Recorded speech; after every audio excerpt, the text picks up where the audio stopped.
In a world of mystical realms and ancient powers, Lin Fan's life takes a drastic turn when his revered master, Liu Qingxue, is gravely injured by a dark force. As her life hangs by a thread, she reveals a forbidden method of dual cultivation that could save her but requires a bond between them. Torn between his loyalty and the shame of such a path, Lin Fan faces an impossible choice. What follows is a journey of passion, power, and the struggle between righteousness and the allure of forbidden knowledge. As they navigate their intertwined fates, Lin Fan must rise from a seemingly hopeless position to challenge the very fabric of their worlds, discovering the true meaning of strength and sacrifice. Will he embrace the darkness to save the light? Chapter 1. My master is severely injured and requires my assistance.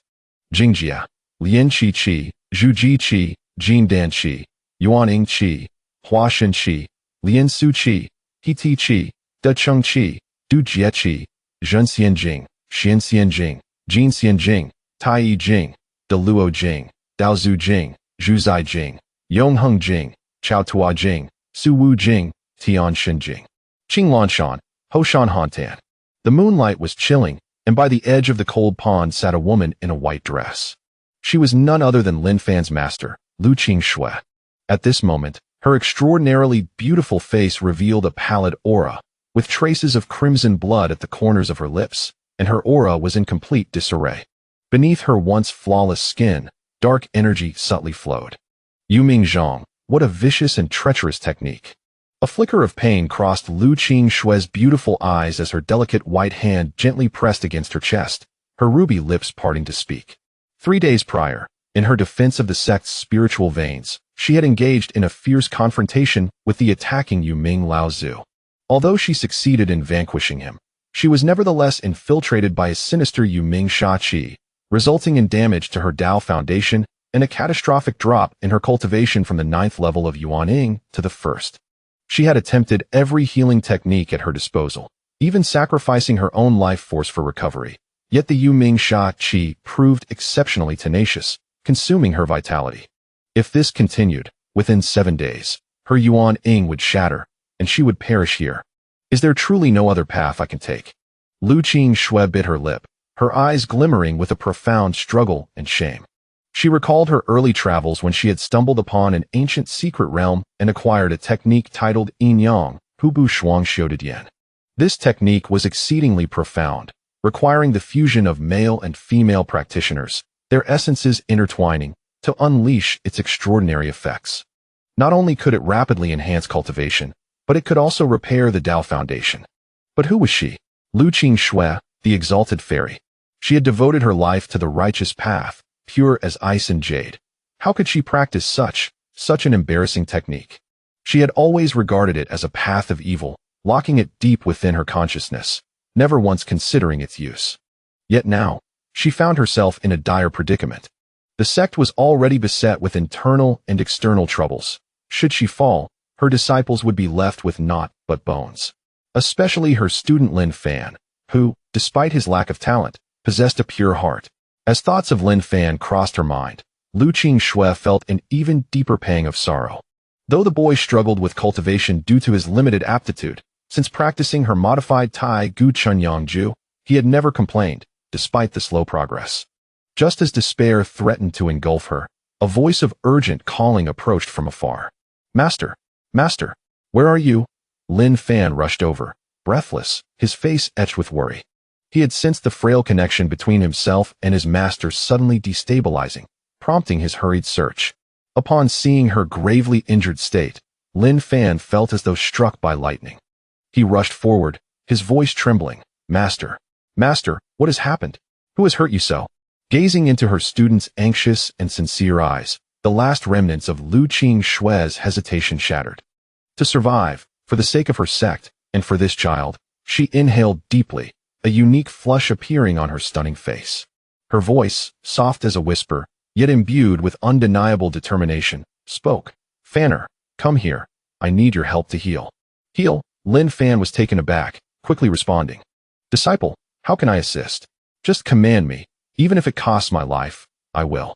Silence. Liu Qingxue interrupted him, her face flushed with embarrassment. She extended a trembling hand. a glimmer of spiritual light appearing at her fingertips, containing the essence of the half of yin yang, hubu shuang xiu de dian, which she carefully transmitted into Lin Fan's brow. Channel your Tai Gu Chun Yang Ju to guide this technique. Her voice was as faint as a whisper, nearly inaudible. Instinctively, Lin Fan received the stream of information, and in an instant, a plethora of esoteric yet profoundly embarrassing images and texts surged into his mind. The intertwining of male and female energies and the fusion of spiritual desires. The various incomprehensible cultivation methods clashed violently with the principles of righteousness and purity he had always adhered to. What is this? Lin Fan's eyes widened in shock, his cheeks flushing red as he stammered. Master, isn't this a dual cultivation technique? Did you not say it was an evil path, one that must never be touched? This moment is not like the last. Liu Qingxue, both embarrassed and anxious, felt the malevolent energy within her surge again, forcing her to cough a mouthful of black blood, further weakening her breath. Fanner, this technique is an ancient secret method that can save my life. Will you practice it or not? Seeing his master's pained expression and her dwindling aura, Lin Fan felt a sharp pain in his heart. At that moment, all his doubts vanished. What mattered was that the path saving his master was indeed the righteous path. I will practice it, Lin Fan replied resolutely, determination flashing in his eyes. Please guide me, master, on how to proceed. Liu Qingxue, upon hearing his agreement, felt a momentary relief, which was soon overwhelmed by a greater sense of shame. She closed her eyes, her long eyelashes trembling violently, and in a voice as soft as a whisper, began instructing Lin Fan on how to operate the Tai Gu Chun Yang Ju, how to integrate it with the methods from the secret text, and how to guide the energy between them. Lin Fan focused his mind, following her words. As he activated the technique and attempted to approach Liu Qingxue, the moment their energies first made contact, a hum resonated. The previously slow-moving spiritual energy of Lin Fan's Tai Gu Chun Yang Ju surged forth, like kindling meeting a fierce flame, akin to a dragon liberated into the sea, operating with unprecedented speed. Meanwhile, the frigid Yuming Sha Qi within Liu Qingxue began to dissolve upon encountering this pure yang energy, much like snow under the blazing sun. An indescribable sense of comfort surged within both master and disciple. Liu Qingxue could not help but emit a suppressed moan, then bit her lip, her face flushing even deeper. She distinctly felt that the pure yang energy from her disciple nourished her damaged Tao foundation far more effectively than any elixir. Lin Fan was equally stunned. He had never experienced such a smooth sensation. Cultivation transformed from suffering into an exquisite pleasure, and the bottleneck in his cultivation loosened significantly. Focus. Guide the yang energy to harmonize with the Sha Qi. Liu Qingxue suppressed her unusual feelings, reminding him, her voice involuntarily trembling. Lin Fan centered his mind, continuing to follow the methods from the secret text, guiding the two vastly different, yet perfectly complementary forces to circulate within their bodies. As the cultivation progressed, the situation grew increasingly bizarre, and Lin Fan's expression began to waver. Reason dictated that such actions were inappropriate. Yet having reached this juncture, it seemed unwise to halt. Unbeknownst to him, Lin Fan's hand gently descended upon his master's waist. Liu Qingxue immediately sensed the peculiarity at her waist, her entire body trembling in response. Even her delicate, fair visage flushed with a rosy hue. She instinctively reached out her slender hand, intending to thwart Lin Fan's advance, but to her astonishment, she found herself utterly devoid of strength.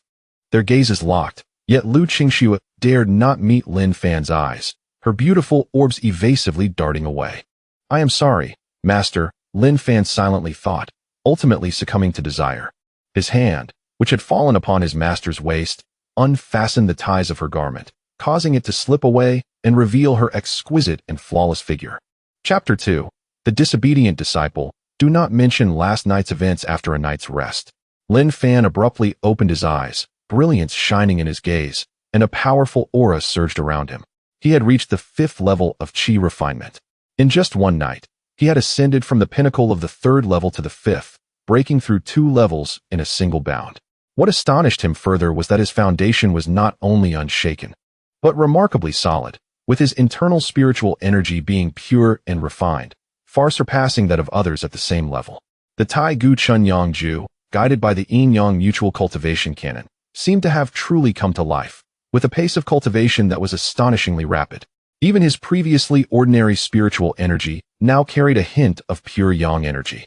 Turning his gaze to his side, he noticed that his master, Liu Qingxue, had already dressed, her white nightgown gracefully hugging her enchanting figure, accentuating breathtaking curves. Her long hair was still styled with a white hairpin, with a few strands of hair cascading down her cheeks. The charming blush on her face replaced the usual frostiness, transforming into a complex expression, with a rosy hue spreading to her ears like a sunset glow. Her delicate hands tightly gripped the hem of her nightgown. Her icy gaze swept across a glaring cherry blossom mark on the bedspread, quickly darting away, unwilling to meet the eyes of the man on the bed. Recollecting the events of the previous night, an indescribable sense of shame surged within her, causing her toes to involuntarily curl. However, reason reminded her that this was not entirely Lin Fan's fault. His desires had been amplified to an unimaginable extent, and she had also fallen prey to the same. If it had been an ordinary man, he would have likely succumbed much sooner. She quietly introspected, realizing that the ominous energy above her Yuan Ying had been largely dispelled. The contrast between her improved state and her disciple's explosive advancement in cultivation filled her with complex emotions, both relief at having survived a calamity and astonishment at the effects of the dual cultivation technique. She lightly bit her lip, her delicate fingers twitching, as if contemplating an action, yet ultimately fell limp. "Fanner," she began, her voice laced with a hint of shyness. "What transpired last night was unavoidable and must not be mentioned to anyone." "I understand, Master," Lin Fan solemnly replied, only to scratch his head and innocently ask, "But Master, if this technique is so effective, why did you previously call it a wicked art?" Liu Qingxue nearly spat blood in anger, the ire she had managed to suppress flaring up once more. "Disobedient disciple. Cease your nonsense. This was a necessary measure, not a path to indulge in. Should you dare to ask again, you shall be sent to Wu Si Cliff for 3 years of reflection." 3 years of reflection? Master, Lin Fan was taken aback, and upon seeing Liu Qingxue's sway, he instinctively reached out to support her. "Stop!" Liu Qingxue, like a startled celestial crane, stiffened, her fingertips shimmering with spiritual light, instinctively wishing to summon a treasure. Yet she forcefully suppressed it. Taking a deep breath, she strived to maintain her authoritative demeanor, though her flickering eyes and trembling voice betrayed her inner turmoil. "You must return to your servant quarters immediately. Without my permission, you are forbidden to return to the back mountain and to mention last night's events again." She paused, seemingly reconsidering the severity of her punishment, her tone softening slightly, yet still imbued with an undeniable chill. "Fanner, diligently cultivate the Tai Gu Chun Yang Ju. That is the true path. Such techniques should not lead to indulgence. Should you have questions, then strive to comprehend them on your own." With that, she nearly fled, transforming into a streak of light, vanishing into the depths of the cold pond's cave entrance, even forgetting to dissolve the concealment barrier, clearly flustered. Lin Fan stood in place, scratching his nose, gazing in the direction where his master had disappeared, confusion and innocence etched on his face. "Did I say something wrong? This technique is undeniably powerful," he murmured softly, feeling the surging energy of the 5th level of qi refinement within him, a sensation of strength that was unprecedentedly real. Though reprimanded by his master, he sensed that her anger was not genuine. It felt more like shyness. Yes, shyness. It turned out that even the ethereal Liu Qingxue had such a side. This discovery stirred a peculiar feeling within Lin Fan, a tingling sensation. He quickly shook his head, suppressing those rebellious thoughts. His master was only healing. It was a temporary measure, and he must not indulge in wild imaginings. Yet, the energy of the Tai Gu Chun Yang Ju within him seemed especially vibrant, as if relishing the exquisite blend of last night's gentle spiritual energies, flowing more smoothly and joyfully than ever before. Obeying his master's command, he departed from the back mountain, returning to the area designated for servant disciples. Along the way, he distinctly felt a change. His pinnacle of the 5th level of qi refinement was commendable in a region predominantly occupied by 6th-level disciples. Although he intentionally concealed his aura, the subtle shifts in his spirit and the abrupt breakthroughs had drawn the attention of some observant individuals. "Isn't that Lin Fan? He seems different somehow." Indeed, his aura appears significantly stronger. It seems he has broken through to the 5th level of qi refinement. "How can that be?" He has been stuck at the third level for 3 years.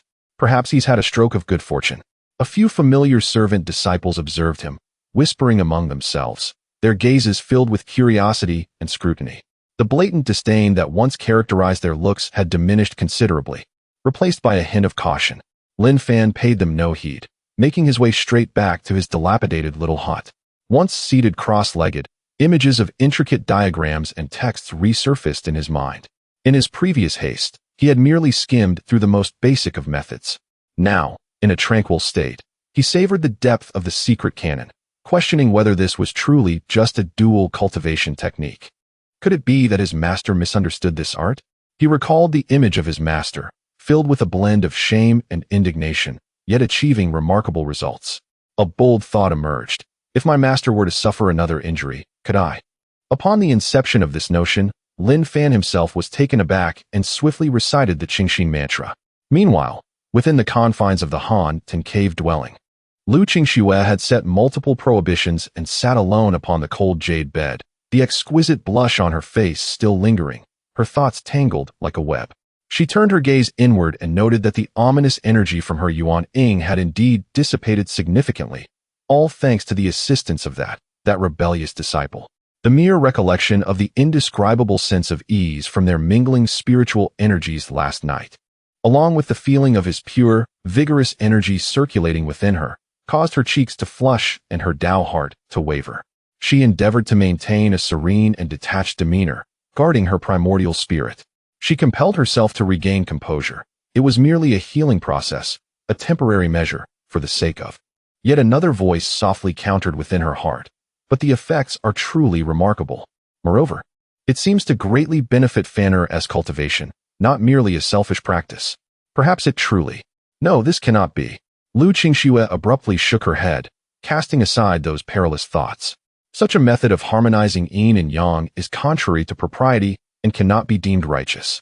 This was a last resort, and there must not be a second occurrence.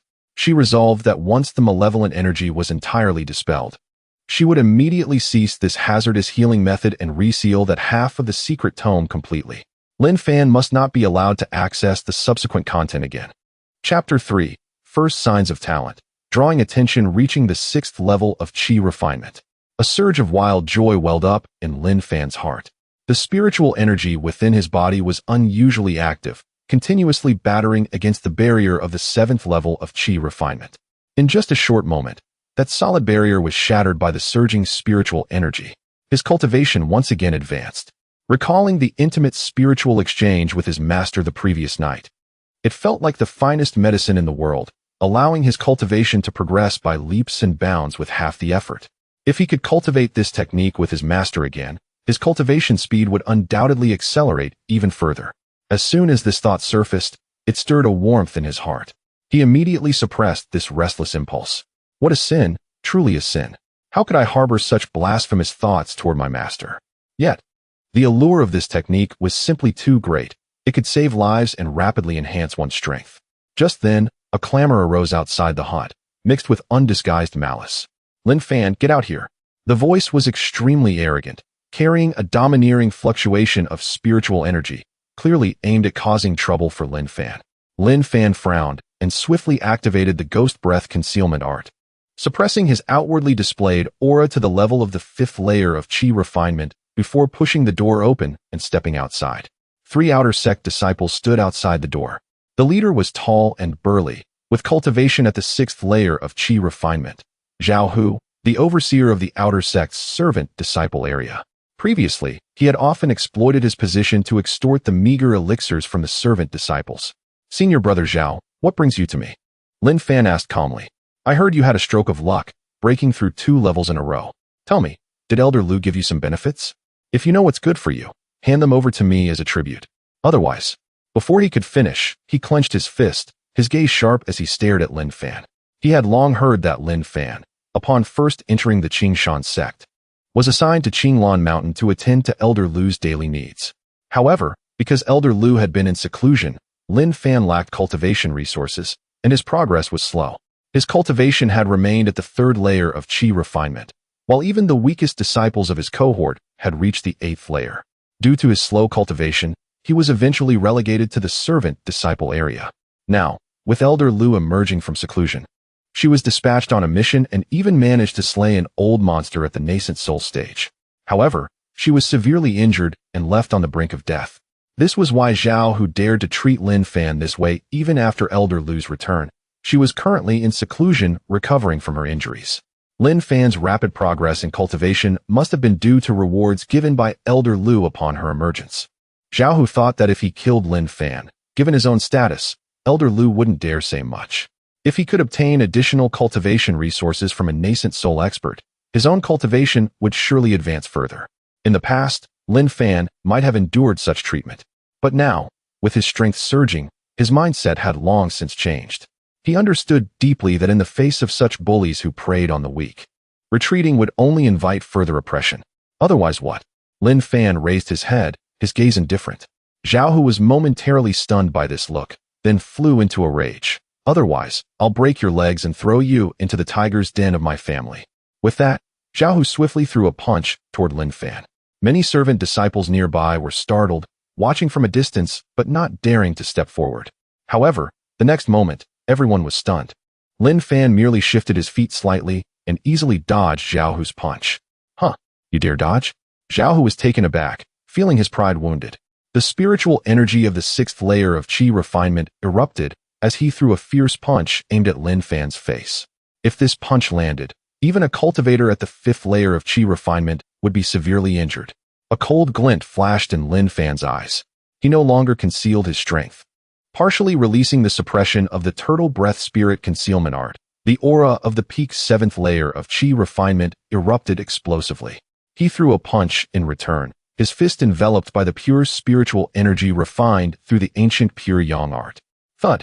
The two fists collided with a dull sound. Crack! Accompanied by a clear sound of bone fracture and a piercing scream, a figure was sent flying backward, crashing heavily to the ground. It wasn't Lin Fan, as expected, but Zhao Hu.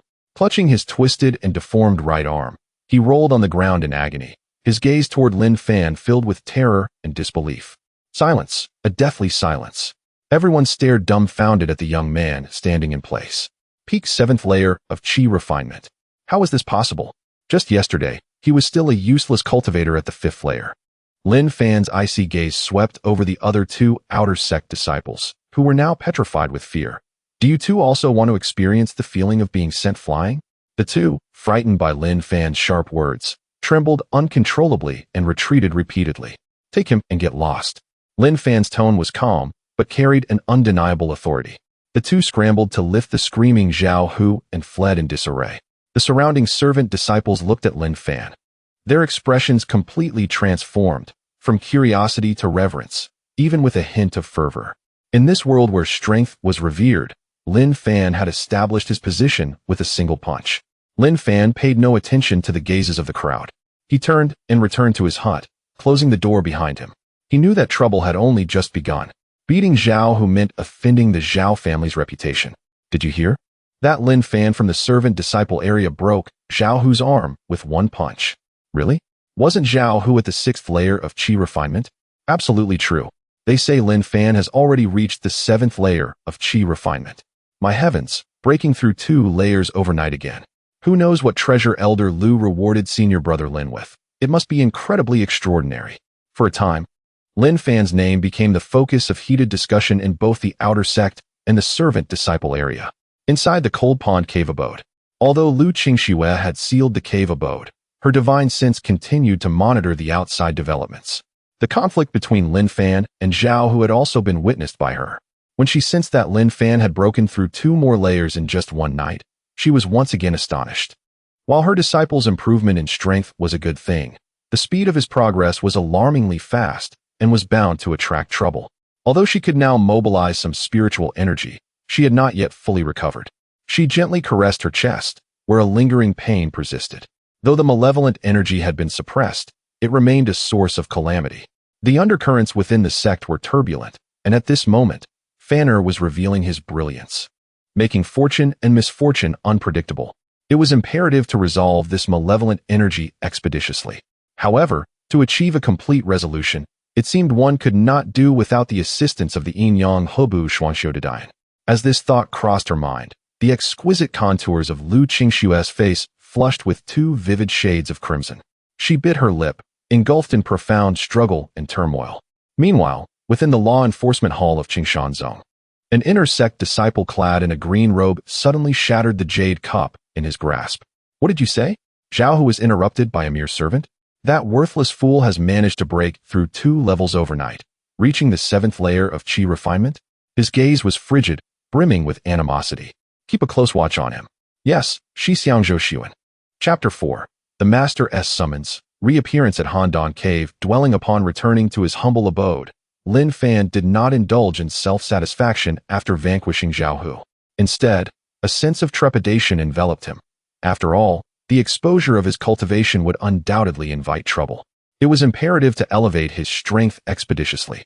Clenching his fists, Lin Fan felt the surging pure yang spiritual energy within him. The previously enchanting and efficient training method involuntarily resurfaced in his mind, recalling the alluring image of his master's tempting red lips. Just as unease gripped his heart, a cool voice resonated within his mind. Fanner, come to Handan Cave dwelling. I have urgent matters to discuss with you. Knowing it was his master calling, Lin Fan dared not delay and promptly ascended the mountain to the Handan. Inside the cave, the chill remained, yet it seemed to have gained a touch of warmth since yesterday. Liu Qingxue, adorned in her customary white dress, sat gracefully upon the cold stone bed, her delicate, snow-white calves exposed. A subtle flush graced her exquisite cheeks, yet the lingering dark mist around her brows persisted, her breath steady yet still faint. She refrained from meeting Lin Fan's gaze. The moment she glimpsed his handsome visage, the shameful memories of their previous encounter flooded her mind. Her earlobes tinged with a faint crimson hue, she reluctantly averted her eyes.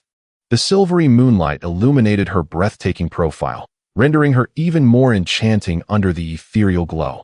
With a gentle parting of her lips, she spoke softly. Fanner, I am aware of what transpired earlier. It was indeed Zhao Hu who instigated the provocation. Once I restore my powers, I shall seek justice for you. Though her voice remained icy, an alluring undertone laced her words, stirring tumultuous emotions within Lin Fan. He feigned composure and replied, Thank you, Master. Liu Qingxue's tempting lips parted slightly as she inhaled deeply, as if steeling herself with great resolve. Her voice lowered to a whisper. Fanner, remnants of the Yin Ming malevolence still linger within me, not entirely purged. At this moment, the malevolence stirs restlessly. I require your assistance. She lightly bit her lower lip, her fingers curling slightly. Upon uttering these words, a blush crept across her fair neck, and she breathed softly, as if exhausted and unable to meet Lin Fan's gaze. Lin Fan, caught off guard, found himself at a loss. The atmosphere within the cave grew increasingly delicate, the air infused with an intangible warmth. Subsequently, their bodies embraced uncontrollably. When Lin Fan awoke once more, he continued to aid his master in expelling the malevolence from her body. After a series of twists and turns, Liu Qingxue lay languidly in Lin Fan's embrace, her alabaster hand gently caressing his cheek as she inquired, Fanner, can you endure any longer? With a slow exhale, Lin Fan replied, Master, I am willing to offer everything for you, including my life. Just a little more, allow me to assist you once again. Before his words could fully escape, he attempted to act again, but was halted by Liu Qingxue's gentle intervention. Fanner, you are already weary. Rest well. She then tightly enveloped him in her arms. Lin Fan felt as if he were resting upon a soft quilt, warm and comfortable, and he soon drifted into slumber within his master's embrace. Upon awakening again, he was taken aback by the sight before him. A master whom? Liu Qingxue replied lazily. What has happened to me? Lin Fan murmured softly, reflecting on the events of the past few days with his master realizing the situation. Liu Qingxue understood completely. Had she not compelled Lin Fan to draw near with the intoxication of her previous concoction, such events might never have transpired. It would have been a request too shameful for her to propose as his master. She feigned calmness. Fanner, this was necessary for healing. It was beyond my control. You need not worry. Yes, disciple understands, Lin Fan assured earnestly, though his crimson ears betrayed his inner turmoil. That is well. Liu Qingxue's voice trembled as she slowly closed her eyes, her long lashes fluttering like butterfly wings. Seemingly resigned, she softly uttered, Fanner, shall we continue? The essence of utmost yang surged forth once more, drawing a powerful attraction alongside the cold malevolence within Liu Qingxue and her innate spiritual energy. As their energies sought to intertwine again, a more profound resonance enveloped them than before. Following Liu Qingxue's guidance, Lin Fan delved deeper into the teachings of the yin-yang complementation classic. Their energies transcended mere surface circulation, striving to penetrate deeper layers. Buzz. Lin Fan felt his consciousness jolt, as if he had breached a realm of ice and darkness intertwined, a reflection of Liu Qingxue's damaged foundation. This time was different. He could distinctly perceive the Yin-Ming malevolence devouring his master's life essence, a pang of anguish and fury swelling within him. Liu Qingxue shivered, feeling a warm pure yang aura flood her meridians, even brushing against her yuan-ing, which had been languishing under the torment of malevolence, now stirring with a hint of comfort. This sensation was too vivid, too intimate, rendering her weak and nearly unable to maintain her posture. Guide the yang energy. Disperse them. Liu Qingxue summoned her last vestige of willpower, directing Lin Fan. He focused all thoughts, wholeheartedly channeling the vast pure yang spiritual energy like warm sunlight, gradually melting away the chilling dark aura. This process was painstakingly slow, yet remarkably effective. Liu Qingxue could sense the malevolence being cleansed little by little, her foundation receiving nourishment, her injuries visibly mending. However, the profound merging of their energies brought forth an indescribable sense of connection and pleasure, continuously challenging her mental defenses. Lin Fan similarly experienced this, not only sensing his master's recovery, but also witnessing his own cultivation ascend rapidly through this deep dual cultivation. Soon, their bodies intertwined once more as before. Uncertain of how much time had passed, as the last vestiges of easily dispelled malevolence were transformed by the pure yang energy, Liu Qingxue's aura grew significantly stronger. A blush lingered on her stunning visage, and her eyes, filled with complexity, glanced at Lin Fan, who had long since succumbed to exhaustion in her embrace. Over the past few days, Lin Fan had tirelessly endeavored to assist her in healing, and she felt compelled to reciprocate his efforts. Tenderly, Liu Qingxue draped a blanket over Lin Fan, while the rejuvenating dewdrops had rendered her entire being akin to a ripened peach, fully blossomed. Her previously cool and elegant countenance now bore a dewy softness, hinting at an elusive gentleness. Subsequently, she gathered her scattered long dress from the ground, donned it with grace, and stepped outside, resuming her usual cool demeanor. In the early morning, Lin Fan awoke, feeling sore all over and devoid of strength in his limbs. As he sought his master, he discovered that she had already prepared a sumptuous breakfast for him before departing to fulfill her duties. Exiting the cold pond's abode, Lin Fan sensed a notable advancement in his cultivation, nearing the 8th level of qi refinement, yet his emotions were tumultuous. The efficacy of this technique was extraordinary, if only his master would accompany him in practice daily. His progress could be meteoric. This thought ignited a fervor in his heart, prompting him to quickly suppress it. Such impiety towards his master was unthinkable. Upon returning to the vicinity of the humble quarters in the disciple area, he sensed an unsettling atmosphere. Several disciples clad in the garb of the law enforcement hall stood outside his door, their expressions frigid. The leader among them, whose cultivation had evidently reached the 1st level of foundation establishment, cast a sharp gaze toward Lin Fan. Chapter 5. A crisis approaches. Master personally intervenes. The disciple at the foundation establishment stage spoke coldly. You are suspected of severely injuring your fellow disciple Zhao Hu. By the order of the law enforcement hall, I am to take you back for questioning. Come with us. The surrounding disciples, who had gathered at a distance, fell silent, realizing that the law enforcement hall had indeed arrived, led by the foundation establishment senior brother Zhou Sun. Lin Fan's heart tightened, yet his expression remained unfazed. He halted his steps, bowing respectfully, and inquired, May I ask how to address you, senior brother? Regarding Zhao Hu, it was he who had repeatedly provoked first and acted ruthlessly afterward, forcing the disciple to defend himself. Many fellow disciples present could testify to this. The law enforcement disciple, Zhou Sun, snorted coldly, his gaze sharp as a blade, as if seeking to dissect Lin Fan's innermost thoughts. I am Zhou Sun, an enforcer of the law enforcement hall. Whether it was self-defense is not for you to decide alone. Zhao Hu is currently gravely injured and bedridden, his condition dire. I advise you to cooperate with the investigation and refrain from making excuses. At this moment, Several Qi refinement stage disciples stepped forward behind him, forming an encirclement. Their spiritual energy fluctuations quietly locked onto Lin Fan. Should he make any dangerous move, they would act decisively to subdue him. The air around them became suddenly tense, and the onlooking disciples dared not breathe. It was evident that Zhou Sun was determined to take Lin Fan away, and once inside the law enforcement hall, the methods employed there. Merely thinking about it sent chills down one's spine. Lin Fan's thoughts raced, realizing that resisting was not a wise course of action. His clenched fists gradually relaxed. After all, the opponent was at the foundation establishment stage while he was merely at the Qi refinement stage, rendering him no match, especially since they represented the law enforcement hall. However, he also could not simply acquiesce. While he pondered how to respond, a cold yet authoritative voice suddenly resonated from above, shattering the heavy atmosphere. What is all this commotion? Everyone turned towards the source of the voice. A woman clad in a flowing white gown stood in the air like a celestial being. Her icy gaze fixed upon the disciples of the law enforcement hall, emanating a terrifying chill. The woman was none other than Lin Fan's master, Liu Qingxue. She maintained her usual cold demeanor, yet the aura surrounding her was even more formidable than before. The subtle pressure she exuded sent a tremor through Zhou Sun and the other enforcers. Zhou Sun, having encountered Elder Liu before, quickly suppressed his fierce expression and bowed respectfully. Is this truly the legendary Elder Liu? She is breathtaking, akin to a celestial being. How fortunate it would be to become her disciple. I don't understand why this waste of Lin Fan has earned her favor. The law enforcement hall was not composed entirely of fools, and Zhou Sun found himself at a loss for words, uncertain of how to proceed.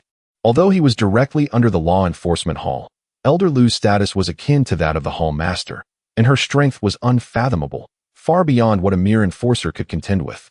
Elder Liu's gaze swept indifferently across Zhou Sun and the others, ultimately settling on Lin Fan, her eyes flickering imperceptibly. She then resumed her usual calmness and spoke in a frigid tone. Your audacity in the law enforcement hall is growing bolder. Daring to apprehend my disciple. Zhou Sun did not dare to conceal anything and briefly explained the matter of Zhao Hu's injuries. What can we do if he is injured? Liu Qingxue replied coldly, her murderous intent beginning to envelop Zhou Sun. Seeing this, Zhou Sun lowered his posture, making himself appear smaller as he pleaded. Elder Liu, this matter involves fellow disciples harming one another, and the one injured is Zhao Hu of the Zhao family, who holds a significant position. I kindly request that you facilitate this matter. Upon hearing this, Liu Qingxue's lips curled into a faint, almost imperceptible arc of mockery. Zhao Hu provoked first and was outmatched. His injuries are self-inflicted. What is there to investigate? As soon as these words left her lips, Zhou Sun's expression changed abruptly, a sheen of sweat forming on his brow. With tenfold courage, he would not dare to question the words of a yuaning elder. As for the Zhao family, if they had any grievances, they could come directly to me. Liu Qingxue's tone was indifferent, yet carried an undeniable authority. Zhou Sun opened his mouth, but ultimately dared not say anything further. Given Elder Liu's firm stance, it was clear she intended to protect Lin Fan, and to pursue the matter further would only lead to his own embarrassment. He could only bow once more, stating, since this is a misunderstanding, I shall take my leave. With that, he and his subordinates departed in a dispirited manner. Silence enveloped the area, leaving only Liu Qingxue and Lin Fan. No one expected that the usually aloof Elder Liu would go so far as to offend the Zhao family for Lin Fan's sake. Liu Qingxue waved her hand, leading Lin Fan away from the scene. At Qinglan Mountain, by the cold pool, she gazed at Lin Fan with a softened expression, her previous coldness dissipating. Lin Fan slowly spoke, Master, am I truly a waste? It was evident that the words of the previous person had deeply wounded him. Over the years, after providing Lin Fan with a few cultivation techniques, Liu Qingxue had remained in seclusion, offering him little assistance or resources for cultivation, which had resulted in his slow progress and lack of breakthroughs. She empathized with him, knowing how much hardship he had endured over the years. With that, she embraced Lin Fan gently, soothing him with her words, Fanner, how could you be a waste? In just a few days, you have broken through several realms. In my eyes, you are a rare genius. It is only because I was in seclusion that your progress has been slow. Lin Fan nodded slightly, regaining his confidence. I will become stronger. And then I will protect you, Master. Subsequently, Liu Qingxue began to guide Lin Fan in his cultivation. Gradually, the sky darkened. The night wind caressed their faces, and they embraced once more, sharing a kiss. After a night together, Liu Qingxue felt a twinge of regret for indulging herself with her disciple again. Upon returning to his residence, Lin Fan reflected on the delicate yet effective method of cultivation he shared with his master. Although it stirred a myriad of emotions within him, it was undoubtedly the fastest way to enhance his strength at present. Yet, would his master consent to this? Surely she would. After all, last night, they had. Lin Fan shook his head, suppressing his distracting thoughts, his gaze sharpening. Regardless, he must first solidify his cultivation. He turned around and returned to his small courtyard, closing the gate behind him to temporarily sever any disturbances from the outside world. Without strength, one could only be at the mercy of others, and it might even require the personal intervention of his master to extricate him from trouble. He needed to elevate his power urgently. Lin Fan murmured to himself, his fingers instinctively tightening. Had it not been for his master's timely appearance yesterday, once he was taken into the enforcement hall, even if he could ultimately prove his innocence, he would inevitably suffer and possibly jeopardize his cultivation. Lin Fan turned his focus inward, beginning to refine the pure spiritual energy that lingered within him from the previous night. Chapter 6. Visiting the master's abode today to review progress, he circulated his cultivation technique, beginning to absorb the spiritual energy of heaven and earth from his surroundings. However, after experiencing the extreme efficiency of yesterday, the normal speed of cultivation now felt somewhat slow and feeble in his perception. As the saying goes, it is easy to go from frugality to extravagance, but difficult to return from extravagance to frugality. He knew this was merely a psychological illusion. The current pace was the true norm. Yet, that longing for rapid advancement had already taken root deep within his heart like a seed. Forcing himself to remain calm, after completing several full cycles of energy circulation, his cultivation base was thoroughly stabilized at the peak of the 8th level of qi refining, seemingly only a hair's breadth away from the 9th level. Meanwhile, atop Qinglan Mountain, within Liu Qingxue's cave abode, clad in a long white dress, she sat upright by the window, gazing in the direction of Lin Fan's small courtyard at the mountain's base. A flicker of complex emotion passed through her cool, clear eyes. She had never imagined that she would allow her disciple to overstep boundaries that night. The key point was that she had not intervened to stop him, but had tacitly permitted it. Absurd.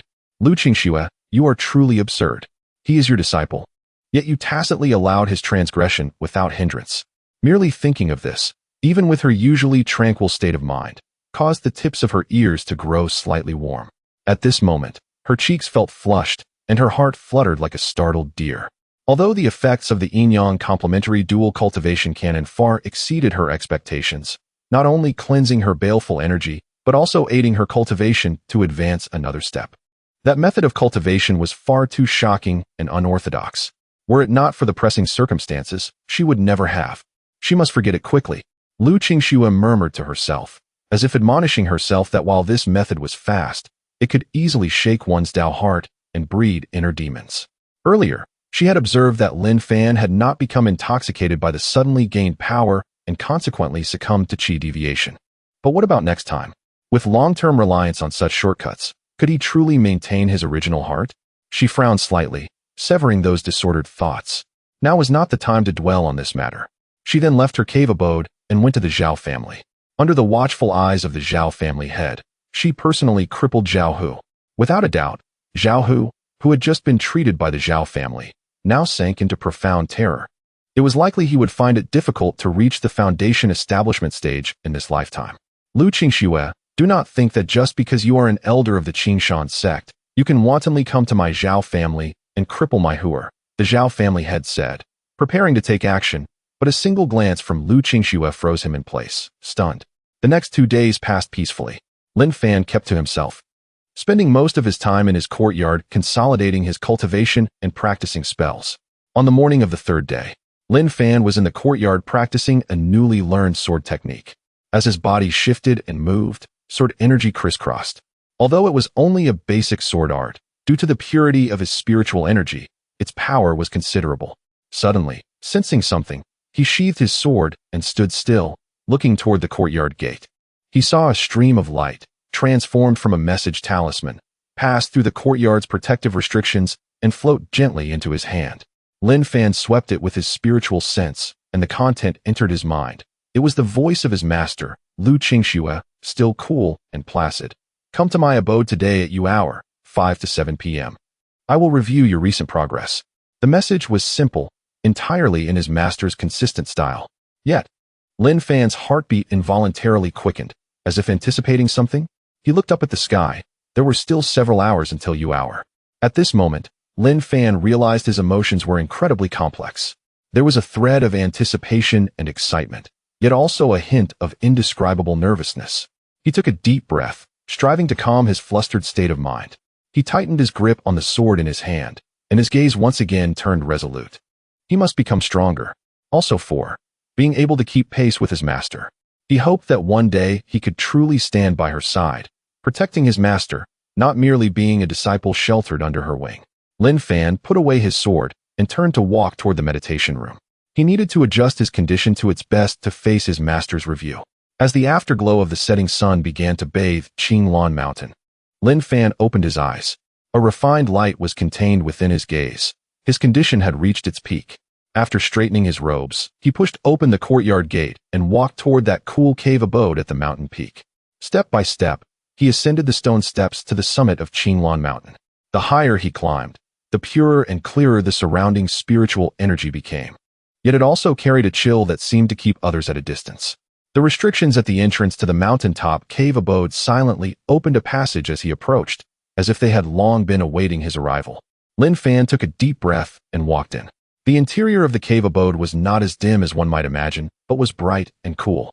Moonlight stones embedded in the four walls emitted a soft glow, illuminating the interior spotlessly clean. The furnishings were as simple as ever. One table, one chair, and a stone bed that emitted a faint cold air. Liu Qingxue stood with her back to him before a wall of ice deep within the abode. Complex, faintly discernible runes seemed to be frozen upon the ice wall. And his master, she was still wearing that snow-white long dress, her posture straight and graceful, standing there like a snow lotus on a solitary peak. Merely standing there quietly, she formed her own realm, making one dare not profane it. Disciple Lin Fan pays his respects to master. Lin Fan gathered his thoughts and bowed respectfully. Liu Qingxue slowly turned around. Her cool gaze gradually fell upon him, sweeping over him carefully. Lin Fan immediately felt a gentle yet irresistible force probing through his limbs, bones, and even his dantian and qi si. Your foundation is relatively stable, and your spiritual energy is quite pure. It seems you have not been negligent these past 2 days. Liu Qingxue's voice betrayed neither joy nor anger, as if she were truly only reviewing the progress of an ordinary disciple. That bit of anticipation in Lin Fan's heart settled somewhat under this businesslike attitude. Yet simultaneously, a hint of indescribable loss stirred within him. Thank you for your praise, master. This disciple has cultivated diligently every day these past few days, not daring to be negligent in the slightest, Lin Fan said slowly. Liu Qingxue gave a slight nod, walked to the jade bed, and sat down, revealing her slender, snow-white calves and those alluring jade-like feet. She slowly opened her mouth, her vermilion lips parting as she spoke. Fanner, I summoned you here today. Firstly, it is indeed to review your progress. Secondly, she paused slightly, her gaze lowering. Gazing at her immaculate fingertips, her tone remained unremarkable, yet there lingered an imperceptible tremor. Moreover, the matter concerning your cultivation was of paramount importance. Lin Fan's heart surged suddenly. She slightly lifted her gaze, her eyes fixed intently upon Lin Fan as she said, "The dual cultivation technique is a matter of great significance and must not be divulged to outsiders. Do you understand?" "I understand. And I would never dare to reveal even a hint of it," Lin Fan immediately assured her earnestly. Liu Qingxue appeared to be satisfied with his demeanor, her tone softening slightly as she continued. This technique, while capable of accelerating your cultivation, may also give rise to inner demons. It would be wise to refrain from practicing it. Chapter 7. Cultivation in the Cavern. 8th layer of Qi refinement. Lin Fan held his breath and focused his mind. Unbeknownst to him, his heart began to race uncontrollably, completely disregarding the promise he had just made to his master. Liu Qingxue observed Lin Fan's peculiar expression and, with slightly parted lips, inquired, "Do you remember what master spoke of earlier?" Lin Fan hurriedly suppressed the desires swelling within him and replied, "Yes, master, I remember clearly." Upon hearing this, Liu Qingxue's tone softened, In that case, you may return for now. Lin Fan nodded vigorously. At that moment, a subtle rise and fall could be felt in her chest, accompanied by an indescribable heat radiating throughout her body. Her fair skin began to visibly redden, resembling a perfectly ripened peach. The effects of the drug were overwhelming. She bit her lip, regretting her decision to test it on herself. Now, she found herself unable to channel her spiritual energy. And to survive, she must once again engage with her disciple in the dual cultivation technique. Yet, had she not just declared that she would never practice this technique again? What should she do? What indeed should she do? Should she force a connection with him? As she bit her lip, just as Lin Fan prepared to turn and leave, Liu Qingxue called softly, trembling slightly, "Stop." Confused, Lin Fan turned back and asked, "Master, is there something else?" "Come here," Liu Qingxue said, her lips parting slightly as she exhaled a wave of heated breath, slowly speaking. "Yes, master." Lin Fan advanced cautiously. Liu Qingxue, forcing down her inner tumult, extended her delicate hand to grasp Lin Fan's wrist, gazing into his handsome visage, and released another breath of warmth that enveloped him. A unique fragrance, distinct to his master, surrounded her, igniting Lin Fan's desires once more, intertwining them together. The air, once perfumed with a cool aroma, thickened gradually. Meanwhile, the moonlight filtering through the cavern dimmed, leaving only a few faint glimmers that barely outlined their silhouettes. In the shadowy environment, their other senses sharpened, allowing them to hear each other's heartbeats and feel the warmth radiating from one another, along with the elusive fragrance. Liu Qingxue rose and approached Lin Fan. In the dim light, her cool demeanor softened slightly, yet her eyes sparkled with an intensity that seemed to penetrate the depths of one's soul. As the cultivation deepened, the residual effects of the drug began to dissipate, yet she did not cease her actions. Instead, she extended her finger to press against Lin Fan's brow. A chill coursed through him, transforming into a warm current that flowed into his consciousness. "Focus your mind and channel the technique." Her cool voice resonated directly in Lin Fan's mind. Imbued with undeniable authority, obeying at once, Lin Fan devoted himself to the operation of the Taigu Chunyangju. In the next moment, he felt his master's other hand gently pressing against his dantian. The warmth and softness of her palm caused his body to stiffen momentarily, nearly disrupting the flow of his technique. "Calm your mind," Liu Qingxue's admonishment echoed in his brain, laced with a hint of sternness. Lin Fan swiftly reined in all distractions and channeled his spiritual energy with all his might.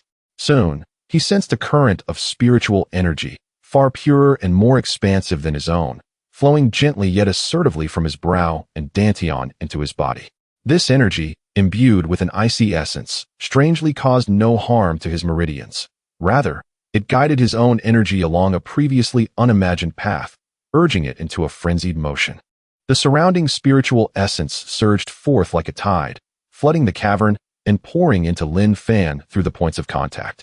The efficiency surpassed that of their previous encounter.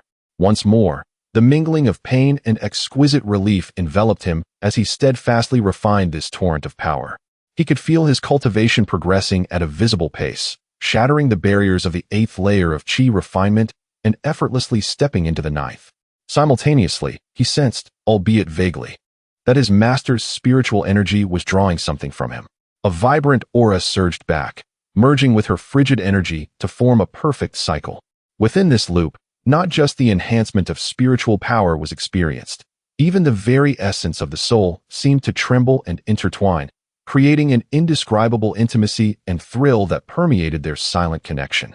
This time, Lin Fan's awareness was heightened, enabling him to fully appreciate the breathtaking nature of this cultivation method. Time slipped away, and as the fluctuations of spiritual energy began to stabilize, Lin Fan found his cultivation firmly established at the peak of the 8th layer of qi refinement, just one step away from the pinnacle of the 9th.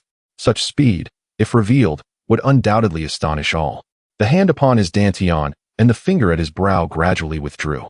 Lin Fan opened his eyes to behold the visage of his master mere inches away. In the soft light, her fair cheeks seemed to bear the faintest blush, and her cool gaze held an indescribable allure. However, this haze quickly dissipated, once again replaced by an icy calmness that created a barrier between them. It seemed she wished to retreat immediately, restoring the distance that kept others at bay. Yet, at the moment of her shift, Lin Fan hesitantly, yet resolutely, reached out to gently grasp the wrist she was about to withdraw. The skin he touched was cool and delicate, akin to jade, yet he could feel the warmth of blood flowing beneath. Liu Qingxue's body stiffened abruptly as she raised her gaze to meet his, surprise flickering in her eyes, swiftly transforming into a piercing glare that bore the weight of her authority, as if she would reprimand him at any moment. Lin Fan's heart raced, prepared for the anticipated rebuke. Yet, the expected admonishment and forceful surge of energy did not come. Liu Qingxue simply regarded him, seemingly acquiescing to his boldness. Lin Fan could sense the tension in her wrist and the barely perceptible tremor coursing through her. Time seemed to stretch infinitely, or perhaps it was but a fleeting moment. Ultimately, the sharpness in Liu Qingxue's gaze softened, and without uttering a word or withdrawing her hand, she averted her eyes, avoiding his direct stare. The delicate contours of her profile appeared somewhat softened under the dim light, yet the subtle blush at the nape of her neck betrayed the tumultuous emotions that lay beneath her seemingly tranquil exterior. His heart raced like a drum as he boldly tightened his grip, holding her cool wrist more firmly in his palm, while his other hand reached for the ties of her garment at the waist. An indescribable thrill coursed silently between them, even more exhilarating than their previous exchange of energy. After a cup of tea, the aura surrounding Liu Qingxue, which had gradually settled, surged unexpectedly once more. Chapter 8. Breaking through to transformation. Complete acknowledgement. She emitted a barely audible hum, her brows knitting together as the air around her began to warp violently. A visible ice-blue spiritual aura erupted uncontrollably from within her. In an instant, this surge of spiritual power enveloped the entire cave. Lin Fan, overwhelmed by the sudden pressure, stumbled back, struggling to catch his breath, his grip tightening around his master's pristine wrist as he gazed at her in astonishment. Liu Qingxue slowly opened her eyes, her expression filled with shock. She sensed the surging spiritual energy within her, feeling the long-dormant force within her body shifting at the critical moment of yin and yang merging. At this moment, Lin Fan was already utterly exhausted, panting heavily, barely able to breathe. Noticing her disciple in such a state, Liu Qingxue swiftly retrieved a black elixir from her spatial ring to restore his strength. She then extended her delicate hand, placing it near Lin Fan's mouth. "Master, this elixir is truly bitter," Lin Fan remarked, a grimace crossing his face. "Bitter?" she replied, a look of confusion gracing her features. To his surprise, she leaned in and kissed him. A sweet flavor surged within him. After a prolonged moment, their lips parted. Liu Qingxue gazed at Lin Fan with a flirtatious expression, completely shedding her previous icy demeanor. She exhaled a warm breath onto his face and asked, "Fanner, is it still bitter?" Lin Fan was taken aback. His master had taken the initiative to kiss him and was now inquiring about the bitterness of the elixir. Was this truly happening? In his eyes, she had always been an unapproachable woman, and he had never witnessed her in such a manner. Could it be that she had developed feelings for him? If so, would he not be able to cultivate the dual cultivation techniques with her every day? Emboldened, Lin Fan began to test the waters, deliberately placing his hand on her. Logically, she should have stopped him, yet she not only refrained but also placed her hand on him. Lin Fan felt increasingly convinced that Liu Qingxue had indeed taken a liking to him, which meant he could be open and honest with her. Unbeknownst to them, Lin Fan had been tirelessly engaged for 3 consecutive nights. Lying beside him, Liu Qingxue's aura surged. On the verge of breaking through the 9th level of the Yuanying realm, she was confident that with one more union of yin and yang with Fanner, she could ascend to the legendary transformation realm. Leaning close to Lin Fan's ear, she asked, "Fanner, are you still able?" "Yes," Lin Fan replied with unwavering determination. After all, a man should never admit to being incapable. Thus, they resumed their dual cultivation, and in the next moment, an even purer, frigid spiritual energy surged into Lin Fan's body like a torrent breaking through a dam. The intensity of the spiritual energy within the cave far surpassed that of before. Liu Qingxue had drawn upon the spiritual essence of the entire Qinglan Mountain, even invoking celestial phenomena. Above the peak of Qinglan Mountain, a colorful vortex appeared in the sky. Within the cave, Liu Qingxue was enveloped in a dazzling ice-blue radiance, her aura continuously ascending. She recognized that the opportunity to break through to transformation had arrived. Donning her flowing gown, she floated gracefully into the air like a beautiful butterfly. Thunderous tribulations followed in succession. Yet, each time the tribulations descended, the surrounding spiritual energy surged again, forming a vibrant protective barrier to shield Liu Qingxue from the wrath of the lightning. She withstood only one bolt of the tribulation before successfully breaking through to the transformation realm. The dark storm clouds in the sky quietly dispersed, revealing a clear, cold moon. The radiance surrounding her suddenly contracted, all retreating into her body, as a terrifying aura that far surpassed her previous self began to emanate, akin to a slumbering primordial behemoth awakening, slowly spreading forth and returning to the cave. In these few days, Lin Fan had been diligently assisting her. He wearily rose to his feet and softly spoke, "Master." Before he could finish, he collapsed. Liu Qingxue gazed at her disciple's current state, gently stroking his cheek as she murmured, "You have truly endured much these past few days." When Lin Fan awoke again, he found a bowl of lotus seed soup beside the stone table, evidently prepared with care by his master. After finishing the soup, he discovered Liu Qingxue by the cold pond outside the cave. Since her breakthrough to transformation, her aura had become vast and profound. Her once icy gaze now held an unfathomable depth, as if it could reflect the human heart. "Congratulations, Master, on your breakthrough to transformation," Lin Fan said, excitement evident as he approached her. Liu Qingxue nodded slightly. After a moment's pause, she turned her attention back to Lin Fan, her deep eyes seemingly softened. "Fanner, you have done well. I merely did my best. It is an honor for me to aid Master in her breakthrough," Lin Fan replied respectfully, his tone sincere. Liu Qingxue shook her head gently and took 2 steps closer to Lin Fan. "Previously, I harbored doubts about this method, viewing it as a shortcut that could undermine my foundation and give rise to inner demons," she began slowly. "However, after breaking through to transformation, I have come to understand that the method itself holds no inherent righteousness or wickedness. It ultimately depends on the practitioner's true intentions." She looked at Lin Fan, her expression becoming exceedingly serious. This method, with its balance of yin and yang, and the convergence of dragon and phoenix, is indeed an unparalleled technique. Perhaps it is not merely a means for swift advancement, but a path truly suited for both of our cultivation. Lin Fan's heart skipped a beat. His master's implication was, he could scarcely believe his ears, murmuring softly. Liu Qingxue averted her gaze slightly, her exquisite profile illuminated by the moonlight. Appearing exceptionally gentle, the delicate contours of her ears gradually flushed with a rosy hue. Yet her tone remained uncharacteristically forthright, as if fearful that Lin Fan might misunderstand. She exhaled a warm breath onto Lin Fan's cheek, saying, "Fanner, since this is beneficial for our cultivation, we need not continue to deliberately avoid or reject it." She looked back at Lin Fan, a fleeting hint of shyness flickering in her eyes. After a brief pause, seemingly to compose herself, she continued softly, "Fanner, just as I mentioned before, the easier power is obtained, the more likely it is to give rise to inner demons.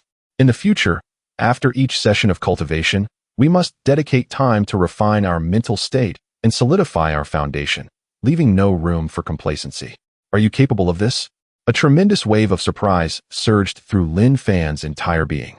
He suppressed his excitement, taking a deep breath and declared, as a disciple, "I will undoubtedly achieve this and will never betray my master's expectations."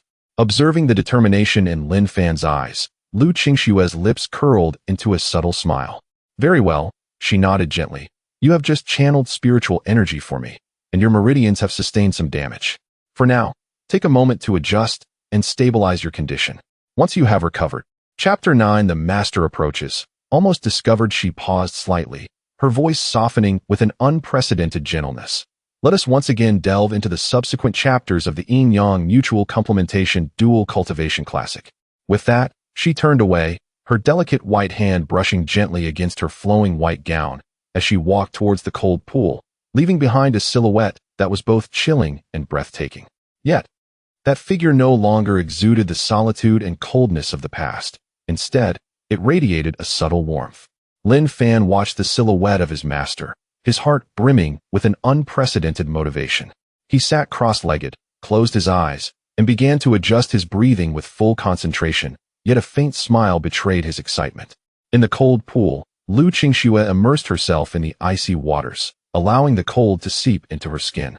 Yet she could not quell the surging waves of fervor within her heart. The events of the previous night and the conversation with her disciple replayed in her mind, causing her cool demeanor to flush with persistent warmth. She cleansed her body, striving to wash away the disconcerting sense of shame. However, when she rose and donned her white gown once more, the damp fabric clung to her contours, accentuating her stunning figure. She glanced towards Lin Fan, who was meditating with closed eyes. The young man bore a resolute expression, his aura of pure yang energy harmonious and surging, clearly having stabilized his realm entirely.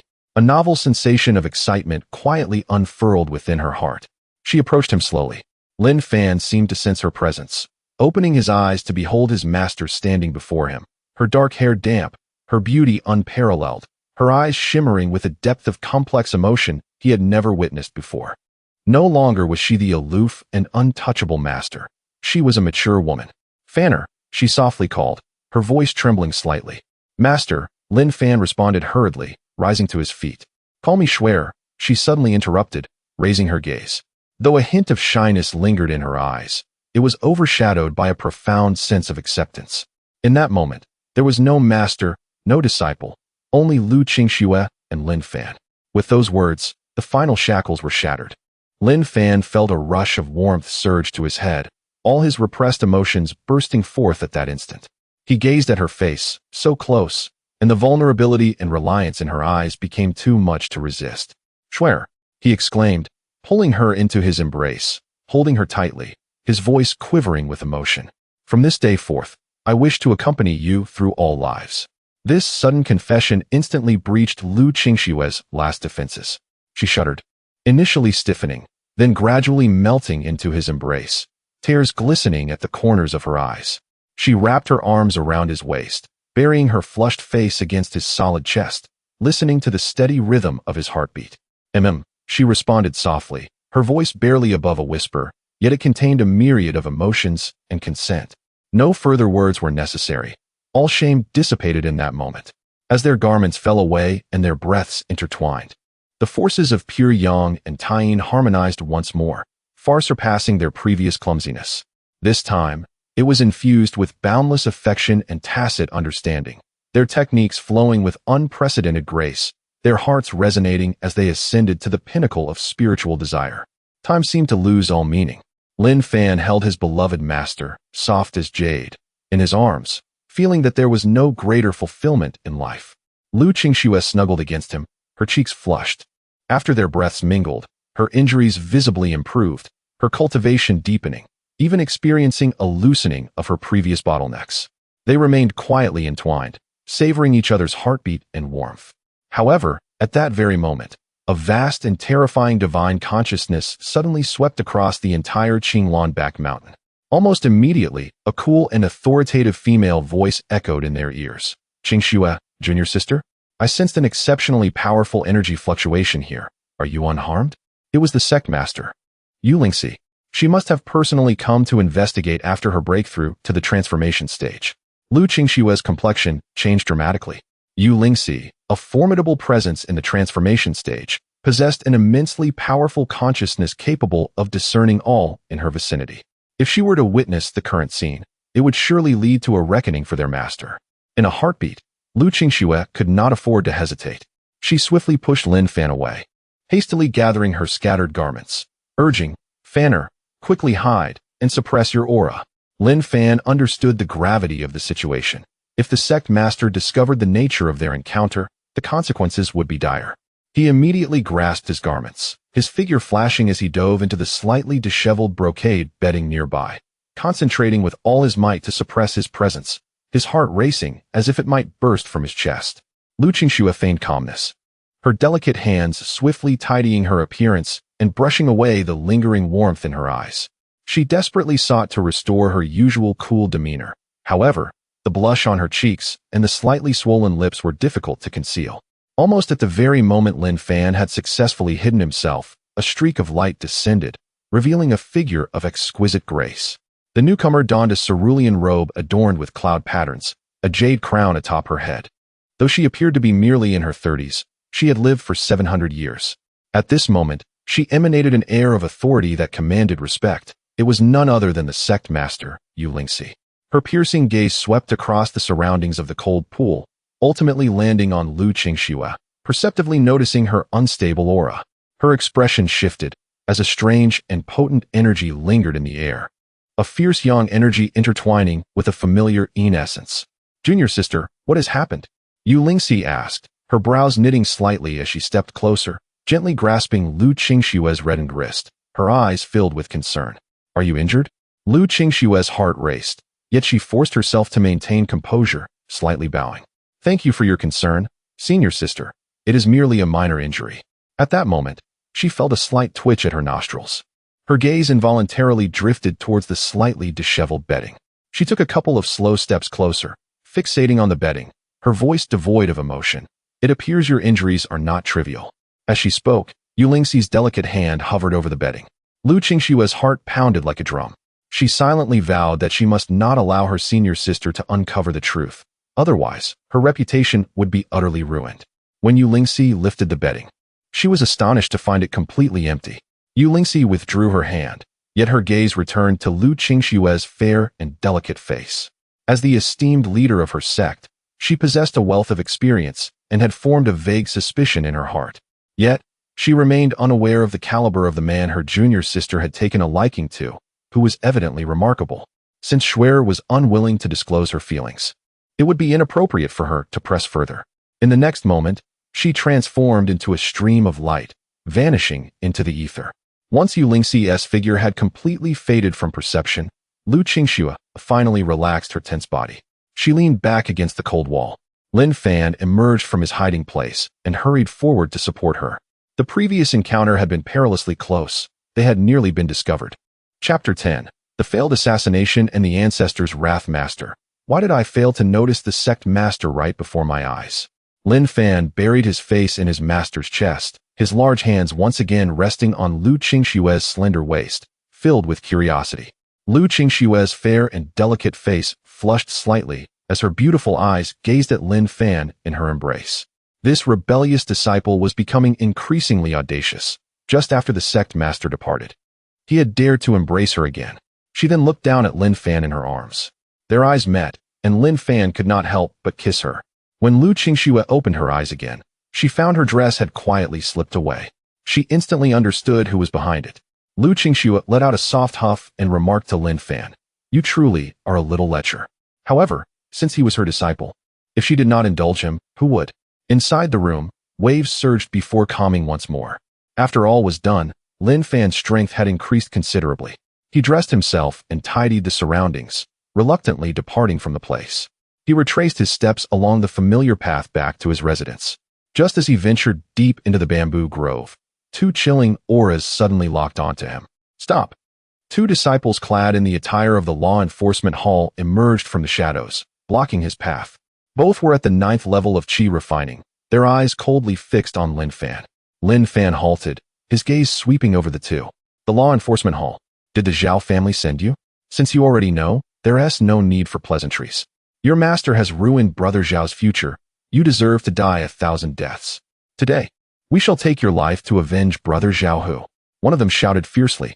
The other moved in sync to flank Lin Fan from behind, forming a pincer attack. Had it been a month ago, Lin Fan would have faced dire consequences against two 9th-level qi refining cultivators. However, he had now reached the same level, with pure yang spiritual energy surging within him. "Is it really just you two?" Lin Fan scoffed, unperturbed. Seeking death. The two law enforcement disciples struck simultaneously. One unleashed a poisonous palm strike aimed directly at Lin Fan's face, while the other summoned a flying sword, its blade aimed at Lin Fan's back. Their coordination was seamless, launching lethal attacks. Lin Fan shifted slightly, effortlessly evading their assault. The pure yang spiritual energy within him erupted forth as he threw a punch. The scorching wind from his strike sent the disciple wielding the poisonous palm hurtling backward. He crashed into the bamboo, spitting blood and losing consciousness on the spot. The other disciple was taken aback, hastily redirecting his flying sword. Clang! The sword was sent reeling back, its spiritual light dimming in an instant. The disciple's face turned ashen. "You, how is this possible?" Before he could finish his sentence, Lin Fan appeared before him, placing a hand gently on his dantian and sealing his cultivation. In the blink of an eye, one disciple lay unconscious while the other was captured. Lin Fan coldly regarded the subdued disciple. Has the Zhao family truly fallen so low as to send mere pawns? With that, he discarded the disciple like refuse. The disciple slumped on the ground, watching Lin Fan's retreating figure with terror in his eyes. This Lin Fan's strength was far beyond that of an ordinary qi refining cultivator. In an instant, both ninth-level qi refining cultivators had been defeated, one grievously injured, the other captured. The released disciple of the law enforcement hall scrambled back to the Zhao family, embellishing his report of Lin Fan's words. What? That brat dares to be so arrogant. He truly seeks his own demise. The news quickly reached the secluded domain. Zhao Wuhai, the ancestor of the Zhao family, was furious upon hearing it. Already enraged by his failed breakthrough to the transformation stage, he was now seething with rage, wishing to flay Lin Fan alive, crush his bones, and feed him to the dogs. A thunderous roar erupted like thunder in the Zhao family's forbidden area. The stone door of the retreat burst open, and a formidable yuan-ing pressure surged skyward, enveloping the entire Zhao family, causing all its members to tremble in fear and astonishment. The ancestor had emerged from seclusion. His figure was gaunt, his eyes ablaze with boundless fury. Although he a vast and overwhelming aura, far more formidable than ever before, emanated from her center, causing a sudden drop in the temperature of the air as delicate frost formed upon the surface of the bamboo leaves. The fury etched upon Zhao Wuhai's face instantly froze, morphing into sheer terror, his pupils contracting violently. He fixed his gaze upon Liu Qingxue, his voice tinged with a barely perceptible tremor. You have actually broken through to the transformation stage. It is important to note that while the ninth level of Yuan-ing seems merely a step away from the first level of transformation, the reality is that they are worlds apart. Liu Qingxue maintained a calm demeanor as she slowly lowered her gaze towards Lin Fan below, her icy expression softening slightly. "Fan, are you injured?" Her voice resonated clearly in Lin Fan's ears, laced with concern. Lin Fan shook his head, suppressing the tumultuous surge of energy within him. Chapter 11. Who is right and who is wrong? Are you not aware? Master, I am fine. Liu Qingxue slightly nodded, and when she turned her gaze back to Zhao Wuhai, her expression had returned to its icy demeanor. Elder Zhao. Her voice was not loud, yet it resonated clearly throughout the surroundings. As an elder of the sect, disregarding his status to strike at a mere qi refining disciple, do you not respect the sect's regulations? Zhao Wuhai's face darkened, his heart filled with doubt. His previous angry strike, though not his full strength, was not something an ordinary Yuan-ing cultivator could merely brush aside. The aura surrounding Liu Qingxue, fluid and harmonious, stirred the spiritual resonance around them, unmistakably indicating her status as a Huashan cultivator. He forcibly suppressed the surging fear within, gritting his teeth. Liu Qingxue, even if you have fortuitously reached Huashan, you must still adhere to reason. You have crippled my grandson's cultivation, severing his foundation. If you do not provide me with an explanation today, I will not rest until I bring this matter to the attention of the sect master. Explanation? Liu Qingxue took a gentle step forward, and the chill around her intensified, causing snowflakes to begin coalescing and falling from the sky. Zhao Wuhai, unwilling to yield, unleashed his powerful aura, challenging her. In an instant, the spiritual energy became chaotic. Below, Lin Fan clenched his fists, his pure yang spiritual power circulating within him, resisting the terrifying residual pressure. He focused intently on the white figure above, a warm current flowing through his heart, accompanied by an intense desire to grow stronger. Liu Qingxue. Zhao Wuhai's hair bristled as he roared in fury. Even if you have entered Huashan, what of it? I have cultivated at the peak of Yuan-ing for hundreds of years and have no reason to fear you. Today, I shall rid the sect of the two of you who are nothing but calamities. He swiftly formed hand seals, and spiritual energy surged forth like a tide. Wanmu Guesun. This was one of his most treasured secret arts, refined over centuries from the essence of the underground Yin wood, possessing immense power. Even a Huashan expert would find it formidable. Liu Qingxue coldly laughed. A strand of sword qi, honed to perfection and as thin as a cicada's wing, appeared out of nowhere, silently slicing through the air. The aggressive vines before her quickly dissolved in the presence of that white sword qi. Zhao Wuhai let out a muffled groan, a trickle of blood escaping the corner of his mouth, his eyes filled with disbelief. One of his strongest secret arts. So easily defeated? Is this the fundamental disparity between Huashan and Yuan-ing? Zhao Wuhai's complexion shifted between green and white, feeling the probing divine senses from all around, embarrassment and indignation flooding him. If he were to retreat now, he, Zhao Wuhai, and the entire Zhao family would lose face in Qingxue's sect. Yet, should he continue to fight, Liu Qingxue's displayed strength was unfathomable, and he had no chance of victory. Just as he found himself in a dilemma, a gentle yet authoritative female voice resonated clearly in everyone's ears. What kind of decorum is this, with such incessant bickering within the sect? The moment the voice sounded, the chaotic spiritual energy in the sky settled, the falling snowflakes quietly melted away, and the oppressive presence of Huashan and Yuanying dissipated as if smoothed by an invisible hand. A slender figure, adorned in light azure sect master robes, appeared silently between Liu Qingxue and Zhao Wuhai. It was the sect master of Qingxue's sect, Yulingxi. Her gaze first fell upon Liu Qingxue, giving a slight nod and revealing a faint smile. Then, she turned to the grim-faced Zhao Wuhai, her tone calm but laden with significance. Elder Zhao, regarding the matter of Lin Fan and Zhao Hu, I have heard some whispers. Do you not discern who is right and who is wrong? In the next moment, one of Zhao Wuhai's arms was severed by the sect master's sword. Zhao Wuhai's eyes twitched, humiliation flooding his heart. He then flickered and transformed into a streak of light, fleeing in a disheveled manner, as swiftly as he had come. Yet the next instant, a cold sword chi severed his other arm. Overwhelming pain surged through him, forcing out a cry of agony. Liu Qingxue appeared before him, and he gazed at the woman before him in terror, pulling out a spatial ring, floating it directly in front of him, saying, "There are numerous spirit stones inside," and, before he could finish, his head was already severed from his body, with Liu Qingxue having vanished without a trace. When she reappeared, Liu Qingxue stood quietly before his window. She looked down, her gaze softening as she addressed Lin Fan within the room, conveying, "This tower is of no use to me, so I give it to you." "Thank you, master." Lin Fan accepted the small tower gratefully. Following this battle, Lin Fan gained renown. The news of his master Liu Qingxue breaking through to Huashan spread like wildfire throughout Qingxue's sect and beyond to other sections.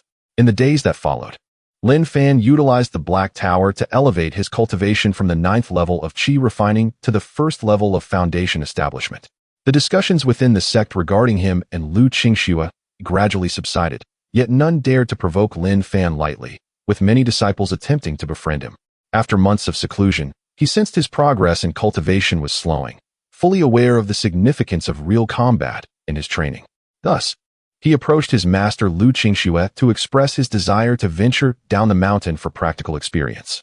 Liu Qingxue stood atop Qinglan Mountain, gracefully raising her hand as a jade slip floated towards Lin Fan, saying, "This jade slip contains information about the perilous regions surrounding the sect and some details about the demon beasts." "Thank you, master." Lin Fan accepted the item solemnly. Leaving the protective array of Qingxue's sect, he plunged into the vast primordial forests, where spiritual herbs and treasures lay hidden alongside numerous dangerous demon beasts, an ideal training ground for low-level disciples. Following the guidance of the jade slip, he cautiously avoided several areas marked with dangerous energy, while simultaneously extending his spiritual sense to search for possible spirit herbs. After establishing his foundation, his range of divine sense perception had greatly increased, allowing him to clearly sense the slightest movements within dozens of feet around him. As he proceeded, a violent clash of spiritual energy erupted from a deep canyon ahead, accompanied by a woman's urgent shouts and a deep, menacing beast roar. Lin Fan halted, immediately retracting his aura and stealthily advancing. As he rounded a moss-covered boulder, the scene within the canyon came into view. A young girl, clad in Qingxue's sect disciple robes, wielded a long sword glowing with azure light, battling fiercely against a massive bear covered in rock-like, thick scales. The girl's features were exquisite, yet her face was pale, blood trickling from the corner of her mouth, her steps wavering. Her sword strikes against the bear's scales only produced sporadic sparks, unable to breach its defenses. The Yin Jiaxiong, an adult creature of formidable strength comparable to a second-layer foundation establishment, possesses extraordinary defensive capabilities. Lin Fan immediately recognized the name of this ferocious beast. The young maiden, with merely a 9th layer of Qi refining cultivation, had already demonstrated remarkable resilience to endure thus far. At that moment, the Yin Jiaxiong unleashed a ferocious roar, and its massive paw, imbued with the power to crush mountains and stones, descended with tremendous force. The maiden raised her sword to block the attack, yet she was violently thrown back by the overwhelming might. Her sword slipping from her grasp, She collided heavily against the rocky wall behind her, letting out a muffled groan, clearly devoid of the strength to continue the battle. Chapter 12. Slaying the Yin Jiaxiong. Young maiden Suzy, Mo, the Yin Jiaxiong's blood-red eyes fixated on its prey, its limbs poised on the ground, roaring as it charged once more, its gaping maw exuding a foul stench. Despair filled the young maiden's gaze. Just as the tragic scene seemed imminent, Lin Fan revealed himself. "Stop," he commanded in a low voice, channeling the pure foundational spiritual energy within him. Delivering a powerful punch to the comparatively vulnerable side of the Yin Jiaxiong's neck. The force of his blow was fierce, accompanied by a searing heat. Sensing the threat, the Yin Jiaxiong hesitated in its charge, instinctively raising its forelimb to block. With a resounding thud, their strikes met, causing the massive creature to stagger slightly, emitting a furious roar. Its crimson eyes immediately locked onto Lin Fan, abandoning its original target. The girl, relieved to have survived, sank to the ground. Upon recognizing the blue-green robe of Qing Shan Zong adorning Lin Fan, hope surged within her, prompting her to urgently call out, "Senior brother, be careful. This beast's scales are exceedingly thick." Lin Fan nodded slightly in acknowledgement, his focus wholly dedicated to confronting the beast before him. Having just broken through to the foundational level, this was his first encounter with a creature of equal standing, an opportunity to test his strength. The Yin Jiaxiong rose to its hind legs, roaring as it swung its massive paw, generating a howling wind. Lin Fan moved with agility, sidestepping the lethal strike, while simultaneously forming his fingers into a sword. The pure yang spiritual energy surged within him, the tips of his fingers glowing with a sharp golden light as he swiftly targeted the joints of the Yin Jiaxiong. With a swift motion, the golden light sliced through, parting the hardened scales and allowing dark red blood to seep forth. The Yin Jiaxiong, in pain, became increasingly frenzied in its attacks. Yet Lin Fan, with his nimble footwork, evaded each strike and seized the opportunity to counterattack. His assaults were not grandiose, but rather precise and ruthless, exploiting the creature's relatively weaker points. Before long, the Yin Jiaxiong was covered in wounds, its movements slowing as it emitted a defiant roar. Seizing the moment, Lin Fan unleashed a long-held strike. With a thunderous crash, the colossal beast fell to the ground, struggling for a moment before finally succumbing to stillness. The young maiden beside him was left in a state of shock. This senior brother appeared youthful, seemingly only at the foundational first level, yet he managed to dispatch a creature comparable to one at the third level with such finesse. Lin Fan exhaled a breath of relief and approached the fallen Yin Jiaxiong, skillfully extracting its core, a soil-colored crystal brimming with formidable earth energy. He then turned to the young maiden, extending his hand. "Are you all right?" Regaining her composure, she accepted his hand to stand, her face still pale with lingering shock, and hurriedly expressed her gratitude. "Thank you, senior brother, for saving my life. I am Suzy Mo, a disciple of Dan Xiaofeng. Assisting fellow disciples is only natural," Lin Fan replied, waving his hand. Observing her ashen complexion, he retrieved a healing pill and handed it to her. "Take this." Gratefully, Suzy Mo accepted it and consumed the pill, taking a moment to recover her color. The two then swiftly departed the valley. Along the way, Suzy Mo couldn't help but steal glances at Lin Fan's handsome visage. Remembering his astonishing strike from earlier, her admiration for him deepened. "Senior brother Lin," Suzy Mo ventured, her voice laced with a hint of curiosity. "Are you here to undertake a sect mission and train?" "Indeed," Lin Fan replied succinctly, though his tone was less cold than before. "I am gathering some materials for refining and honing my sword techniques." "Ah, I see," Suzy Mo generously complimented. "Senior brother's swordplay is truly impressive. That Yin Jiaxiong had formidable defenses, yet was cleaved open by your sword." Lin Fan glanced at her, replying nonchalantly, "It was largely due to your assistance in exhausting its strength that I could so easily subdue it. Moreover, your agility is commendable. Had you not been forced into a corner, escaping would have been challenging." Receiving Lin Fan's acknowledgement, Suzy Mo felt her cheeks warm, a sweetness blooming within her heart. "Senior brother, you flatter me. I am far from your level. I owe you my life today." In the following days, Lin Fan continued to accumulate combat experience in the area, escaping peril several times. They quickly left the damp valley behind. After traversing a narrow ridge for some time, Lin Fan discovered a cave partially obscured by vines. Though the entrance was modest, The interior appeared quite dry. He cautiously cleared the vines with his sword and inspected the cave, confirming the absence of any beastly dwellers, before gesturing for Su Zimo to enter. Let us rest here. The cave was small but sufficient for the two to take shelter. Lin Fan set up a simple warning barrier at the entrance before moving deeper into the cave, sitting cross-legged.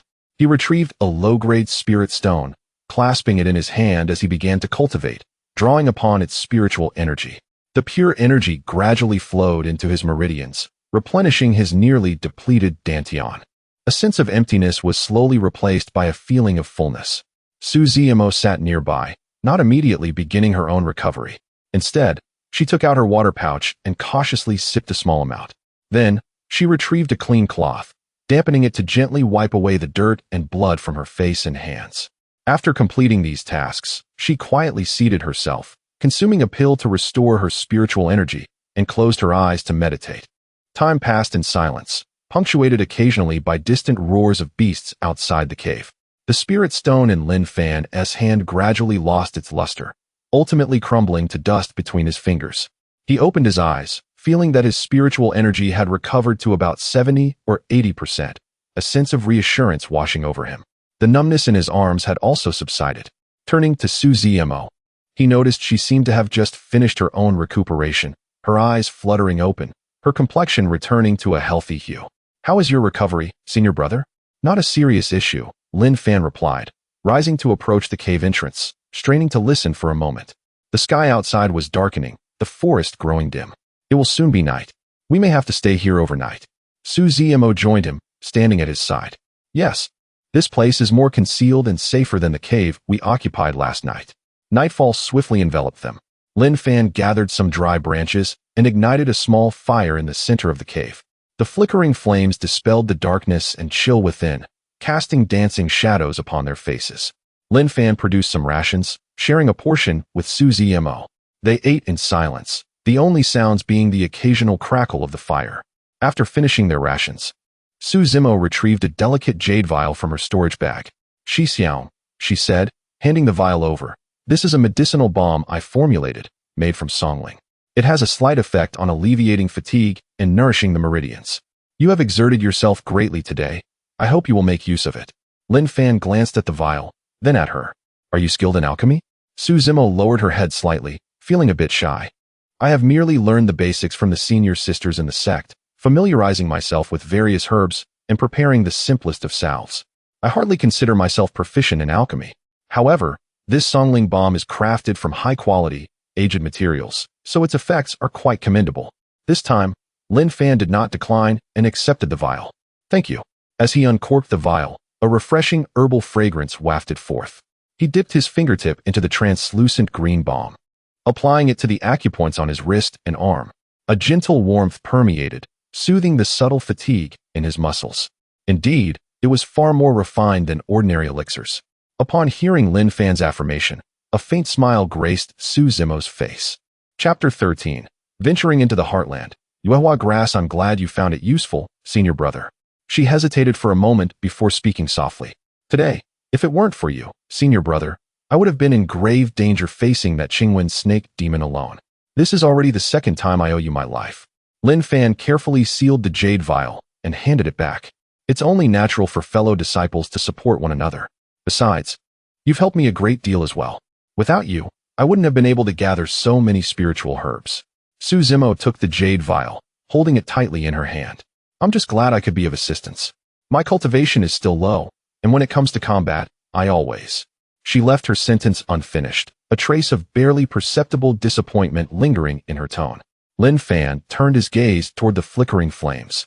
"Everyone has their own strengths. Your talent lies in alchemy and identifying spiritual herbs.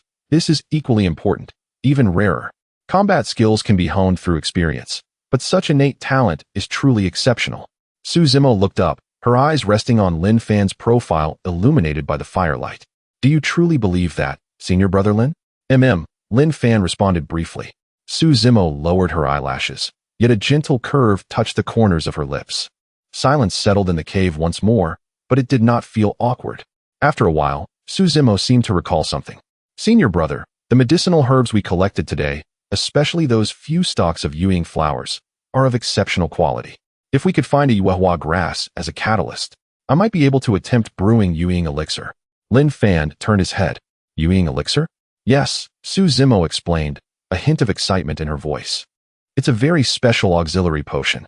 After consumption, it can greatly reduce one's presence for a short time, even allowing one to evade the perception of lower-level demon beasts to some extent. It's extremely helpful for exploring dangerous areas or shaking off pursuit.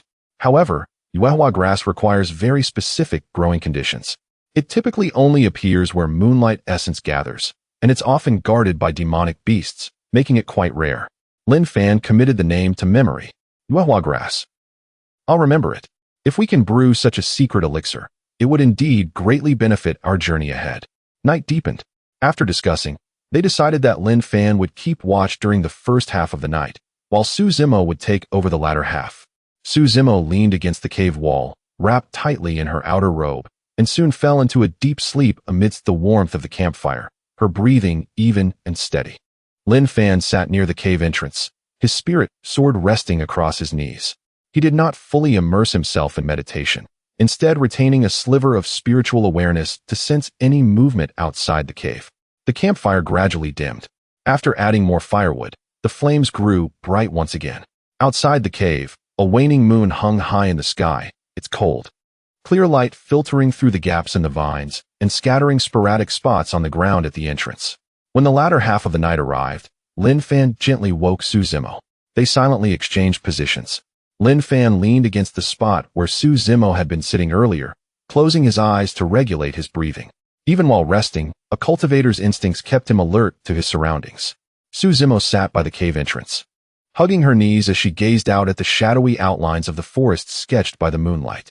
Occasionally, the cry of a night owl echoed from far away. Time passed slowly. On the eastern horizon, a faint hint of grayish-white began to emerge. A thin morning mist drifted through the forest. Just as Su Zimo thought the night would pass peacefully, an extremely faint rustling sound, distinctly unnatural, drifted into her ears amidst the morning mist. The sound was very soft, as if something were moving with extreme caution.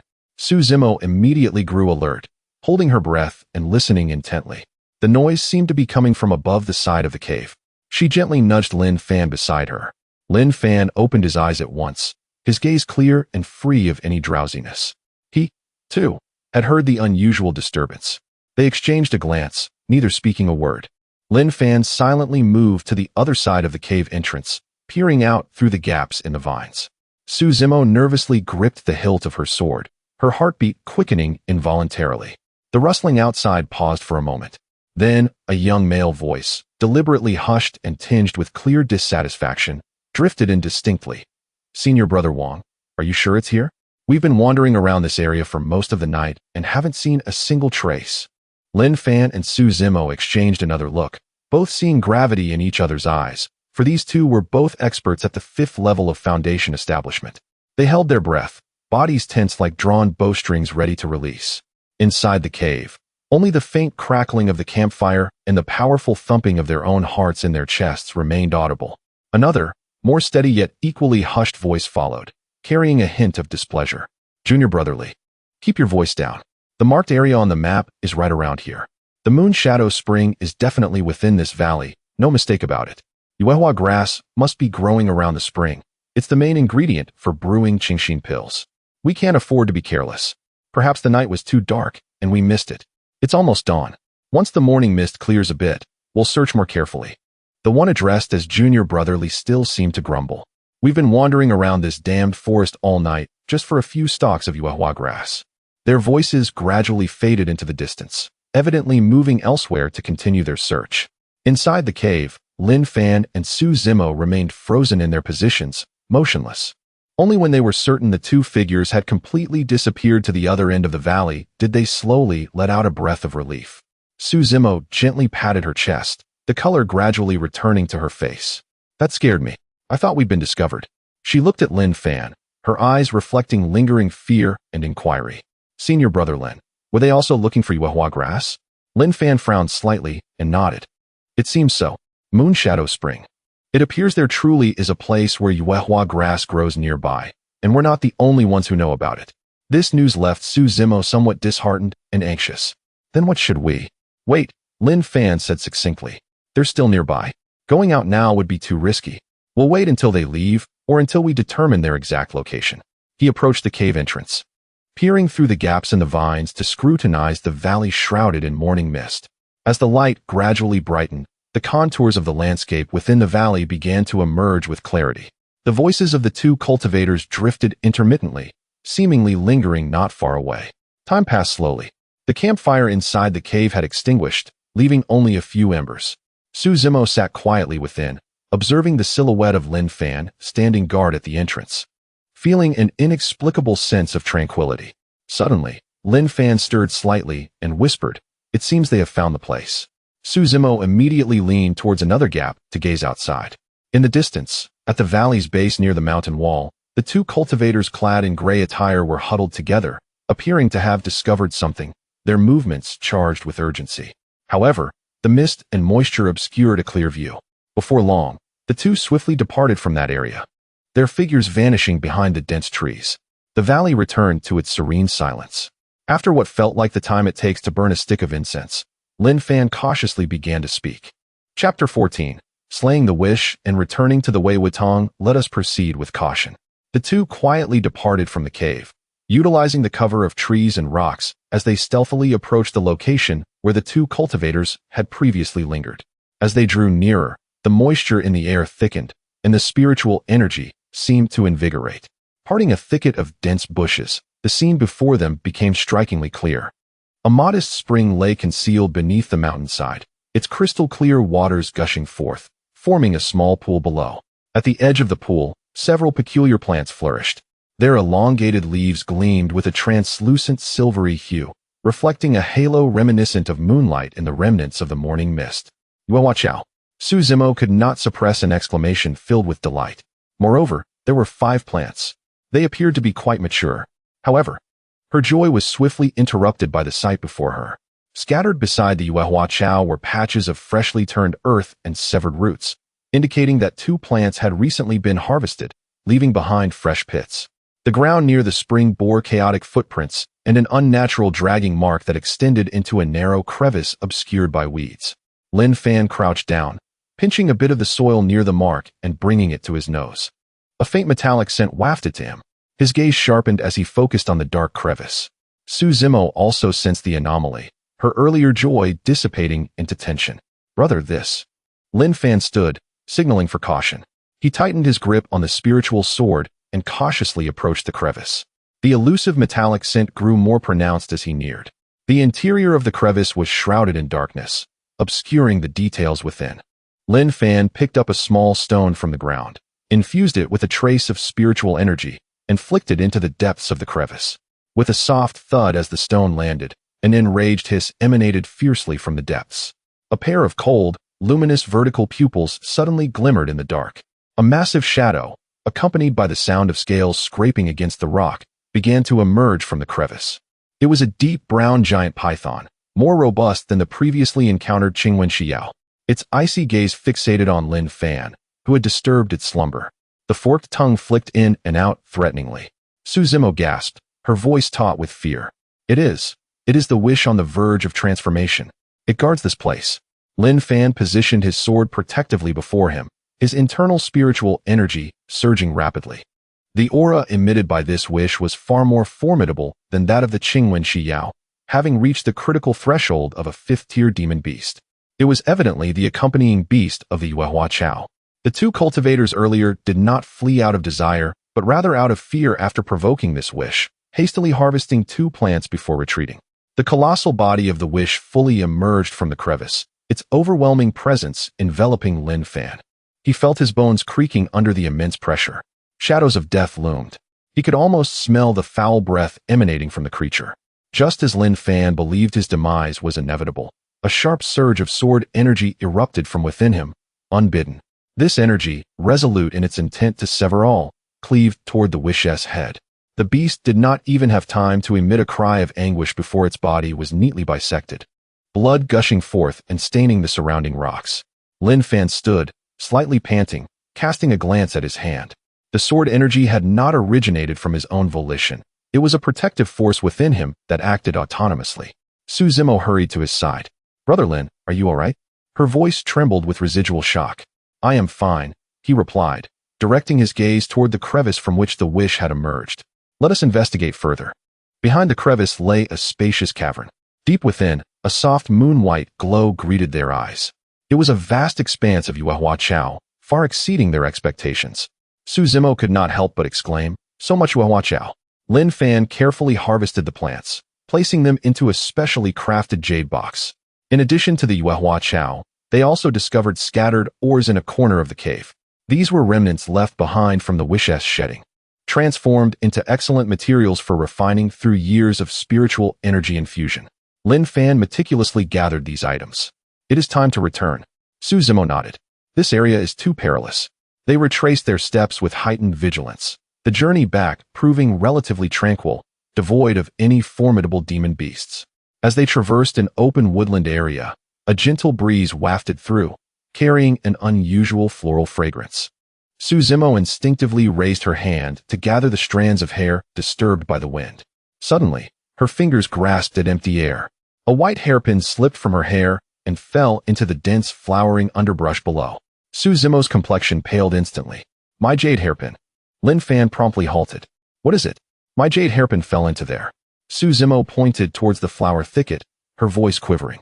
Lin Fan turned his gaze toward the thicket, where the flowers bloomed in vivid shades of purple and red, their forms enchanting. The peculiar fragrance in the air emanated from this very spot. His brow furrowed. It is the Qingxue. Its scent can bewitch the mind, and excessive inhalation can plunge one into an illusion. Wait here. I will go down to retrieve it for you. Su Zimo grasped his sleeve. It is too dangerous. If something were to happen to you. Lin Fan gently pried her hand away. The heirloom left by your mother cannot be lost. I will hold my breath and shield myself with spiritual energy. I will return swiftly. Before Su Zimo could voice further objections, Lin Fan had already leaped into the flower thicket. The rich fragrance instantly enveloped him. Even with his breath held, the scent relentlessly sought to influence his consciousness.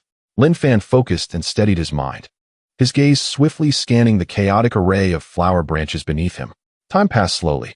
A heaviness began to press against his chest. The intoxicating aroma from the surroundings intensified, inducing a growing sense of dizziness. It was imperative to find it swiftly. At last, beneath a mesmerizing flower, he caught sight of a jade hairpin. He immediately bent down to retrieve it, just as his fingertips grazed the hairpin. A nearby deep purple enchanting flower suddenly released a burst of powdery mist.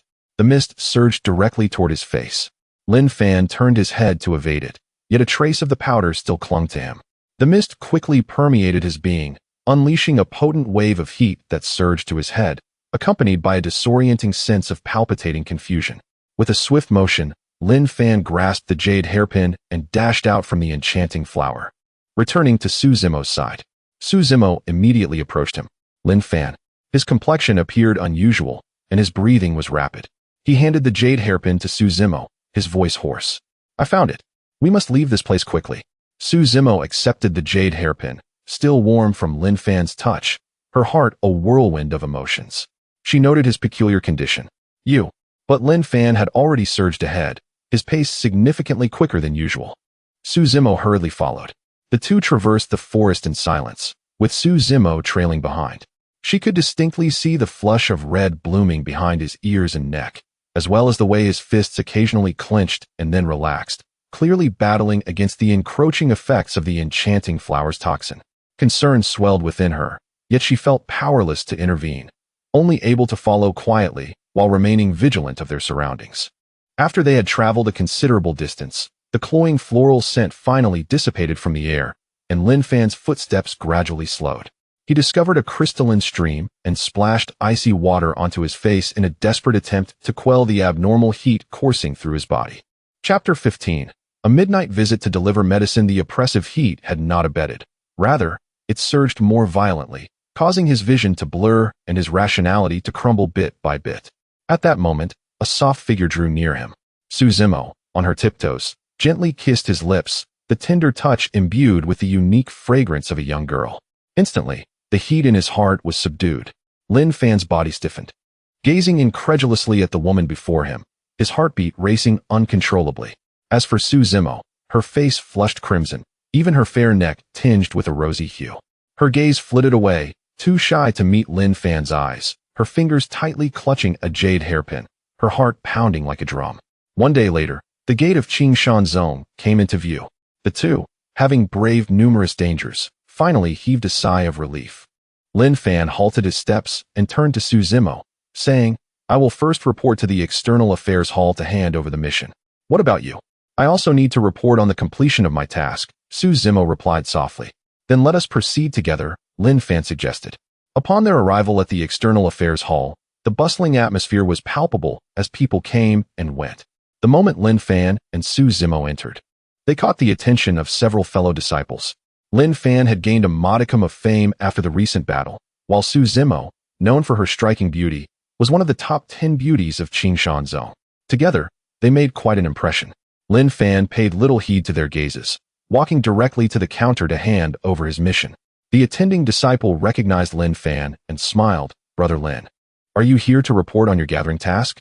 Lin Fan began to retrieve the items from his storage pouch, which included several high-quality herbs, prompting nods of approval from the disciple.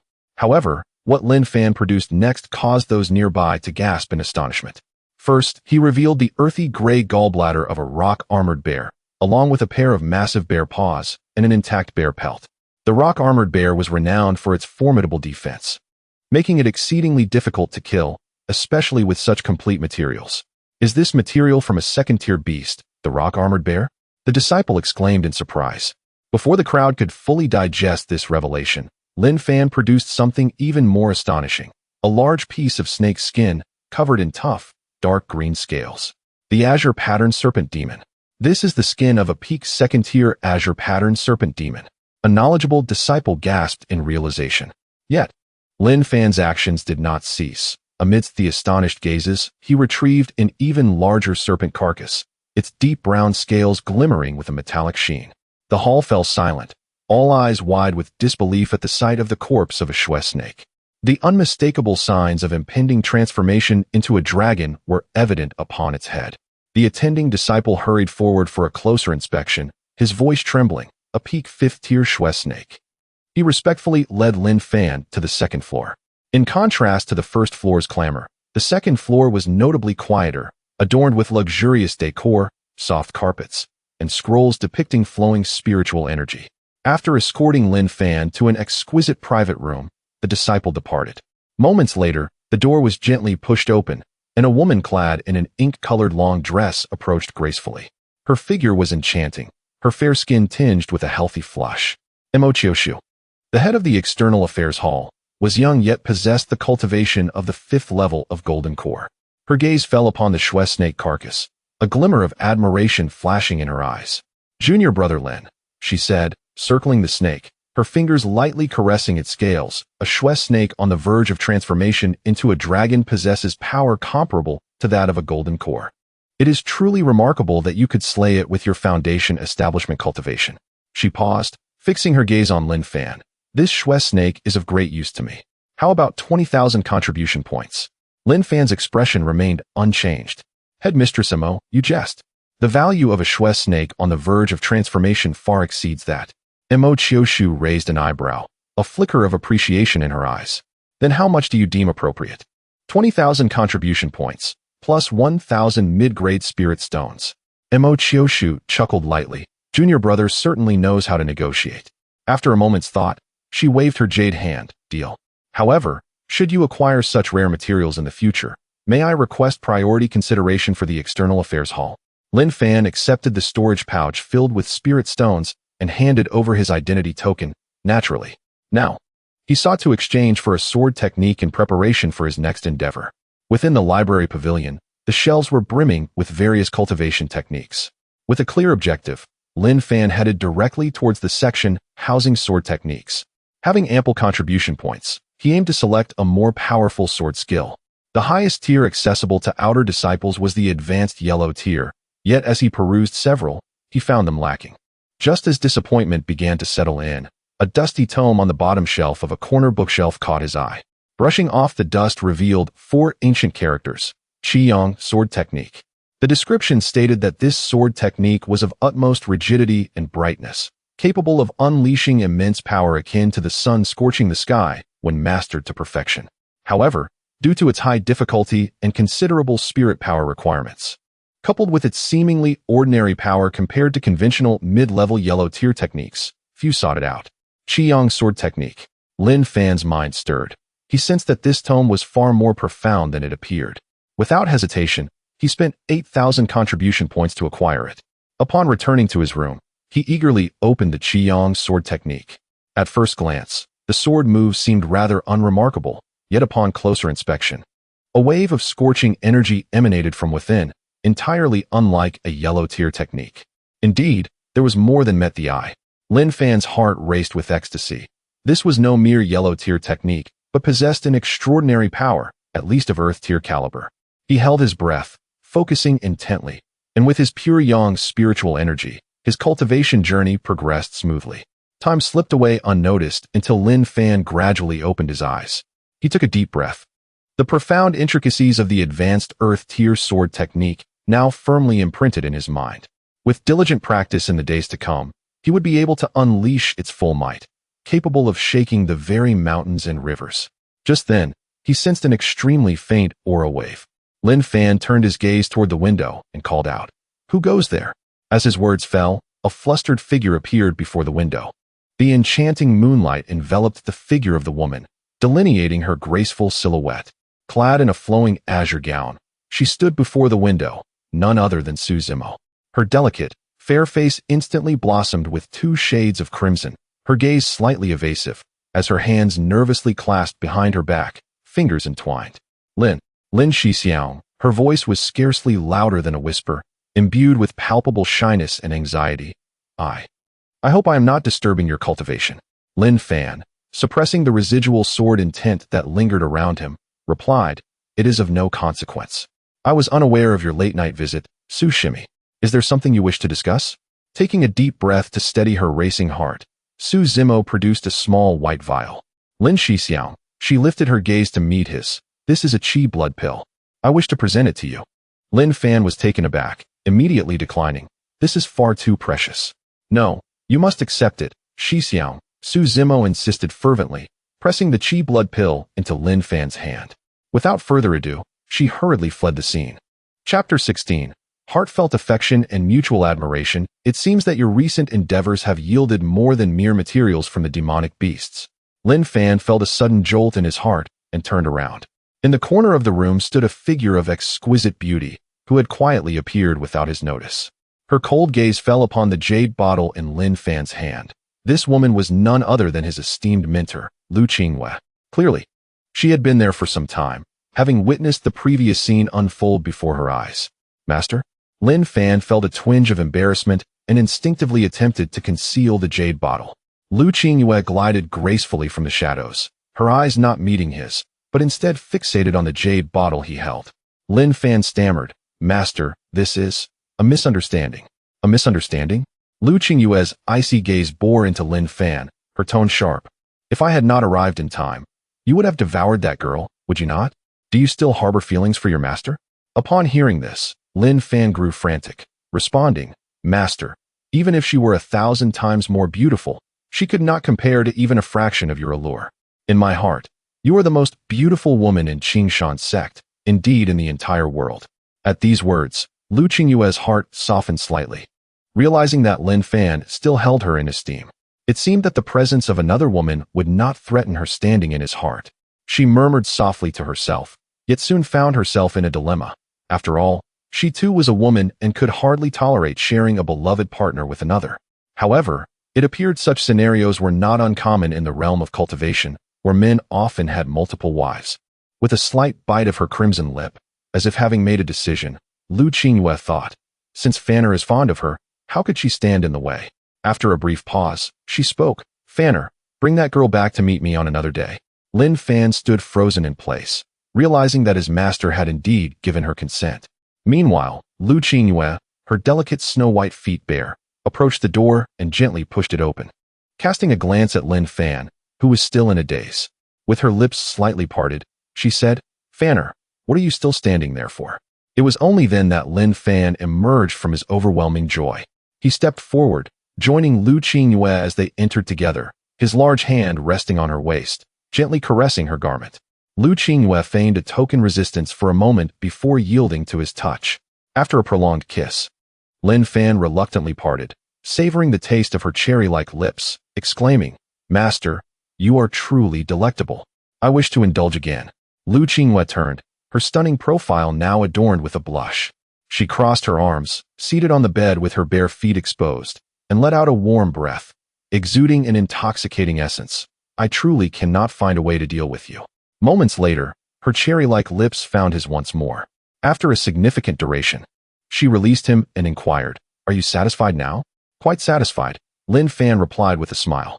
In the alchemy chamber, he immediately spotted Su Zimo, who was intently focused on controlling the flames before the alchemy furnace. At that moment, she was surrounded by a purple aura, skillfully managing the temperature of the fire. Lin Fan refrained from approaching immediately, as he did not wish to disturb her and inadvertently cause her harm. He simply stood quietly and observed her. Once Su Zimo completed a stage of her work and let out a sigh of relief, he stepped forward. "Sushimi." Su Zimo turned at the sound of his voice, her eyes lighting up with surprise before a soft blush crept upon her cheeks, seemingly recalling their bold encounter from the previous night. "Lin Xixiang, what brings you here?" she asked curiously. "The qi blood pills you gifted me last time were quite excellent. I have come to trouble you, Sushimi, to assist me in refining another batch," Lin Fan said with a smile. Su Zimo, her expression filled with delight, replied, "I am currently in the process of refining qi blood pills. This batch will be ready soon. If you are not in a hurry, you may wait a moment while I prepare another. That would be much appreciated." "Sushimi," Lin Fan nodded and took a seat nearby. By the time the qi blood pills were ready, night had fallen outside. "Lin Xixiang, it is already quite late. Perhaps." Su Zimo glanced out the window, her voice trailing off. After a moment's hesitation, she gathered her courage and looked at Lin Fan. "Perhaps you could join me in my cave to dine?" Her voice grew softer, as if the courage she had mustered was gradually waning. "Then I thank you, Shimi," Lin Fan said with a respectful gesture. Seeing him agree, Su Zimo's face lit up with excitement. She tidied up the alchemy platform and led Lin Fan outside. Su Zimo's cave was situated in a tranquil area of Qingshan sect, a quaint and independent courtyard. Upon pushing open the door, a subtle fragrance wafted towards them. The room, though modest, was impeccably clean and well organized, with a table, chairs, and a bed arranged neatly, the windows bright and clear. The bed was adorned with a simple yet elegant green quilt. On the small table beside the bed rested a white porcelain vase, holding several unidentifiable small flowers that were now blooming, releasing a delicate fragrance that was refreshing and uplifting. "Please take a seat, Xixiao. The meal will be ready shortly," Su Zimo said, a hint of shyness in her demeanor. She then tied on an apron and hurried into the kitchen. Lin Fan sat quietly. Before long, Su Zimo emerged with several exquisite dishes that were fragrant and visually appealing. Although they were not exotic delicacies, their presentation was exquisite, clearly the result of considerable effort. "Lin Xixiao, please try them and see if they suit your taste," Su Zimo said as she served him the food, her eyes sparkling with anticipation. Lin Fan sampled a few bites and praised, "The flavors are delightful. Your culinary skills are truly exceptional, Sushimi." Her heart soared at his compliment, and a joyful smile graced her face. As they dined, they shared stories and anecdotes from their sect, the atmosphere growing increasingly harmonious. After the meal, Su Zimo immediately stood to clear the dishes. "Lin Xixiao, please sit and relax. I will take care of this." Lin Fan also rose, naturally lifting several plates in response. "No need for that. I shall assist you. I cannot simply partake without contributing." With that, he followed her into the kitchen. The kitchen was cramped, and they stood side by side at the sink. Lin Fan took the initiative to wash the dishes while Su Zimo dried them. Before long, they had finished cleaning. Just as Su Zimo was about to step outside, Lin Fan wrapped his arms around her from behind. The close proximity allowed Lin Fan to distinctly perceive the gentle rhythm of the other's breath and the warmth of her body. Su Zimo's heart began to race involuntarily, her cheeks flushing with a delicate warmth. After a brief silence, Lin Fan suddenly spoke, "Sushimi." Su Zimo instinctively replied, lifting her gaze to meet Lin Fan's eyes. Lin Fan paused momentarily and then declared, "I have feelings for you." Upon hearing this, Su Zimo's cheeks bloomed with an even deeper crimson, resembling a ripe peach, leaving her momentarily at a loss for words. Almost unable to believe her ears, Su Zimo asked, "Lin Xixiao, is what you just said truly genuine?" "Indeed, It is, Lin Fan affirmed with a smile and a nod. A surge of overwhelming joy flooded Su Zimo's heart, and tears welled up in her eyes, rendering her somewhat incoherent with excitement. Observing her emotional state, Lin Fan couldn't help but reach out his large hand to gently brush away the tears at the corners of her eyes, offering comfort. Silly girl, do not cry. Suppressing the sobs within, Su Zimo reveled in the warmth emanating from Lin Fan. Gazing at the woman in his arms, Lin Fan leaned closer and whispered in her ear, Su Shimi, you are truly beautiful. Upon hearing this, Su Zimo looked up, her expression adorned with the unique bashfulness of youth. Then, Lin Fan took the initiative to press his lips against hers. After what felt like an eternity, he reluctantly released her from the kiss. Chapter 17. Revealing inner thoughts and transmitting techniques. Lin Fan gently lifted Su Zimo and laid her upon the bed. At this moment, her heart was filled with a mix of anticipation and a hint of trepidation. After all, it was her first experience in such intimate matters, and it was only natural for her to feel nervous. Lin Fan leaned close to her, inquiring, Zimo, would you like to know why I have advanced in my cultivation so rapidly? Curiosity flickered in Su Zimo's eyes as she gazed at Lin Fan's handsome profile, her expression reflecting her intrigue. Observing her reaction, Lin Fan produced a tome titled Yin Yang Complementary Dual Cultivation Classic from his storage ring. He spoke softly, Zimo, it is through this technique that I have made such remarkable progress. Su Zimo's mouth slightly parted in surprise as she asked, can this technique truly allow me to advance so swiftly?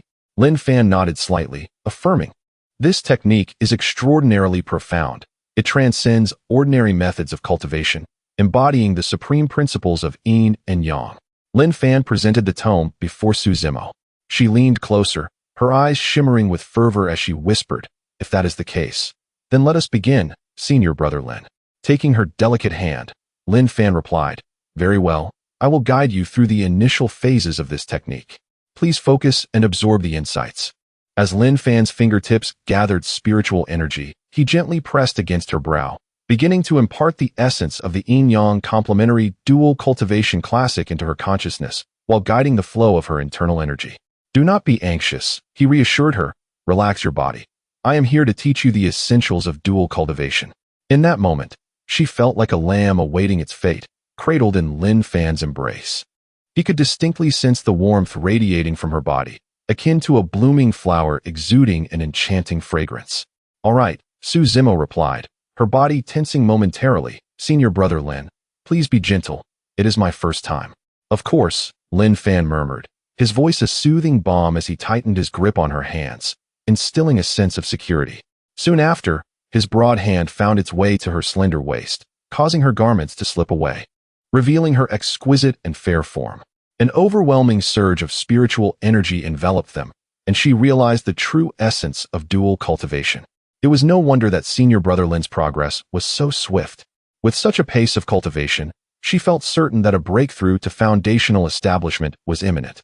Completely immersed in the exhilarating sensation of rapid advancement, the woman's yearning for power eclipsed her last vestiges of shyness, and she began to respond clumsily. 2 hours later, Lin Fan lay exhausted upon the bed, gazing at the lingering cherry blossom marks on the sheets, a contented expression gracing his features. Su Zimo, with her cheeks flushed and utterly spent, nestled against Lin Fan like a docile kitten, curling tightly in his embrace. By the following morning, she lazily extended her fair hand, feeling a sense of complete ease as her internal energy surged within her. Instinctively, she turned her attention inward to her dantian, and her eyes widened in astonishment as she gazed at Lin Fan beside her. Senior brother Lin, she stammered, overwhelmed with excitement, I have established my foundation. In a mere 2 hours, she had ascended from the 9th level of qi refinement to foundational establishment. Such speed was unprecedented. Lin Fan, seemingly unfazed, smiled gently and lightly brushed her delicate nose, saying, you possess a solid foundation and an abundance of primordial yin, naturally. Your gains are immense. Following her surprise came a deeper reliance on Lin Fan. She nestled closer to him, her jade fingers tracing circles on his chest, playfully teasing, it is all your fault, senior brother Lin. You have left me feeling so weak. Feeling a rush of warmth from her playful provocation, Lin Fan swiftly turned, enveloping her beneath him. Oh, it seems I have not exerted myself enough if you still possess the energy to complain, Junior sister Su. Su Zimo gasped, sensing his body grow warm against her, and she felt a rush of embarrassment, trying to shy away, yet Lin Fan's strong hand held her firmly in place. Their gazes locked, and Lin Fan leaned in, kissing her slightly parted lips, only breaking away when her breath became unsteady. Senior brother. It is morning, Su Zimo murmured, gently pushing him away, though her eyes were already hazy with longing. Lin Fan chuckled softly, his fingertips gliding over her smooth shoulder. Noticing her body tremble slightly, he whispered in her ear, "What is there to fear? I would never harm you." After exchanging playful banter, they finally rose. Su Zimo donned her garments with delicate movements. Her demeanor transformed from the passionate fervor of the night before to a gentle grace. Once ready, they stepped out hand in hand. The sunlight illuminated Su Zimo, her recent advancement in cultivation enhancing her beauty, imbuing her with a radiant charm and an alluring grace that was simply breathtaking. Just then, an unexpected figure halted outside the courtyard. It was Sun Yun, a disciple who had long pursued Su Zimo. He had intended to invite her to join him on a sect mission, but he was utterly unprepared for the sight of his beloved goddess walking hand in hand with another man, her demeanor distinctly different, filled with a captivating allure, and the faint marks of passion adorning her neck.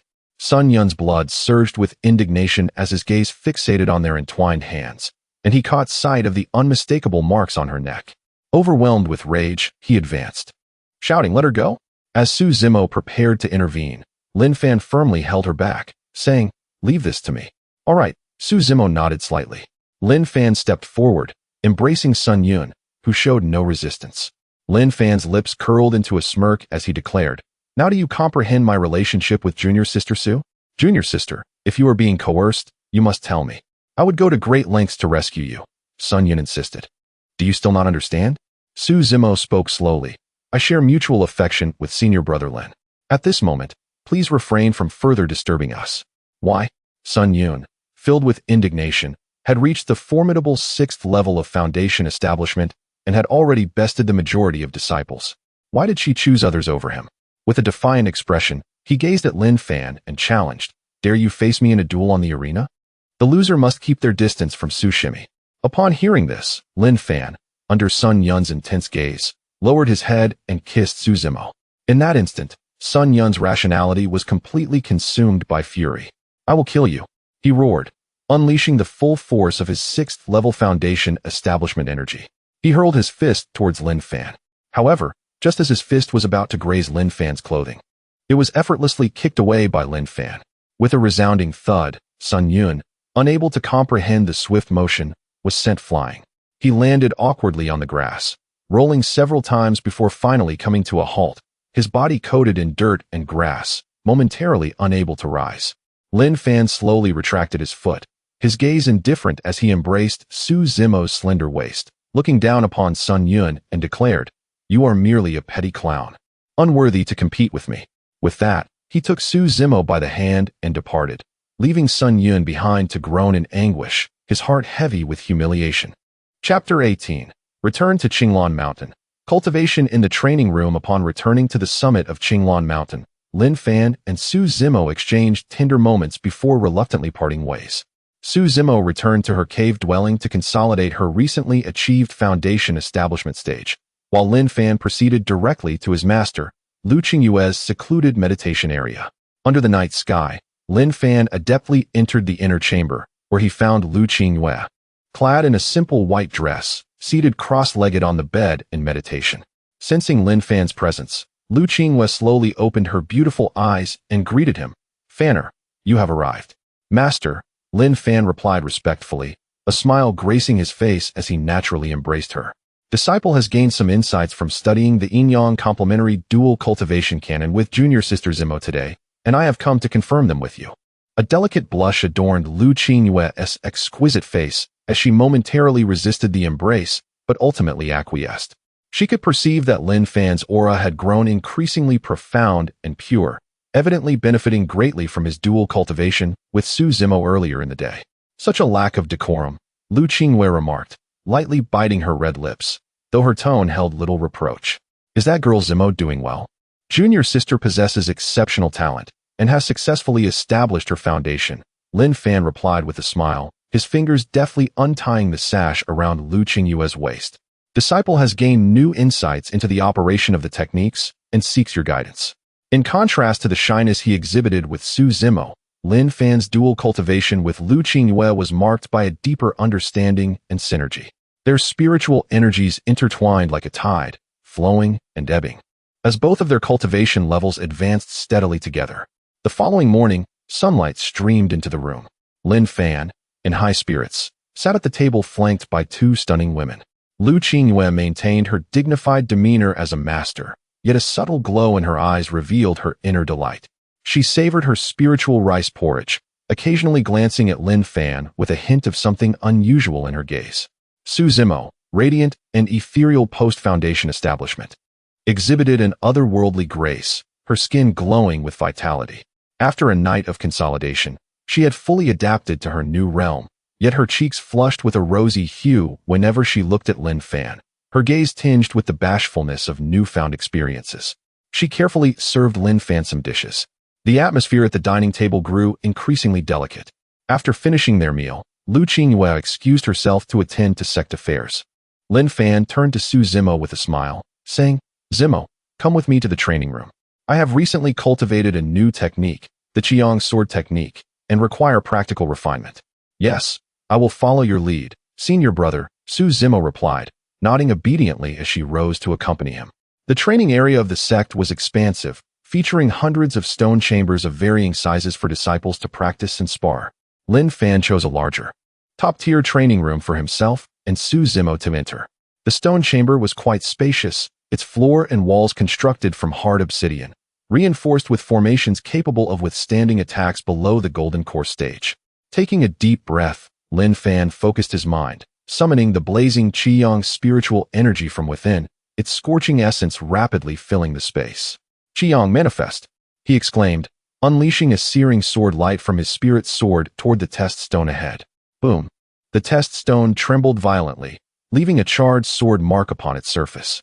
Immersed in his practice, Lin Fan unleashed a series of sword techniques, the flames of the Qiyang sword technique sweeping across the chamber.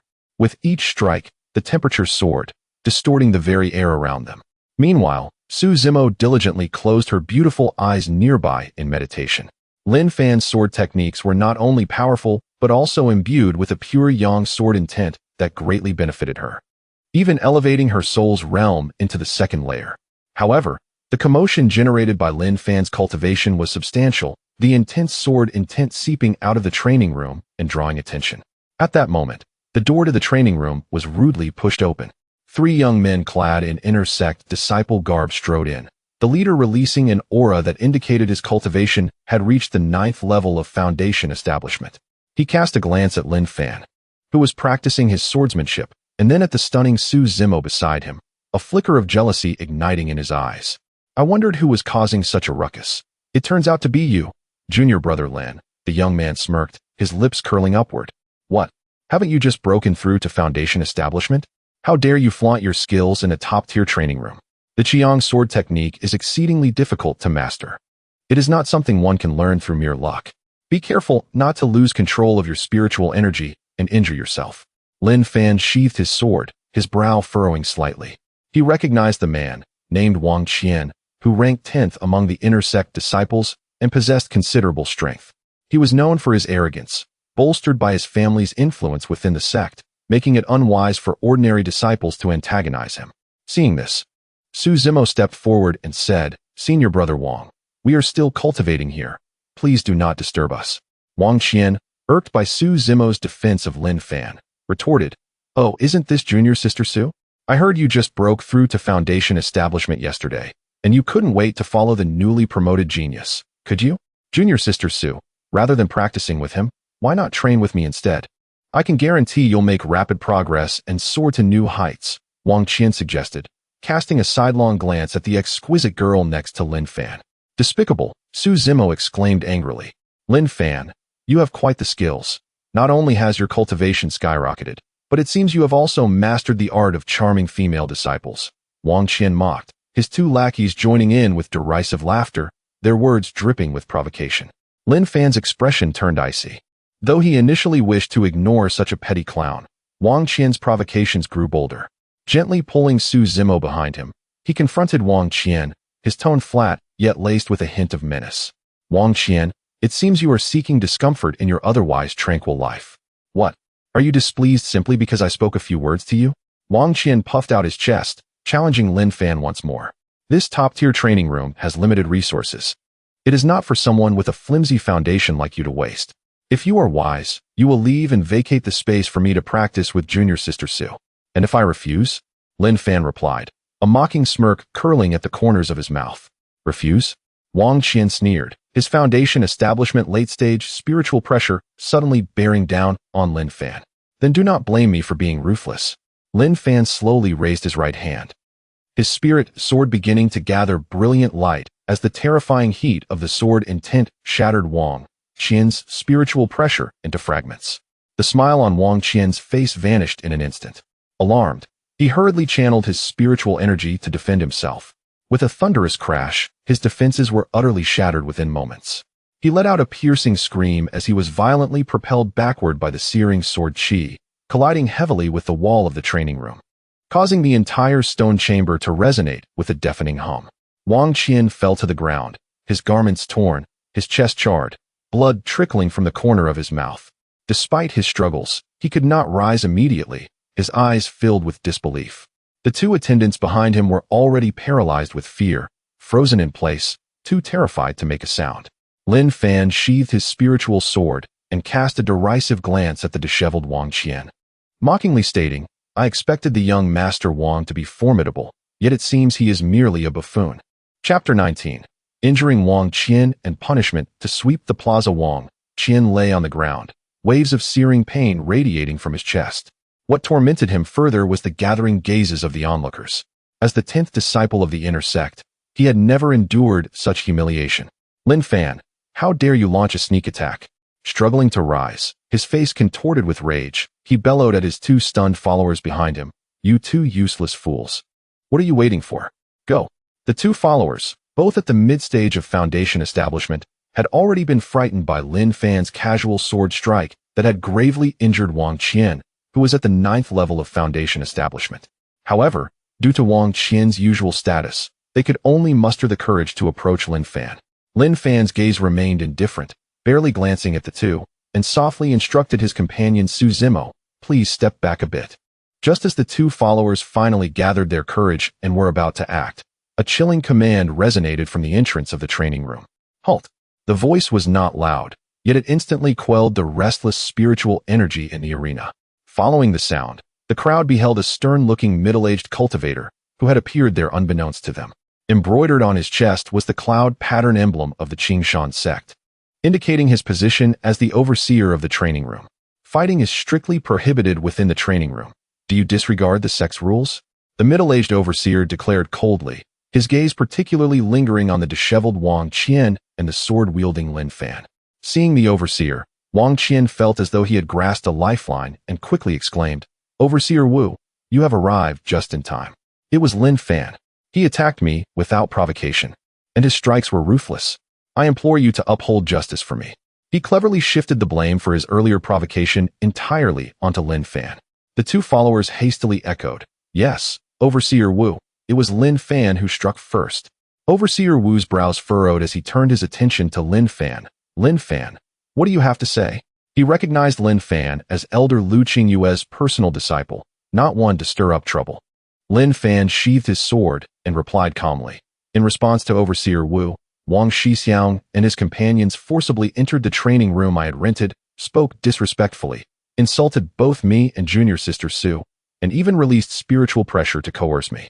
I merely acted in self-defense and retaliated slightly. If we speak of sneak attacks, he glanced at the barely standing Wang Qian and continued, Wang Shixiang is at the 9th level of foundation establishment. Could he not defend against someone who has just begun to establish their foundation?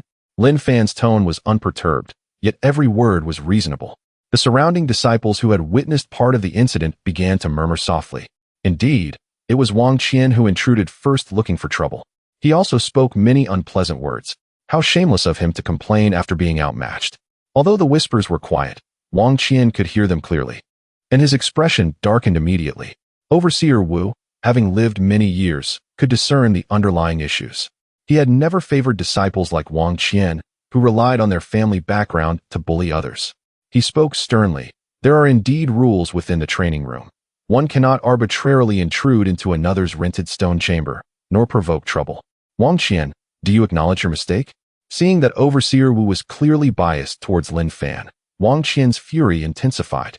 Yet he understood the wisdom of not acting rashly, gritting his teeth and saying, even if my words were somewhat impulsive, Lin Fan's actions were still excessively harsh. How can we engage in friendly sparring with such cruelty? Cruelty?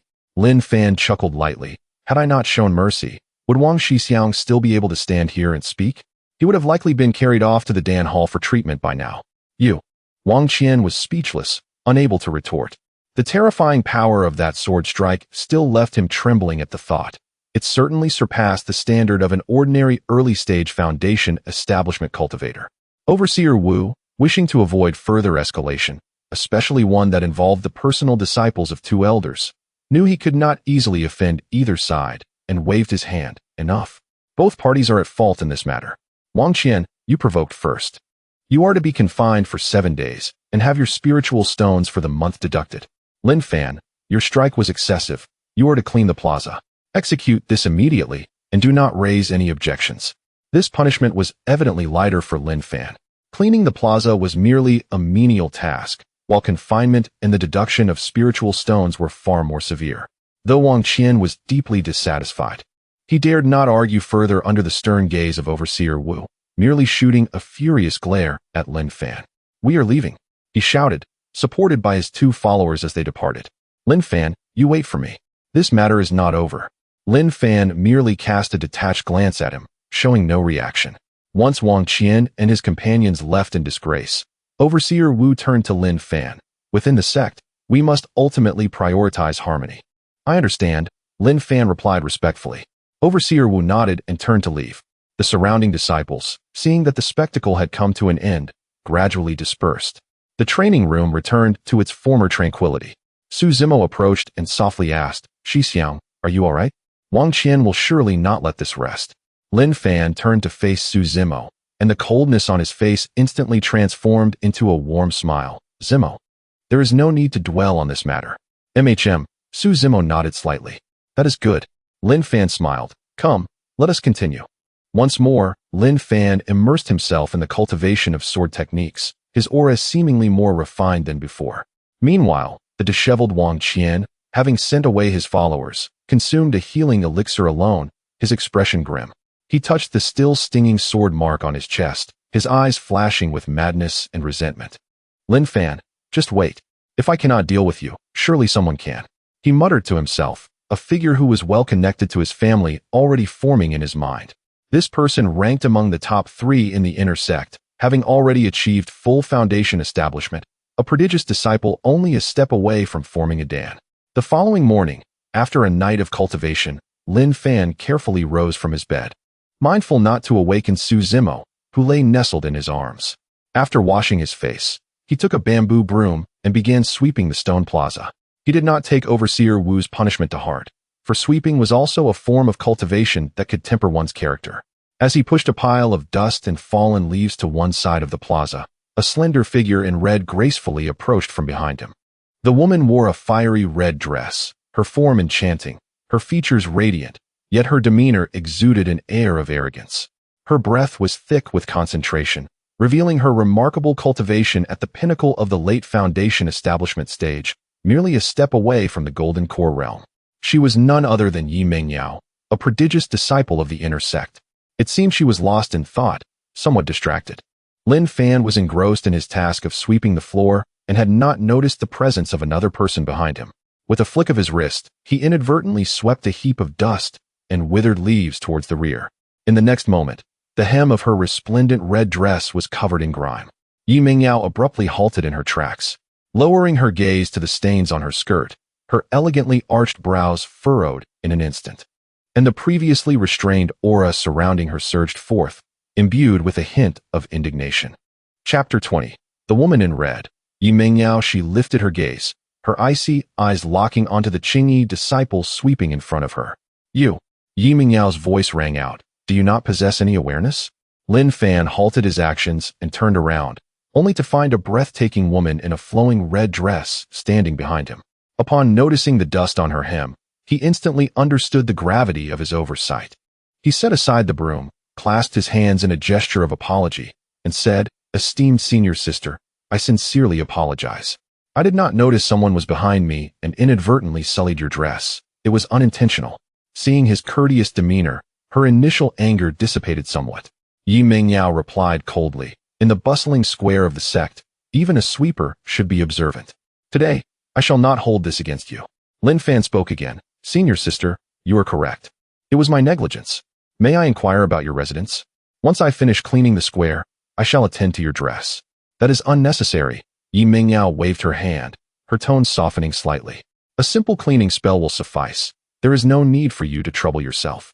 With a flick of her fingers, a gentle light swept over her dress and shoes, instantly erasing all stains and restoring the red fabric to its pristine glory. However, she then shifted her gaze to Lin Fan and added, "When sweeping, one must remain focused and attentive to their surroundings. Should you be so absorbed again, the outcome may not be as easily resolved next time. Remember my words." Lin Fan again clasped his hands, maintaining his composure. Just then, a somewhat flippant voice rang out from nearby. "Oh, who is causing a stir here?" It turns out to be Junior Sister Yi. A man clad in an opulent blue robe sauntered over, flanked by two inner disciples who bowed and fawned over him, creating quite the spectacle. His gaze first fell upon Yi Mingyao's exquisite beauty and graceful figure, then glanced at Lin Fan beside her, a hint of disdain curling his lips. What could this lowly sweeper have done to provoke Junior Sister? "Do you require my assistance in reprimanding him?" Clearly, he regarded Lin Fan as nothing more than an ordinary disciple. As he spoke, a faint aura of spiritual pressure emanated from him, deliberately enveloping Lin Fan. While this pressure meant little to Yi Mingyao, it was sufficient to instill fear in an average disciple, effectively showcasing his dominance. Lin Fan felt the targeted pressure but did not waver in the slightest. Yi Mingyao, already disapproving of this man, grew even more irritated at his unsolicited attempt to intervene on her behalf. She could sense the spiritual pressure directed at Lin Fan, and observing his calm demeanor deepened her sense of unease. This was not how an ordinary disciple should behave. "Li Shixiang, my affairs do not require your concern." Yi Mingyao's voice was even colder than before. She stepped forward slightly, her aura dispersing much of the pressure aimed at Lin Fan. Li Shixiang's expression shifted, momentarily surprised. He had not anticipated Yi Mingyao would defend a mere sweeper. He chuckled awkwardly. "Well, since you say so, it is indeed for the best. I merely fear that these lowly servants may unintentionally offend you." His gaze passed over Yi Mingyao, landing once more on Lin Fan. "To have Junior Sister Yi speak up for a mere disciple is quite the spectacle," he remarked, his tone losing its lightness. "Servants should know their place. Sweeping is their duty. If they dwell on unrealistic ambitions or offend the wrong individuals, their days may be numbered." His words were clearly directed at Lin Fan. Yi Mingyao frowned slightly, her annoyance at Li Shixiang's relentless attitude growing. She turned away from him and said to Lin Fan, "Once you finish sweeping, it would be best for you to leave promptly." With that, she departed, her red figure transforming into a streak of light as she vanished from sight. Li Shixiang stood rooted, watching Yi Mingyao leave without a glance back, his expression a mix of green and white. He snorted coldly, redirecting his unfriendly gaze towards Lin Fan, who continued to sweep in silence. At the sect's back mountain, Li Wang was reveling in the successful demonstration of his newly mastered technique against a piece of blue rock, flanked by two sycophantic followers cheering him on. Li Shixiang's stone-crushing palm has become even more refined. Naturally, Li Shixiang's talent is unmatched. He is not a mere disciple. Li Wang chuckled with satisfaction. Just as he was about to boast further, he suddenly felt a malevolent gaze upon him from behind. He spun around to find Lin Fan, standing quietly under the shade of trees, his figure slightly blurred in the dusk light. You the sweeper?" Li Wang was momentarily taken aback, then a mocking smile spread across his face. "What is it? Now that Yi Shimi has left, are you scared and come to plead for my mercy?" Lin Fan stepped out of the shadows, his expression devoid of emotion. Calmness unnerving Li Wang. "Li Shixiang," Lin Fan began, "do you recall your earlier words about offending those who should not be offended? You suggested that such actions could lead to dire consequences." He echoed Li Wang's words verbatim. Li Wang burst into laughter, as if he had heard the greatest joke. along with his two followers who joined in raucous mirth. Ha! What? You, a mere sweeper, wish to argue with me? What do my words matter to you? Who do you think you are, to stand before me? Before he could finish, his laughter abruptly ceased. For before him, Lin Fan's aura had transformed. The calm energy he previously emanated vanished, replaced by a fierce intensity. You concealed your cultivation level? Li Wang's expression changed abruptly, uncertainty flooding his features. Lin Fan did not respond. A searing red sword light erupted from his fingertips, causing the surrounding air to shimmer with heat. The first move of the Qi Yang sword technique, flowing fire, was unleashed. In an instant, Lin Fan's figure surged forward like a wraith, leaving only a faint afterimage in his wake. Li Wang's face paled in shock as he hurriedly summoned his spiritual energy to defend himself. Yet the crimson sword light was too swift and too sharp, effortlessly tearing through the hastily erected barrier. With a dull thud, a charred gash appeared on his blue robe, the searing pain on his skin eliciting a scream from him. Lin Fan's voice was cold and merciless as he directed his sword once more, sending a flurry of blazing sword energy hurtling toward Li Wang from various angles. Li Wang, flustered and disoriented, sought to evade the attack, yet was struck forcefully by a wave of sword energy upon his shoulder, causing him to stagger backward, his previous arrogance extinguished. The sorcery he prided himself on was rendered utterly impotent before Lin Fan's swift and fierce sword point, leaving him unable to cast a single spell. "Who on earth are you?" Li Wang exclaimed, a mixture of astonishment and fury etched upon his face, which was now dominated by fear. As Lin Fan approached, his calm gaze seemed to harbor the intensity of a blazing sun, making it impossible for Li Wang to meet his eyes. Lin Fan spoke with a measured tone. "Remember, there are individuals you ought not to provoke, nor pass judgment upon. Today serves as a mild admonition. Should there be a next time, it will not merely be your garments that are severed." He sheathed his sword, the oppressive aura receding like a receding tide. Chapter 21. The Grand Competition of the Sect, an opportunity to advance to the inner sect on Qinglan Mountain, at Lin Fan's residence. Upon opening the door, he was momentarily taken aback by the sight within. Su Zimo stood to one side, having deliberately adorned herself in a flowing purple gown for the day. The hem of her dress was embroidered with delicate orchid patterns, accentuating her slender figure and exuding an alluring fragrance. "Brother Fan, you have returned," Su Zimo exclaimed, her face lighting up with delight. Her gaze, as gentle as water, swept over Lin Fan, and with her ruby lips parting slightly, she inquired, "I heard that you had a conflict with Li Wang in the square today?" Lin Fan chuckled softly, embracing Su Zimo's delicate waist. "How could he possibly be my match? It seems you are overthinking, Zimo. With my cultivation level, even 10 of brotherly would not stand a chance." Su Zimo's lips parted slightly, and she unabashedly complimented him. "Your words are truly sweet, Brother Fan." Lin Fan smiled and kissed her. After a while, their lips parted, and she found herself weakened, her knees giving way. Had it not been for Lin Fan's firm grip on her pale wrists, she would have collapsed to the ground. How embarrassing! Su Zimo blushed, resembling someone who had indulged in fine wine, exhaling a heated breath as she murmured softly. Just then, she felt herself being lifted, as Lin Fan carried her into the room. "You are so naughty, Brother Fan. You've made me hurt," she pouted, her cheeks flushed and clenched her delicate fists. Lin Fan glanced at the blush on her fair wrist, clearly a result of his earlier grip, and felt a surge of guilt. "I apologize. You may be forgiven this time," Su Zimo replied with a light huff. "But do not let it happen again."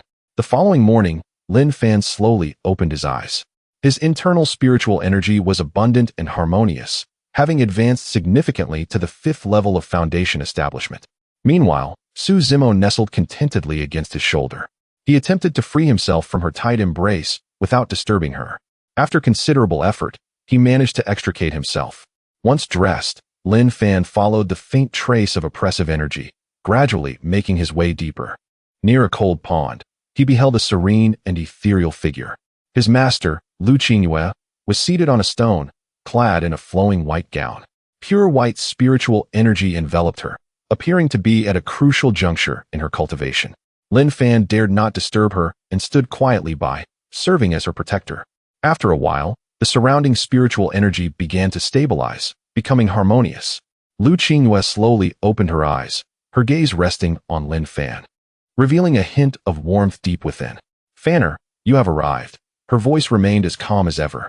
I sensed a disturbance in your aura and feared something might have happened, Lin Fan said, embracing his master, Liu Qingxue. You worry too much, Fanner.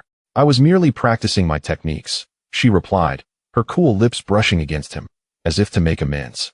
Lin Fan's large hand found its way to her slender waist, gently caressing her gown.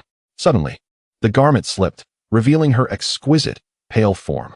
3 hours later, Liu Qingxue's complexion was even rosier than before, yet her internal spiritual energy had nearly fully recovered. She gracefully raised her delicate hand, and the fallen gown draped back over her enchanting figure, concealing her breathtaking beauty. The blush on her cheeks had not entirely faded as she meticulously adjusted her sleeves and collar. Lin Fan stood by, feeling his own spiritual energy surging more robustly than ever.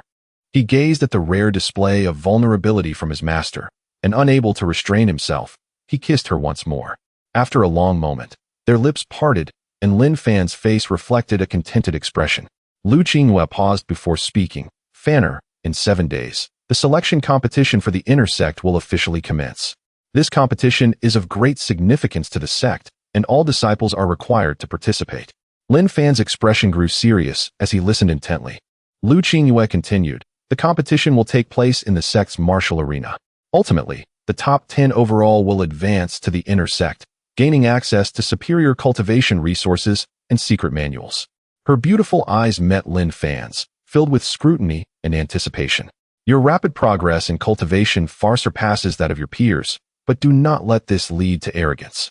The competition is filled with hidden talents. You must proceed with caution. I understand. Lin Fan nodded solemnly, determined to exert his utmost effort and not disappoint his master's expectations. Liu Qingxue nodded slightly, reassured by Lin Fan's strength and character. As if recalling something, she added, the top 10 will not only earn the status of inner sect disciples, but also receive substantial rewards, including spirit stones, elixirs, and even spiritual artifacts. Should you secure a place in the top 3, you will have the opportunity to enter the upper levels of the scripture repository and select a technique of earth grade or higher. A glimmer of determination sparked in Lin Fan's eyes, as the rewards were indeed enticing.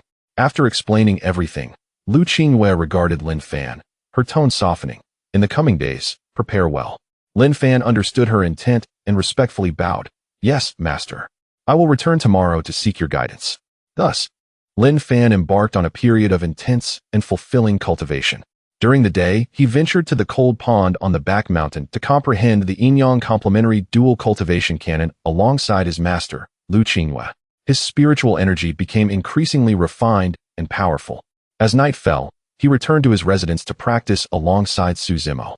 Although not as extraordinary as dual cultivation with his master, the results were still commendable. Under the diligent training with his master during the day and his junior sister at night, Lin Fan's cultivation progressed rapidly. The spiritual liquid within his dantian grew thicker, subtly hinting at a transformation into a golden core, while his consciousness expanded, allowing for exquisite control over his spiritual energy. Several days later, Lin Fan awoke from meditation, his eyes shining brightly, and his aura harmonized and contained yet radiating a formidable presence.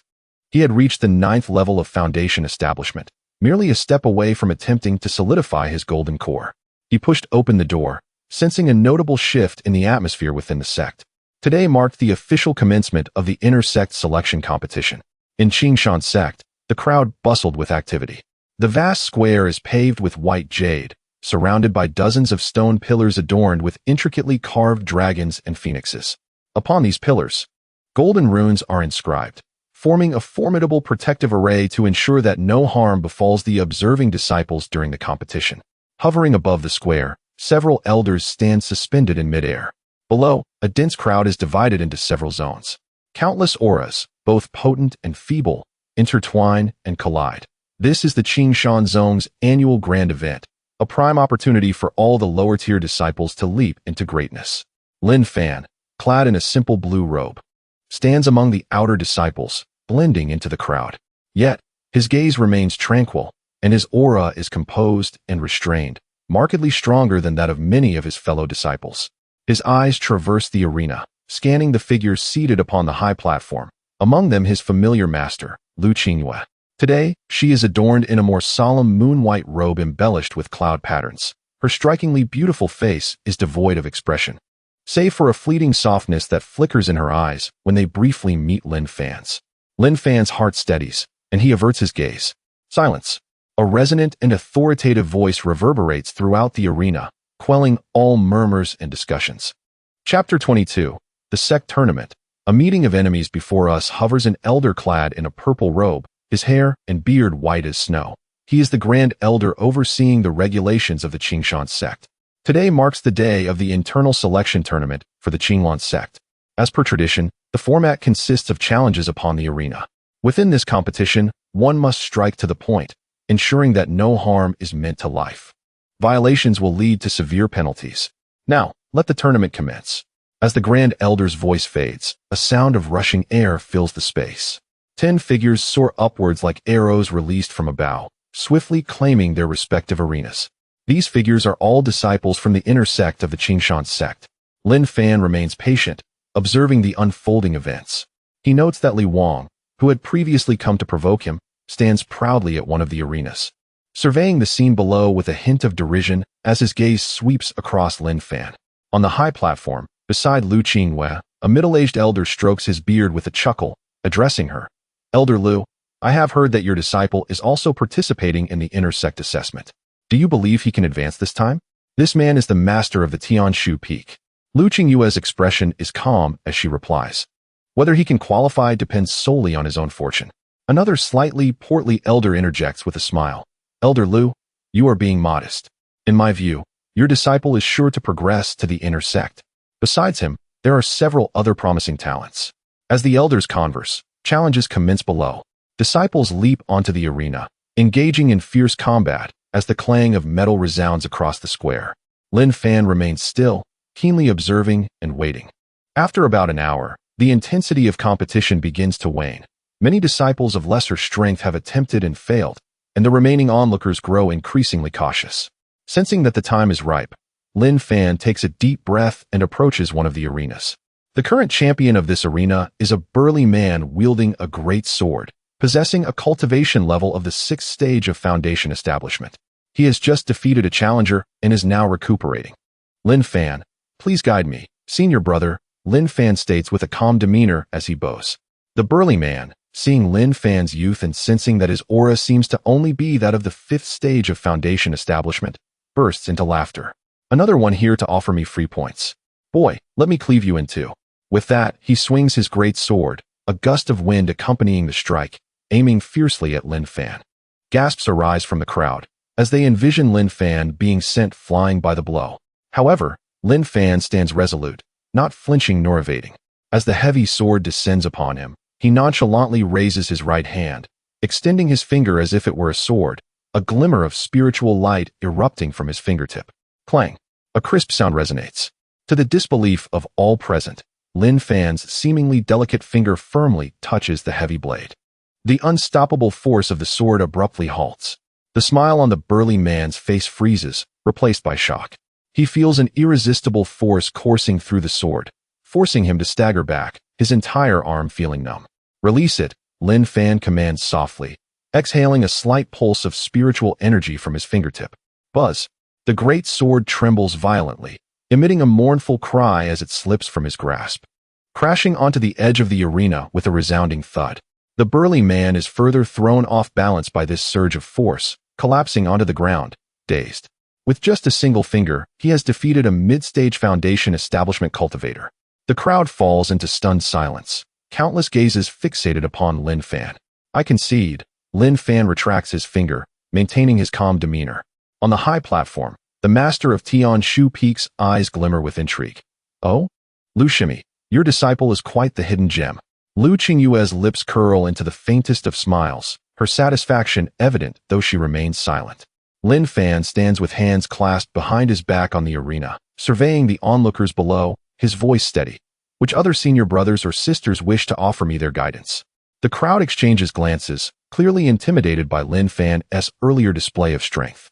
A 5th stage foundation establishment cultivator. Unable to withstand even a single strike? Lin Fan's prowess is indeed formidable. Arrogant. Today, let me have a word with you. The silence does not last long before a figure soars into the arena, landing opposite Lin Fan.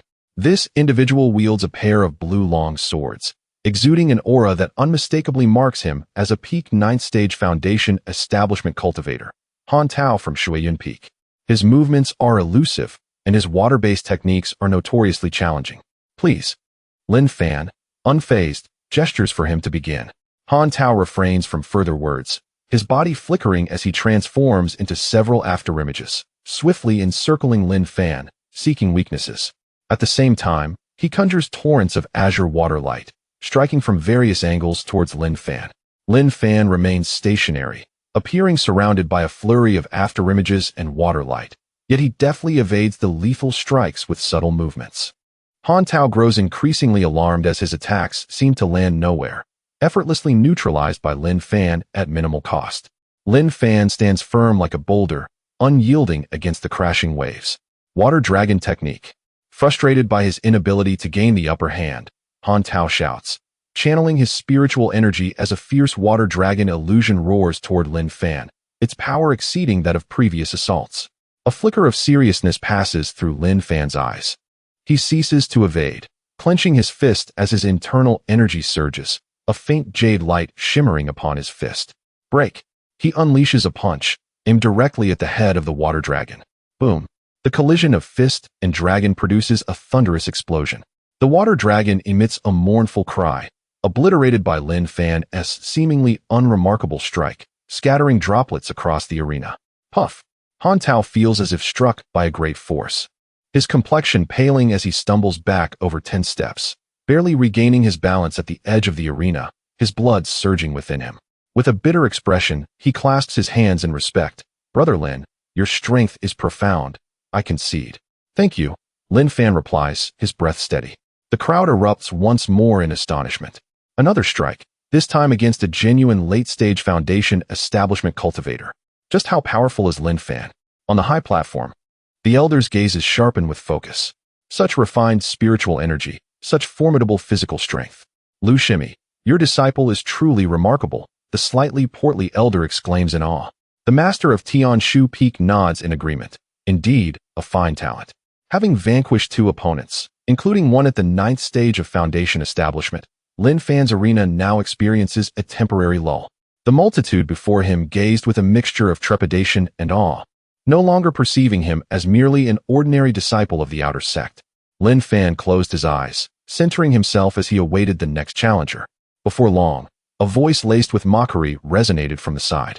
Lin Fan, it appears I underestimated you last time. No sooner had the words escaped his lips than Li Wang leaped from another platform, landing before Lin Fan. With a disdainful expression, he declared, Today, I shall personally cast you down, lest you remain oblivious to the vastness of the heavens and the earth. Chapter 23, Despicable Tactics. 9 against 1. Li Wang's words dripped with disdain. He was well acquainted with several arena masters and had complete confidence in suppressing Lin Fan. Soon after, Lin Fan slowly opened his eyes, his gaze calm as he regarded Li Wang, speaking in a measured tone.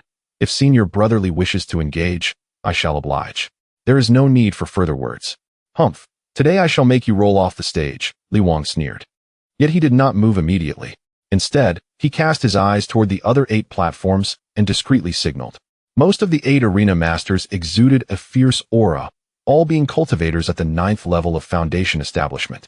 Among them, several were on friendly terms with Li Wang, while a few others merely sought to teach Lin Fan a lesson due to his burgeoning reputation. Almost instantaneously, as Li Wang's gaze fell, 8 figures sprang into action with remarkable synchronicity, not heading toward other platforms, but landing squarely on the one occupied by Lin Fan, encircling him completely. 9 against 1. This scene instantly caused an uproar throughout the square. Shameless. 9 against 1. This can't be within the rules, can it? Is such conduct permitted in the competition? The arena matches had not explicitly prohibited multiple challengers against a single master, but traditionally, they were one-on-one duels. Such behavior was indeed. It was Li Wang. He must have orchestrated this. Truly despicable. The disciples below erupted in outrage, voicing their disapproval. The elders on the high platform also furrowed their brows. The master of Tianshu Peak's expression darkened. Preposterous. Such actions are unbecoming of a gentleman. The slightly plump elder shook his head. Although not explicitly forbidden, to take on many against one is indeed disgraceful. Sister Liu, what do you think of this? Liu Qingxue's face was as cold as frost, a glimmer of icy resolve flashing in her beautiful eyes. Yet she maintained her composure. The competition rules do not prohibit multiple challengers against a single master. Since they have chosen this path, they must face the consequences. Her words were steady, but the hand gripping the armrest betrayed her inner turmoil. She had faith in Lin Fan, yet the prospect of facing 9 elite adversaries, including a formidable opponent like Li Wang, inevitably made her somewhat anxious. On the platform, Li Wang laughed triumphantly. Lin Fan, do you see? This is what connections and strength look like. If you do not voluntarily step down today, do not blame us for being merciless. The other 8 men fixated on Lin Fan. Despite the encirclement of 9 formidable foes, Lin Fan's expression remained as serene as a still pond. He surveyed the scene and sighed softly. Very well, since all of you wish to offer guidance, let us engage together. Arrogance. Seeking death. Attack. Lin Fan's demeanor thoroughly incensed the crowd. Li Wang was the first to bark a command. Altogether, incapacitate him. In an instant, 9 powerful auras erupted, converging on Lin Fan from all directions. The terrifying spiritual pressure threatened to shatter the very floor of the platform. The spectators below held their breath, dreading the sight of Lin Fan being overwhelmed in an instant. The elders on the high platform were also poised to intervene at any moment to prevent any fatal injuries. However, just as the myriad of attacks were about to descend upon him, Lin Fan moved. His figure seemed to meld with the wind, moving within the confined space at an inconceivable speed. Swish! The tip of a blade barely grazed his clothing. Boom! A fireball exploded behind him, the shockwave propelling him to evade a heavy strike from the side. Bang! His spiritual sword deftly struck the side of a dart aimed at him, redirecting its trajectory to collide with an incoming wind blade. Though he appeared on the brink of collapse, he consistently evaded all lethal strikes at the most critical moments. Such exquisite footwork, the master of Tianshu Peak could not help but exclaim, his eyes alight with admiration. This was no ordinary technique. Liu Qingxue's grip on the armrest loosened slightly, her eyes sparkling with wonder.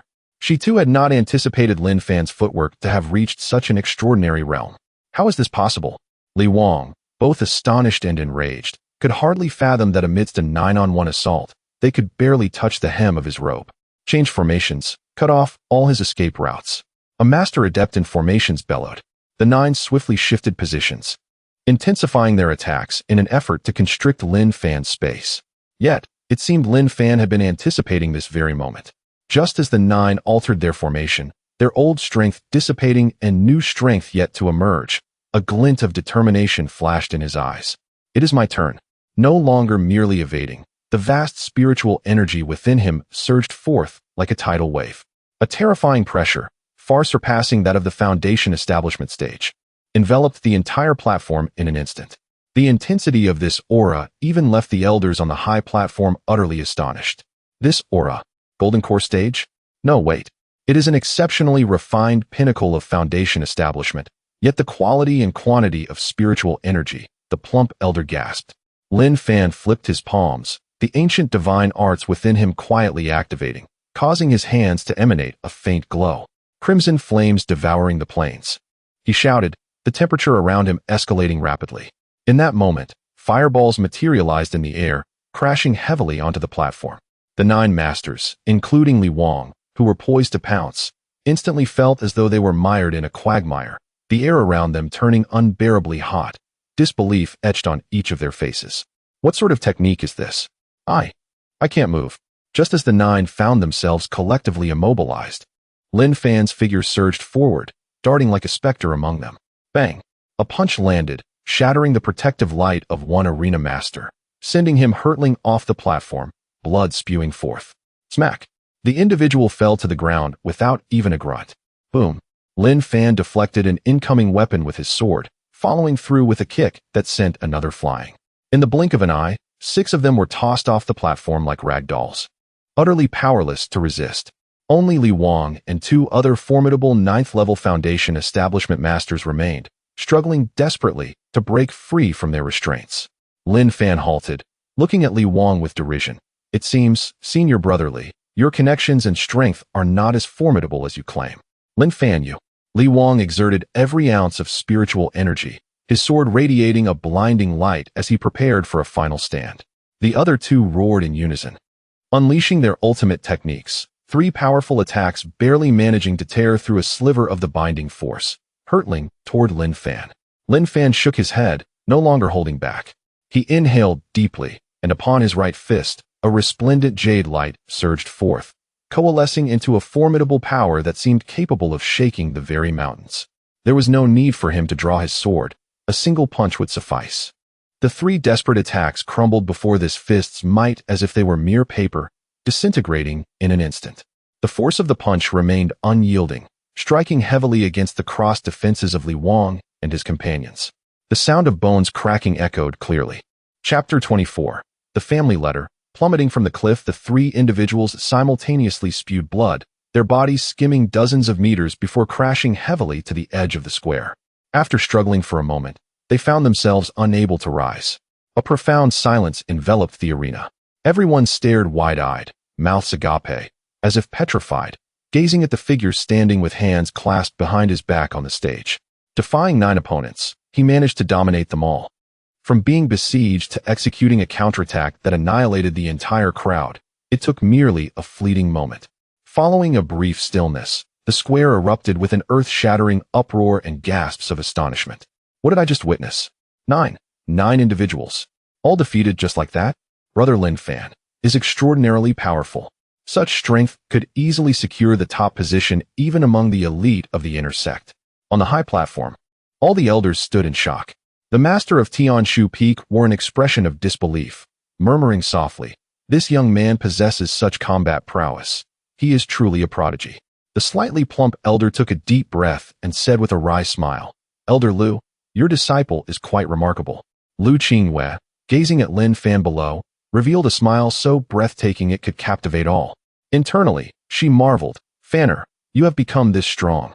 At that moment, the voice of the Grand Elder resonated, laced with unmistakable awe and admiration. In this battle, Lin Fan emerges victorious. All eyes converged upon Lin Fan, filled with astonishment. After witnessing such a confrontation, who would dare challenge this monster? They rushed to seize the platform beside Lin Fan. The competition concluded swiftly, and under the personal arrangement of his mentor Liu Qingxue, Lin Fan successfully entered the inner sect of Qingshan Zone. The inner sect, rich in spiritual energy, far surpassed the outer sect. As the champion of the grand competition, Lin Fan received bountiful rewards from the sect: 1,000 high-grade spirit stones, several bottles of Jujin Dan to aid in breaking through the golden core bottleneck, and 3 high-grade earth-level cultivation techniques that could be cultivated to the Yuanying stage. Lin Fan, however, was not overwhelmed by this sudden influx of resources. He understood that the path of cultivation was long, and not all techniques would suit him. Thus, he stored the majority of the spirit stones and elixirs, utilizing only a small portion to assist in his training. Within the top-tier cave dwelling provided by the inner sect, his cultivation progressed steadily, and he felt he was on the cusp of breaking through the golden core barrier. Yet, just as he was immersed in his arduous training, preparing to confront the golden core realm, a letter from the Lin family in Qinglan City was delivered to him. The letter, penned by his father Lin Zhan, was hurriedly written and bore traces of blood. It detailed the emergence of a new force, the Wu family, which was ruthlessly suppressing the Lin family. Their enterprises were seized one after another, family members were constantly ambushed, and even their ancestral estate had been besieged multiple times by Wu family experts, resulting in heavy casualties. The family's peak combat strength was limited to Lin Zhan, who was in the late foundation establishment stage and now severely injured. The Wu family proclaimed that if the Lin family did not submit and relinquish all their assets, they would be completely eradicated from Qinglan City within half a month. Wu family, seeking death. Lin Fan crumpled the letter in his hand, an uncontrollable wave of murderous intent radiating from him, causing the enchantments within the cave to hum ominously. After bidding farewell to his junior sister Su Zimo and mentor Liu Qingxue, he set forth toward Qinglan City. As he traversed a desolate mountain range, powerful auras suddenly erupted from all directions, instantaneously sealing off all his escape routes. The immense pressure descended upon him like a mountain, causing his flight to falter, nearly sending him plummeting from the sky. Golden Core cultivators. Lin Fan's heart raced, his expression turning grave. Before him, 2 elders in distinct garments materialized, one in black robes and the other in gray, both undeniably formidable golden core third-layer experts. Your death is at hand. The black-robed elder fixed his gaze on Lin Fan. You brought this upon yourself, injuring a direct descendant of the Zhao family. The gray-robed elder coldly interjected. Today, the Zhao and Li families joined forces to ensure you pay with your blood, tearing your body to shreds to vent our resentment. Huh? Lin Fan scoffed, astonished that these two families would go so far as to dispatch golden core experts to ambush a mere foundation establishment cultivator in such a perilous location. Facing two golden core third-layer cultivators, he knew he was in a virtually hopeless situation. Enough talk, attack. The black-robed elder clearly intended to afford Lin Fan no opportunity and struck simultaneously with the gray-robed elder. Their initial moves were lethal. Two gray sword lights surged toward Lin Fan with terrifying speed, their might far beyond what a foundation establishment cultivator could withstand. Lin Fan's pupils constricted. At the brink of life and death, he unleashed all his potential. The full power of his ninth-layer foundation establishment cultivation surged forth, and he simultaneously summoned the sword energy jade talisman gifted by his mentor at their parting. Boom! A thunderous explosion echoed through the ravine. The sword energy talisman erupted with immense power. However, just as it was about to strike the two elders, they swiftly produced a Xuanwu shield, blocking the white sword light. Kid, we anticipated that Liu Qingxue would leave you with something to save your life, but you are not the only one with such resources. The Zhao and Li families have invested heavily in this Xuanwu shield, spending vast amounts of spirit stones. They had originally intended to send two Yuanying experts, but the risk of attracting Liu Qingxue's suspicion was too great. Otherwise, Lin Fan would have had no chance to resist. The two elders laughed heartily. Lin Fan felt as though he had sustained a tremendous blow. He could not discern how many ribs had fractured, and his internal organs felt as though they had shifted. Humph. Having been struck by our combined attack and now falling into this abyss of despair, even golden core cultivators would meet their end, let alone a mere foundation establishment junior. The black-robed elder coldly remarked, observing the thick black mist that engulfed Lin Fan's figure. Mission accomplished, let us return. The gray-robed elder nodded, and as their consciousness swept across the abyss, they detected no signs of life, allowing them to turn and vanish like a fleeting light. A figure slowly emerged in the air, exuding a terrifying aura of killing intent. Can you escape? In an instant, both elders lay lifeless on the ground, plunging into the depths below. Lin Fan's body continued to plummet, intense pain and a haze of consciousness assailing him. He felt life slipping away at an alarming rate. Was he destined to die here? Family, father, Zimo, mentor. An endless darkness consumed him, and he lost track of how long he had been falling. Bang! Lin Fan did not shatter into 1,000 pieces upon hitting the ground. Instead, he found himself submerged in a frigid pool. The icy water provoked his senses, momentarily restoring a flicker of clarity to his mind. With a desperate instinct for survival, he struggled to swim towards the faint glimmer of light on the shore, exhausting his last reserves of strength to crawl onto the bank. He succumbed to unconsciousness. Time became an indiscernible blur. When Lin Fan gradually opened his eyes, he discovered that he was in a vast underground cavern. Chapter 25. Surviving Great Tribulations. One shall surely reap fortune. Lin Fan struggled to sit up, the intense pain threatening to plunge him back into unconsciousness. He laboriously surveyed his surroundings. The cavern was remarkably vast, suffused with an ethereal aura of pure spiritual energy. Particularly striking was the frigid pool beside him, its spiritual essence so dense it seemed almost palpable. Gritting his teeth against the excruciating agony, he assessed his injuries. Several ribs were fractured, his internal organs severely damaged, and numerous meridians were compromised. Had he been an ordinary person, he would have succumbed long ago. Thankfully, his body, having attained the pinnacle of foundational cultivation, was far superior to that of his peers. Moreover, the water from the cold pool appeared to harbor a peculiar life force, sustaining him in his dire condition. He needed to heal swiftly. His family was in peril, and survival was imperative. He attempted to retrieve medicinal pills from his storage bag, but soon realized that his severely injured meridians rendered even that simple task arduous, let alone the effort required to refine the medicinal properties. A sense of despair began to creep in. Just then, he noticed an unusual form deep within the cavern.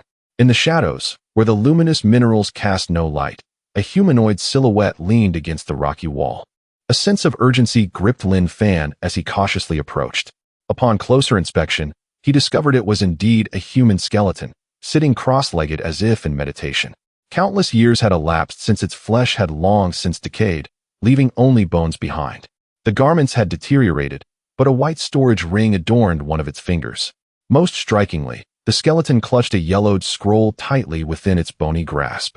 Despite the passage of time, the scroll still emitted a golden radiance.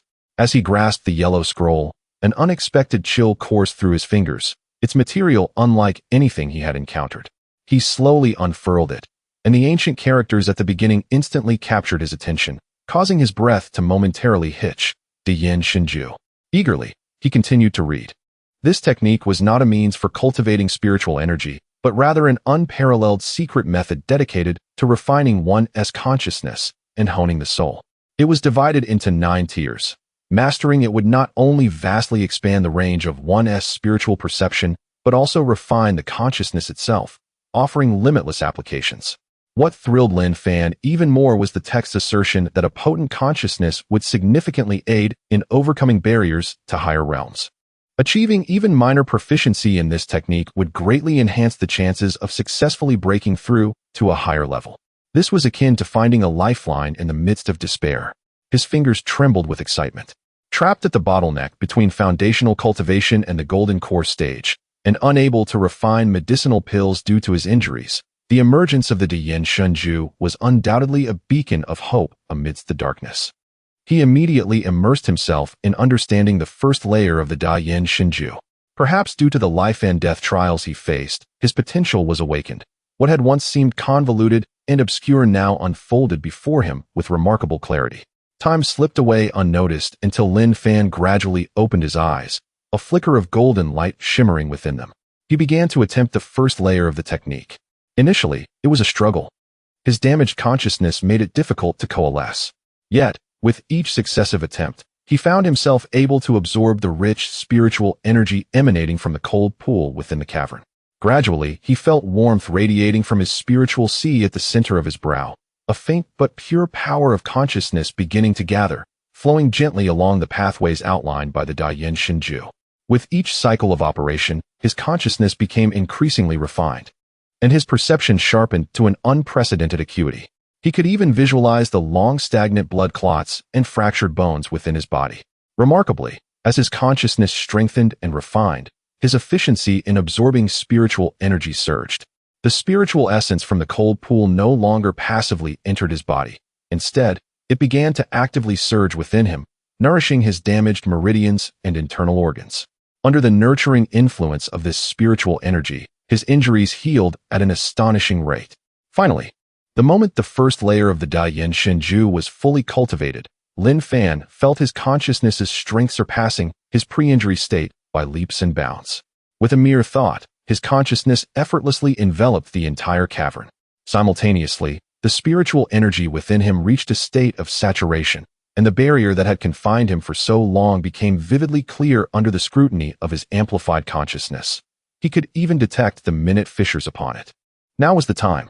A surge of inspiration coursed through Lin Fan, and without hesitation, he mobilized all his energy, channeling every ounce of spiritual power within him, guided by the Deyin Qingxue, to launch a final assault on the unyielding barrier.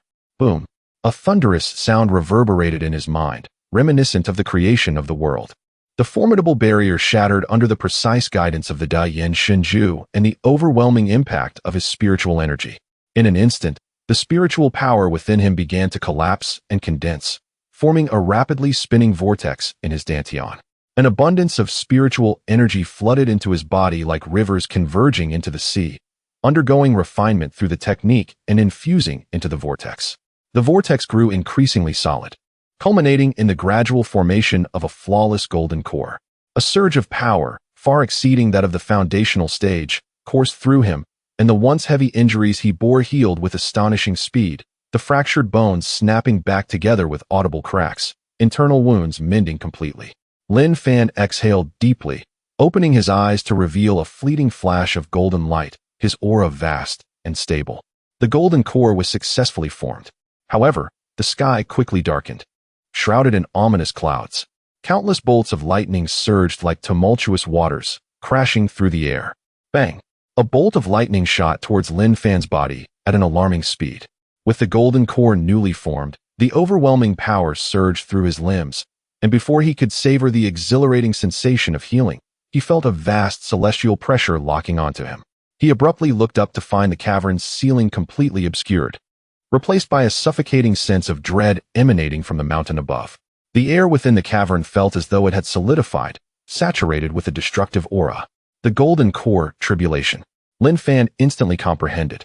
Cultivators defy the heavens, and the formation of the golden core marked the first monumental leap in life levels, inevitably attracting the scrutiny of the heavens. Only by overcoming the lightning tribulation could the golden core be stabilized, truly qualifying him as a formidable golden core cultivator. The intensity of this heavenly tribulation is intricately linked to the practitioner's foundation and potential. It is a fortuitous moment. Today, I shall utilize this celestial lightning to refine my golden core. In Lin Fan's eyes, there was not a trace of fear. Instead, a fierce battle spirit ignited within him.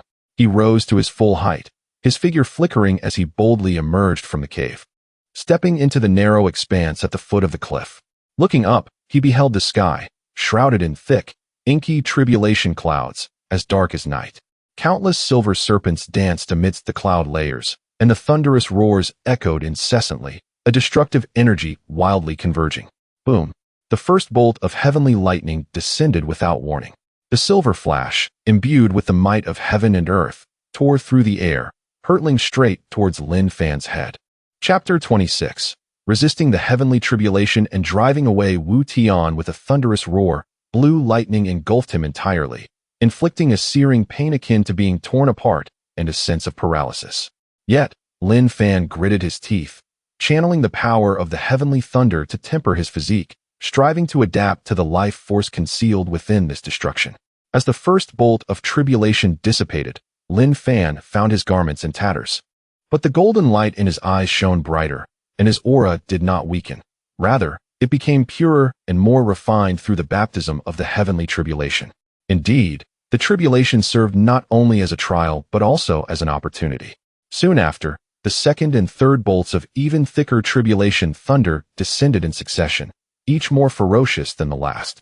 Lin Fan ceased to resist blindly. He began to endure the strikes at minimal cost. Simultaneously, he continuously operated his cultivation technique, absorbing and refining the pure spiritual energy of heaven and earth, as well as the peculiar energies from the tribulation to replenish himself. The Da-Yin divine art played a significant role at this moment, as its formidable consciousness allowed him to predict the landing points of the tribulation in advance, enabling him to precisely control every bit of spiritual power for defense and repair. Through repeated confrontations, his consciousness became increasingly refined, and his perceptive range expanded further. At last, the fourth and final bolt of heavenly thunder coalesced into a purple-golden lightning resembling a colossal dragon, descending with an aura capable of annihilating the world. Lin Fan felt an unprecedented pressure. He let out a long howl, channeling all his spiritual power into his spiritual sword. At the same time, his consciousness became highly concentrated, transforming into an invisible spear that actively met the purple-golden lightning. With a resounding impact, his fist and the power of his consciousness collided fiercely with the heavenly thunder. The ground trembled, and a blinding light illuminated the entire base of the cliff. A tremendous shockwave forcefully slammed Lin Fan into the rock wall. After a long while, the expansive tribulation clouds gradually dispersed. Lin Fan struggled out from the human-shaped pit, battered and bruised, yet his eyes sparkled with an astonishing brightness. Within him, the golden Dan had been refined by the heavenly thunder, becoming smooth and flawless, its golden light more restrained and solidified, with faint purple electric patterns flickering across its surface. The initial stage of the golden Dan was thoroughly stabilized. Furthermore, due to the might of the heavenly tribulation and the assistance of the Da-Yin divine art, his foundation had become even more robust, far surpassing that of an ordinary cultivator at the initial stage of the golden Dan. The Wu family. It was time to settle old scores. A glint of cold light flashed in Lin Fan's eyes. He returned to the cave and solemnly bowed to the skeleton. I shall never forget the grace of your teachings, senior. Should you have any unfulfilled wishes, if I come to know of them in the future, I shall do my utmost to fulfill them. He then removed a white storage ring, probing with his consciousness to find numerous spirit stones, materials, and several seemingly extraordinary magical treasures within. However, there was no time to examine them now, so he stored them away. He cast one last glance at the chilling pool, aware of its extraordinary nature, but this was not the time for exploration. With a leap, he effortlessly soared out of the cliff that had ensnared him for so long, relying on his golden Dan cultivation.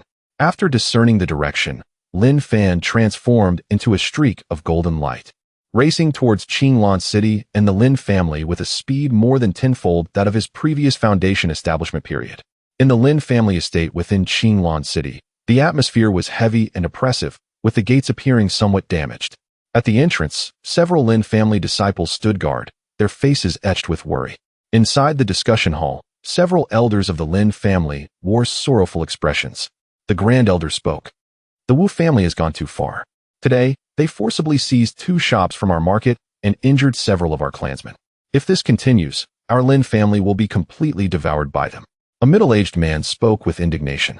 The Grand Elder of the Lin family, an elderly man at the 9th level of foundation establishment, looked haggard and sighed. Alas, the Wu family's ancestor broke through to the 5th level of the Golden Dan months ago, greatly increasing their strength. No one in our Lin family can withstand them. Young Master Lin Fan is also missing, and I fear. He did not finish his sentence, but everyone understood the implication. It was likely a grim outcome. Shall we just sit idly and await our demise? Just then, a powerful pressure descended upon the Lin family estate. A boisterous voice echoed, "People of the Lin family, listen well. You have 1 incense stick's worth of time to hand over the deed to the spirit mine in the east of the city. Otherwise, today, I shall raze your Lin family to the ground." Wu Tian, the Grand Elder of the Wu family, stood outside the Lin family's gates with a group of elite Wu family members. His cultivation at the 9th level of Qi refining exerted immense pressure on the Lin family disciples. The Lin family's Grand Elder's expression changed, and he hurriedly led people out to meet them. "Wu Tian, do not push us too far. That spirit mine is the foundation of our Lin family," the Grand Elder of the Lin family admonished sternly. Wu Tian sneered, "Old man, those who know the times are wise. Now, in Qinglan City, the Wu family calls the shots. If you don't appreciate the favor, do not blame me for being rude. Attack." Several Qi refining cultivators behind him immediately advanced, their spiritual power surging, preparing to launch a forceful assault. The Lin family members showed despair. At that moment, a cold voice seemed to descend from the heavens, clearly resonating in everyone's ears. "Oh, I would like to see who dares to lay a finger on a single hair of the Lin family." No sooner had the words fallen than a golden streak of light descended from the sky, crashing into the ground between the 2 parties, causing the earth to tremble slightly and dust to begin enveloping the area. As the dust settled, a green figure emerged from within. Young master?" The Lin family members were initially taken aback, then erupted into a thunderous cheer, their despair instantly replaced by overwhelming joy. Wu Tian and the others, however, were taken aback, especially Wu Tian, who felt an aura from Lin Fan that far surpassed his own, and his heart sank in horror. You are not dead. You have reached the Golden Dance stage? How is this possible?" Lin Fan coldly surveyed the Wu family members, his gaze finally settling on Wu Tian. "Wu family, very well. Today, I shall settle both new and old scores." Wu Tian suppressed the fear within him and retorted, "Lin Fan, even if you were fortunate enough to break through to the Golden Dan, what of it? My ancestor is already in the mid-Golden Dan stage. Killing you is as easy as pie. I advise you." Before he could finish, Lin Fan moved. The crowd only caught a flash before they could comprehend the action. With a resounding clap, Wu Tian was sent flying, crashing heavily to the ground, unconscious. Silence. An oppressive silence enveloped the area. The Wu family members were terrified, their legs turning to jelly, lacking even the courage to flee. Meanwhile, the Lin family members stood in shocked awe, their bodies trembling with excitement. "Young master, have you truly attained such formidable power? The fully established Wu Tian has been sent flying with but a single strike?" Lin Fan cast a frigid gaze upon the remaining disciples of the Wu clan, commanding them, "Return and inform that old dog Wu to cleanse his neck and await his fate. After today, there shall be no Wu clan left in Qinglan City." The Wu clan, in a state of panic, hastily carried the unconscious Wu Tian and began their retreat. Lin Fan turned to face his exhilarated kin, his tone softening. "Eldest elder, esteemed members, I have returned. Everything shall be under my protection. The Lin clan shall no longer endure oppression. His gaze lingered upon the direction of the Wu clan. Chapter 27.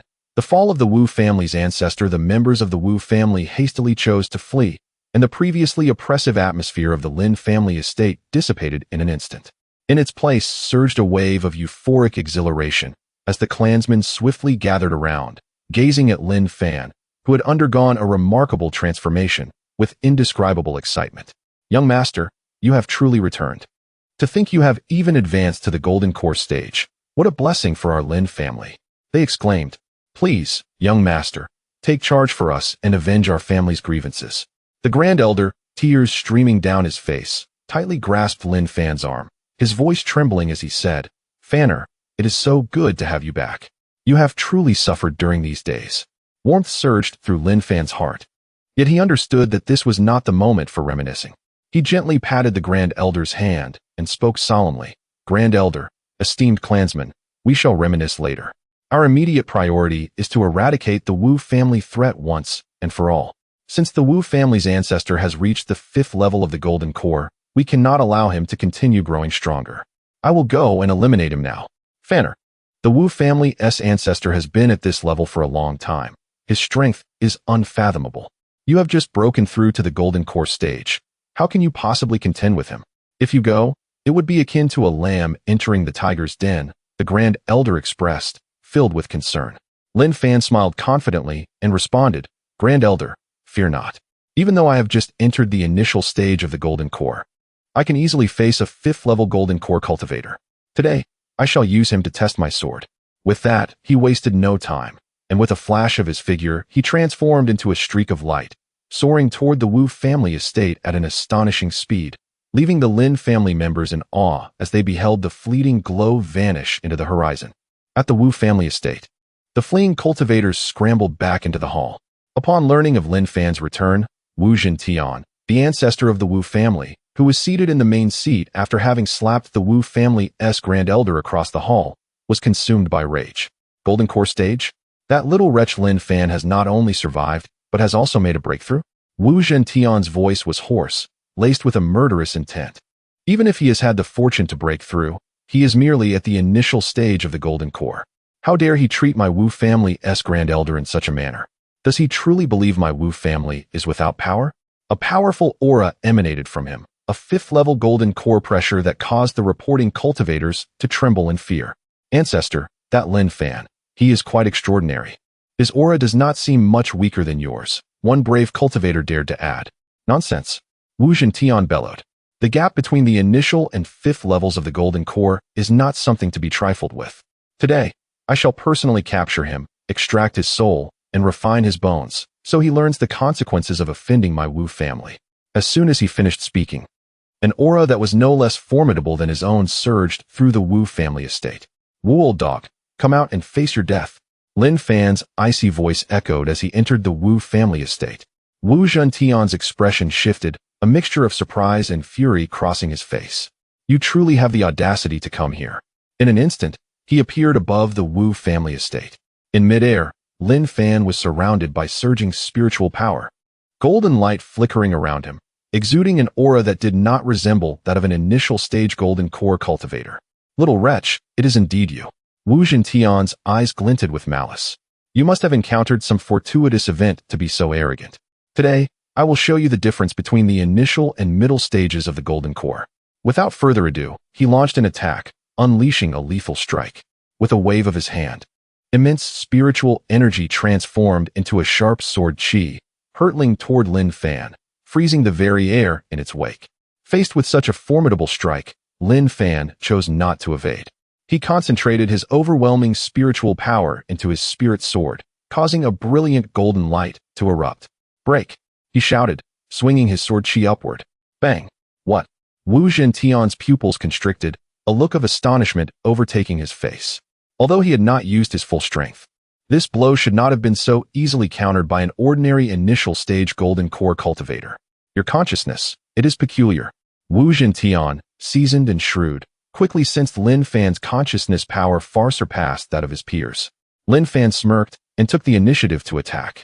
He charged forward, closing the distance to Wu Zhentian. The latter hastily activated his protective spiritual power, crossing his arms to block. Boom. Their arms collided with a resounding thud. Wu Zhentian felt an unimaginable force surge through him, causing excruciating pain in his arms, and his blood began to boil. He was sent flying backward for dozens of feet by Lin Fan's punch. How can your strength be so formidable? Wu Zhentian steadied himself, his face a mask of shock and disbelief. The control he had over spiritual energy had completely exceeded his understanding of an initial stage golden core cultivator. What frustrated Wu Zhentian further was Lin Fan's overwhelming consciousness, which allowed him to anticipate his movements, finding gaps in his defenses and attacks. Despite possessing the abundant spiritual energy of a middle-stage golden core, he felt utterly restrained. The power of the Da Yin Shinju was vividly manifested at that moment. Damn it, you are forcing my hand.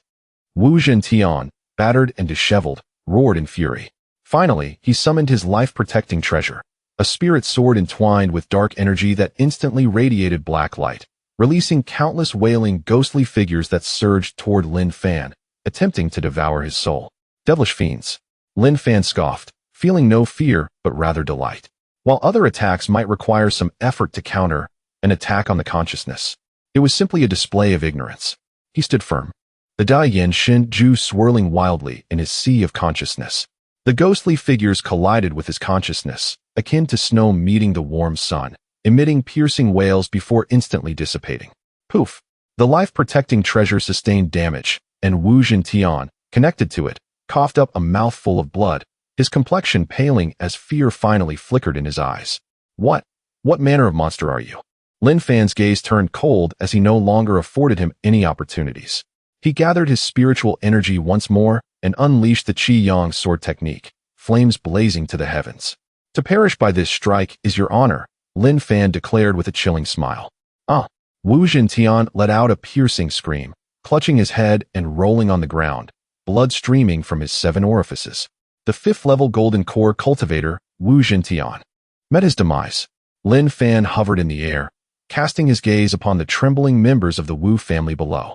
The ancestor of the Wu family is dead. You have 2 choices, surrender or die. Upon finishing his words, a chilling terror emanated from his gaze. Soon, this event swept across the entirety of Qinglan City. All factions that had been observing this battle were utterly astonished. Lin Fan, at the 1st level of Jindan, had audaciously slain the mid-level Jindan ancestor of the Wu family. The news spread like wildfire, and everyone understood that the heavens of Qinglan City were about to change. From this day forth, the Lin family would rise with overwhelming strength, while the Wu family would be relegated to the annals of history. Chapter 28. Childhood Sweethearts. The maiden weeps. Having resolved the matters concerning the Wu family, the Lin family swiftly regained its footing. The influence of the Lin family rapidly ascended to the pinnacle within the modest confines of Qinglan City, becoming a force that none dared to provoke. The name Lin Fan echoed throughout the city, becoming one that was spoken of with trepidation. On this particular day, after attending to family affairs, Lin Fan strolled along the bustling streets of Qinglan City when he noticed a commotion ahead. There stood a lavishly dressed young scion, accompanied by a few roughnecks, blocking the path of a woman clad in white. Miss Warner, why must you keep your distance? Accompany me for a cup of spiritual tea and admire some treasures. Wouldn't that be delightful? The woman possessed a graceful figure and an exquisite countenance, akin to an elegant orchid hidden in a secluded valley. Yet, at this moment, her brows were knitted tightly, and her beautiful eyes brimmed with anger and a hint of barely concealed panic. She continued to retreat, attempting to evade the wicked hand that the young scion extended towards her. Young Master Liu, please conduct yourself with dignity. In broad daylight, do not be rude. Her voice was melodious, but trembled noticeably. Rude? In Qinglan City, there is nothing my Liu family desires that we cannot obtain. You are well aware of your family's current situation. Yielding to me would bring you great benefits. The young scion Liu chuckled arrogantly, his tone increasingly brazen. The onlookers gathered from a distance, whispering among themselves, yet none dared to intervene. The Liu family was another formidable clan in Qinglan City, known for their brazen behavior, and the populace had grown accustomed to their tyranny. When Lin Fan's gaze fell upon the besieged woman in white, he was taken aback. It was none other than his childhood sweetheart, Qi Warner.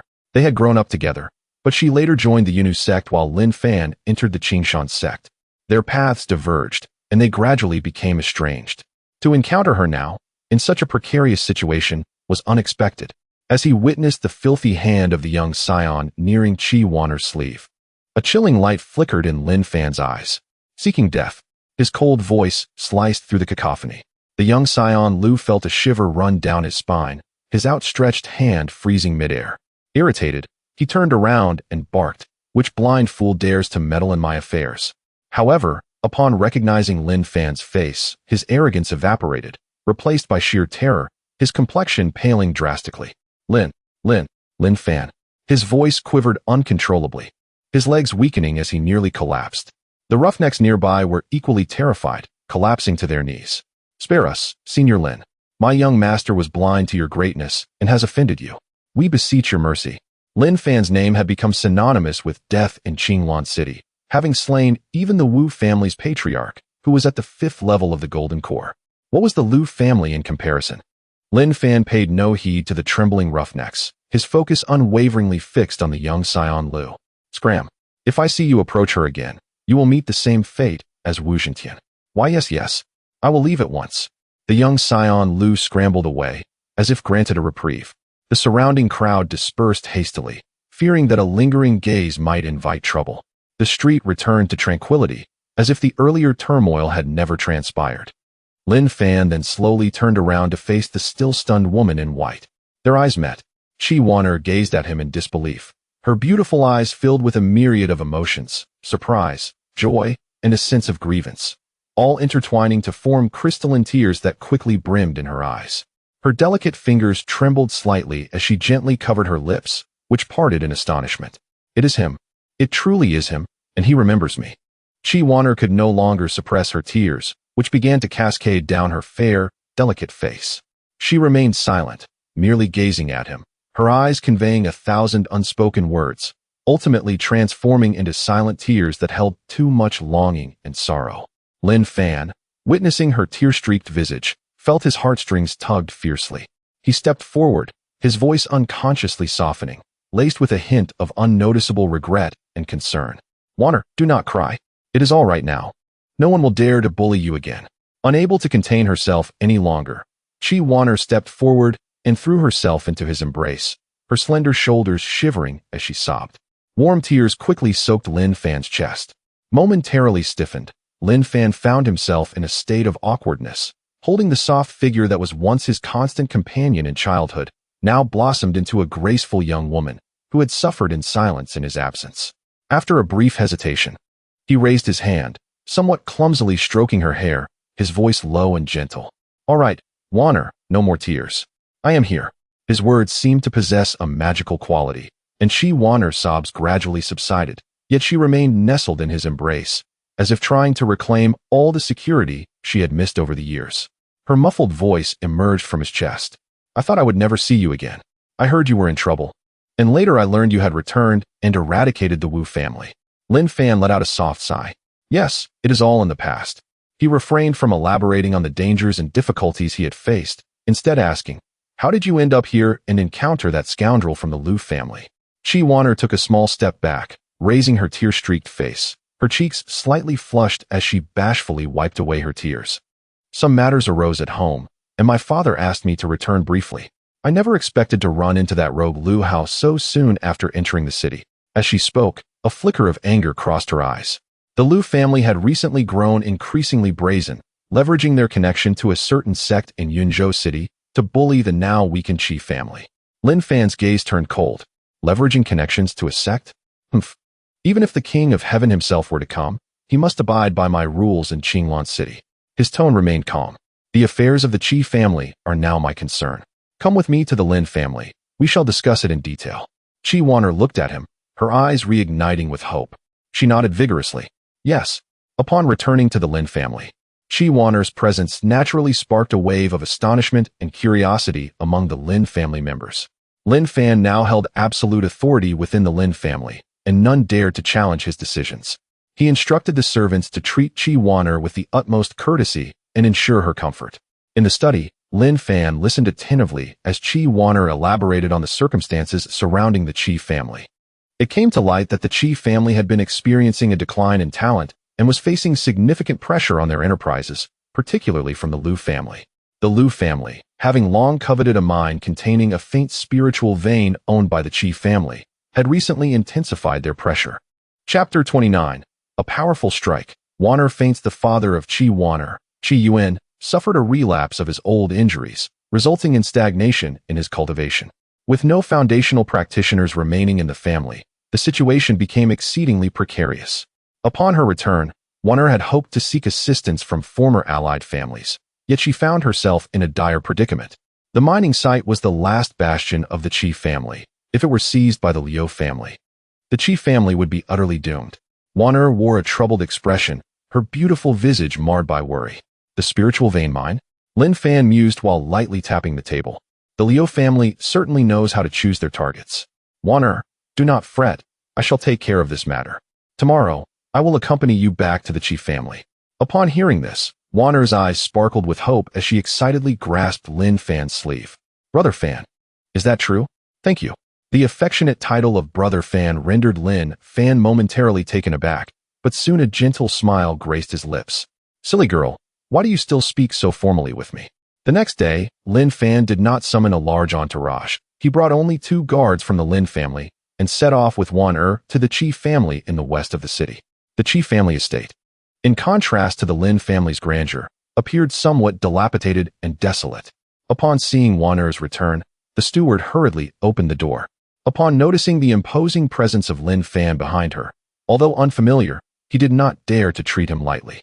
Qi Yuan had already been waiting in the main hall. He appeared to be in his 40s, with a cultured face that bore a sickly pallor, his breath somewhat unstable.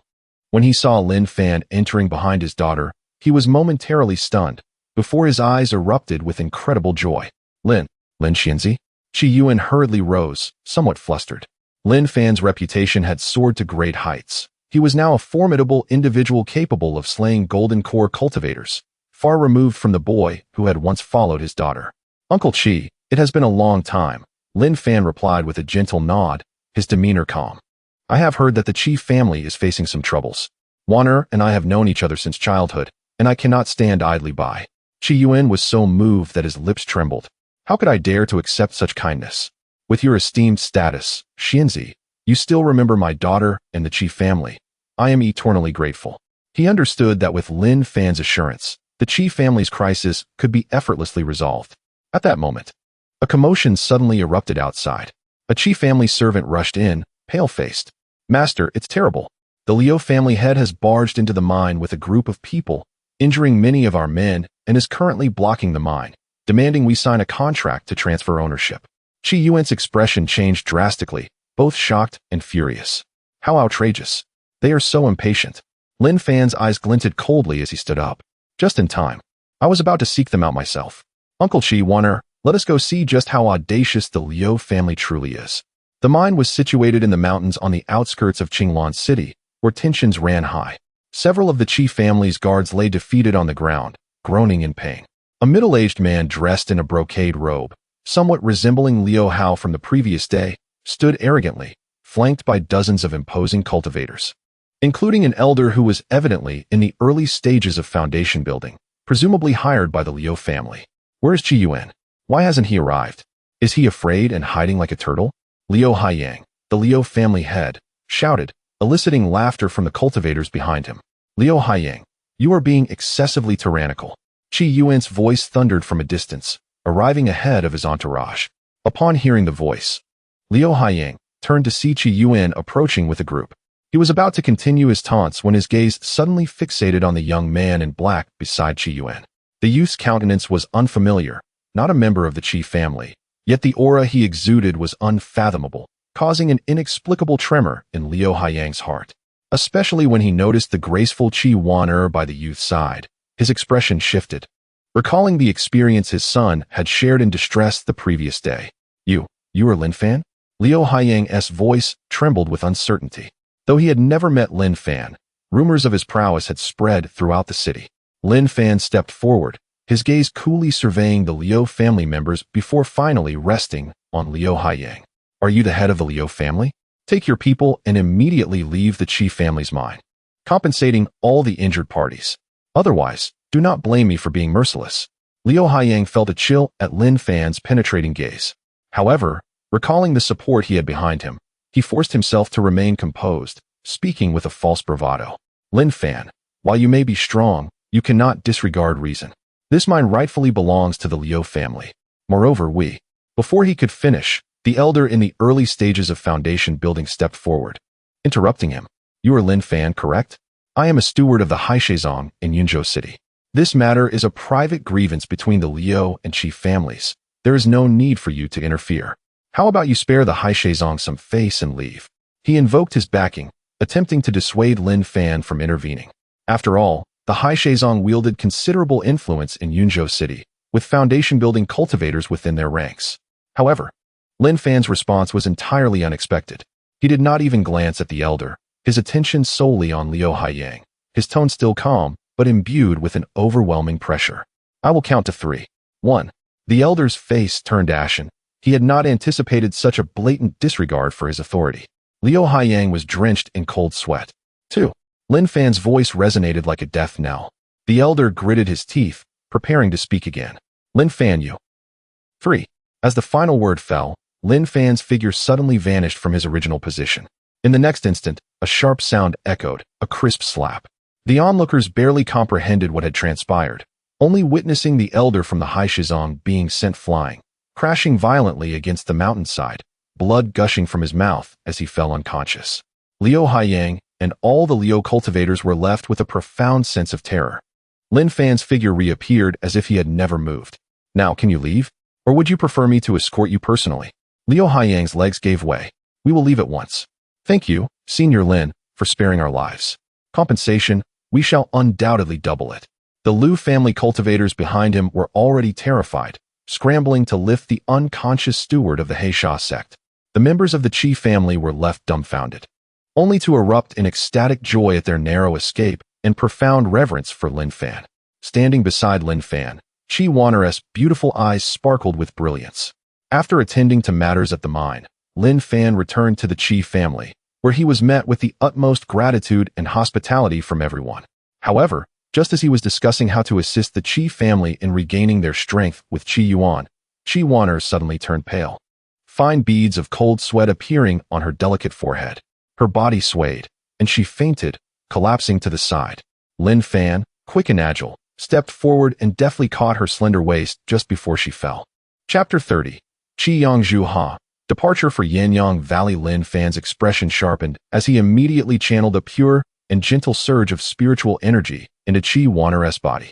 Qi Yuan abruptly stood up, his face etched with worry as he leaned closer. Wanner, what has happened to you? Lin Fan's spiritual energy swiftly traversed through Qi Wanner's meridians, quickly detecting an anomaly.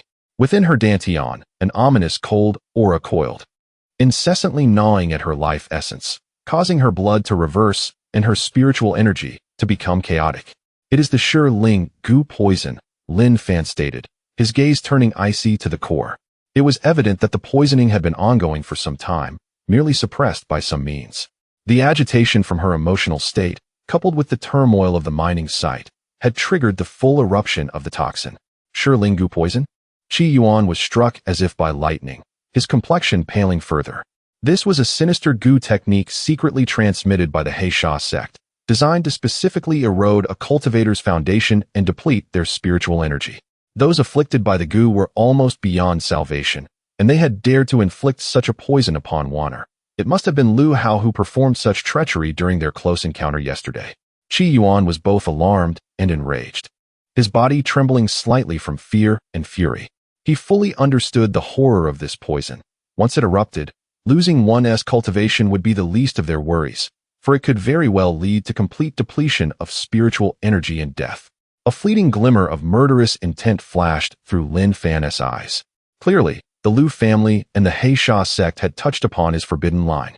As the saying goes, a dragon has its reverse scales. Touching them leads to death.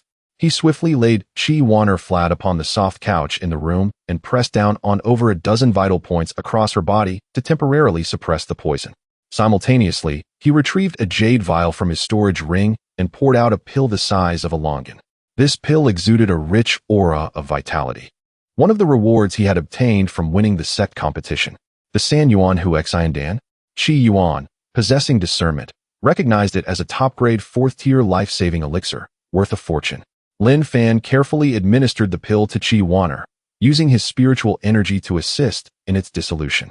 The medicinal properties rapidly spread, safeguarding her heart and dantian, temporarily stabilizing her condition. Yet her complexion remained pale, her breath weak. As the goo poison continued to slowly erode her vitality, the pill could only maintain the status quo for a short while. To completely eradicate the Shiling goo poison would be exceedingly troublesome, requiring a potent treasure or a Yuan Ying stage cultivator to expend their true essence to forcibly expel it. Lin Fan furrowed his brow, contemplating a strategy. Despite his combat prowess being on par with a Jindan cultivator, his cultivation had not yet reached the Yuan Ying stage, and his spiritual energy was insufficient to resolve this toxin. Upon hearing this, Qi Yuan's fleeting hope plummeted into despair. Although the yin-yang mutual complement dual cultivation classic could treat cold poisons, this toxin was fundamentally different. It belonged to the realm of southern borders goo poison. If he were to use this method directly, while the goo poison within her would perish, the toxicity would rapidly spread. Given her current condition, it was clear that she could not bear the risk of such spread. At that moment, Lin Fan seemed to recall something and said, "There is still one method." A creature known as Qiyang Zhuha seems to specialize in countering cold goo worms. Qiyang Zhuha? Qi Yuan murmured, "I have only seen records of this in ancient texts. It is said to have long been extinct." "I know where it may be found," Lin Fan interrupted, his tone resolute. 300 miles south of Qinglan City, deep within the Heifeng mountain range, lies a place of utmost yang energy known as Yin-Yang Valley, where rumors suggest the presence of the Qiyang Zhuha. Time is of the essence. I must depart immediately. He turned to the 2 Lin family guards he had brought along and commanded, "You must return to the clan at once and inform the clan leader to guard against any desperate actions from the Liu family and the Heisha sect." "Understood, young master." The 2 guards, fully aware of the gravity of the situation, took their leave and hurried back to the Lin family at full speed. Lin Fan then addressed Qi Yuan, "Uncle Qi, you must protect Waner until I return. Take this small golden Vajra talisman. It can be activated in a moment of peril to withstand a full attack from a Jindan early-stage cultivator." He handed a shimmering jade talisman to Qi Yuan. Qi Yuan accepted the talisman, tears brimming in his old eyes as he knelt deeply. "Lin Xinzi, your great kindness will be eternally remembered by my Qi family." Lin Fan quickly assisted him to his feet. "Uncle Qi, there is no need for such formalities. Waner's matter is my own." Time was pressing. He had to set off. In the next moment, Lin Fan transformed into a streak of flowing light, darting out of the Qi family residence and speeding towards the southern direction of the Heifeng mountain range. Behind him, Qi Yuan tightly grasped the jade talisman, watching his daughter's pale face, then gazing towards the direction Lin Fan had vanished, igniting a flicker of hope amidst despair. He knew that Lin Fan's journey would plunge into perilous depths. The fate of Qi Waner and the future of the Qi family now rested solely upon him. Having left Qinglan City, Lin Fan maximized his speed, becoming a blurred streak of light across mountains and rivers. A distance of 300 miles would take an ordinary cultivator a day's effort. Yet for him, it would take no more than half an hour to reach. As he drew closer to the Heifeng mountain range, the spiritual energy in the air grew increasingly agitated, imbued with a scorching and wild aura. The Heifeng mountain range stretched for thousands of miles, with powerful beasts residing deep within, and even rumors of ancient species, making it one of the most notorious perilous locations near Qinglan City that ordinary cultivators dared not enter. Without hesitation, Lin Fan plunged into the dense forest at the mountain's perimeter. The light within the forest was dim, miasma engulfed the area, and various venomous creatures lurked within. However, an invisible and formidable aura surrounded him, causing low-tier poisonous creatures to scatter in fright, unwilling to approach. With a clear objective, he headed straight towards the Yin-Yang Valley deep within the mountains.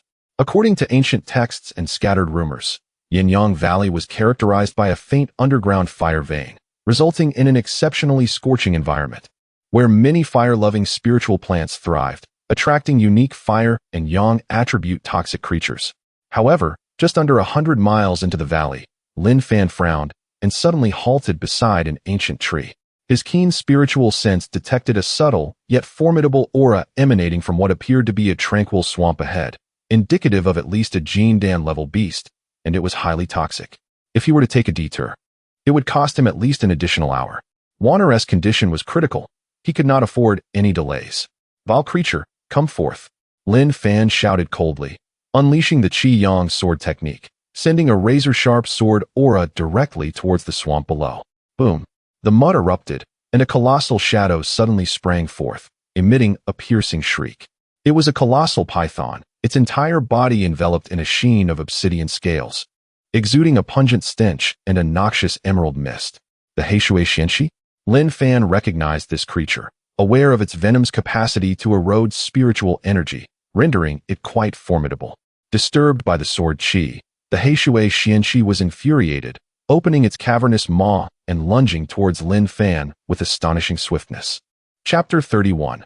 Arrival at Yinyang-gu and the seizure of the Red Sun Toad. Just as the colossal maw was about to engulf Lin Fan, his figure flickered and vanished with an astonishing swiftness. In the next instant, he materialized directly at the 7-inch mark of the giant python. Unbeknownst to him, a spiritual sword had found its way into his grasp, emanating a searing aura.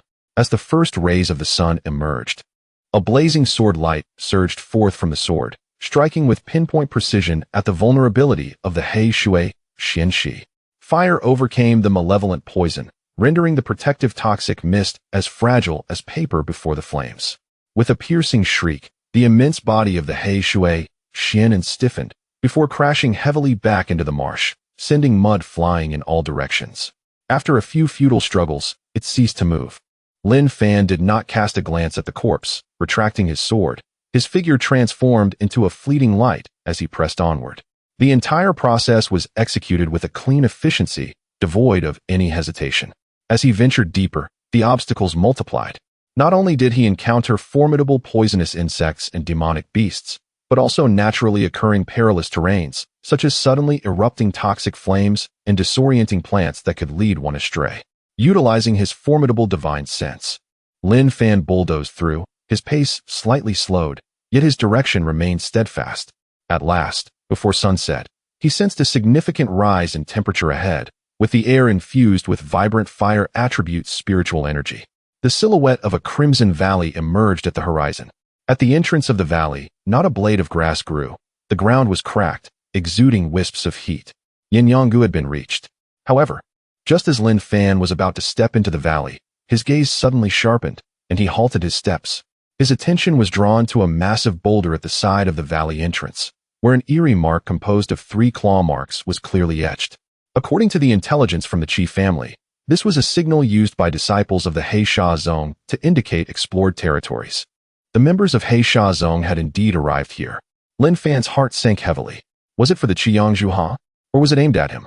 Regardless of either, it signified that the circumstances within the valley were far more complex and perilous than he had anticipated. For Wanner, even if it meant entering a dragon's lair or a tiger's den, he had to brave it. Lin Fan suppressed his aura, stealthily infiltrating Yinyang-gu like a specter. The temperature within the valley was exceedingly high, the air distorted by the heat, and the surrounding cliffs were made of crimson rock, while the ground felt scalding beneath his feet. Scorch-resistant scarlet shrubs thrived in the valley, and he occasionally spotted fire-red scorpions and other poisonous creatures scuttling about. Continuing his cautious advance deeper into the valley, Lin Fan extended his divine sense to the fullest, remaining vigilant against potential cultivators from Heisha Zone and the inherent dangers of the valley itself. Sure enough, after traversing a few miles, he discerned the sounds of battle ahead, interspersed with the familiar fluctuations of Heisha Zone's techniques. Concealing his presence, he drew closer to observe. In a relatively open area of molten rock, 3 cultivators clad in Heisha Zone attire were besieging a massive toad-like beast, entirely crimson as if ablaze. The creature's back was adorned with golden spots, and instead of spewing venom, it unleashed torrents of searing flames that melted the ground around it. The Qiangzhu. A wave of joy surged within Lin Fan. He had finally located it. Judging by its form and the intense yang energy it exuded, it appeared to be of considerable age, sufficient to dissolve the Ling Gu poison within Wanner. The 3 Heisha Zone cultivators, 2 in the early stages of Jin Dan and 1 in the mid-stage, worked in perfect harmony, having set up a combined attack formation. Streams of black malevolent energy coalesced into chains, incessantly wrapping around the Qiangzhu, attempting to ensnare it. Although the Qiyang Zhuha was fierce and its flames formidable, it seemed to possess a low level of intelligence. Under the assault of the formation and the three cultivators, it was battered and bruised, its movements slowing as it emitted furious croaks. Senior brother, put in more effort. This Qiyang Zhuha is the spiritual object specifically requested by the elder. Obtaining its poison sac and inner core will elevate the elder's He Sha poison technique to new heights. One of the early-stage Jindan cultivators exclaimed excitedly. The Jindan cultivator of the first level from He Sha Zone chuckled, "Fear not. It cannot hold out much longer. With the He Sha binding spirit formation in place, it shall not escape. Once we acquire this beast, who knows, the elder might reward us with a few Sha Yuan Dan." Lin Fan's expression grew colder upon hearing this. So, the target of He Sha Zone was also the Qiyang Zhuha. But since fate had brought them together, and in the name of rescuing Wanner, there was no room for negotiation. He patiently lay in wait, like the most seasoned of hunters, biding his time for the perfect moment. To act now would involve confronting the three He Sha Zone cultivators while also guarding against the Qiyang Zhuha's desperate retaliation, a folly indeed. The battle intensified. The Qiyang Zhuha seemed to sense the impending danger, suddenly inflating its belly and gathering breath, its golden spots illuminating fiercely as a terrifying heat coalesced within its mouth. Be careful. It's about to unleash its innate demon fire. One of the He Sha Zone cultivators warned, his expression shifting alarmingly. A concentrated stream of flame erupted from the Qiyang Zhuha's mouth, aimed directly at the early-stage Jindan cultivator orchestrating the formation. He desperately activated a black bone shield to defend against the onslaught. With a thunderous crash, the bone shield turned crimson, fissures spreading across its surface, and he was jolted back. His blood surging as the formation wavered slightly. Now was the moment. Lin Fan sprang into action. He burst forth from his hiding place, targeting the recovering Qiyang Zhuha with unparalleled speed, far exceeding the three He Sha Zone cultivators' reactions. Who dares? The three cultivators of He Sha Zone were struck by surprise and fury, launching attacks to obstruct him. Streams of malevolent energy and a flying hook artifact hurtled towards Lin Fan's back. But he easily countered them. With a flick of his left hand, he reached for the inner core of the Qiyang Zhuha on its forehead. With a soft sound, his fingertips ignited with spiritual power. The colossal body of the Qiyang Zhuha quivered violently, its crimson eyes dimming as it collapsed with a thunderous thud, its breath rapidly diminishing as it slipped into a near-death state. Lin Fan, without pausing, swiftly stored the creature into a specially prepared spiritual beast pouch. As he turned to face the three astonished and enraged He Sha Zone cultivators, the strongest among them, at the 7th level of Jindan, recognized him, his face turning a ghastly shade. "Lin Fan, it's you. You dare to steal from He Sha Zone." Lin Fan remained expressionless, the spiritual sword in his hand once again shimmering as he declared, "I have seized it. What of it? Indeed, today, we shall settle both new and old grievances with your He Sha Zone." Arrogance, stemming merely from the fortuitous slaying of a golden core cultivator, leads you to believe that He Sha Zone is without worthy defenders? The man from He Sha Zone, at the 7th level of the golden core, was both astonished and enraged, commanding in a fierce tone, "Form the Sansha formation and capture him. Reclaim the Qiyang Zhuha." The three cultivators of He Sha Zone swiftly altered their formation, shifting from a binding array designed for subduing beasts to an aggressive assault array. Their energies intertwined, surging forth with a dark malevolent aura, manifesting as three fearsome specters of malevolence lunging towards Lin Fan.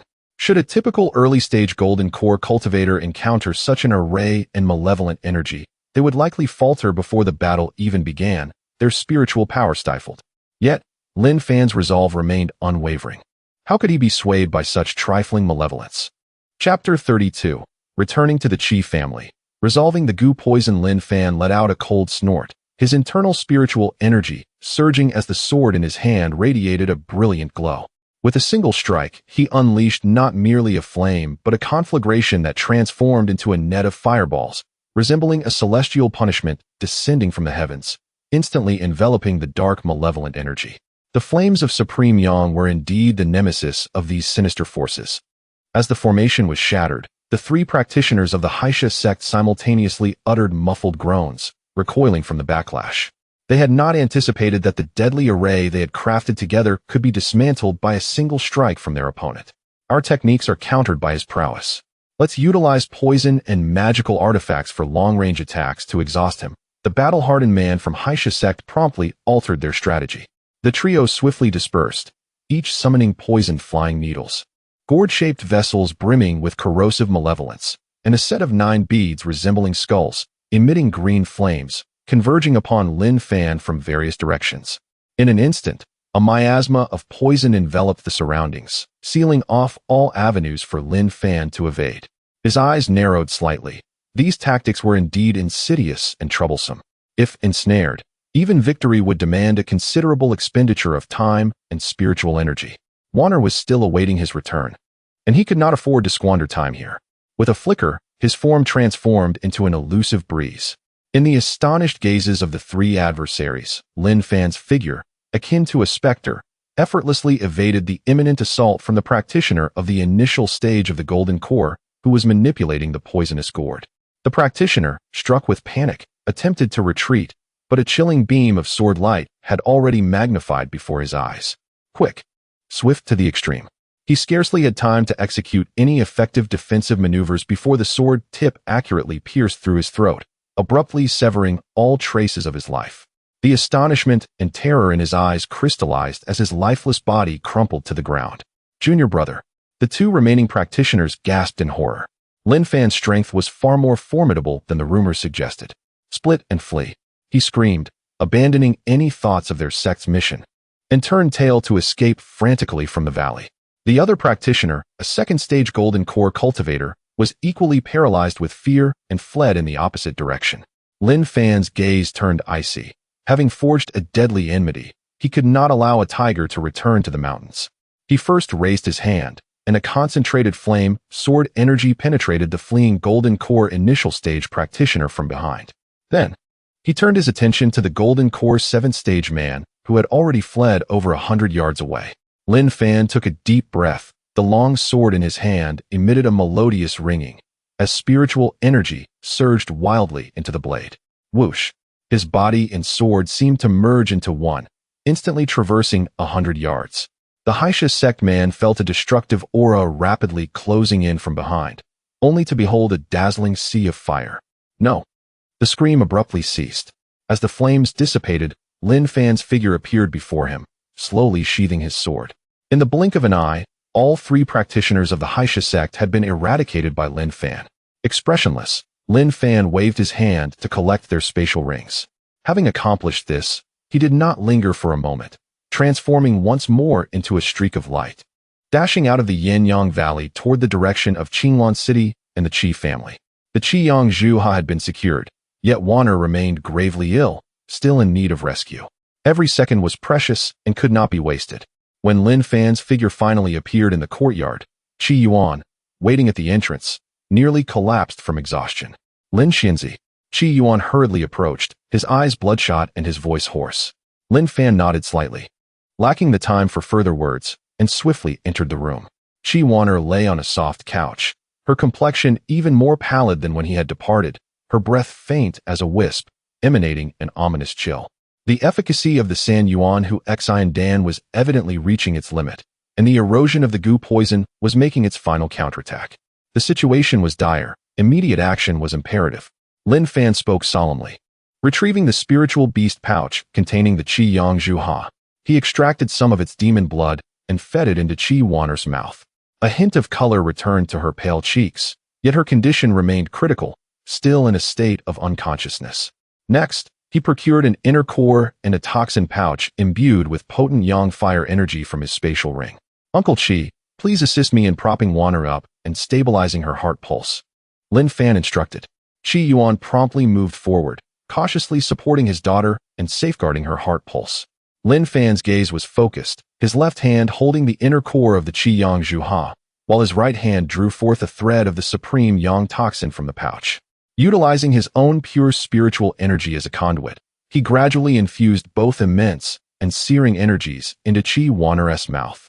A muffled groan escaped Qi Warner as she lay in a stupor, her body convulsing violently. The infusion of supreme yang energy clashed intensely with the goo poison within her dantians. Her skin fluctuated between fiery red and a sickly black, the conflicting elements of ice and fire causing her immense suffering.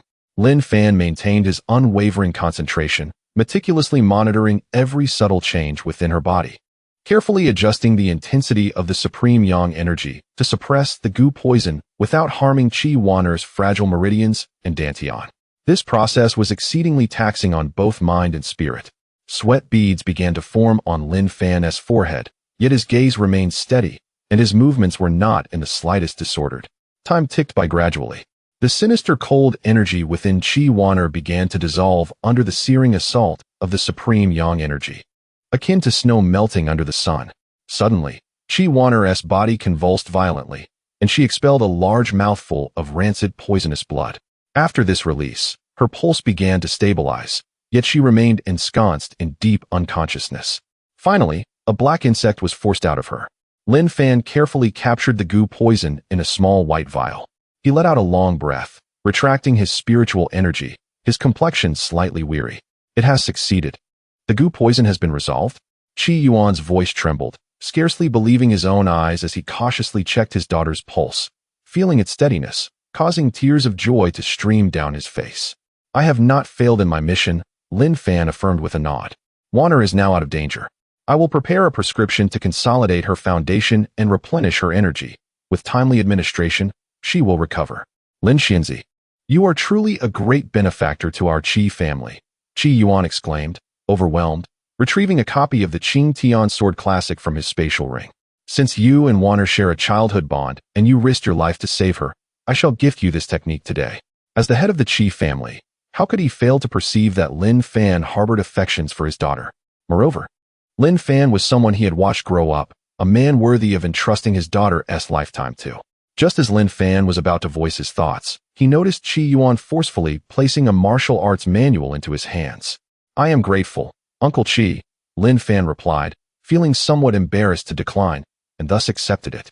He then proceeded to discuss the pressing matters at hand. Uncle Qi, the current crisis has not been entirely resolved. The Liu family and the Heisha sect are ruthless. This defeat will not be easily forgiven. We must prepare ourselves promptly. Upon mentioning the Liu family and the Heisha sect, the joy on Qi Yuan's face was swiftly replaced by anger. Indeed, how dare they lay such a cruel hand on Yuan? Although our Qi family may not possess the might of the Liu family, we are certainly not to be trifled with. At that moment, a flurry of hurried footsteps echoed from outside the courtyard. The two guards who had previously been dispatched back to the Lin family returned, their expressions grave. Chapter 33. In the stillness of the night, the Heisha sect launches a surprise attack. Young master, the clan leader has issued a decree. One of the guards respectfully bowed and reported, the family spies have returned with news that the Liu family has been maintaining close ties with the Heisha sect and appears to be up to something. The clan leader commands you to return to the family for a discussion and has instructed the Qi family to strengthen their defenses in case of unforeseen circumstances. A flicker of cold light flashed in Lin Fan's eyes. As expected, it seems Liu Hao is resolutely determined to annex the Qi family's mind, even going so far as to invite the wolf into the fold by colluding with the Heisha sect. After pondering for a moment, he addressed Qi Yuan. Uncle Qi, gather all the forces of the Qi family immediately, seal the estate, and activate all protective formations. I will return to the Lin family to report this matter to the clan leader. The Liu family and the Heisha sect's conspiracy is undoubtedly more than just about the mine. Their ambitions are likely vast, and we must join forces to respond. Very well, I will follow your arrangements, young Master Lin, Qi Yuan replied, now completely convinced of Lin Fan's capabilities. The Qi family will stand united with the Lin family through thick and thin. Lin Fan nodded slightly, casting one last glance at the peacefully sleeping Qi Yuan before swiftly transforming into a streak of light, dashing out of the Qi family estate towards the Lin residence. In the blink of an eye, Lin Fan returned to the Lin family estate. The atmosphere within was palpably more tense than usual, with an increased number of patrolling guards and portions of the protective formations already activated. He made his way directly to the family council hall. At this moment, the hall was brightly lit, with the Lin family clan leader, Lin Zhan, seated at the head, his expression grave. Several influential elders of the Lin family were also present, each with furrowed brows, evidently engaged in discussions of great importance. Father, esteemed elders. Lin Fan entered the hall and performed a respectful bow. Fanner, you have returned. Lin Zhan's eyes revealed a trace of concern upon seeing his son, and he immediately inquired, What is the condition of the Qi family girl? The curse of the Shiling Gu has been lifted, but she is physically weak and requires rest, Lin Fan replied, then shifted his tone to a more serious one. While seizing the Qiang Zhuha in Yinyang Valley, I encountered 3 cultivators from the Haisha sect, and I eliminated them all. Upon hearing this, the elders in the hall were taken aback. The Haisha sect has indeed made an appearance. One irascible elder slammed the table. How dare they act so brazenly against our family in Qinglan City? Not only have they appeared, but their target is also the Qiang Zhuha, Lin Fan continued, recounting the information he had heard regarding the Haisha sect elders' need for this item to cultivate their poisonous techniques. Moreover, based on the news brought back by the guards and my own deductions, the Liu family has deeply conspired with the Haisha sect. Their actions against the Qi family are likely not merely for the sake of the mine. Lin Zhan paused, contemplating for a moment before responding. The Liu family's power has expanded rapidly in recent years. I once thought they had stumbled upon some fortune. Now it appears they have entangled themselves with this poisonous tree, the Haisha sect. The Haisha sect is a notorious cult seeking to extend its influence southward, infiltrating our Qinglan City region. The Liu family is likely their chosen pawn, another more composed elder interjected. By annexing the Qi family's mine, they can not only bolster their own strength, but also use the Qi family as a foothold to disrupt the balance of power among the families in Qinglan City. Once that balance is broken, the Haisha sect can exploit the chaos, and our Lin family would find it difficult to remain unscathed. Thus, we cannot stand by and watch the Qi family be annihilated, Lin Fan asserted decisively. If the Qi family falls, we will be next. We must ally with the Qi family and mount a resolute counterattack. Lin Jintian's gaze swept across the assembly before finally resting on Lin Fan, revealing a sense of determination. Fanu is correct. Since the Liu family has shown no mercy, we shall not hesitate to act. Their collusion with the evil sect and harm to our kindred is a grave transgression. He immediately issued orders. Activate the family's highest level of alert. Inform all disciples outside to exercise caution in their actions and return to the family if necessary. Second elder, personally lead a team of elite members, carry my command, and covertly support the Qi family in fortifying their defenses. Also, inform Qi Yuan that our Lin family will stand with them in solidarity. Third elder, you are responsible for contacting several allied families and the Chun family to disclose the Liu family's collusion with the Haisha sect. We must secure their support or at least ensure their neutrality. Fanner, Lin Jintian looked at Lin Fan. You have just endured a fierce battle. Take some time to recuperate. However, be prepared, for the Haisha sect has lost 3 golden core cultivators and will undoubtedly seek revenge against us. You need to hold the fort and prepare for any potential threats. Yes, Father, Lin Fan and the elders responded in unison, quickly springing into action. Meanwhile, deep within the Liu family estate, in a hidden chamber, Liu Qingtian, the clan leader, listened grimly to his subordinates' report. The soul lamps of those sent to Yinyang Valley have all extinguished. News from the Qi family indicates that Qi Wanner's life lamp has stabilized. She seems to have weathered the crisis. Useless fools, Liu Qingtian bellowed, unleashing the oppressive aura of a 9th-level golden core, causing the kneeling subordinate to tremble in fear. 3 golden core cultivators could not capture a single Lin Fan, and we lost the Qiang Zhuha as well. Beside him, a shadowy figure writhed, emitting a hoarse and unpleasant voice. Heh, clan leader Liu, I have said before that Lin Fan is no ordinary individual. He surpasses the typical golden core cultivators. My Haisha sect has suffered losses, and your plans have been thwarted. Liu Qingtian's face turned ashen. Messenger, this is not the time for sarcasm. The Lin family has surely noticed and will not sit idly by. What should we do next? The shadow chuckled ominously. What to do? Since the covert approach has failed, let us take the overt route. Our experts from the Haisha sect will arrive shortly. Since our plan has been exposed, we will strike with thunderous force to eliminate the Qi family before their reinforcements arrive, and then we will severely cripple the Lin family. Once we subdue these 2 families, Qinglan City will be entirely ours. A flicker of ruthlessness and madness flashed in Liu Qingtian's eyes. Good. Then let us act decisively. Relay the orders to gather all forces for a surprise attack on the Lin family tonight. He gazed out at the pitch-black night sky, his face etched with murderous intent. Lin Fan, Lin Zhan, let us see how you withstand this. As the night deepened, Lin Fan returned to his room, not immediately resting, but instead retrieving the white vial containing the essence of the Shirling goo poison and the storage rings of the 3 Haisha sect cultivators. He probed into the rings with his spiritual consciousness, meticulously searching through their contents.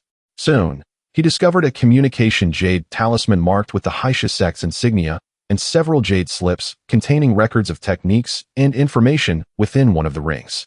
Lin Fan immersed his consciousness into the jade slips, and as he did, a cold light flickered in his eyes. Indeed, the Haisha sect had dispatched more than one team, expected to arrive the next day, but he could not fathom why they had remained hidden for so long. Despite the Liu family's overwhelming strength, they still skulked in Qinglan City. What could they be after? He immediately rose, clutching the jade slips, and swiftly made his way to his father's secluded meditation chamber. Chapter 34, Concealed Power. Indeed, a Yuanying practitioner, Lin Fan, clutching a jade slip, swiftly arrived outside his father Lin Zhan's meditation chamber. Before he could enter, Lin Zhan's voice echoed from within, "Fanner, come in."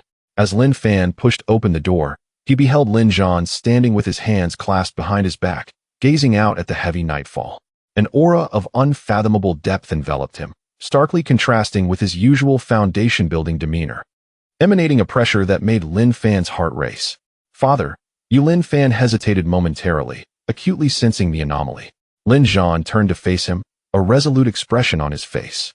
"It seems the time has come to reveal the truth. Fanner, I am not merely a foundation-building cultivator, and the patriarchs of our Lin family have never been limited to merely possessing golden core cultivation." He briefly released his aura, which instantly enveloped the meditation chamber with a formidable pressure far surpassing that of a foundation-building level. Ninefold Yuanying.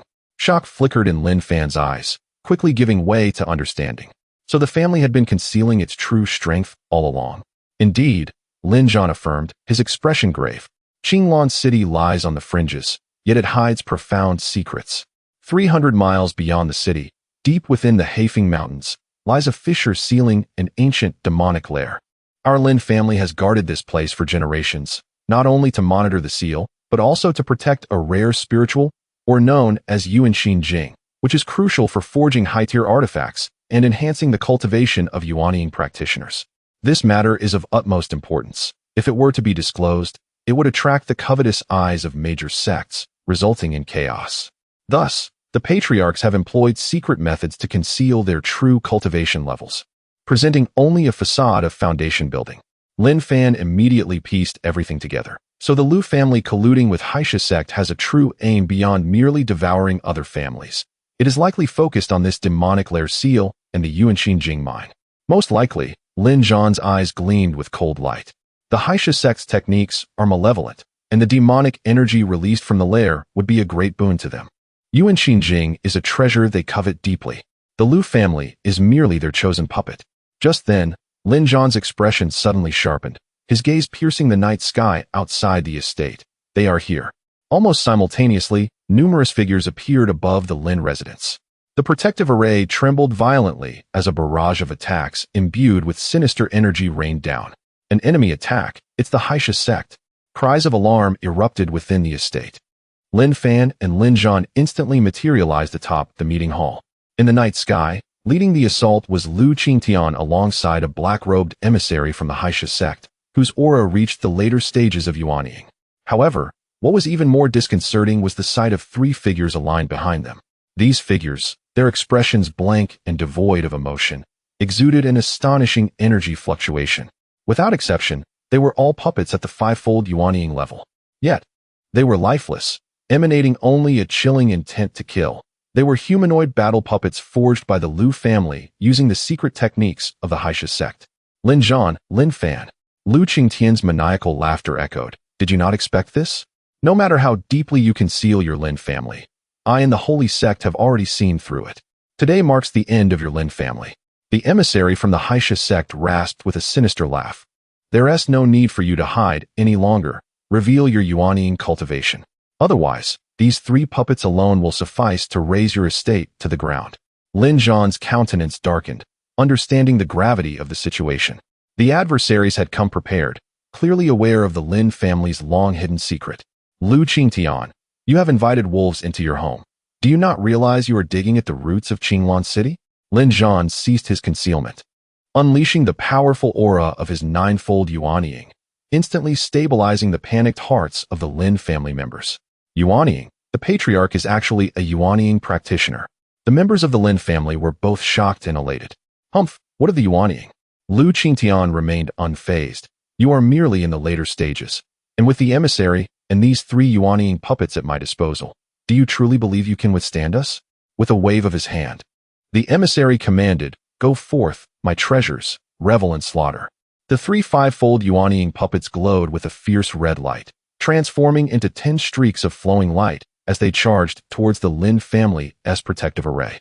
All Lin family members, form ranks to face the enemy. Lin Zhan bellowed, simultaneously transmitting to Lin Fan, "Fanner, leave the puppets and the emissary to me. Seize the opportunity to slay Liu Qingxue." Before he could finish, Lin Zhan soared into the air, directly confronting the emissary and the 3 puppets, unleashing a palm strike that altered the skies. Lin Fan fixed his gaze on Liu Qingxue, gripping his spiritual sword tightly, gathering spiritual power as he declared, "Liu Qingxue, your ambitions must end here." The battle erupted in full force. The balance of Qinglan City was irrevocably shattered this night. Everyone understood that the outcome of this confrontation would determine the future of the entire Qinglan City. Lin Fan pointed his sword at Liu Qingxue, his eyes brimming with murderous intent. He was acutely aware that his father, Lin Zhan, faced tremendous pressure battling the Haisha sect emissary alongside 3 mid-level Yuanying puppets. He had to swiftly deal with Liu Qingxue, the instigator, to rush to his father's aid. Liu Qingxue faced Lin Fan's unwavering focus. Yet his expression bore no hint of fear. Instead, a peculiar, sinister grin emerged. "Lin Fan, do you truly believe I am still the Liu Qingxue of old? For this day, the holy sect has bestowed upon me powers that far exceed your imagination."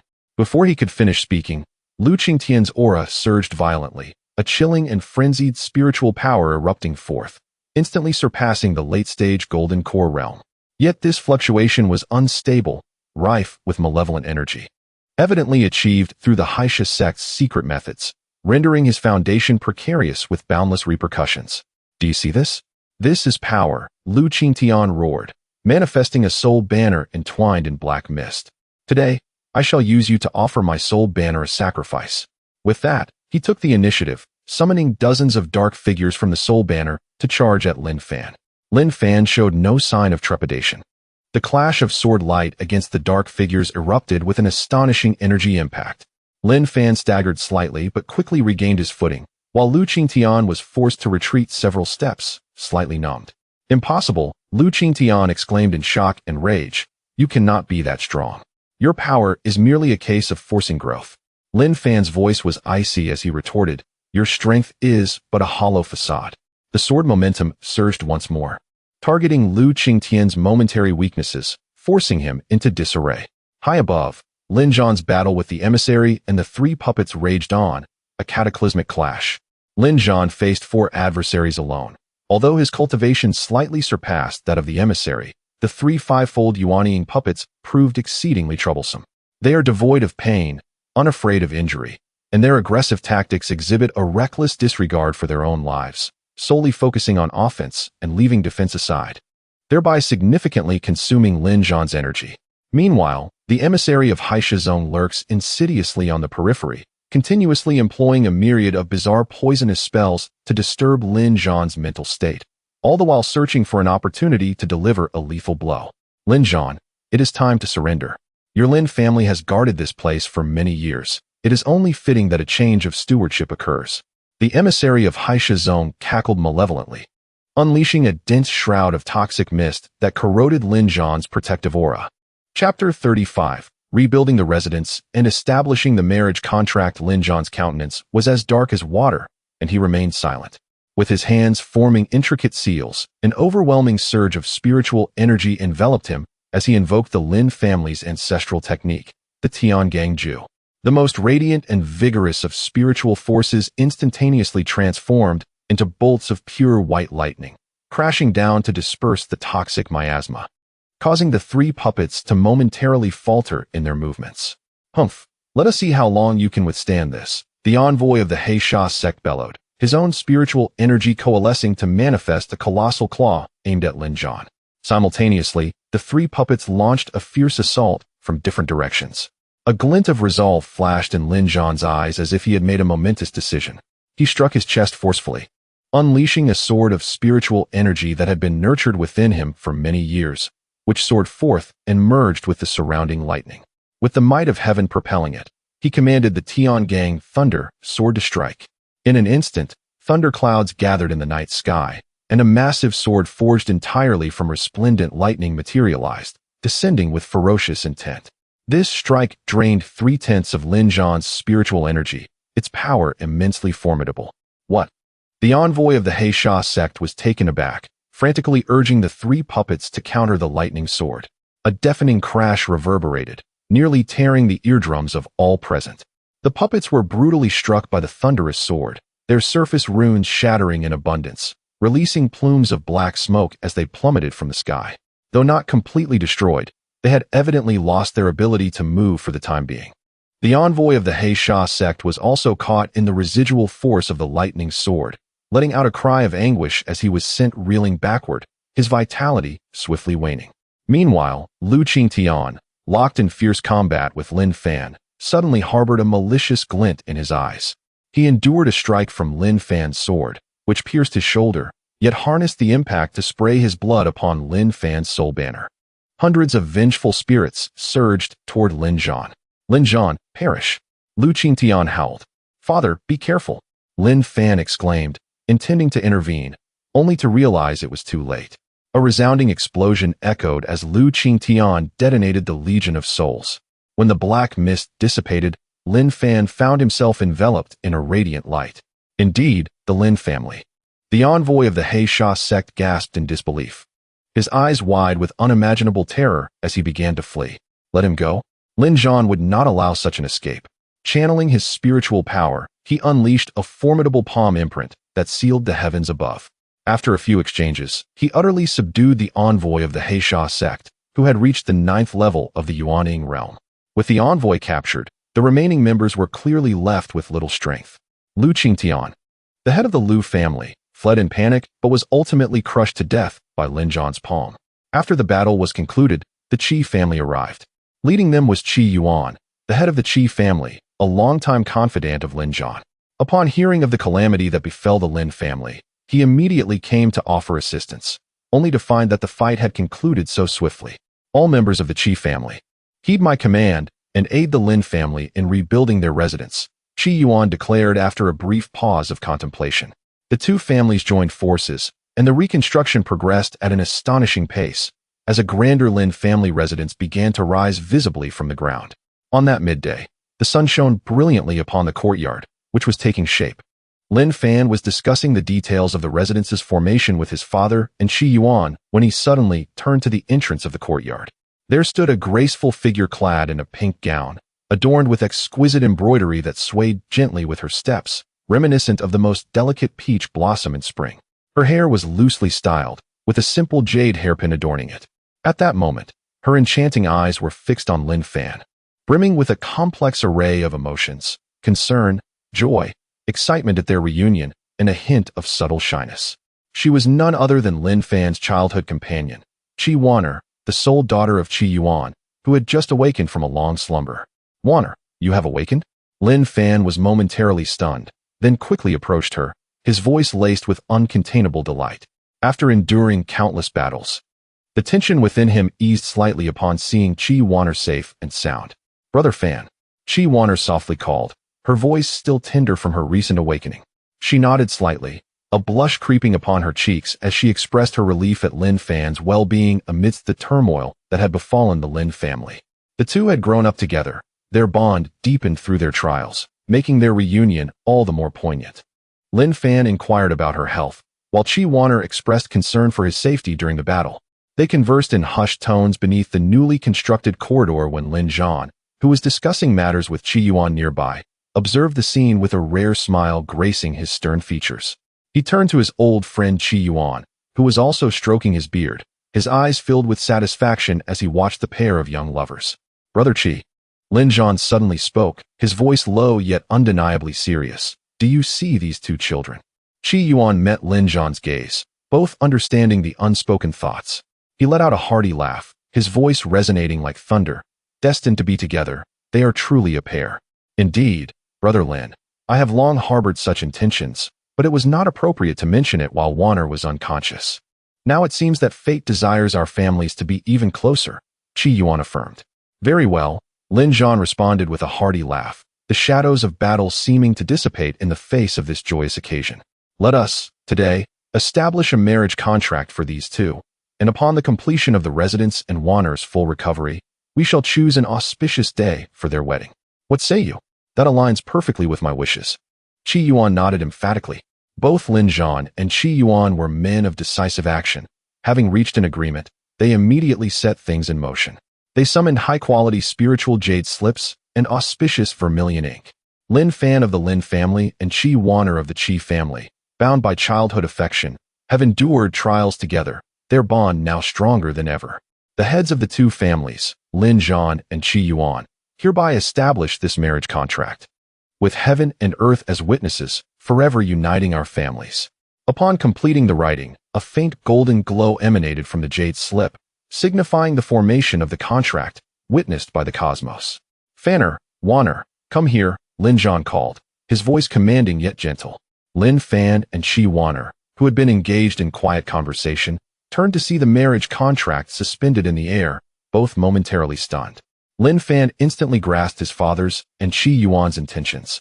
A jolt of exhilaration surged through him, and he instinctively glanced at Qi Wanner beside him. Qi Wanner's delicate and fair visage suddenly flushed a deep crimson, reminiscent of a fully ripened peach. Within her clear and enchanting eyes lingered a hint of shyness and bewilderment. Her long eyelashes fluttered slightly as she instinctively sought to lower her gaze. However, her eyes could not resist darting back towards Lin Fan, ultimately yielding a soft acknowledgement. Lin Fan and Qi Wanner approached the two family heads, the marriage certificate hovering in the air, illuminating their youthful faces. Chapter 36 New Perils. Liu Sword Sect. Lin Fan took a deep breath and spoke first, his voice steady and resolute. Father, Uncle Qi, I have grown up with Wanner since childhood, and our bond is profound. I am willing to protect Wanner for a lifetime, living up to your esteemed expectations. As he spoke, his gaze turned towards Qi Wanner, revealing unmasked tenderness in his eyes. Qi Wanner felt his gaze and her cheeks flushed even more. Yet this time, she did not shy away. She slightly lifted her head. Although her voice remained gentle, it carried a rare firmness. Father, Uncle Lin, Wanner is willing. I understand Brother Fan's intentions. This vow is also what I desire. She quietly extended her hand, her delicate fingers gently intertwining with Lin Fan's fingertips. Excellent, excellent, excellent, Qi Yuan exclaimed joyfully, laughing heartily. With a wave of his hand, he proclaimed, today brings double happiness. The Lin family is reborn, and our two families forge a splendid bond. Lin Zhan's stern face was also filled with delight as he solemnly stored the marriage contract in his bosom, stating, now that this vow is established, it is a promise for both our families to uphold. Fanner, you must diligently cultivate in the future to possess the strength to protect those you wish to safeguard. I shall remember Father's teachings, Lin Fan replied earnestly. With the marriage agreement secured, the atmosphere in the courtyard grew increasingly warm and harmonious. Qi Yuan, brimming with enthusiasm, pulled Lin Zhan away to discuss future collaborations and wedding preparations, leaving space for the two young people. Lin Fan and Qi Wanner exchanged smiles and walked side by side along the path of the rebuilding estate. Wanner, is your health truly restored? The injury to your soul is not a trifling matter, Lin Fan asked with concern, as he had been anxious about this issue since the recent battles. Qi Wanner gently shook her head, a flicker of complex emotions passing through her eyes, but it quickly transformed into softness. Yes, while I was unconscious, there seemed to be a warm force nourishing my soul. Upon awakening, I felt no harm, and even my consciousness seems clearer than before. She paused, seemingly reluctant to delve further, and instead asked, Brother Fan. That day during the battle, I was very frightened. When I heard the news, her voice trembled with a hint of lingering fear. Lin Fan's heart ached at her words. He halted, turned to face her, and gently grasped her shoulders, his gaze resolute. It is all in the past. Wanner, I will become stronger and will never allow those around me to fall into such peril again. Qi Wanner nodded firmly. I believe in you, Brother Fan. Let us strive together. The two engaged in quiet conversation for a moment when a Lin family disciple approached to report, "Young master, Miss Qi, the family head requests your presence in the council hall regarding an urgent matter." Lin Fan and Qi Waner exchanged puzzled glances. What could it be, having just parted? They hastened to the council hall, where they found Lin Zhan and Qi Yuan with serious expressions, the previous joy now veiled by solemnity. Several core elders from both the Lin and Qi families were also present. "Father, Uncle Qi, what has happened?" Lin Fan sensed the unusual atmosphere and immediately inquired. Lin Zhan spoke in a deep tone. "We have just received urgent news from Tianyan City. An important envoy from the Haisha sect has been captured at our borders, which seems to have alarmed the higher-ups of the Haisha sect. According to reliable intelligence, several elder-level figures from the Haisha sect are en route to our Qinglin city with unknown intentions, but it is likely they bear ill will." Qi Yuan interjected, his tone grave. "This is likely not merely revenge against the Lin family. The deeper purpose may concern Waner. The Haisha sect's techniques are peculiar and often require special physiques. The celestial phenomena triggered during Waner's unconsciousness may have caught their attention." Upon hearing this, Lin Fan's complexion changed drastically, instinctively shielding Qi Waner behind him. He suddenly understood that the crisis was far from over. The strength of the elder-level figures from the Haisha sect was incomparable to that of the previous envoy. Qi Waner's face also paled slightly, yet she firmly grasped Lin Fan's clothing, displaying no signs of panic. Lin Zhan's gaze swept over the two young people, ultimately settling on Lin Fan. "Fanner, with the marriage contract established, it is your responsibility to protect Waner. However, the strength of the Haisha sect elders is unfathomable. Each one is at the 9th level of Yuaning, far beyond what we can contend with. The way forward," Qi Yuan spoke solemnly. "We must immediately send Waner to a safe place to avoid the storm. My Qi family has a distant relative residing within the jurisdiction of the Liyun Sword sect, who has always been at odds with the Haisha sect. Within their territory, the Haisha sect would not dare to run rampant. I can write a letter for Waner to seek refuge there." Lin Fan immediately declared, "I will accompany Waner." He could not allow her to face the unknown dangers alone. Just then, a graceful figure pushed open the door and entered. She was Shui Qiuxue, Qi Waner's master, who not only possessed extraordinary beauty but had also reached the terrifying 9th level of Yuaning. She extended her delicate hand, stopping them. "You are now a prominent figure in Qinglin City. Everyone knows you. If you accompany Waner, it may not help her but rather endanger her." Shui Qiuxue's words doused Lin Fan's immediate impulse to join her, yet they also made him acutely aware of the harsh realities. His tightly clenched fists gradually relaxed, but the flames of determination in his eyes burned even brighter. Senior Shui's words are indeed correct. Lin Fan's voice was low, imbued with a restrained strength. "I have not considered this thoroughly. At present, accompanying Waner would not only fail to assist her, but could even put her in danger." He turned to Qi Waner, 1,000 words caught in his throat, ultimately crystallizing into a weighty promise. "Waner, wait for me. When the time comes, I will surely go to the Liyun Sword sect to retrieve you." Qi Waner's eyes shimmered with unshed tears, yet she held them back. She nodded vigorously, her voice soft but profoundly clear. "Brother Fan, I believe in you. No matter how long it takes or where I may be, I will wait for you. You must take care." Time was of the essence, leaving no room for romantic sentiments. Qi Yuan quickly wrote a letter, sealing it with the Qi family's emblem, and retrieved a jade pendant to verify Qi Waner's identity. Lin Zhan silently produced several high-level escape talismans and a defensive spiritual artifact from his storage treasure, handing them to Lin Fan with a gesture to pass them to Qi Waner. "We must depart immediately," Shui Qiuxue declared decisively. "I will personally escort Waner a distance to ensure her safe departure from the Haisha sect's reach. After that, she must proceed with caution on her own." Qi Waner cast a deep glance at Lin Fan, her eyes filled with reluctance. Then, without hesitation, she bowed gracefully to the two family heads and the elders, before vanishing with Shui Qiuxue in 2 streaks of light, swiftly disappearing from the council hall and racing towards a direction far from Qinglin City. Chapter 37. The appearance of the master. Resolving the crisis after bidding farewell to Waner, the atmosphere in the conference hall did not lighten. Rather, it grew increasingly somber. The impending arrival of the elder from the Haisha sect cast a shadow over the Lin family estate, which had only just begun to regain its vitality. Lin Fan forcefully suppressed his sorrow and concern for Waner, channeling all his emotions into a chilling battle intent. He scanned the faces of the elders present and solemnly inquired, "Father, Uncle Qi, how shall we respond?"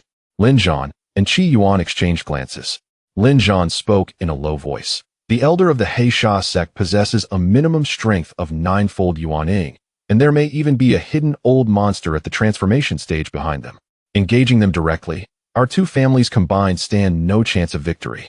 He shifted his tone, speaking with unwavering determination. "However, Qinglin City is the foundation of our Lin family, recently restored, and we cannot abandon it. I have sent out requests for aid via jade slips to the Xianyun sect, the royal family, and several friendly loose cultivators, hoping for a timely response." Qi Yuan nodded gravely, adding in a voice that carried a hint of hoarseness yet remained resolute, "All the elite members of the Qi family have been gathered here, willing to stand with the Lin family through thick and thin. The Heisha sect's visit is ostensibly for revenge against the Lin family and to probe honor, but in truth, they harbor insidious ambitions to seize both our families. This battle transcends individual interests. It concerns the survival of our clans, and retreat is not an option." At that moment, an indescribable, terrifying pressure surged from the heavens, enveloping all of Qinglin City in an instant. The sky darkened abruptly, thick clouds gathered, and a suffocating aura spread, causing many low-level cultivators within the city to collapse in fear. "They have arrived." 3 figures radiating an overwhelming aura of 9-fold Yuan-ing hovered above the city walls, their malevolent energy nearly tangible. Leading them was an elder wielding a black staff, exuding a dreadful black mist, 1 foot already stepping into the transformation stage. Behind them stood dozens of elite disciples from the Heisha sect.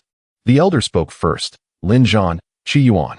Surrender the girl who has attracted the attention of heaven and earth, and perhaps we shall leave your entire clan intact." The city's defensive array shimmered with brilliance, operating at full capacity under the leadership of Lin Zhan and the others. As the impending battle loomed, the tragic scene of city and people being annihilated seemed imminent. In this critical moment, a cold, lofty snort echoed, as if descending from the heavens, instantly dispelling the suffocating pressure of malevolence. Following this, an unparalleled figure appeared silently above the Lin family estate, clad in a robe as white as snow, her figure graceful and her countenance as serene as the moonlight, none other than Lin Fan's master, Liu Qingxue. She held a seemingly unadorned spirit sword, its blade emanating a faint, ethereal glow, facing the 3 elders of the Heisha sect and their numerous elites. Her gaze was indifferent, as if she were surveying mere insects. "Those who harm my disciple shall be punished." Without further ado, she made no extravagant motions, merely raising her delicate hand and casually slicing the air with her spirit sword. There was no grandiose display. Only a meticulously refined white sword energy glided forth silently. Though it appeared slow, it surpassed the limits of divine perception. The leading elder of the Heisha sect's pupils contracted sharply as he sensed the life-threatening crisis, letting out a frantic cry as he unleashed a torrent of black mist from his staff in an attempt to resist, while the other 2 elders desperately prepared their defenses. However, all was in vain. The white sword energy swept past. Time seemed to freeze. In the next instant, the expressions of the 3-peak 9-fold Yuaning elders were frozen in horror, their protective barriers shattering like paper, their forms slowly splitting apart, along with their divine souls, instantaneously obliterated by the extreme cold of the sword intent. The residual force of the sword energy swept through the dozens of Heisha sect elite disciples who were horrified and attempting to flee. As the gentle breeze passed, everything vanished without a trace. The dark clouds and malevolent aura in the sky dissipated in an instant, sunlight once again pouring down, as if the calamity that had just occurred had been nothing but a fleeting illusion. Silence enveloped all of Qinglin City. Everyone gazed in astonishment at the figure in white above, as if they were beholding a celestial being. Liu Qingxue slowly sheathed her spirit sword, her gaze lightly passing over Lin Fan below, giving a barely perceptible nod before her figure gradually faded away, vanishing from sight. Days later, in the jurisdiction of the Liu Yun Sword sect, Baiyun City, under the full protection of Shui Qiuxue, Qi Waner traversed thousands of miles without incident and finally arrived at this grand city located in the southeastern region of the continent. Baiyun City far surpassed Qinglin City in scale, with towering walls and broad streets, abundant in spiritual energy. Throughout the city, Disciples clad in the unique cloud-patterned attire of the Liu Yun sword sect patrolled or walked about, maintaining an orderly environment. A stark contrast to the recent tension and oppression in Qinglin City. Following her father's directions, Qi Wan'er found a serene and elegant residence in the western part of the city. She was greeted by a woman of gentle demeanor and breathtaking beauty, named Liu Ruoyin.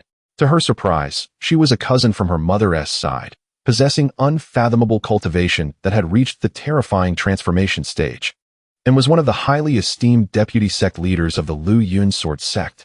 After carefully verifying Qi Yuan's handwritten letter and identity jade pendant, Liu Ruoyin warmly took Qi Wan'er's hand. "Dear Sister Wan'er, you must be weary from your journey. Here, you are as if at home. Please settle in with peace of mind." She arranged for Qi Wan'er to stay in a tranquil guest courtyard, providing thoughtful care. Upon learning of Wan'er's damaged soul, Liu Ruoyin often personally assisted her, using her pure and gentle transformation spiritual energy to help her clear her meridians and nourish her consciousness, greatly benefiting Wan'er. However, being dependent on others is ultimately not a long-term solution. Though Qi Wan'er appreciated her cousin's care, her inner strength and resilience made her reluctant to remain a burden, living off someone else's kindness. One day, she heard that the Liu Yun sword sect was holding its decennial recruitment ceremony, stirring a profound desire within her. "Since awakening from my last fainting spell, it seems my body has undergone some extraordinary changes. My senses have sharpened significantly, and my ability to absorb spiritual energy has accelerated considerably." Qi Wan'er pondered to herself, her beautiful eyes sparkling with hope. Joining the Liu Yun sword sect would not only provide her with the protection of a major sect, making it difficult for the Heisha sect to reach her, but it would also grant her access to the elite cultivation legacy. Only by becoming powerful could she truly take control of her destiny and one day stand by his side, rather than becoming a burden to him. Having made her resolution, Qi Wan'er approached her cousin Liu Ruoyin and candidly expressed her thoughts. Upon hearing this, Liu Ruoyin broke into a radiant smile, her eyes shimmering with admiration. "Your ambition is commendable. The Liu Yun Jinzong is indeed a superior choice. However, the entrance examination to the sect is no trivial matter. Allow me to assess your innate potential first." As she spoke, she extended her delicate hand, with ethereal light dancing at her fingertips, gently touching Qi Wan'er's smooth forehead. A gentle yet formidable energy began to flow into her, and Qi Wan'er felt a dormant power deep within her being stirred to life. A soft, hazy glow enveloped her, as spiritual energy naturally converged, forming a small vortex around her.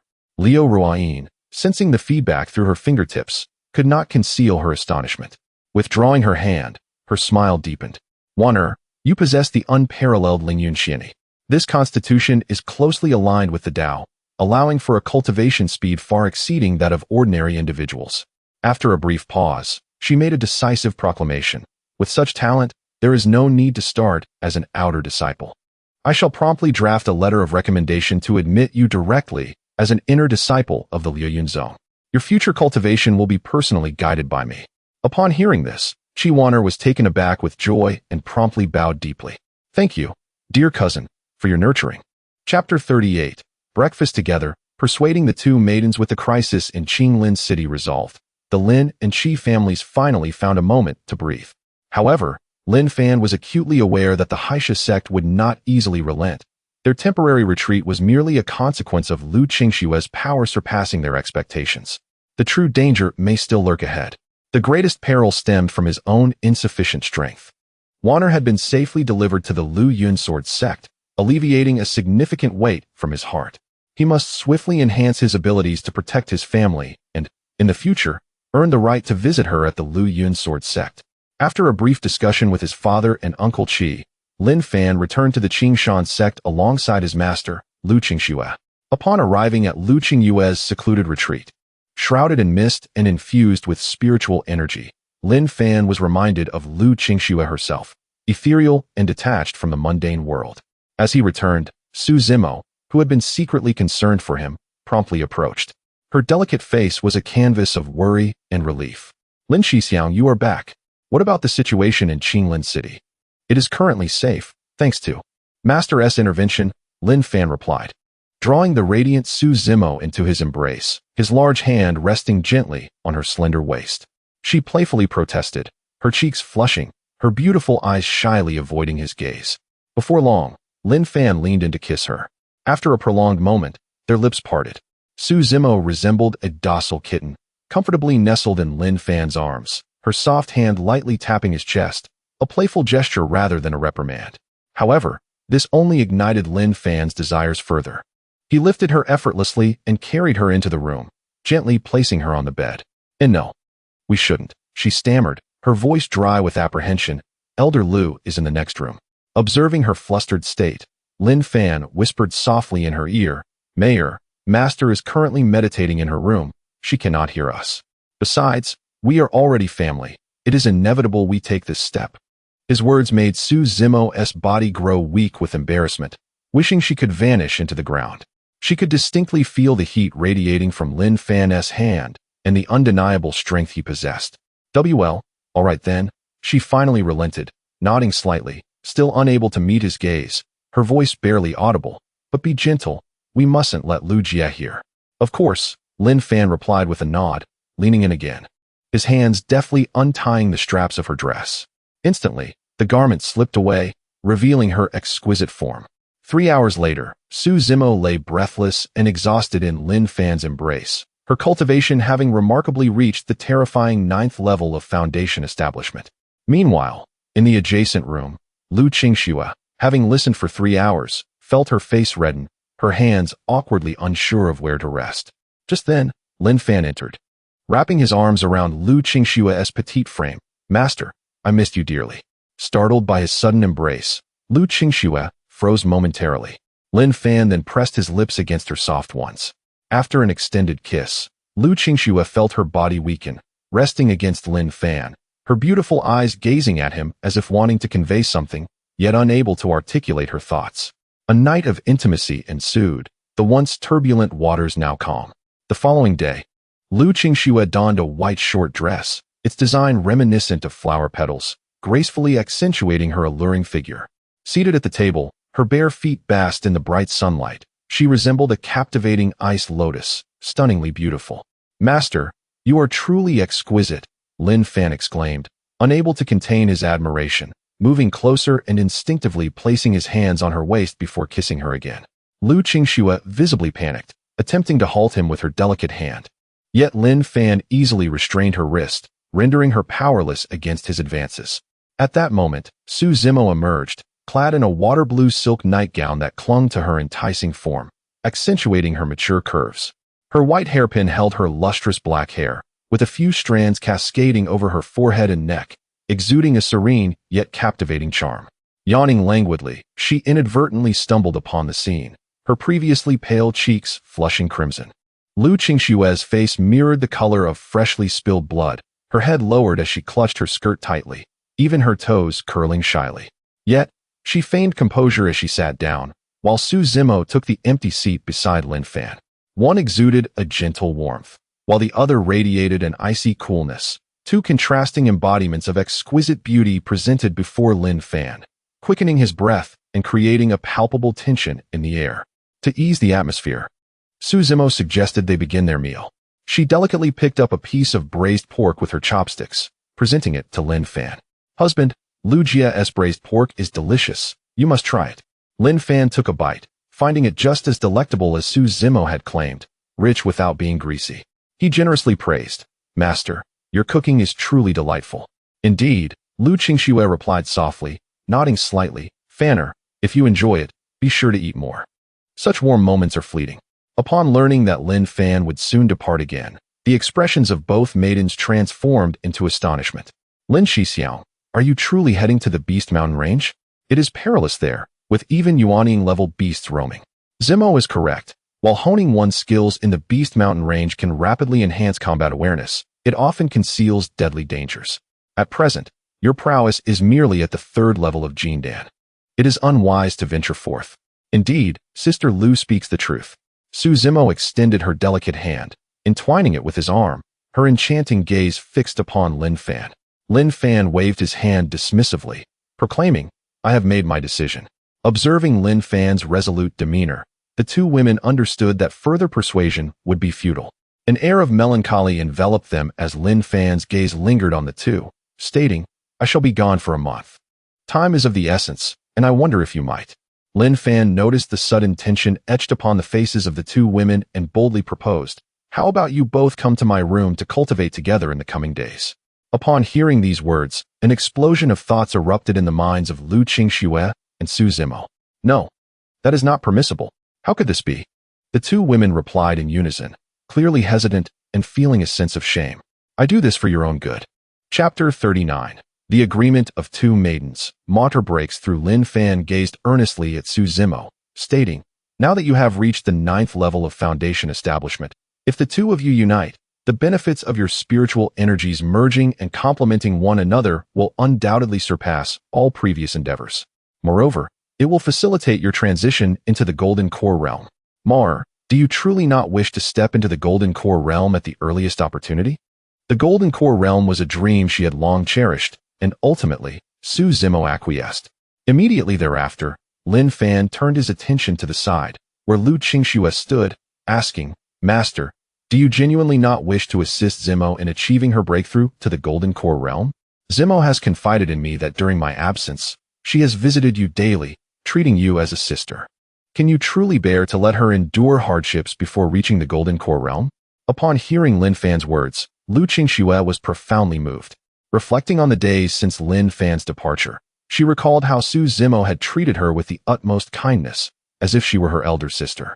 This foolish girl had genuinely believed it, and had even traveled to the foot of the mountain to procure treats for her. In the end, Liu Qingxue also consented. The three of them passed through the barrier set by Liu Qingxue and entered the Master's secluded cultivation chamber. Within, the air was thick with spiritual energy. The walls were adorned with luminous pearls, their soft glow illuminating the entire space, while the floor was laid with warm jade. A spacious soft bed in the center could comfortably accommodate all three, adorned with a quilt woven from icy silkworm silk. Lin Fan settled himself cross-legged in the center, with Liu Qingxue and Su Zimo positioned on either side of him. Their gazes met, words unnecessary. The profound incantation of the yin-yang complementary dual cultivation classic resonated in the depths of their minds, guiding their souls to begin to resonate. As their cultivation commenced, their palms met, and their breaths intertwined. Liu Qingxue's spiritual energy surged forth first, pure and vast, possessing an indescribable sharpness, yet restrained by an overwhelming control that rendered it docile. Following closely was Su Zimo's lively and agile energy, akin to a warm spring, bringing comfort and nourishment wherever it flowed. Lin Fan's energy was balanced and powerful, embracing all, cleverly serving as a bridge for connection and fusion, guiding the two equally potent forces to merge with his own golden core. Through their close contact and the deepening of their soul's resonance, the three spiritual energies gradually formed a perfect and stable circulatory system. Energy surged within them, each cycle yielding an ineffable experience, far surpassing the efficiency of solitary cultivation by 100-fold. The liquefied spiritual energy in the chamber was voraciously consumed, forming 3 miniature vortices of energy above their heads, continuously replenishing their consumption. During this process, Liu Qingxue maintained her icy demeanor, resembling a sculpture of ice and jade. She exerted great effort to control the tumultuous power within her, pouring it unreservedly into the cycle to assist Lin Fan. Meanwhile, Su Zimo's delicate face had already flushed a captivating crimson, reminiscent of a ripe peach. She obediently followed Lin Fan's guidance, diligently circulating her cultivation method to channel her energy.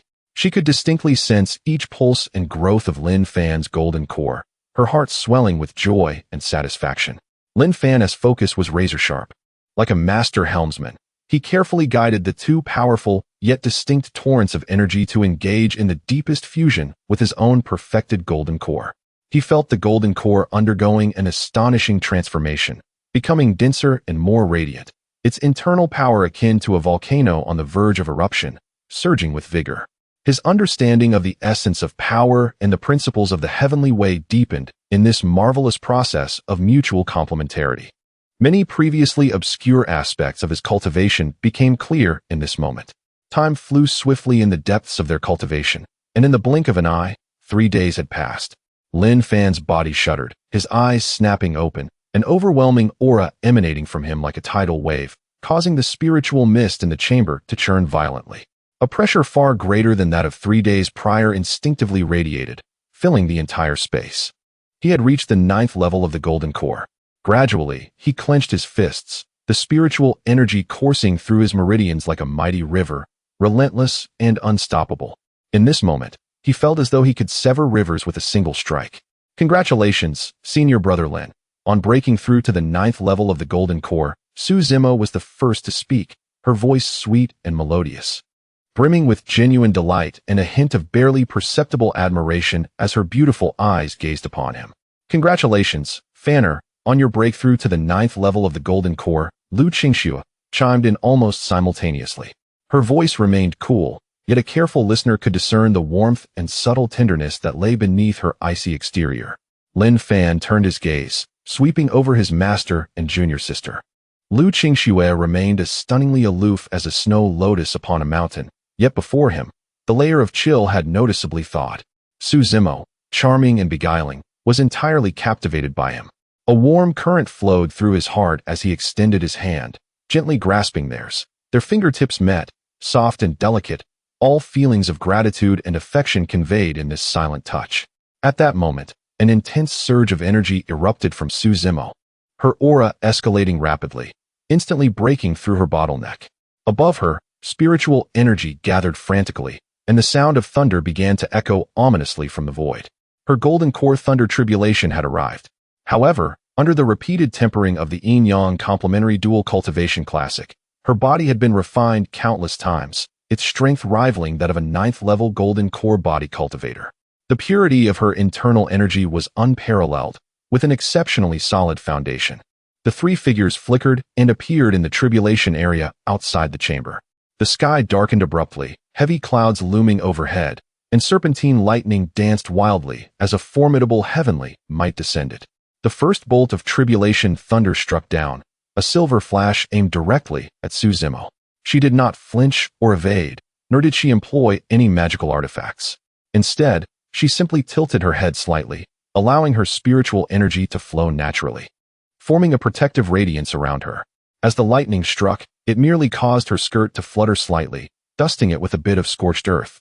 The second bolt of tribulation thunder followed swiftly, its power multiplied and transformed into a blazing violet hue. Su Zimo delicately raised her slender hand, a spark of spiritual light bursting forth from her fingertip, proactively meeting the heavenly thunder and shattering it into countless fragments of electric brilliance that dispersed into the ether. The third lightning tribulation descended, dark as ink and imbued with an aura of destruction. Su Zimo remained composed, her delicate hands forming a seal, conjuring an exquisitely refined barrier of vitality above her head. The black thunder struck the barrier, creating violent ripples, yet ultimately failed to breach it, exhausting its power and dissipating, leaving only wisps of green smoke on the surface of the shield. After the three lightning tribulations, the ominous clouds swiftly dispersed, revealing a clear sky once more, as gentle rains, infused with the essence of heaven and earth, fell, merging into Su Zimo's body to aid her in solidifying her nascent golden core. She stood gracefully, surrounded by harmonious and abundant spiritual energy. Aside from slight scorch marks on the hem of her gown, she was utterly unscathed, feeling an overwhelming sense of ease and contentment. She had successfully ascended to the realm of the golden core. Chapter 40 Encountering a Woman Again. Tianxian Peak. Zhao Shuer, after bidding farewell to his master Liu Qingxue, Lin Fan took to the skies with his junior sister Su Zimo, heading southward.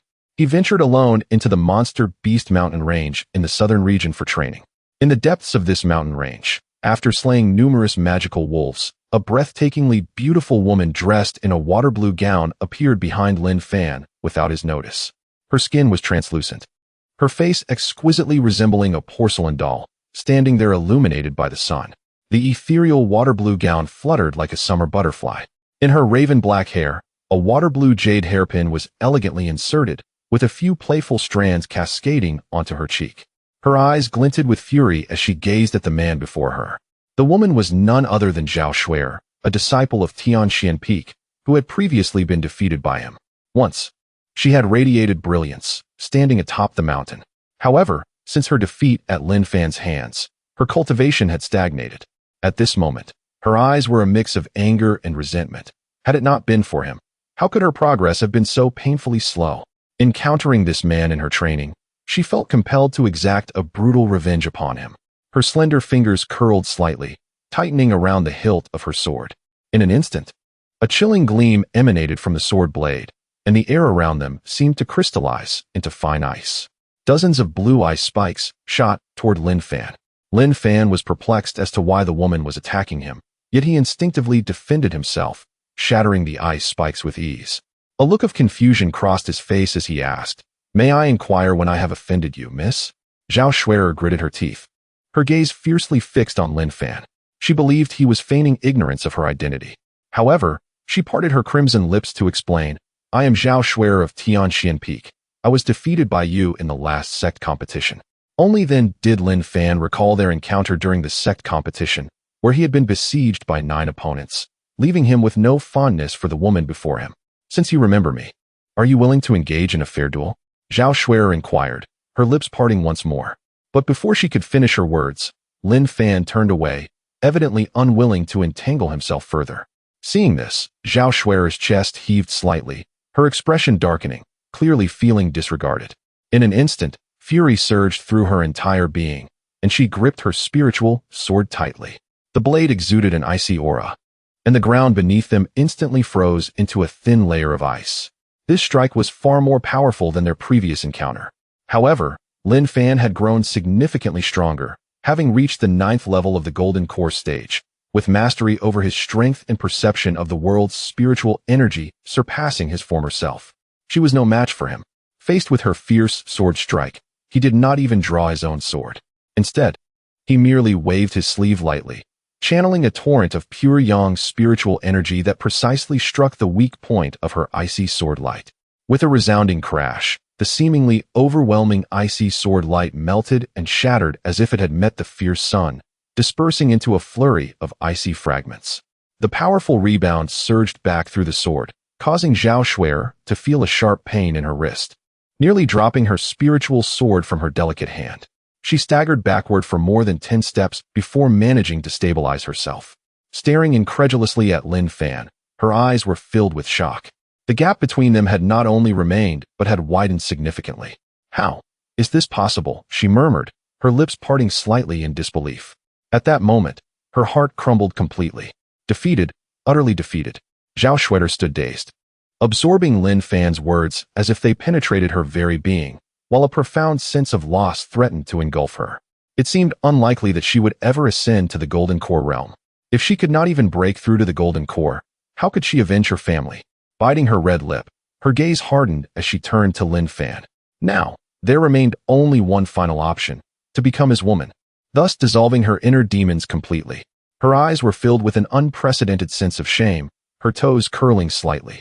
Subsequently, she took graceful steps toward Lin Fan, revealing her exquisitely beautiful face, believing that her beauty could easily win a man's heart. Gathering her courage, she spoke, "I shall give you the opportunity to pursue me." She had expected to enchant him, as other men from Qingxue sect had fallen before her beauty. Yet, she was taken aback when Lin Fan outright rejected her. Was she not beautiful enough? But she ranked among the top 10 beauties in Qingxue sect. Could it be that her charm was insufficient? She could understand this, as she had spent her time cultivating in Tianxian Peak, practicing ice-based techniques, maintaining a pure and pristine demeanor. Leaning slightly forward, Zhao Xuer showcased the curves concealed beneath her water-blue gown, attempting to entice Lin Fan with her form. However, to her dismay, Lin Fan did not even glance her way before departing. Fuming, she stamped her foot on the ground and retrieved a small pink jade vial from her spatial ring. This vial contained a love powder, a concoction that had been intended for her by a scheming senior brother, whom she had subsequently slain upon discovering his intentions. In a flash, she appeared before Lin Fan, releasing a faint pink powder from her sleeve that enveloped him in an instant.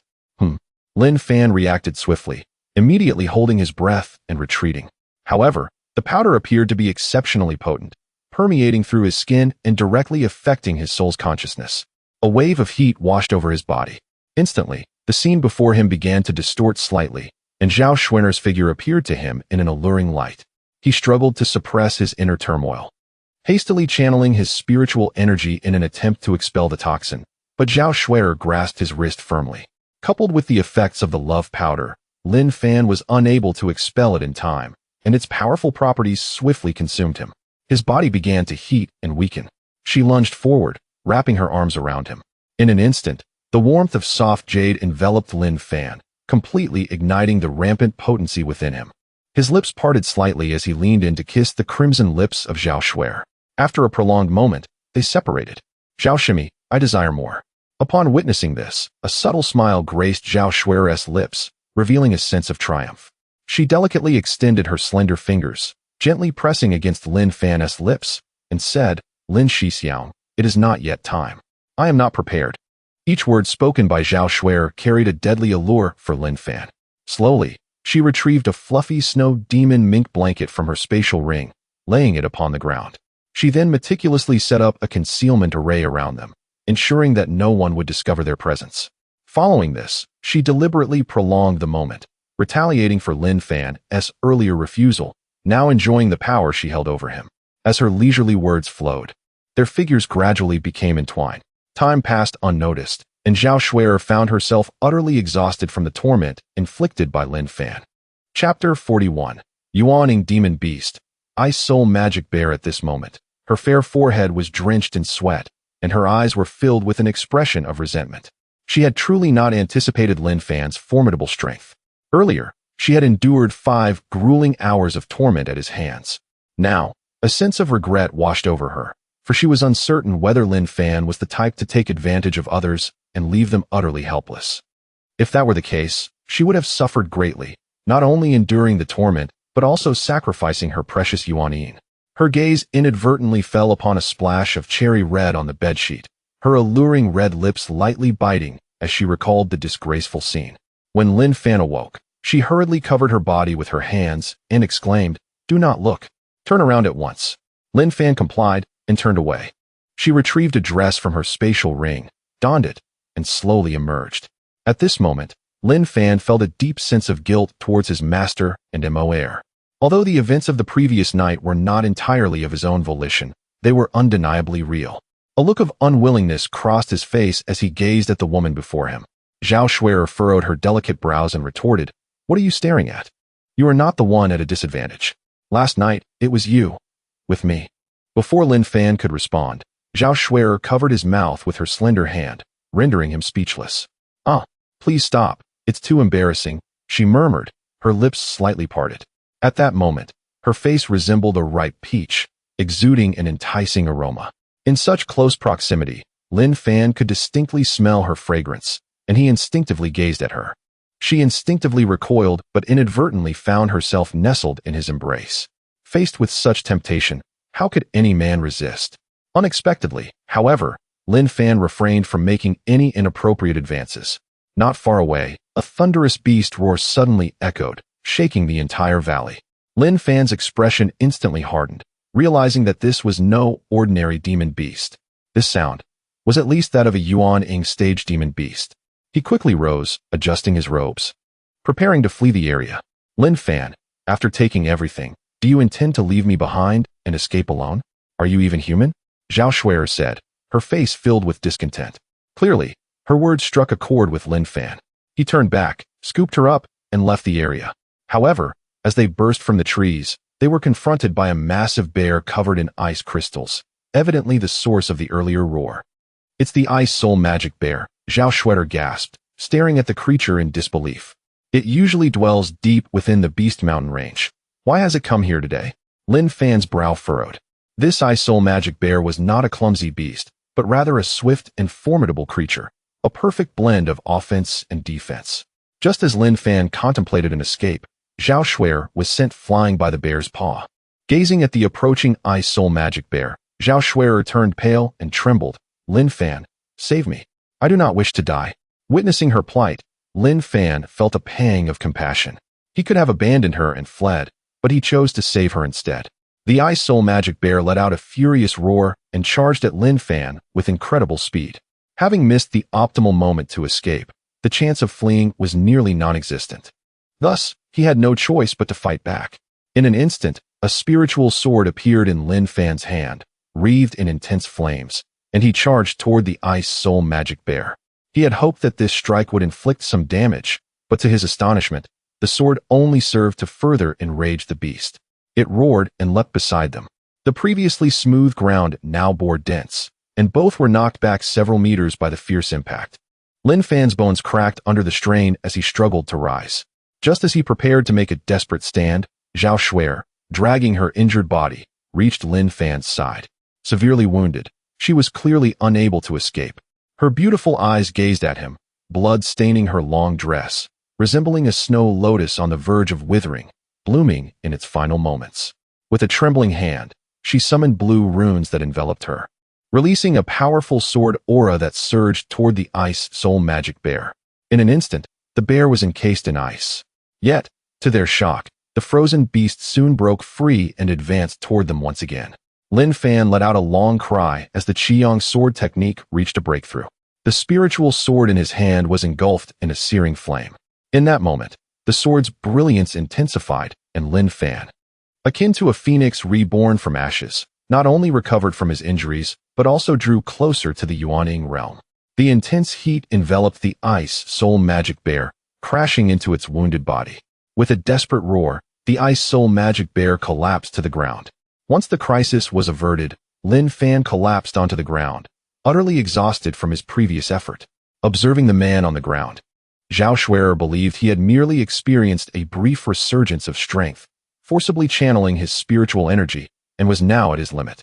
Tears welled in her eyes as she gazed at Lin Fan, her exquisite face filled with remorse. "I am sorry, Lin Fan. If it weren't for saving me, you would never have attracted the ice soul magic bear's attention. I truly apologize." Tears slid down her smooth cheeks, falling to the ground.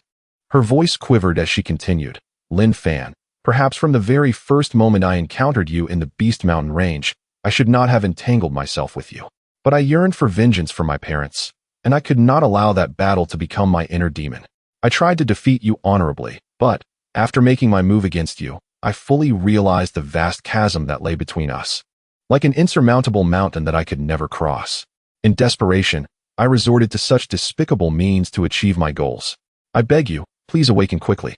As long as you awaken, I would be willing to become your maid, or even your servant. Is that true?" Lin Fan inquired. "Indeed," Zhao Shuer affirmed. "The moment you regain consciousness, I shall serve as your maid." "This is your assertion. I have not coerced you," Lin Fan replied calmly. At that moment, a look of astonishment graced Zhao Shuer's exquisite face. When she turned her gaze towards Lin Fan, who had opened his eyes in her embrace, and noticed his mischievous smile, everything became clear to her in an instant. A profound sense of embarrassment washed over her entire being. The originally pale complexion of her delicate face now bore a subtle flush. Already battered and injured, her emotions oscillated wildly, and her frail body could no longer endure, causing her to faint once again. Chapter 42. The day of the demonic bear's demise. When fate is sealed, Zhao Shimi, Lin Fan called softly, his voice imbued with an urgency he was scarcely aware of. Without a moment's hesitation, he stepped forward and grasped her icy little hand, which felt as frigid as an ancient glacier, evidence that the chilling demonic energy of the ice phantom bear had already infiltrated her body. If he did not expel it swiftly, the repercussions would be dire. Lin Fan concentrated his spiritual energy, gradually infusing her with pure yang energy. However, the cold toxin from a demonic beast at the nascent soul stage was not easily vanquished. The toxin had settled deep within her dantian, and any forceful attempt to eradicate it would cause irreparable harm to her foundation. What could he do? Suddenly, Lin Fan recalled that the blood of the ice phantom bear was the antidote to this very poison. He hurried to the fallen beast's side, making a swift incision on its paw. A stream of icy blue blood, exuding a chilling aura, began to flow. Lin Fan retrieved a small jade vial, capturing the precious liquid within. He then returned to Zhao Shuer's side, gently bringing the bear's blood to her lips. Upon contact, the blood dissolved instantly, and soon her pallid complexion began to regain a hint of color, a delicate flush gracing her cheeks. Zhao Shuer furrowed her brows slightly, involuntarily emitting a soft sigh. As she slowly opened her eyes, she found herself gazing into Lin Fan's face, so close it felt as if their breaths mingled. Her fair visage flushed crimson, and she shyly nestled into Lin Fan's embrace, resembling a bashful kitten burying its head in his chest. The warmth radiating from her body quickened Lin Fan's heartbeat, leaving him momentarily at a loss. At that moment, Zhao Shuer mustered her courage, lifting her gaze to Lin Fan and leaning in for a kiss. After what felt like an eternity, their lips parted. Nestled in Lin Fan's arms, she slightly opened her lips, stammering, "Lin Fan, thank you. You saved me once more." Lin Fan instinctively tightened his grip on her hand. She did not pull away. Rather, she instinctively curled her fingers closer, gripping his hand even more tightly. A faint, alluring fragrance enveloped Lin Fan, stirring his blood. He gazed at the woman in his arms, and the atmosphere thickened with tension. To alleviate the strain, Lin Fan broke the silence, asking, "How do you feel?" Zhao Shuer gently shook her head, her beautiful eyes fixed on him without blinking. She opened her mouth slightly, saying, "I feel much better." Suddenly, she recalled her earlier words. If Lin Fan awakened, she would become his servant. She bit her lip, hesitating momentarily before sighing. "Lin Shixiang, I, Zhao Shuer, will take good care of you from now on." "What?" Lin Fan responded in surprise. Clearly, she had taken his earlier jest seriously. After pausing, he replied, "Zhao Shimi, that was merely a jest. Please do not take it to heart. I am not that kind of person." Now it was Zhao Shuer's turn to be astonished. Most men would have eagerly taken advantage of such a stunning beauty. She narrowed her eyes slightly, gazing at Lin Fan, and inquired, "If I were your servant, you could do anything to me, even have me warm your bed. Would you not desire that?" Her words were shrouded in ambiguity. After all, which man would refuse a woman willing to embrace him, especially one as breathtakingly beautiful as she? "I do not wish for that," Lin Fan replied resolutely. She seemed to be assessing the veracity of his words. For some men professed noble intentions while hiding their true nature. Yet, Lin Fan's demeanor did not convey deceit. It was astonishing to her that such a man truly existed. Just then, movement stirred in the grass behind them. Lin Fan sensed something amiss and swiftly dashed toward the sound. A small boy, trembling in fear, thought he had been discovered by the ice phantom bear, stammering, "Please don't kill me." "Who are you? What are you doing here?" Lin Fan inquired slowly. "I am Bai Yushu, a villager from Baiqiang village. 3 days ago, a bear radiating a cold aura attacked our village. I fled into the Beast Mountain to escape," the boy explained. At that moment, Bai Yushu spotted the massive bear's carcass and asked, "Did you slay that bear?" "Indeed," Lin Fan replied calmly. "Benefactor," Bai Yushu exclaimed with excitement, then knelt before Lin Fan, saying, "I bow to you." "Get up," Zhao Shuer said, extending her delicate hand to assist the boy. However, Lin Fan remained still, verifying the truth of the boy's words. After all, a child without spiritual power surviving for 3 days in such a perilous place was nearly impossible. Yet, when he probed with his spiritual sense, he confirmed the boy indeed possessed no spiritual energy. "Sure," a beautiful woman called out to the boy, her voice filled with emotion. Even as a married woman, her beauty remained unmatched. Her exquisite features reminiscent of fine porcelain, her skin fair and tender. Clad in soft fabric that concealed her alluring curves, it was hard to believe she was a mother. Beside her, a middle-aged man, smiling warmly, turned to the woman, saying, "My dear, I told you Shura would be fine." The woman shot him a glance, then approached the boy and lifted him into her arms. "Sure, these are the ones who killed the bear demon," he proclaimed, pointing to the ice phantom bear's remains. The woman smiled at Lin Fan and said softly, "Thank you, young sir, for saving my child." The middle-aged man grinned, gesturing to himself, "Sure, if it were me." Before he could finish, the woman stepped on his foot, silencing him. She looked at the young couple before her and graciously invited them to their home. Yet, Lin Fan was alarmed to find that he could not see them clearly. Throughout their journey, the woman and Zhao Shuer engaged in lively conversation. Perhaps it is due to the shared experience of womanhood that the conversation flows so freely. The elegant lady smiled gently, gesturing towards the handsome Lin Fan, and inquired, "Is he your husband?" "No." "It is." Zhao Shuer, feeling bashful, lowered her head. "Do you have feelings for him?" The lady continued with a measured tone. "I like." Zhao Shuer stammered, attempting to articulate her feelings. The graceful lady chuckled softly and remarked, "In that case, allow me to assist you further." Chapter 43. The night brings beasts. The beautiful woman holds the red thread before long. They arrived at Baiqiang village. An elderly man, leaning on a cane, exuded a terrifying aura. "Village chief," exclaimed Xiao Yushu, filled with excitement. "Shuer has missed you dearly these past 3 days.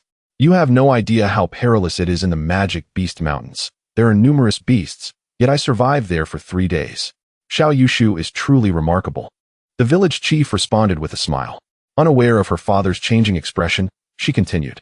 Little rascal, how dare you mention that? If you hadn't run off, you wouldn't have ended up in the magic beast mountains.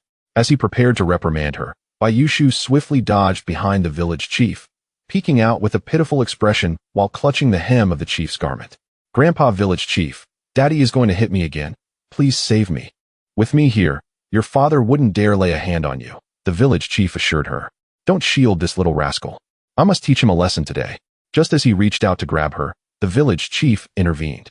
Seizing the moment, Xiao Yushu dashed towards the village chief's home without looking back. The beautiful woman cast a discontented glance at her husband, saying, Our benefactors are here. Could you please restrain yourself? The man halted, awkwardly smiling. I apologize for the disturbance, esteemed guests. I am Bai Xingtian, and this is my wife, Meng Qianji. We are both villagers of this small town. Esteemed benefactors, let us not stand idly. Let us enter and converse, Bai Xingtian suggested. Inside the house, Lin Fan was taken aback upon entering, for the room was filled with numerous wooden sculptures. The oppressive aura emanating from them was hardly weaker than that of the previous ice spirit magic bear.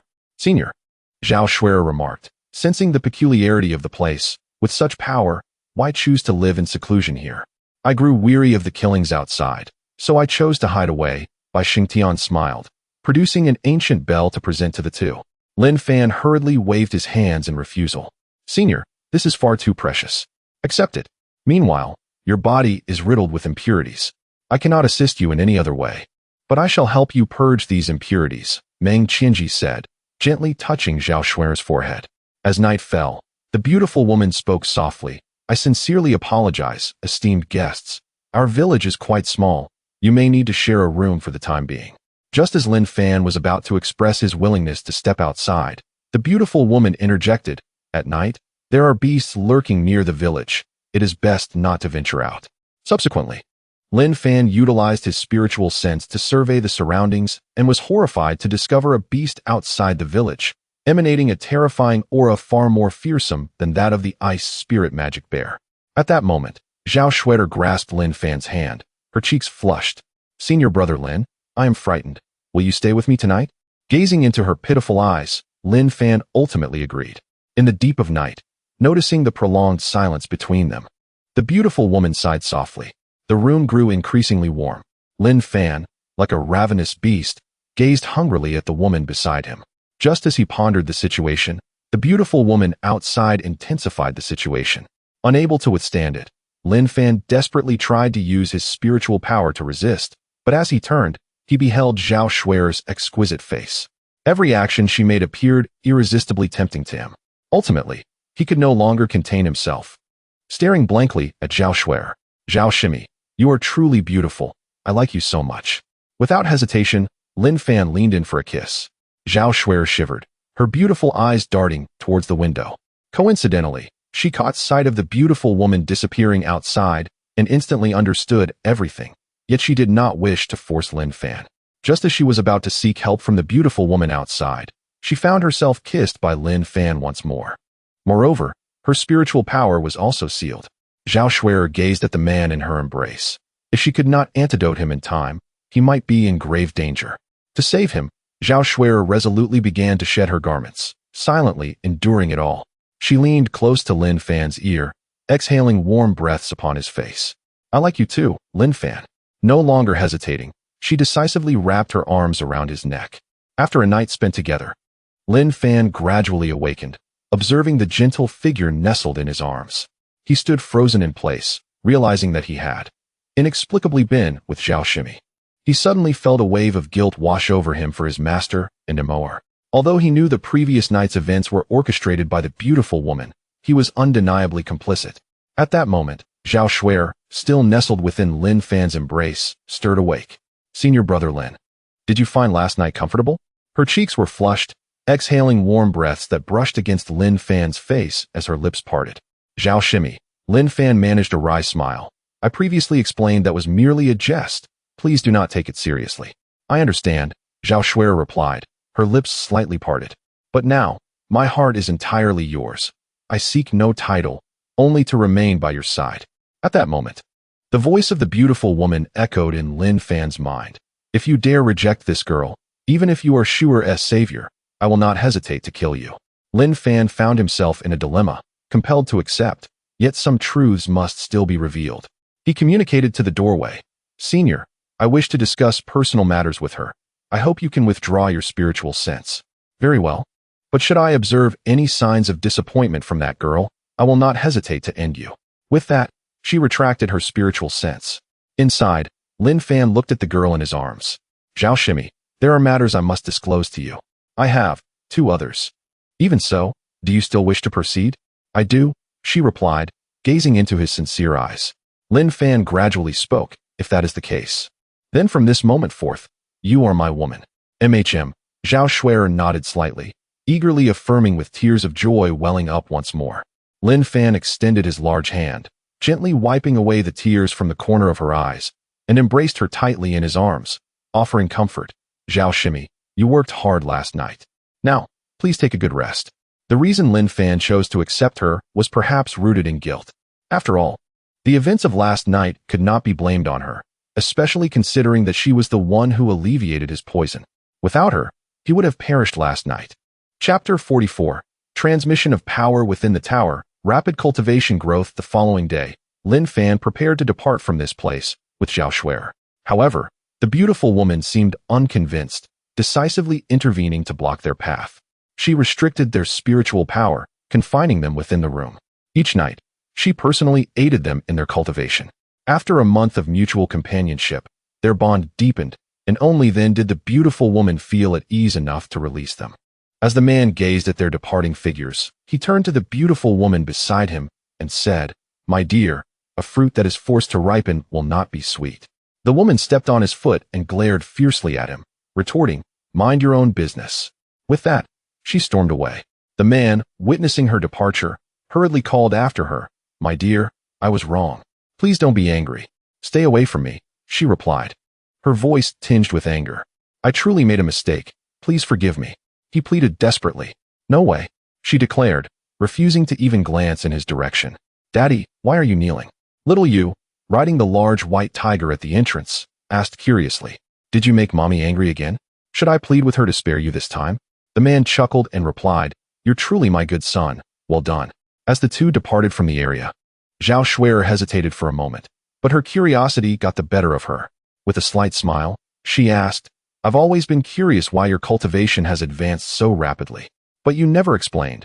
Did Lin Shixiang encounter some extraordinary opportunity? Upon hearing this, Lin Fan embraced her once more and said, Zhao Shimi, the reason I didn't tell you before was due to the presence of others. Now that it's just the two of us, I shall be forthright with you. With a soft smile, Lin Fan produced a jade slip from his spatial ring and held it before her eyes. The answer lies within this. He waved the jade slip near her face. Once she clearly discerned the characters inscribed on it, her beautiful face flushed crimson. She was not ignorant of matters between men and women. She had heard of the dual cultivation method before. Although it could assist cultivators in enhancing their abilities, such rapid advancement was inconceivable. Seemingly understanding her thoughts, Lin Fan began to explain, This is an unparalleled technique passed down from ancient times, not a mere lewd practice. It emphasizes the merging of yin and yang, guiding spiritual energy to complement one another. With each exchange, the cultivation deepens, leading to swift advancement in power. He proceeded to elucidate the principles of the technique. Zhao Shuer felt her face grow warm, her body aflame, as a surge of heat coursed through her. Her clear and cold eyes darted about, unable to meet Lin Fan's gaze, let alone hold it. She never imagined that the secret behind Lin Fan's swift cultivation was such an embarrassing method. Lin Fan silently observed her bashful demeanor, which seemed to wish for concealment, and a deeper smile appeared in his eyes. He leaned closer, whispering in her ear with a warm breath that nearly penetrated her eardrum. This method is extraordinarily profound. It truly can enhance your cultivation swiftly. Zhao Shimi, do you not wish to give it a try? You, scoundrel. Zhao Shuer felt profoundly embarrassed. She clenched her delicate fist and weakly struck his chest, resembling a petulant kitten. However, recalling Lin Fan's meteoric rise in cultivation, a desire for power began to blossom within her. ultimately overpowering her shame. She buried her face deep into Lin Fan's neck, as if seeking refuge from the unsettling gaze. After what felt like an eternity, she softly murmured in agreement. Lin Fan's eyes sparkled with excitement, and he chuckled. Very well, I shall personally teach you. But, Lin Xixiao, we are still in the wild. Are we truly going to cultivate here? Lin Fan smiled and produced a small tower from his hand, summoning them both inside. Before them lay a cozy, albeit modest, room. Zhao Shuai reclined on the bed, feeling a bit shy as she gazed at Lin Fan approaching. Their spiritual energies seemed to find the perfect conduit, circulating autonomously, each cycle enhancing their power incrementally. Soon, she felt the tide of spiritual energy surging within her, her cultivation skyrocketing like a rocket from the first to the fourth level of the golden core. After a night of nurturing, she collapsed onto the bed, utterly exhausted. Subsequently, she nestled into Lin Fan's embrace, her formerly cold gaze now radiating warmth solely directed at him. So he spoke the truth. If she practiced this method a few more times, she could surely catch up to him. Unbeknownst to her, her delicate hands found their way to her slender waist. At that moment, Lin Fan slowly opened his eyes, a teasing smile gracing his lips as he remarked, Zhao Shimi, what are you gazing at? Startled, Zhao Shuai jolted, her heart racing like a startled deer, and she dared not meet Lin Fan's eyes, stammering, nothing. Oh, Lin Fan feigned confusion. Then why are your delicate hands resting on your waist, subtly loosening the ties of your dress? Ah, Zhao Shuai squealed, realizing Lin Fan had indeed awakened and, having been discovered, there was no need to hide any longer. She deliberately leaned closer to Lin Fan's ear, her delicate hand resting on his chest, slowly drawing circles. Lin Xixiao, the warm breath, carrying a unique fragrance, gently brushed against Lin Fan's ear. At such close proximity, he could distinctly scent her body fragrance and the warmth of her breath.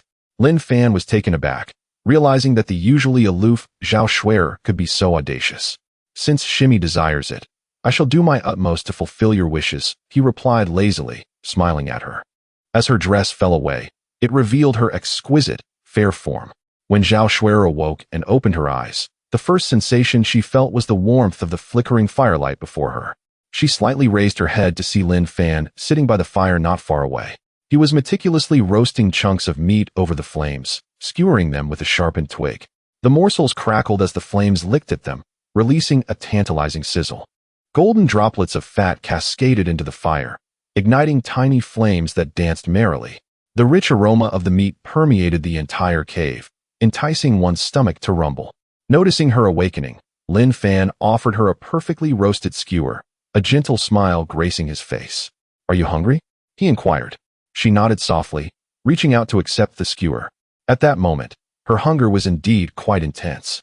Chapter 45, Revelations of the Heart. True name. She slightly parted her lips, revealing her pearly teeth, and gently took a bite, savoring the exquisite flavor. Take your time eating. No one is competing with you, Lin Fan said with a smile. That's only because Lin Xixiao's roasted meat is simply divine, Zhao Shuai remarked after swallowing a piece, a look of satisfaction gracing her face. I have never tasted such delicious roast meat. Since you enjoy it, do indulge yourself, Lin offered, extending a hand to wipe the grease from the corner of her mouth. Zhao Shuai's eyes shimmered with emotion as she lifted her gaze to Lin Fan. Lin Xixiao, there is something I have kept hidden from you. With a slight upward curve of her lips, she began to speak. My parents were quite kind to me when I was young. However, they passed away during my childhood. As she spoke, her eyes glistened with unshed tears. In my early years, my family was the wealthiest in Tianlan City. We had both status and power. But then we caught the attention of the city lord. It is said that he sought to cultivate a technique called Wanlingju. This technique required vast amounts of spirit stones, and he arrogantly demanded that we supply tens of thousands of high-grade spirit stones every month, threatening to annihilate our entire clan if we failed to comply. At first, my father agreed to his demands to protect our family. Yet, each concession only emboldened him to make even more outrageous requests. Her voice began to tremble. Eventually, he became utterly deranged, urging us to attack other clans to procure spirit stones for him. However, that was not what my father desired. In the end, my father refused him. By this point, her eyes were completely red, brimming with tears. I never expected that on that fateful night, he stormed in with his men and slaughtered my entire family. My true name is Zhao Shuai. Tears streamed down her cheeks as she said, Lin Xixiang, I am sorry. After knowing you for so long, I still had to hide my true name from you. Qing'er, this is not your fault. You did so to evade your enemies. I believe that one day, you will avenge your family, Lin Fan said, enveloping her in his embrace, soothingly. She nestled into Lin Fan's arms, burying her face against him, resembling a gentle little kitten as she drifted off to sleep. As night fell, Zhao Xueqing donned a white silk nightgown, which accentuated her delicate, fair legs. The garment was embroidered with intricate patterns, clinging closely to her form and highlighting her breathtaking curves. When Lin Fan awoke once more, he did not pause, but instead took Zhao Xueqing's hand and resumed their cultivation. This session lasted significantly longer than any previous ones. 3 days later, Qing'er experienced another breakthrough in her cultivation, reaching the 8th level of the Jindan stage. Her face illuminated with joy as she gazed at the exhausted Lin Fan in her arms. Leaning slightly forward, her soft, fragrant lips gently brushed against Lin Fan's forehead. After all, Lin Xixiang had tirelessly assisted her in enhancing her cultivation over these past few days, enduring considerable hardship. She then delicately covered him with a quilt before dressing herself and stepping outside the small tower. Familiar trees surrounded her as she wielded her spirit sword, embarking on her training in the forest. It was not until dusk that she returned to the small tower. Through these days of cultivation, Lin Fan's strength had advanced to the half-step Yuaning realm. When he reopened his eyes, he found Qing'er had been waiting for a while, resembling an ice-blue snow lotus, gracefully seated before him. Her beautiful eyes were fixed upon him. Qing'er, when did you return? He inquired. I just got back a little while ago. I saw you were still cultivating, so I didn't disturb you. Zhao Xueqing replied with a gentle smile, her ruby lips parting to say, Lin Xixiang, I have prepared dinner for you. Please eat. After sharing a meal, they commenced another round of cultivation. The following morning, the two organized their garments and emerged from the small tower to hunt for demon beasts. In just 5 hours, Zhao Xueqing had slain 5 Jindan stage demon beasts and gathered several precious spirit herbs, yielding considerable rewards. Lin Fan's performance was even more remarkable. He not only successfully hunted a Yuaning stage rock, but also defeated 15 Jindan stage demon beasts. While they were counting their spoils, an ancient tree, entirely black with golden patterns swirling upon its bark, suddenly transformed into a white-robed elder, hovering in midair. Esteemed ones, he intoned gravely, gazing down at Lin Fan and Zhao Xueqing. I am the demon king of the monster beast mountains, Tontian ancient tree. I must insist that you leave this place at once. With that, he unleashed a powerful aura, his tone turning menacing. Otherwise, I would not hesitate to end your lives myself. Lin Fan scrutinized the white-robed elder for a moment before deciding to take Zhao Xueqing's hand and turn to leave. Old tree, given your temperament, why do you not strike them down for the many demon beasts they have slain? A giant ape, having appeared silently beside the white-robed elder, inquired. Great ape, do you think I do not wish to? The elder replied. But have you forgotten how close we are to Baicheng village? If we were to kill them, we would also meet our demise here. Old tree, are they truly that fearsome? They seem like mere ordinary villagers to me, devoid of any cultivation. Have you been deceived? You foolish gorilla, you are truly a frog at the bottom of a well. They are not ordinary people. They are formidable cultivators who have fled from the upper realms. Moreover, this young man possesses immense fortune. If we were to kill him, our demon race would likely face annihilation in the future. How do you know this? The giant ape asked curiously. Of course, I used the treasures left behind by the beast god to deduce our fate in the monster beast mountains. At that time, our demon race will face a great calamity, with barely any surviving. Only he can help us through this tribulation. No wonder you deliberately guided him to find so many rare treasures, the three-eyed giant ape realized. I was mistaken in my judgment of you earlier. Let us go. I will treat you to my treasured peach blossom brew. Why are you being so generous today, old gorilla? This is not like you. The Tontian ancient tree scrutinized the three-eyed giant ape suspiciously. You wouldn't be making a request of me, would you? The three-eyed giant ape scratched its head, a rare expression of gravity etched upon its rugged visage. Old tree, since you possess the ability to foresee calamities hundreds of years hence. It lowered its voice, its blood-red pupils fixated intently on the ancient tree that reached towards the heavens. Could you assist me in discerning the fate of my child, who has been missing for 3 centuries? Where might he be now? Is he alive or deceased? Chapter 46. The mysterious monkey and the shattered fragment of the wheel of reincarnation, this matter contravenes the celestial harmony. The three-eyed giant ape scratched its head, its third eye subtly shifting as it stealthily glanced at the Tongtian ancient tree, and said, "Your words are rather hurtful. We grew up together, sharing countless years of camaraderie, and you refuse to assist me with such a trivial favor?" It gazed longingly at the Tongtian ancient tree, its third eye filled with anticipation, pleading, "Just help me this once. No, just this once." The three-eyed giant ape pressed its palms together, its tone softening. "Not even this once." Seeing the Tongtian ancient tree's refusal, it resorted to shamelessness, declaring, "If you do not help me, I shall follow you daily until you agree." The Tongtian ancient tree sighed resignedly. Until deep into the night, the giant ape continued its incessant cries. Even a moment of silence seemed a luxury. Finally, it could bear it no longer. It retrieved the star plate and tossed it away, saying, "You can calculate for yourself, but I must warn you beforehand. If your cultivation suffers as a result, it shall not be my concern." All right.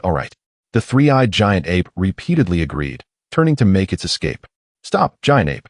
The Tongtian ancient tree called out. "Did we not agree that you would treat me to a drink? You wish to flee before the wine is even poured? What would a tree do with wine? That would be a waste. It would be better for me." Before it could finish, the branches of the Tongtian ancient tree lashed out like whips, causing the giant ape to flee with its head cradled, its shrill cries echoing throughout the entire Monster Beast mountain range. 200 miles away, on the northern side of the Monster Beast mountain range, Lin Fan and Zhao Xueqing finally halted their steps to catch their breath. Zhao Xueqing gently caressed her chest, attempting to steady her still racing heart. Recalling the oppressive aura emanating from the Tongtian ancient tree, she remained shaken. "Senior brother Lin," she said, her voice trembling as she looked at Lin Fan beside her. That Tongtian ancient tree had already attained an extraordinary realm. Having entered the transformation stage, it could have easily killed us just now. Why did it let us go? Lin Fan shook his head slightly, his lips parting as he spoke slowly. "I am not quite sure, but this is not the time to delve into it." He suddenly lowered his voice, conveying with his spiritual sense to Zhao Xueqing, "We are being watched." Upon hearing this, Zhao Xueqing stiffened, following Lin Fan's warning gaze. She spotted a massive demon spider lurking in the shade nearby, its gaze fixed intently upon them. Human-faced demon spider, 9th level of the Yuaning stage. Zhao Xueqing gasped, her complexion paling further. A creature of such power was beyond their capacity to contend with. Moreover, the human-faced demon spider excelled in ambush tactics, and its venomous webs were incredibly lethal. Once ensnared, even a Yuaning stage cultivator would find it difficult to escape. "Do not move, do not panic." Lin Fan's voice was low yet reassuringly calm. He cautiously shifted his stance, positioning Zhao Xueqing behind him. "It is still observing, searching for the optimal moment. We shall slowly retreat, avoiding any indication of flight. Otherwise, it will pounce immediately." The two held their breath, quietly channeling their spiritual energy as they moved backward with utmost slowness. However, the human-faced demon spider's patience was more limited than they had anticipated. Perhaps sensing the prey's intent, it emitted a sharp hiss and suddenly lunged from the shadows, its massive body darting forward with an almost shadow-like speed. "Be careful." Lin Fan was prepared, forcefully pushing Zhao Xueqing away. In the same motion, a white spirit sword appeared in his hand, transforming into a streak of light that soared towards the approaching demon spider. Bang! The sword light struck the demon spider's hardened forelimb, erupting into a shower of dazzling sparks, yet leaving only a faint white mark. The tremendous force sent Lin Fan staggering back several steps. "Senior brother Lin," Zhao Xueqing cried out, her delicate hand now wielding a blue spirit sword. The sword light danced as she attempted to intercept the demon spider's assault, buying time for Lin Fan. Yet the demon spider's strength was formidable. With a violent wrench, the seemingly resilient sword light began to shatter piece by piece. The demon spider opened its mouth and spat out a pitch-black web, enveloping the area with a menacing spread, the web glimmering ominously, clearly laced with venom. "Xueqing, get back!" Lin Fan's gaze hardened, realizing he could no longer hold back. First light of the red sun. The sword light surged in intensity, coalescing into a searing sword aura that sliced towards the toxic web. The web was torn open by the fierce sword light, but the sword's brilliance dimmed and faded. The demon spider, now thoroughly enraged, lunged again like a specter, its sharp, venomous fangs aimed at Lin Fan's neck. As the crisis loomed, Zhao Xueqing's eyes flashed with determination as she prepared to employ the treasured artifact gifted by her master. Hey, which blind, ugly creature dares to disturb my tranquility? A thunderous roar resounded like a clap of thunder. A golden figure descended like a meteor, crashing between Lin Fan and the demon spider. The ground trembled, dust swirling around. As the dust settled, a humanoid monkey stood with arms akimbo, visibly displeased. Clutching half of an unfinished peach in its hand, it glared at the demon spider.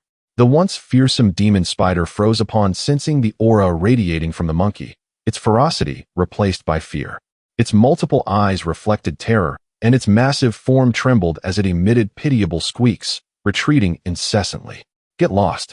The humanoid monkey, impatient, casually tossed the peach pit. The pit whistled through the air, striking the demon spider's back with a resounding thud. The demon spider, severely injured, let out a chilling wail before fleeing into the dense forest, vanishing without a trace. Lin Fan and Zhao Xueqing stood in stunned silence, their hearts overwhelmed with astonishment. After driving away the demon spider, the humanoid monkey turned to them, its third eye curiously inspecting the pair. It scratched its furry face, saying, "You two little brats have some audacity, daring to venture here." It leaned closer to Lin Fan, its nose twitching, suddenly revealing a glimmer of surprise in its eyes. "Young man, how do you possess a fragment of the wheel of reincarnation? Is this what the esteemed elder refers to?" Lin Fan inquired, retrieving a white fragment from his spatial ring. "Indeed it is," the monkey exclaimed excitedly, holding the fragment and examining it closely. Understanding its enthusiasm, Lin Fan suggested gifting it to the monkey. "Really?" The monkey's face displayed a look of uncertainty as it regarded Lin Fan. "This item is exceedingly precious, a fragment of a divine artifact. Are you truly willing to part with it? So valuable." Lin Fan hesitated, but given the monkey's evident strength, he ultimately decided to relinquish it. "Since you are so perceptive, I shall bestow upon you a treasure." The monkey gently tapped Lin Fan's forehead, astonishingly aiding him in cultivating the Deyenju to the second level. This enigmatic monkey, with a mere touch of its own head, facilitated Lin Fan's advancement to the second tier of the Deyenju. Lin Fan was utterly astounded. He had not anticipated the monkey's formidable prowess. Fortuitously, he refrained from making a move earlier, for had he done so, he would undoubtedly have been reduced to ashes. Chapter 47. Hei Feng Cheng, Sun Yunfei. A series of unexpected events compelled the two to hastily flee the area. Lin Fan raised his gaze, locking eyes with Zhao Xueqing for a fleeting moment. In that instant, both perceived an unprecedented gravity reflected in each other's eyes. The oppressive aura emanating from that monkey was far more terrifying than the towering ancient trees of the monster beast mountain range. "Lin Shixiao." Zhao Xueqing glanced toward the direction where the enigmatic powerhouse had vanished, her voice trembling with unrefined anxiety. Lin Fan inhaled a breath of the cool air, his voice grave as he replied, "This valley is more perilous than we anticipated. We must leave immediately." The two dared not delay even for a moment, propelling themselves northward at an extraordinary pace.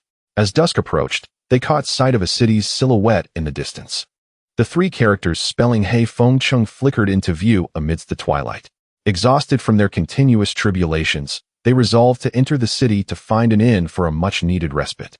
To avoid any unforeseen complications, Lin Fan activated the Gui Shi In Niju, suppressing his formidable aura. To the casual observer, they appeared merely as two ordinary cultivators at the foundational stage. They selected an inn that seemed unremarkable. Upon Lin Fan pushing open the wooden door, the clamor within the inn momentarily stilled, as numerous gazes converged upon their unfamiliar faces. Zhao Xueqing, adorned in a flowing aquamarine gown that accentuated her delicate form, resembled a celestial maiden, evoking a sense of awe among the patrons. "What a beautiful woman," several men in the inn murmured, casting admiring glances her way. Yet, few dared to act upon their admiration, for her strength was formidable. One gaze, however, made Zhao Xueqing distinctly uncomfortable. It belonged to a man clad in green robes, whose cultivation level hovered around the fifth stage of foundation establishment. He brazenly surveyed Zhao Xueqing, licking his lips, and whispered to his companion, "Hey, that little lady beside the kid looks quite enchanting, and her cultivation is at the fourth stage of foundation establishment. With the boss's birthday in a few days, I was worried about finding a decent gift. If I capture her and present her to the boss." Warming his bed, the sixth seat of the Heifeng Zhai would surely be mine. Despite his hushed tone, he could not escape the keen senses of Lin Fan and Zhao Xueqing.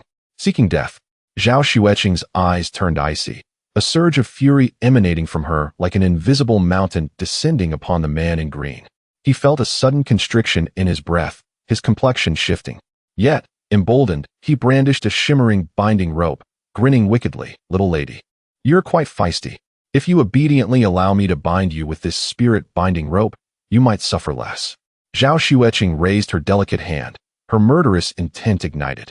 At that moment, a refined gentleman at a nearby table, who had been sipping his drink alone, gently set down his cup. With a swift motion, a white light shot forth from his sleeve, as swift as lightning, revealing an exquisite white spirit sword's phantom. Before the man in green could react, the sword's shadow pierced his throat, blood splattered, and he collapsed lifelessly to the ground. Only then did the refined gentleman rise leisurely, approaching Lin Fan and Zhao Xueqing with composed steps, clasping his hands in greeting. "I apologize for the disturbance," he continued, his tone gentle and concerned. "The surroundings of Heifeng are rife with danger. The bandits are rampant, especially those from Heifeng Zhai.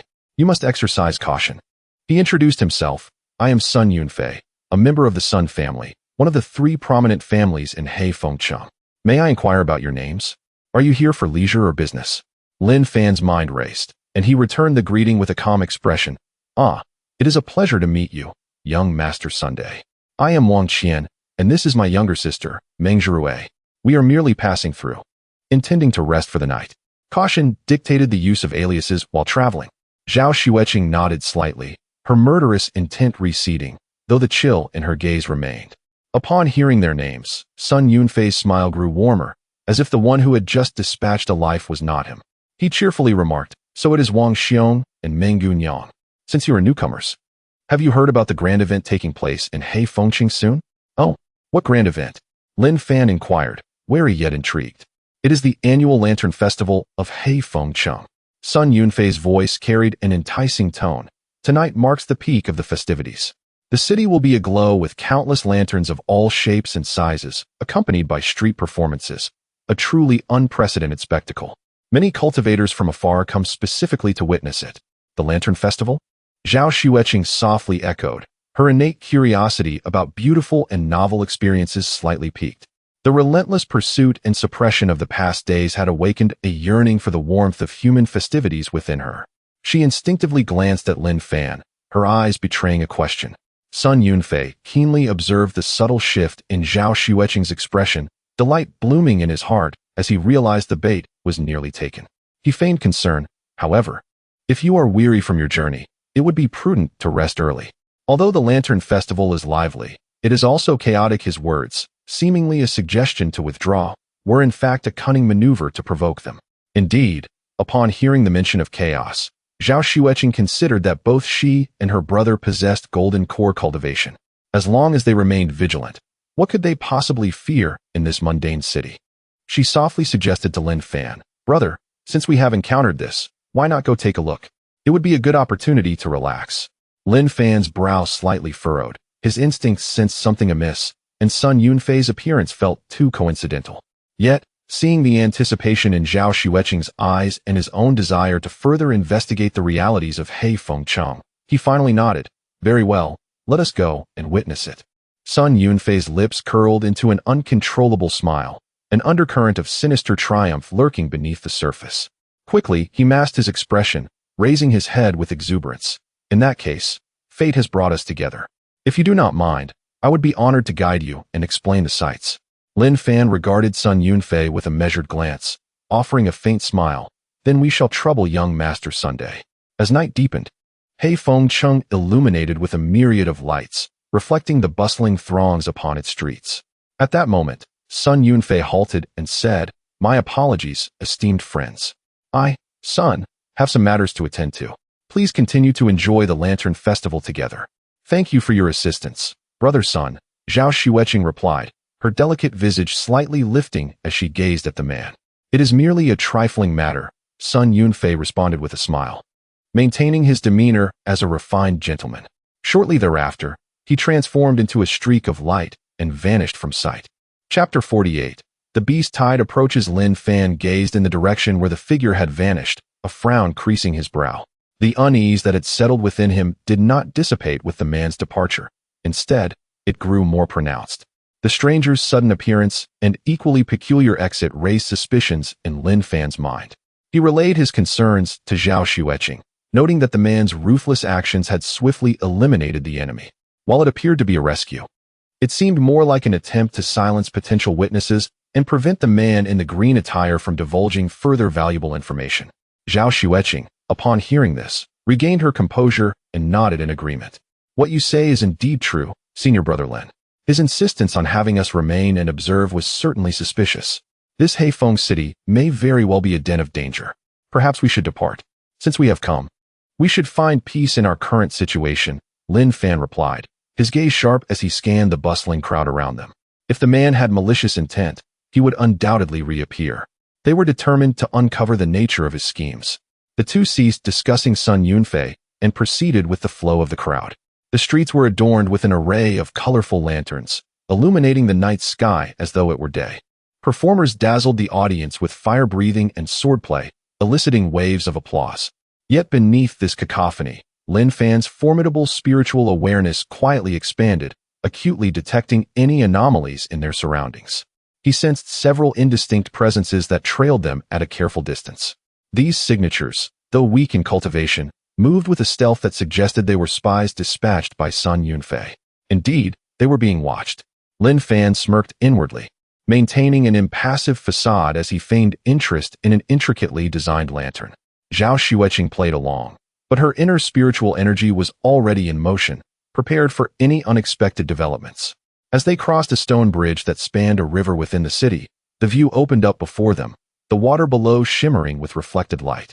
Here, the crowd seemed to part, either intentionally or unintentionally. Suddenly, commotion erupted ahead as several inebriated giants staggered toward them, seemingly oblivious, yet effectively blocking their path. Simultaneously, a sound cut through the air, and a barrage of poisoned projectiles, akin to deadly serpents, stealthily shot toward Zhao Xueqing's back. Be careful, Lin Fan warned sharply, already on high alert. He did not unleash his full power. Instead, he made a slight movement, appearing to narrowly pull Zhao Xueqing aside. The projectiles thudded against the bridge railing, releasing wisps of smoke. The drunken men revealed their true intentions, their eyes glinting with malice as they drew concealed blades and charged forward, their cultivation levels surprisingly reaching the foundation establishment stage. Humph, they can hardly contain themselves, Zhao Xueqing scoffed, raising her jade hand. An icy chill spread instantly, causing tiny ice crystals to form in the air. The two foremost brutes froze, their bodies encased in a thin layer of ice, their speed severely hampered. Lin Fan, seemingly flustered, executed a series of seemingly weak strikes, skillfully guiding the opponent's momentum, causing them to collide with one another, their formation thrown into disarray. He deliberately suppressed his strength, presenting a level just slightly above the initial stage of foundation establishment, which, paired with Zhao Xueqing's fourth stage cultivation, made their struggle appear quite arduous. This sudden attack, while seemingly perilous, was entirely within Lin Fan's control. He maintained an air of feigned vulnerability while his senses were fully deployed, searching for the mastermind behind the ambush. Not far from the bridge, within a private room of a tavern, Sun Yunfei stood by the window, his expression impassive as he observed the skirmish on the bridge. Beside him stood an elderly man clad in white robes. The elder spoke in a low voice. "Young master, these two appear to possess some skill. They do not resemble ordinary foundation establishment loose cultivators. Especially that woman. Her techniques are rather unique." Hearing this, Sun Yunfei's lips curled into a faint smile. "I find myself drawn to such prey. Not only is she beautiful, but her cultivation is formidable. Engaging her will surely be more entertaining than the average woman. Inform the shadow guards to prepare for action and set up a spirit-locking array. I want her alive, particularly the woman. She must not be harmed." Understood. The elder bowed and quietly retreated. On the bridge, Lin Fan sensed a surge of stronger energies converging around them. A subtle wave of formation fluctuations began to permeate the air. He realized that should they fall victim to this formation, they would surely be captured. "Qing'er, prepare for a breakout," Lin Fan communicated, his eyes flashing with determination. He no longer intended to play along with their adversaries. However, at that moment, a low yet piercing horn sounded from the direction of the northern city wall of Heifeng City, instantly drowning out all the noise within the city. Following this, the alarm bells rang out, reverberating throughout the city. The beast tide, comprised of the demonic beasts from the nearby mountains, was approaching. The soldiers atop the walls shouted desperately, and the once festive atmosphere of the Lantern Festival descended into silence, swiftly followed by a surge of panic. The crowd erupted like a boiling pot, scattering in all directions. The assailants surrounding Lin Fan, as well as the lurking watchers, were caught off guard by this sudden upheaval, their formation thrown into chaos. Sun Yunfei, at the tavern window, also changed countenance, abandoning thoughts of the quarry on the bridge. He barked, "What is happening? How could the beast tide erupt ahead of schedule? Quickly, return to the residence with me." With that, he vanished from the tavern. The attackers on the bridge, seeing this, seized the opportunity to retreat, blending into the frenzied crowd. Lin Fan and Zhao Xueqing exchanged glances, each reflecting shock and gravity. The beast tide? Let us head toward the city wall and take a look, Lin Fan decided decisively. The two no longer concealed their intentions and raced toward the northern city wall. Upon reaching the rooftop of a nearby taller structure and gazing outward, even Lin Fan, with his composed demeanor, could not help but gasp in astonishment. In the distance, a rolling cloud of dust surged toward Heifeng City like a black tide. Countless demonic beast eyes glowed with a bloodthirsty red in the night, their roars shaking the very heavens. Among them, several presences exuded an aura of terror, indicating they had reached the Yuanying stage. In the Sun family estate, Sun Yunfei was safely escorted into a secret chamber by the elderly man in white. Inside the chamber, several stunning women feigned smiles as they lounged on soft couches, each possessing a beauty that was undeniably exceptional. Yet within the depths of their eyes lay an unmistakable fear that could not be concealed. There stood Sun Feng at the side, his current esteemed position within the Sun family attributed to his remarkable ability to cater to others' preferences. He was acutely aware of the interests and inclinations of the young master. Sun Yunfei languidly reclined against a cushion, accepting a jade cup tremblingly presented by a woman clad in a pink skirt, savoring a sip. The secret chamber was fortified with powerful enchantments, rendering it undetectable even to the most astute of demonic beasts, which accounted for his calm demeanor. A cruel and contented smile curled upon his lips as he inquired, "Sun Feng, how should we deal with that pair of siblings in the most appropriate manner?" Understanding the implication, Sun Feng stepped forward slightly, whispering ominously, "Master, the city is in turmoil, and with the impending breach by the beasts, casualties are inevitable. Those two outsiders, unfortunate as they are, could easily find themselves devoured by the beasts, leaving no trace behind.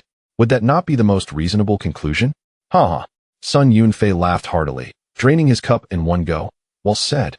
Dying at the jaws of a beast is both clean and decisive. No one could possibly trace it back to the Sun family. You truly understand me." In the next moment, Sun Feng vanished from the secret chamber, ascending above Heifeng City to commence his search for the two individuals. He found them, a smile spreading across his face. Chapter 49. Entering the secret chamber, a frantic provocation, the figure of Sun Feng appeared like a specter, hovering in the air not far from the building where Lin Fan and Zhao Xueqing were located. He unleashed the full force of his third-stage Yuanying pressure, attempting to completely subdue the two below. In his eyes, these two disguised as foundation-building cultivators, one a half-step Yuanying and the other at the 9th level of Jindan, were still akin to lambs awaiting slaughter, incapable of stirring the slightest wave. With a single hand gesture, he summoned the spiritual energy in the air, coalescing into a massive hand that reached towards the two. Facing this attack, which would terrify any ordinary early-stage Yuanying cultivator, Lin Fan remained calm and composed. He did not even glance at the looming hand, but quietly instructed Zhao Xueqing beside him to step back. Upon hearing his words, Zhao Xueqing promptly retreated a few steps, having complete faith in Lin Fan, knowing he would not take any reckless actions. Just as the gigantic hand was about to descend upon them, Lin Fan acted. A white spiritual sword appeared in his hand, vibrating gently, emitting a faint yet melodious chime. Without any grandiose display of power, Lin Fan simply swung his sword forward. As his indifferent voice resonated, a brilliantly condensed crimson-golden sword light erupted, akin to the first ray of sunlight piercing through darkness at dawn, illuminating the surroundings. This sword light radiated a searing heat. The seemingly invincible hand was silently cleaved apart and rapidly dissolved. What? The sinister smile on Sun Feng's face froze, replaced by boundless terror. He could hardly believe his eyes. The opponent had effortlessly dismantled his strike. However, the crimson sword light did not diminish in momentum after severing the hand. It surged forward, rapidly enlarging in his pupils. A wave of deathly crisis enveloped Sun Feng entirely. No, he let out a piercing scream, desperately channeling all his spiritual power in a futile attempt to evade or resist. Yet, it was already too late. The sword light swept past, severing his arm at the shoulder, showering the air with warm blood. The excruciating pain elicited a wretched cry from Sun Feng. The arrogance and cruelty on his face had long been replaced by sheer fear. At that moment, he truly comprehended the terrifying strength possessed by this youth, seemingly only a half-step yuanying. This was not a mere battle beyond one's level. It was an utter annihilation. Flee. He must escape back to the Sun family's secret chamber immediately. Only by returning there could he ensure his safety. Sun Feng's fighting spirit completely dissipated. Enduring the pain of his severed arm, he ignited his essence blood, transforming into a streak of blood light as he fled toward the Sun family estate. Now you wish to escape? Too late. Lin Fan's cold voice echoed ominously behind him. He once again raised his sword. This time the blade radiated a brilliant red glow, resembling a miniature sun grasped in his hand. Compared to the faint glimmer of the first strike, this sword was imbued with even greater power and intensity. Slash. Lin Fan executed his second strike. A crimson golden sword aura descended like a divine punishment from the heavens, surpassing the speed of blood escape, instantly catching up to the fleeing Sun Feng. Sun Feng felt an indescribable heat and sharpness approaching from behind. In despair, he turned around, his eyes reflecting the annihilating sword light. Help! His plea was abruptly silenced. The sword aura effortlessly swept through his body. Sun Feng's form suddenly halted in midair. In the shocked gaze of Zhao Xueqing, his yuanying three-stage body, along with the yuanying that had fled in panic, was instantaneously vaporized by the supreme sword intent, leaving not even a trace of ash behind, utterly obliterated. In the air, only a remnant of scorching energy lingered, along with the disquieting aftershocks of the sword intent. 2 strikes. A mere 2 strikes. Lin Fan had slain a yuanying three-stage master. Zhao Xueqing rushed forward, her beautiful eyes alight with admiration. Senior brother Lin, your swordsmanship has advanced once more. Indeed. Lin Fan affectionately pinched her cheek, yet his expression remained grave as he gazed towards the direction of the Sun family estate, solemnly stating, the true trouble lies with the sudden beast tide. He paused before continuing. Sun Feng attempted to escape back to the Sun family. It seems there must be something amiss at the estate, perhaps a means to evade the beast tide. At this moment, the roars of beasts outside the city grew increasingly nearer. The entire Heifeng city plunged into chaos and panic. Meanwhile, within the Sun family's secret chamber, Sun Yunfei, who awaited Sun Feng's triumphant return, suddenly furrowed his brow. He sensed that Sun Feng's life lamp had shattered. This signified that Sun Feng had met his demise. How is this possible? The languor and contentment on Sun Yunfei's face vanished, replaced by shock and disbelief. Sun Feng, dead? Killed by those 2 loose cultivators? A glimmer of cold light flickered in his eyes as he felt an intense curiosity and murderous intent towards the siblings for the first time. A half-step yuanying capable of killing a yuanying three-stage? How intriguing, truly intriguing. Rather than being angered by the loss of a subordinate, Sun Yunfei licked his lips, revealing an expression of excitement akin to discovering a novel prey. It appears I must personally engage with you. In this Heifeng city, there is no quarry that Sun Yunfei cannot obtain. Xiao Yao, bring those 2 to me. Immediately, a charming woman clad in a pink gown and bare feet appeared before Sun Yunfei. Yes, young master. Mei Yao responded seductively. Yet, in the next moment, Lin Fan found this place and barged in. How did you get in here? Sun Yunfei inquired, gazing at the 2 before him. Naturally, I searched Sun Feng's soul, Lin Fan replied. What a waste. You couldn't even keep a hold of his soul. A hint of malice emerged on Sun Yunfei's refined face. Mei Yao, since they have arrived, subdue them. Yes, young master. Mei Yao nodded slightly, wielding a pink sword as she charged at Lin Fan. Lin Fan smiled faintly. Today, I shall slay you before what you deem to be a master. Bang! A powerful sword aura enveloped Sun Yunfei in an instant. However, Mei Yao easily dissipated it, and Sun Yunfei laughed heartily. You are nothing but mediocre. Why the gaze of Sun Yunfei remained steadfastly fixed on Zhao Xueqing, who stood beside Lin Fan. Zhao Xueqing retorted with a cold laugh. The outcome of this contest is still uncertain. No sooner had her words left her lips than she unleashed a chill-infused sword aura, rushing towards Sun Yunfei, only to have it effortlessly dispelled by him. A faint smile played at the corners of Sun Yunfei's mouth as he remarked, "Ah, you possess quite the fiery temperament. I hope that when you fall into my grasp, your spirit remains as fierce as it is now and does not succumb too easily to becoming a docile little bird. Otherwise, it would lose its thrill." Chapter 50. The Slaying of Sun Yunfei. The temptation of Mei Yao before us. Mei Yao gracefully held a spiritual sword in her delicate hand. With a subtle twist of her wrist, the sword emitted a flurry of radiant blossoms, exuding an enchanting allure while concealing a lethal intent as it surged towards Lin Fan. The sword wind conjured the illusion of countless breathtaking women, swirling around Lin Fan. However, Lin Fan, having cultivated the yin-yang complementary dual cultivation classic, possessed an unshakable mind. Any ordinary man would have succumbed to such mesmerizing illusions, yet Lin Fan remained utterly unfazed. In the next moment, a glint of brilliance flashed in his eyes, shattering the illusion. Without hesitation, Lin Fan retaliated with a swift strike, his sword energy fierce, forcing the fifth-level Yuaning Mei Yao to retreat repeatedly. Throughout this confrontation, his murderous intent remained unwaveringly focused on Sun Yunfei. "I have declared that I shall slay you today." Lin Fan's voice was calm, yet imbued with an undeniable chill. The sword energy around him surged, forming an invisible barrier. Boom! Mei Yao's pink sword aura collided with the barrier, producing a muffled sound, unable to penetrate even an inch. Surprise flickered across her bewitching face as she realized the depth of Lin Fan's sword intent, far exceeding her expectations. In an instant, Lin Fan sprang into action. His white spiritual sword blazed with crimson light, a devastating aura coalescing at the blade's edge. With a single step, he deftly maneuvered around Mei Yao, charging directly towards Sun Yunfei.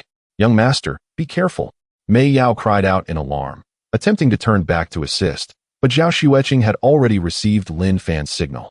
With a sharp command, she met Mei Yao's advance, firmly entangling her. Though Zhao Xueqing's strength was slightly inferior, delaying Mei Yao for a brief moment to create an opening for Lin Fan was not a daunting task. In that moment, the malice and confidence etched on Sun Yunfei's face transformed into sheer terror.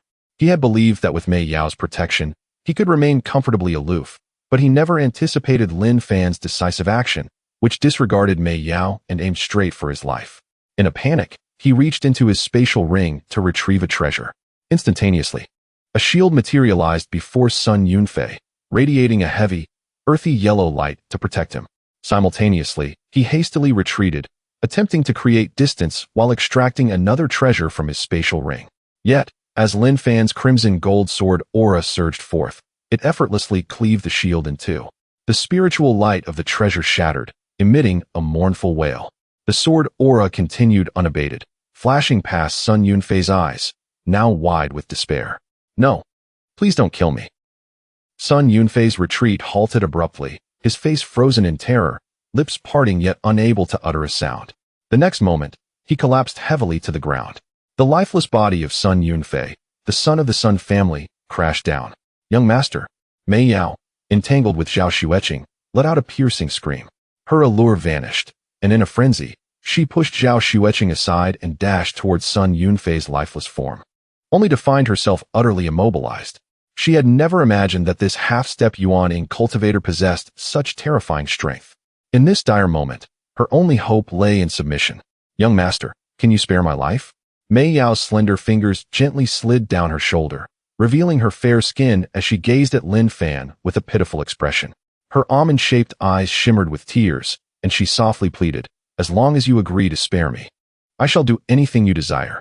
Seeing Lin Fan remain unmoved, Mei Yao leaned slightly forward, placing his hand against her cheek, and gazed into the eyes of the man before her.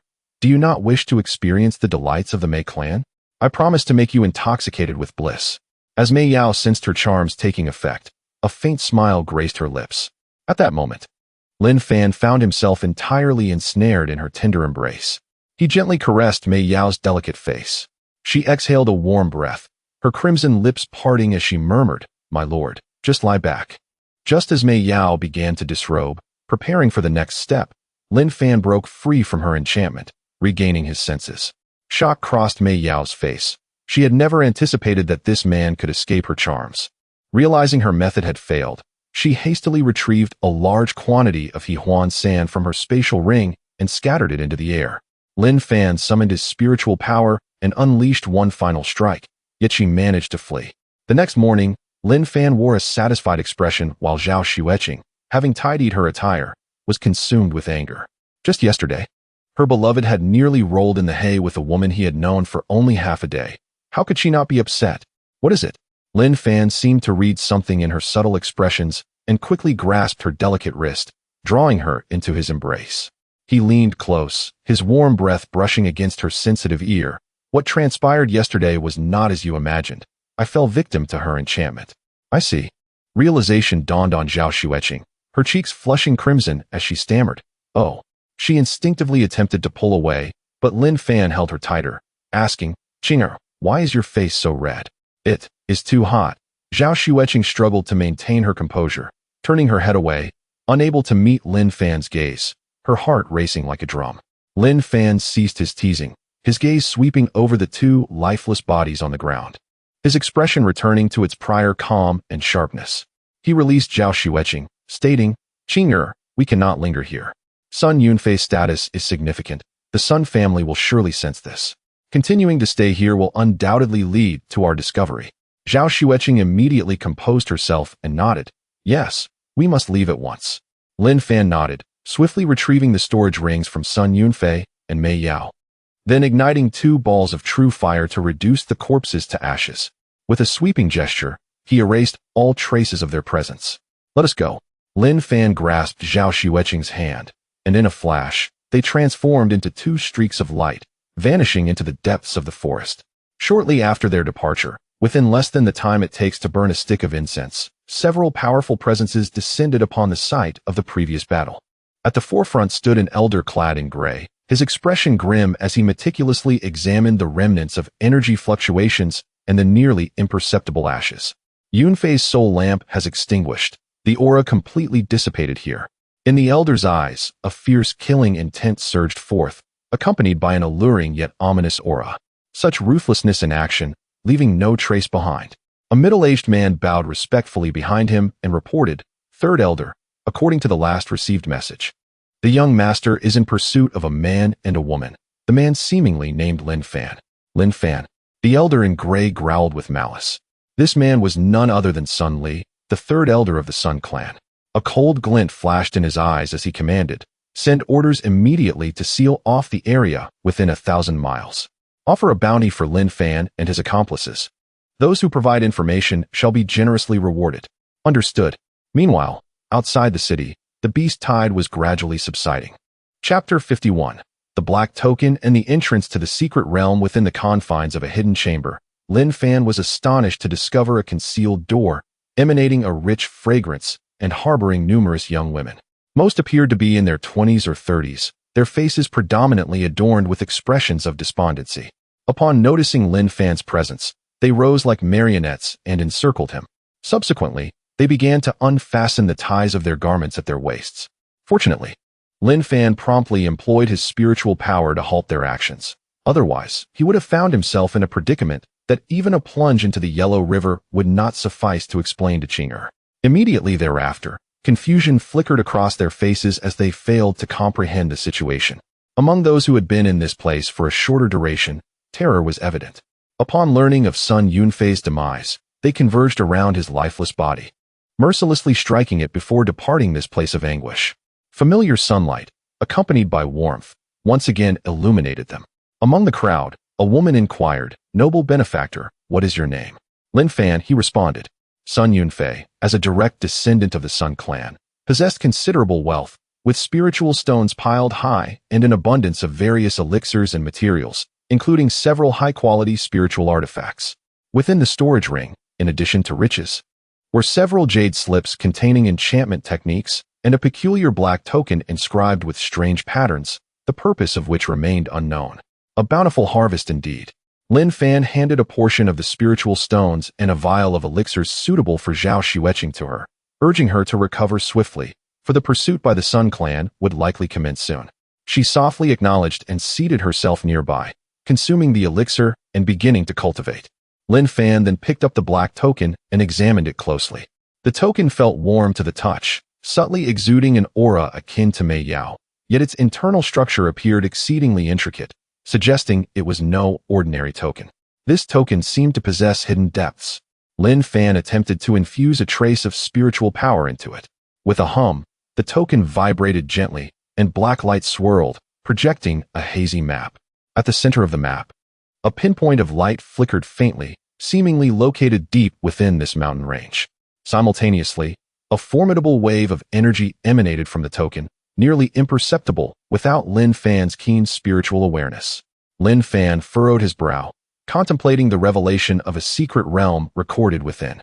Holding the token would grant access to the depths of this secret realm, where the essence of the heavenly will reside. Within the deepest recesses of the secret realm lies the profound mysteries of the heavenly will.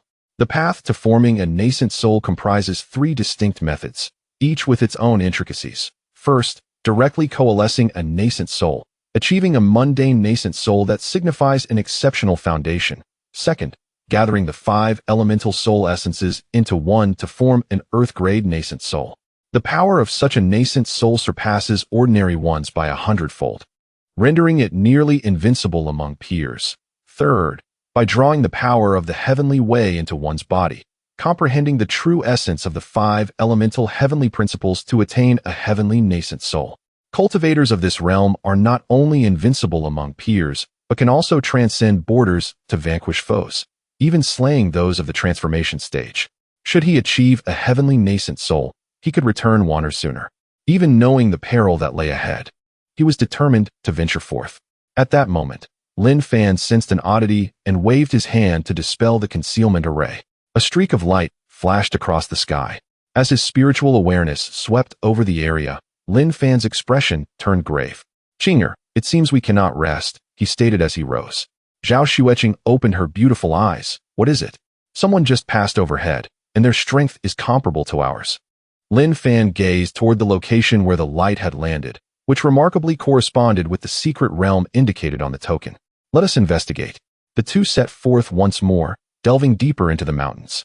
Along their path, they encountered the fleeing lights of other cultivators, many of whom exuded formidable auras, evidently drawn to the secret realm. After half a day, they approached the target area, where the spiritual energy had noticeably thickened and become chaotic. In the distance, the sky shimmered with radiant hues, resonating with powerful energy fluctuations. To their surprise, they encountered familiar fellow disciples. At the forefront stood a composed young man named Chen Junfeng, one of the temporary leaders of this expedition. "Lin Shixiao, Zhao Shimi, greetings," Chen Feng remarked, having been informed of Lin Fan's recent exploits, including the slaying of Sun Clan disciples and the hunting of a nascent soul cultivator, which had sent shockwaves through the sect. He communicated telepathically, "The situation is somewhat complex. In addition to our Qingshan sect, members of the Xianyin sect and Tianjin sect have also arrived, along with some scattered cultivators and unidentified forces. Moreover, the Sun Clan has sent people, led by an elder, ostensibly to seek out treasures, but likely searching for you in secret. Rest assured, we shall do our utmost to assist you." Lin Fan remained unfazed. "Thank you for the warning, Chen Shixiao. We will exercise caution." Chen Feng nodded. "Elder Liu will arrive shortly. In the meantime, let us maintain a low profile to avoid direct confrontation with the Sun Clan. First, we should enter the valley to assess the situation." The valley was already teeming with people. Lin Fan quickly spotted the Sun Clan's personnel, with the gray-clad elder Sun Li scanning the crowd with his spiritual awareness. When his gaze passed over Lin Fan and Zhao Xueqing, it paused momentarily. A flicker of barely perceptible malice flashing in his eyes, yet he refrained from acting immediately. In this public setting, the Sun Clan dared not assault disciples of the Qinglan sect without justification. Lin Fan silently scoffed, realizing that the gray-robed man, Sun Li, had undoubtedly recognized them, but due to the multitude of onlookers and the impending arrival of Qingshan sect's leader, Yu Lingxi, they could only bide their time. Lin Fan shifted his attention to the center of the valley, where a massive vortex of energy was slowly rotating, its center shrouded in darkness, as if leading to another realm. A powerful suction emanated from it, yet an invisible barrier held it at bay. The aura of the extraordinary treasure emanated from this vortex. The entrance to the secret realm? Zhao Xueqing whispered. It appears so, Lin Fan replied, sensing the energy of the vortex while discreetly examining the pink token in his possession. Indeed, the token was gently warming, and the pinpoint of light on the map coincided precisely with the core of the energy vortex before them. At that moment, the energy vortex suddenly trembled, and the surrounding invisible barrier weakened abruptly. The barrier has weakened. The entrance is about to open. A stir arose among the crowd. Whoosh, whoosh, whoosh. Almost at the instant the barrier weakened, several figures eagerly surged toward the vortex, yearning to be the first to enter. Alas! Yet, the foremost individuals, upon their initial contact with the vortex, emitted a chilling scream, their bodies seemingly torn asunder by an invisible force, instantly disintegrating into a mist of blood. This scene caused those behind, who were itching to advance, to halt in their tracks. Humph, ignorant fools. The spatial power at this entrance remains unstable. Recklessly charging in below the Yuanying stage is tantamount to seeking one's own demise, remarked an elder from the Xian-In sect with a cold laugh. Leaders from various factions stepped forward, meticulously observing the changes in the vortex and calculating the opportune moment for safe entry. Sun Li's gaze once again fell upon Lin Fan, a sinister smile curling at the corners of his mouth as he secretly transmitted a message to the middle-aged man beside him. Sun Ying, once we enter the secret realm, keep a close watch on that little beast Lin Fan, and seize the opportunity to eliminate him. Understood, third elder, responded the man named Sun Ying with respect, his eyes fixated on Lin Fan. Lin Fan seemed to sense something, glancing back to meet Sun Ying's gaze in the air.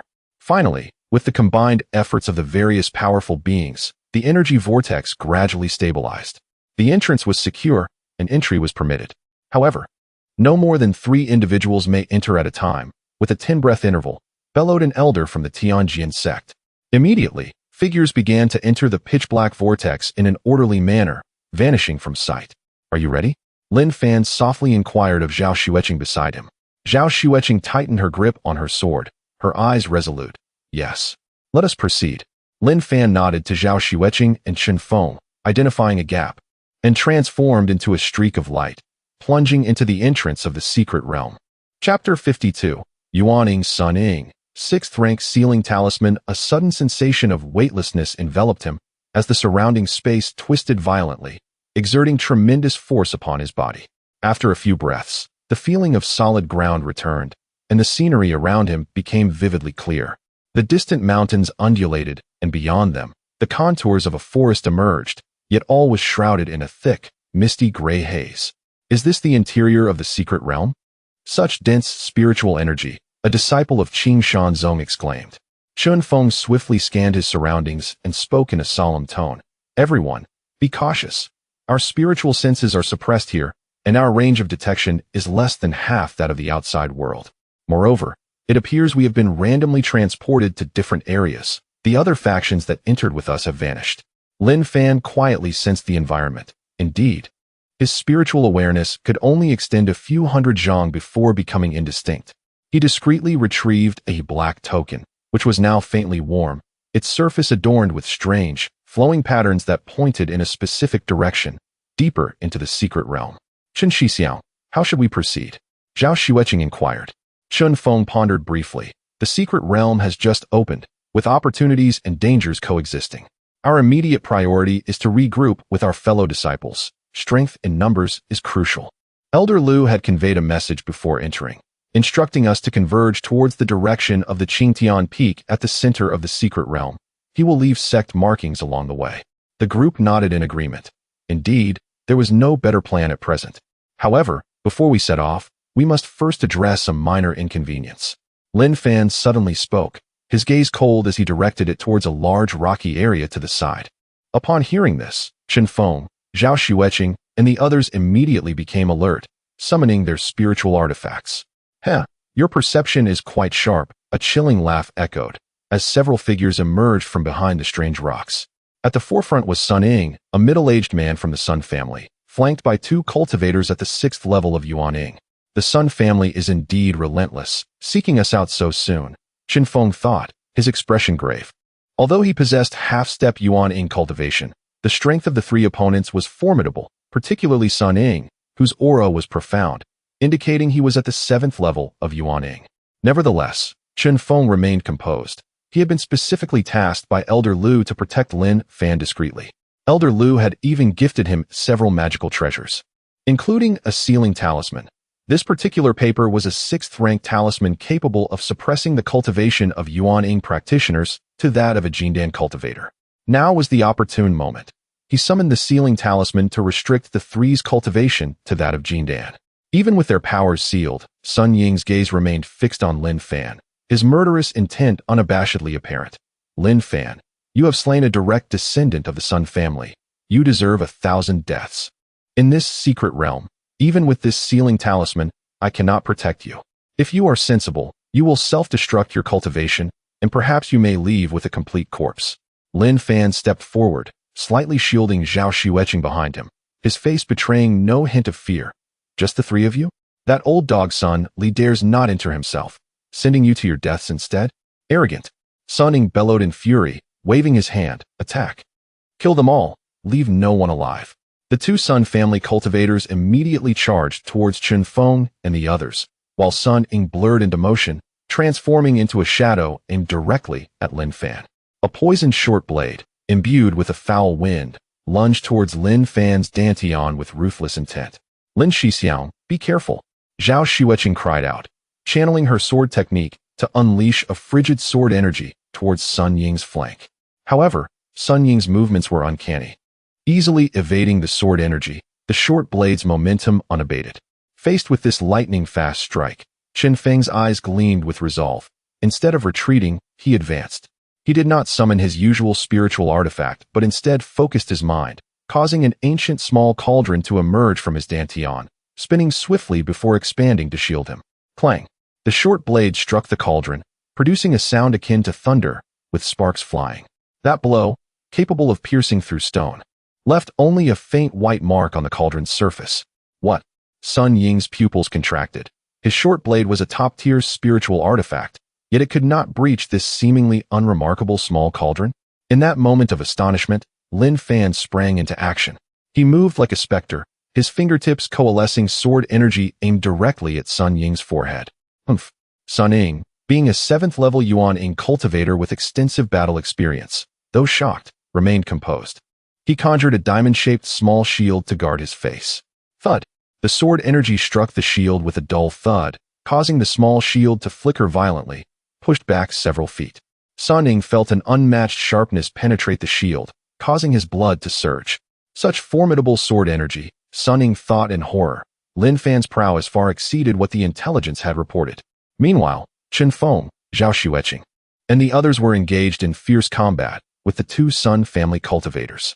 The Qing Shanzong disciples held the advantage in numbers and coordination, quickly suppressing their opponents. Lin Fan was astonishingly powerful, forcing Sun Ying into a state of near disarray. Although his cultivation was sealed by the talisman, his 7th-level Yuan Ying strength was genuine. Sun Ying became increasingly alarmed. Lin Fan's spiritual power was far greater than that of typical cultivators at his level. And with his young master's defensive artifact, he found himself gradually at a disadvantage. I cannot linger in this battle.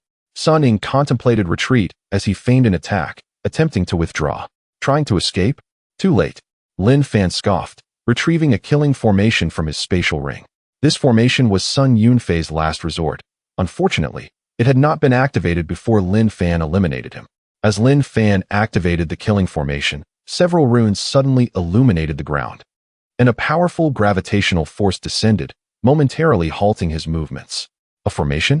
Sun Ying gasped in shock. In that fleeting moment, Lin Fan summoned the magic orb from his Meiyao spatial ring, unleashing an invisible wave that struck Sun Ying's soul. Although Sun Ying managed to guard his sea of consciousness in time, he still succumbed to a moment of disorientation. Now's my chance. Lin Fan's golden core surged with energy. Channeling all his spiritual power into his right-hand spirit sword, the potent sword energy tearing through the air as he thrust it towards Sun Ying's chest. No. Sun Ying barely had time to raise his small shield in defense. Boom. The sword and shield clashed, erupting in an earth-shattering roar. The diamond-shaped small shield could no longer withstand the tremendous force, letting out a wail as its spiritual light dimmed and fissures appeared on its surface. Sun Ying coughed up blood, crashing heavily against a distant rock, his aura instantly weakening. The two Sun family cultivators, locked in combat with Chen Feng and the others, were struck with terror upon witnessing this, and, fearing for their lives, feigned an attack before turning to flee. Chen Feng and his companions were poised to pursue, but were halted by Lin Fan, who cautioned, "The secret realm is fraught with peril. It is imperative to conserve our strength." He approached the gravely injured Sun Ying, his gaze as cold as ice. Sun Ying's face betrayed his terror as he stammered, "Lin Fan, you cannot kill me. The Sun family will not spare you." Lin Fan regarded him with a disdainful glance and replied, "Whether I kill you or not, the Sun family will still seek my demise. Moreover, it is your esteemed family's scions that I have already slain." Before his words could fully dissipate, a blade of sword energy sliced through the air, and Sun Ying fell lifeless. Lin Fan swiftly retrieved Sun Ying's storage bag, then conjured a flicker of flame to reduce his remains to ashes. "Brother Lin, are you unharmed?" Zhao Xueqing approached hastily, her concern evident. "I am fine," Lin Fan replied, shaking his head as he turned his attention to Chen Feng and the others. "This place is not safe for prolonged stay. The commotion from our earlier skirmish may attract other entities or factions." Chen Feng nodded, his appreciation for Lin Fan's prowess deepening, and he felt a greater sense of respect. "Brother Lin is correct. We shall set off immediately towards Qingtian Peak." After a brief tidying up, the group promptly departed, cautiously making their way into the depths of the secret realm, following the direction indicated by Elder Liu. As Lin Fan journeyed, he attuned himself to the guidance of the black token nestled in his possession, discovering that its orientation largely coincided with Qingtian Peak, yet seemed to point with greater precision towards a specific location. Chapter 53. The Despicable Sun Li, the harbinger of calamity. The group dared not linger, swiftly departing the battlefield and advancing towards the towering peak, Qingtian Feng, as directed by Elder Liu. However, their path was soon obscured by a thick gray mist. This fog not only hindered their vision, but also caused their spiritual awareness to dissipate rapidly within. Occasionally, they could hear chilling low growls emanating from the depths of the haze. "Stay close. This mist is peculiar. Do not stray," Chen Feng admonished softly, tightly clutching a white jade pendant gifted by Elder Liu. This was a specially crafted Qingxian jade pendant, capable of warding off malevolent forces and mental disturbances to a certain extent. Lin Fan walked in the middle of the group, vigilant of his surroundings, while silently sensing the black token. Its guidance was clear and unwavering, directing him deeper into the fog. He noticed that as they progressed in that direction, the vegetation began to change. Strange and exotic flowers and plants, previously unseen, emerged, yet most bore unnaturally vibrant colors or exuded a dangerously enticing fragrance. "Be cautious of those purple vines," Zhao Xueqing suddenly warned. Ahead, amidst a stone forest, numerous thick purple vines writhed, covered in fine barbs. A solitary cultivator, seemingly a rogue, accidentally entangled his ankle in a vine that had stealthily reached out. Frightened, he swung his blade to sever it, but the vine was remarkably resilient. The blade merely sparked against it. More vines surged forth like living serpents, swiftly enveloping him in a purple cocoon, leaving time only for a brief, panicked scream before dragging him into the depths of the stone forest, never to be heard from again. The onlookers felt a chill run down their spines and hurriedly circumvented the area. "Indeed, the creatures of this secret realm are perilous," one disciple remarked, shaken. Lin Fan's expression grew serious. This was merely the periphery, and the true dangers likely lay ahead. He sensed that this secret realm was not merely a paradise, but rather a battlefield, fraught with both peril and treasures. After cautiously progressing for about an hour, a sudden cacophony of combat erupted ahead, with intense energy fluctuations dispersing a small area of the mist. "It's the Sun family." Chen Feng's eye sharpened.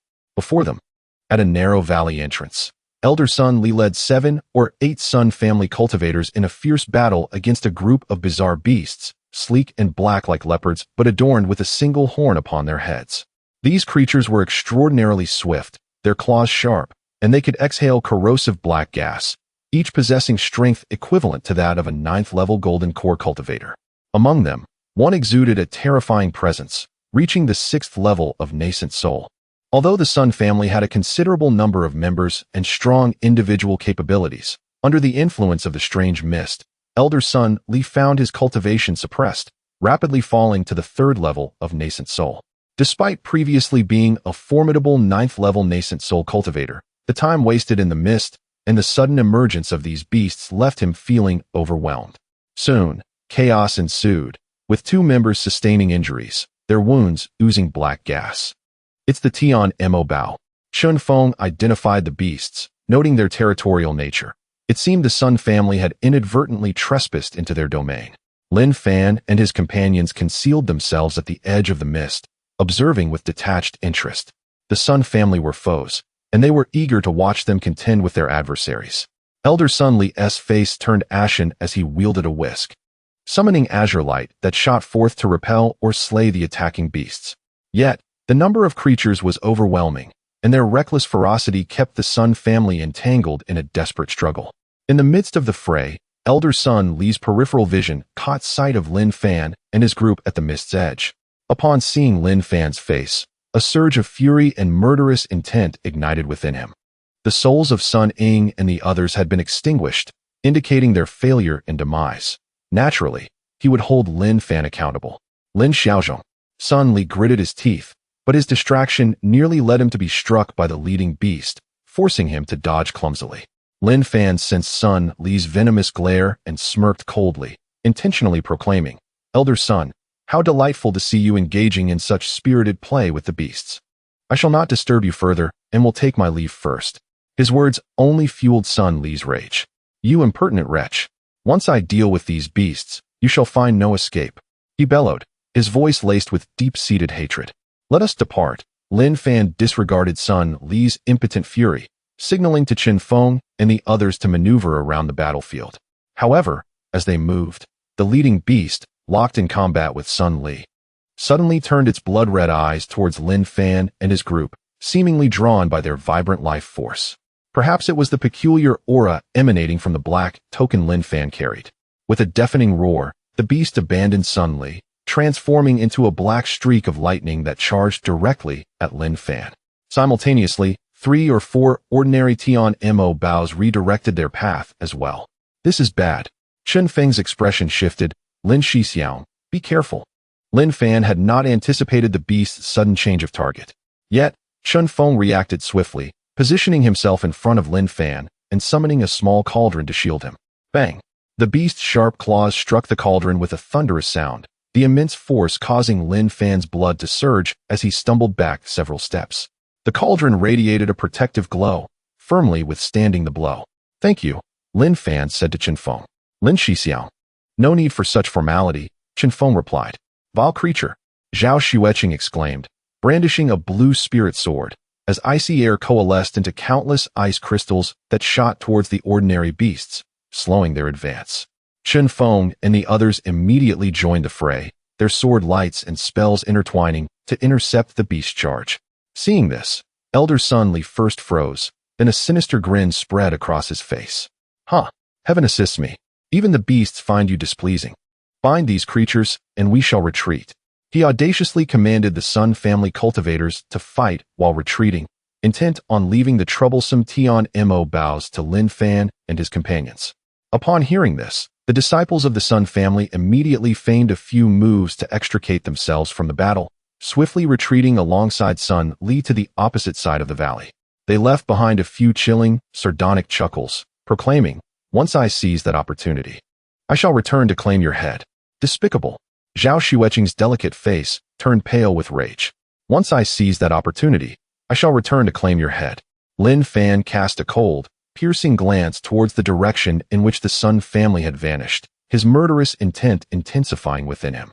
Indeed, the Sun family, from top to bottom, was comprised of the same ilk. He would remember this enmity. The immediate priority was to address the crisis at hand. The leader of the demon leopard possessed formidable strength, equivalent to the 6th layer of the Yuaning realm, and the surrounding mists rendered the situation exceedingly troublesome. "Brother Chen, Qing'er, you handle those smaller ones. Leave the larger one to me," Lin Fan declared, taking a deep breath. "This mist is peculiar. We must strive for a swift resolution." No sooner had he spoken than he took the initiative to attack. swiftly dodging the black mist spewed by the demon leopard leader, while his spiritual sword radiated an intense, scorching aura. Chapter 54. Disguised as a man, Yi Mengyao, Lin Fan, Shen Feng, Zhao Xueqing, and others joined forces and, after a fierce battle, finally repelled the several swallowing sky demon leopards. Although the leader of the leopards, a formidable opponent at the 6th level of Yuanying, was strong, it sustained considerable injuries under the onslaught of the group. Ultimately, it let out a reluctant roar before retreating into the depths of the gray mist with its remaining kin. As the battle concluded, the group found themselves panting, their spiritual energy significantly depleted. Chen Feng's small cauldron dimmed slightly, and Zhao Xueqing's delicate face turned pale. It was unwise to linger in this place, as the earlier commotion might attract other dangers. Lin Fan quickly stated, sensing the black token, which still directed deeper into the gray mist, slightly deviating from the direction in which the Sun family had escaped. "Let us move." Chen Feng nodded, and the group immediately consumed their medicinal pills. After a brief moment of recuperation, they proceeded in the direction Lin Fan had sensed. In order to avoid potential pursuers from the Sun family or other threats, Lin Fan specifically chose a shortcut indicated by the token. The mist seemed to thicken, compressing the range of their spiritual senses to an extreme.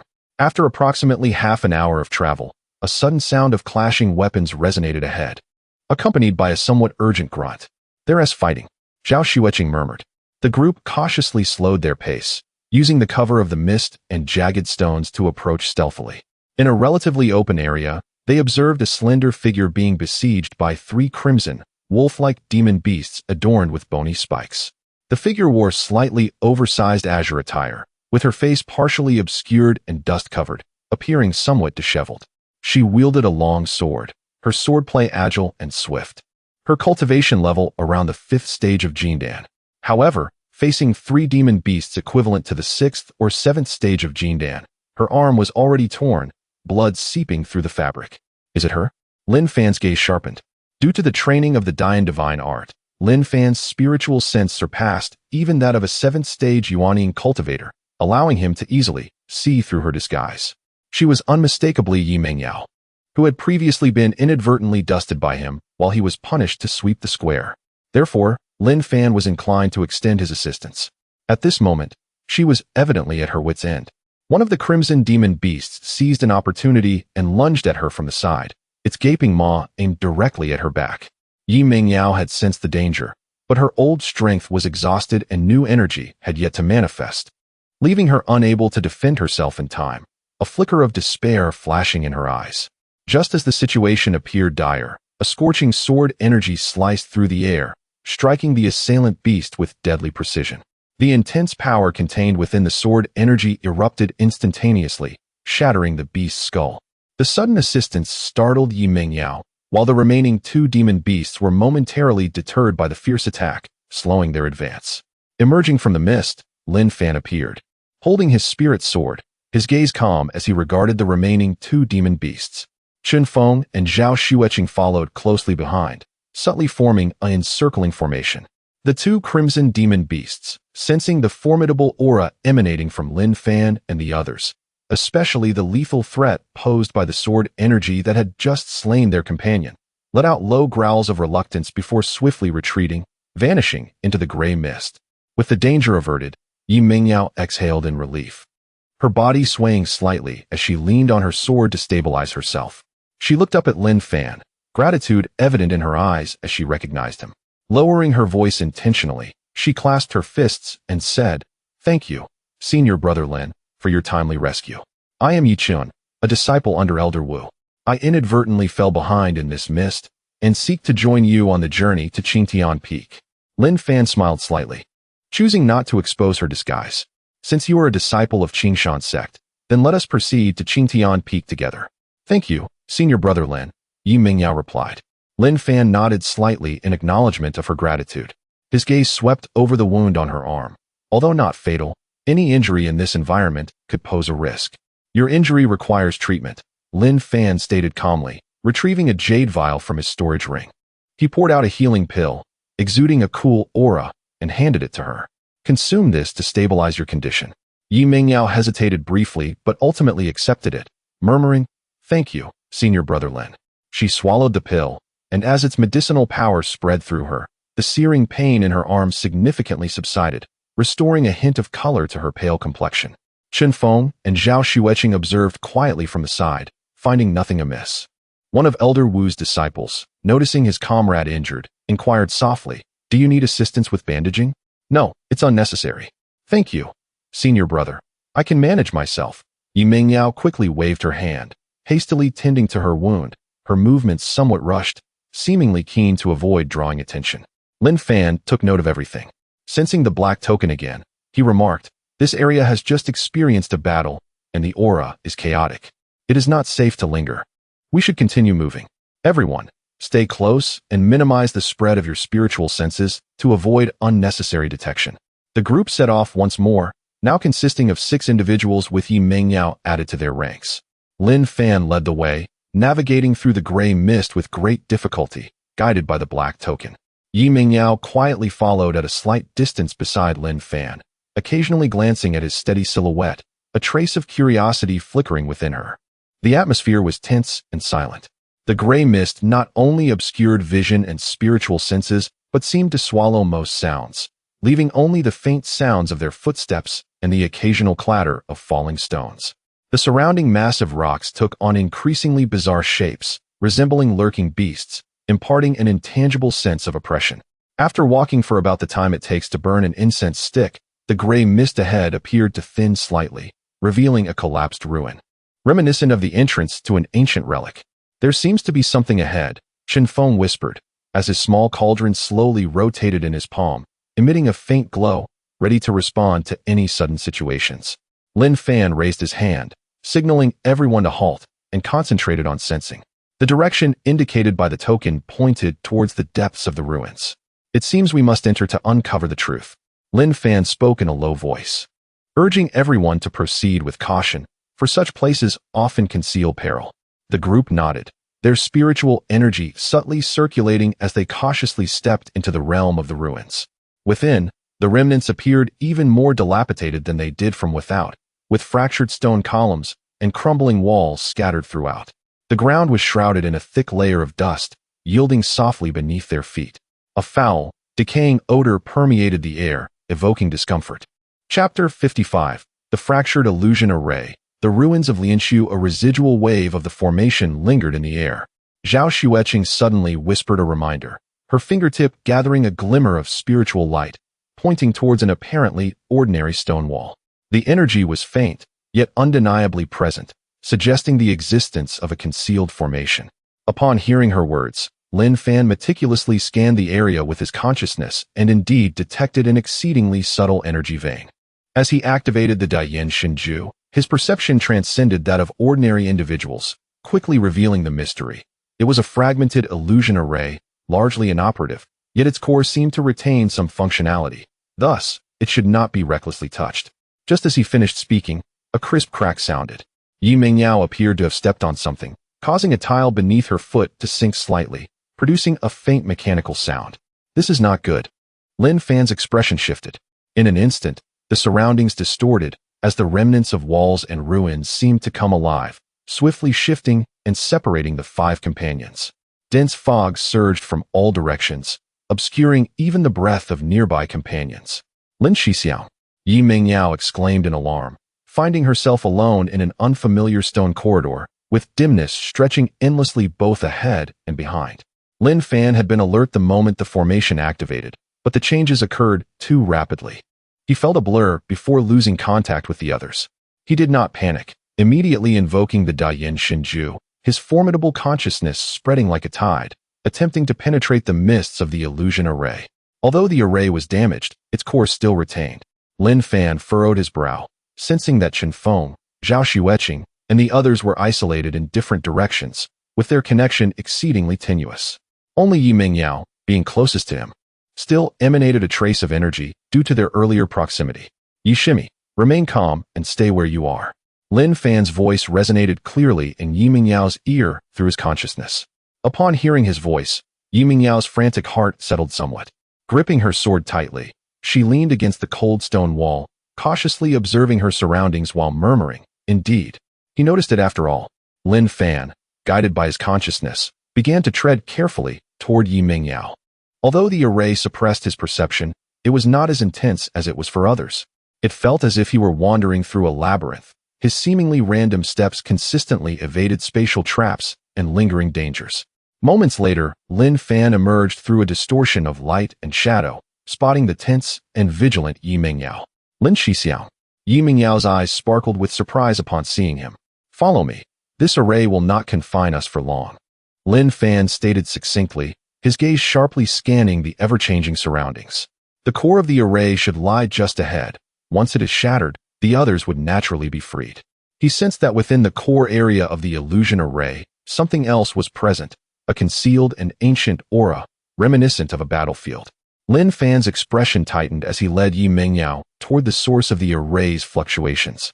As they traversed the corridor, Yi Mingyao closely followed, her beautiful eyes shimmering with renewed trust in Lin Fan.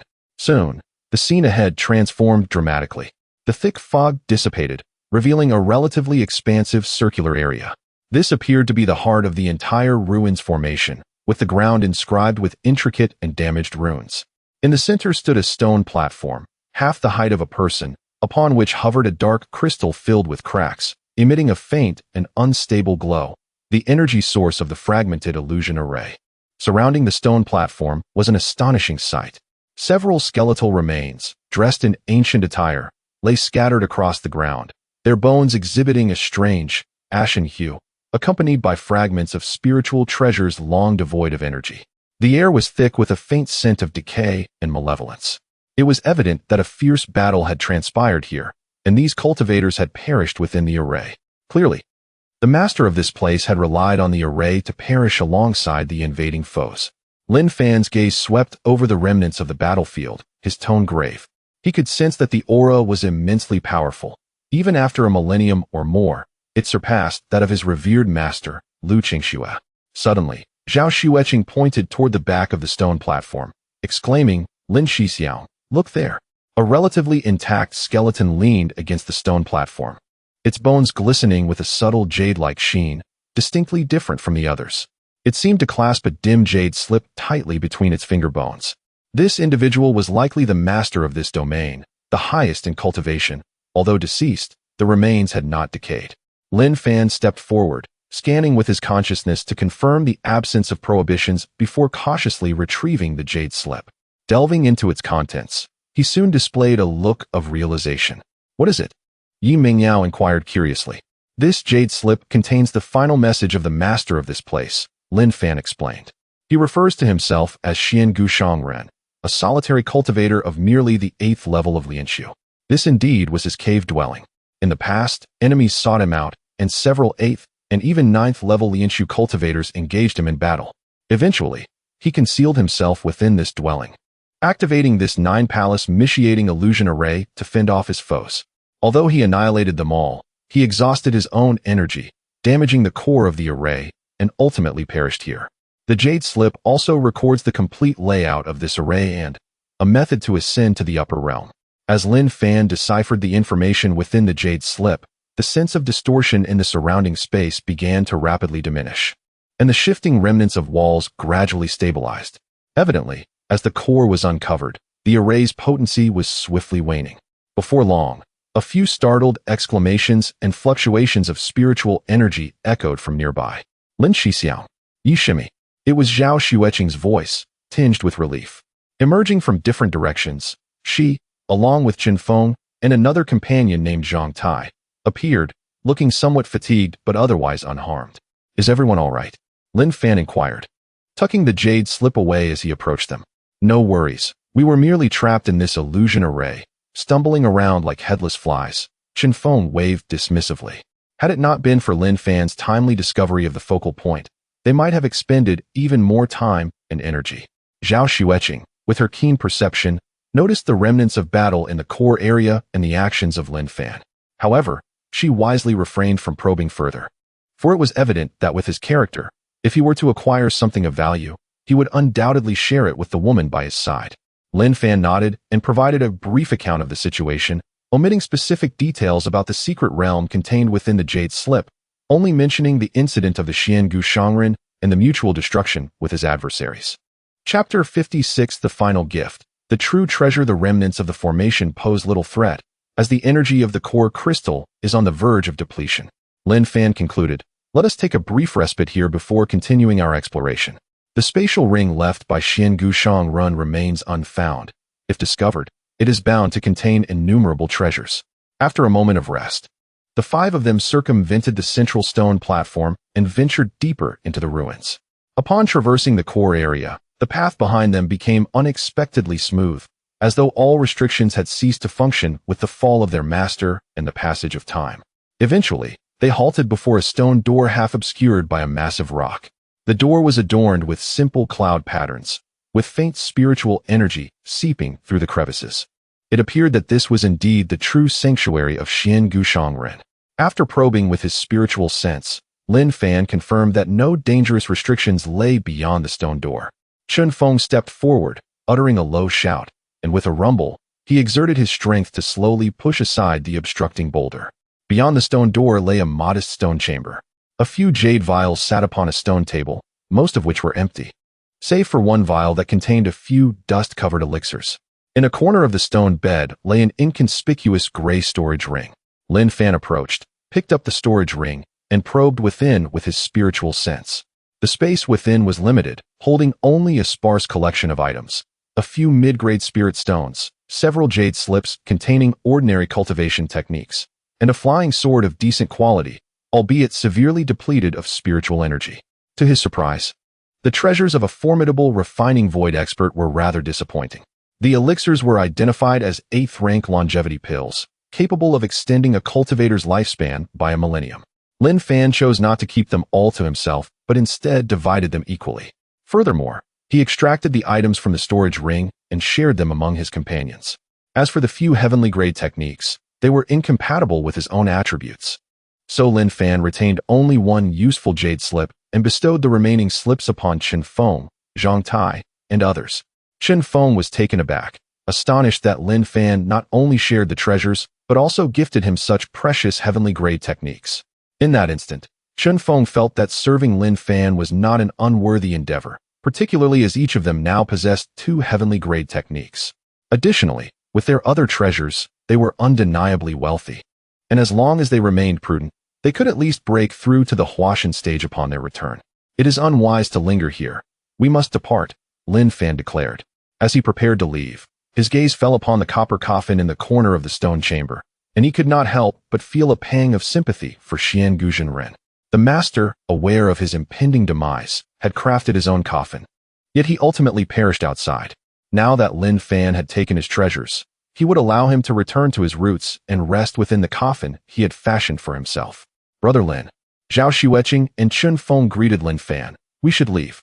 You all may go ahead. I shall assist this deceased master in returning to his final resting place," Lin Fan replied. Although Zhao Xueqing, Chun Feng, and the others were somewhat perplexed by Lin Fan's intention to tend to his skeletal remains, they nodded in agreement upon seeing his solemn demeanor and exited the stone chamber to wait outside. The chamber fell silent once more, leaving only Lin Fan and the translucent, jade-like skeleton. Lin Fan approached the remains of Xian Gushang Ren, bowed respectfully, and solemnly spoke, "Predecessor, I am Lin Fan. Today, I have inadvertently stumbled upon this treasure trove and am profoundly grateful for your legacy. I shall now assist you in finding peace within your coffin." With that, he summoned his spiritual energy and carefully lifted the skeletal remains. The remains felt warm to the touch, devoid of any chill, exuding a faint, almost imperceptible spiritual essence. Lin Fan moved steadily, gently placing the remains into the pre-prepared copper coffin. Just as he was about to close the coffin lid, a gentle yet profoundly pure white light suddenly enveloped the crystalline skeleton. As the light swirled, an ethereal figure of an elderly man slowly materialized above the remains. The old man's eyes sparkled with a hint of satisfaction, representing the last fragment of Xian Gushang Ren's soul lingering in this world. "Ha ha ha, I knew they would not allow me to rest in peace." Lin Fan felt a jolt within, yet remained composed, respectfully bowing once more. "I am Lin Fan, honored to meet you, Xian Gushang Ren. It is not my intention to disturb your eternal slumber. I merely seek to ensure your repose." The ethereal old man spoke, his voice resonating directly within Lin Fan's mind, ethereal and gentle. I never expected that after my 1,000 years of meditation, I would encounter a successor with such a pure heart. A smile graced the face of Xian Gushangren. You have not only broken my residual formation, but also maintained a reverence for the deceased. Your willingness to assist me in returning to my coffin shows your noble character, far surpassing those who are blinded by greed.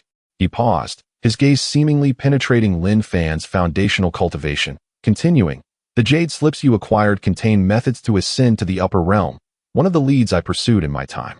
However, due to the extreme peril involved, and lacking the great fortune necessary for ascension, they opted for a more reliable method to reach the upper realm. I was so close to ascending, just a step away, alas. The old man's ethereal form emitted a long sigh, filled with unfulfilled yearning, as the anger on his face gradually transformed into a profound resignation. Lin Fan, sensing this emotion, felt an even deeper perplexity and respectfully inquired, predecessor. With your unparalleled prowess and having reached the 8th level of refining void, you stand as a top figure in this realm. Why then do you persist in seeking ascension to the upper realm? Young one. The ethereal figure of Xian Gushangren gently shook his head, gazing towards the heavens. Your cultivation is still shallow, akin to a frog at the bottom of a well, yet to glimpse the true shackles of this world. He paused, his voice transforming into something ethereal and profound. Do you understand?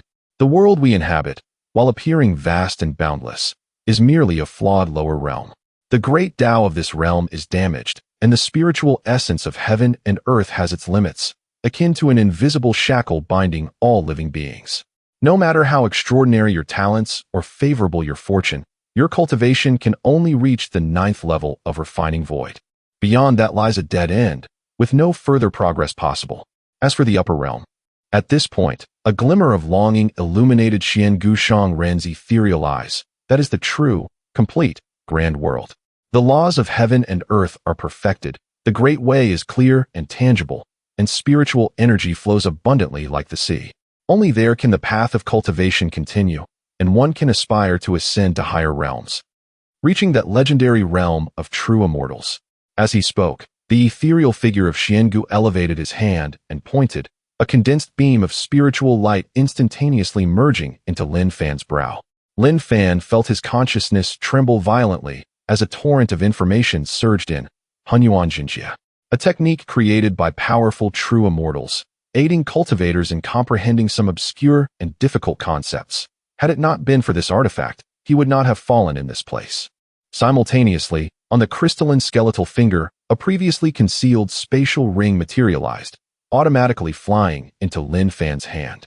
Chapter 57. The Ambush on the Road. The despicable Xianin sect within this spatial ring lies the true legacy of this old man. It contains my lifelong savings, including 10,000 top-grade spirit stones and countless bottles of 8th and 9th tier elixirs. Furthermore, it holds a 7th grade Pijing Dan, which can help you directly break through to the Yuaning stage, as well as a lower grade immortal weapon, the Xiangu Jian. Additionally, there are numerous refining techniques and formations. With your insight, you will surely surpass the path I have tread. As his voice gradually faded, the old man's ethereal figure transformed into specks of fluorescence, completely dissipating into the air. The crystalline skeleton seemed to lose its last trace of spirit, becoming plain and unadorned. Should this opportunity be divulged to others, one would undoubtedly meet a tragic end. He took a deep breath, suppressing the excitement within, and bowed deeply once more to the copper coffin. Then, Lin Fan solemnly closed the coffin lid. He then scanned the spatial ring with his consciousness and indeed discovered the internal space to be extraordinarily vast, with mountains of top-grade spirit stones shimmering enticingly.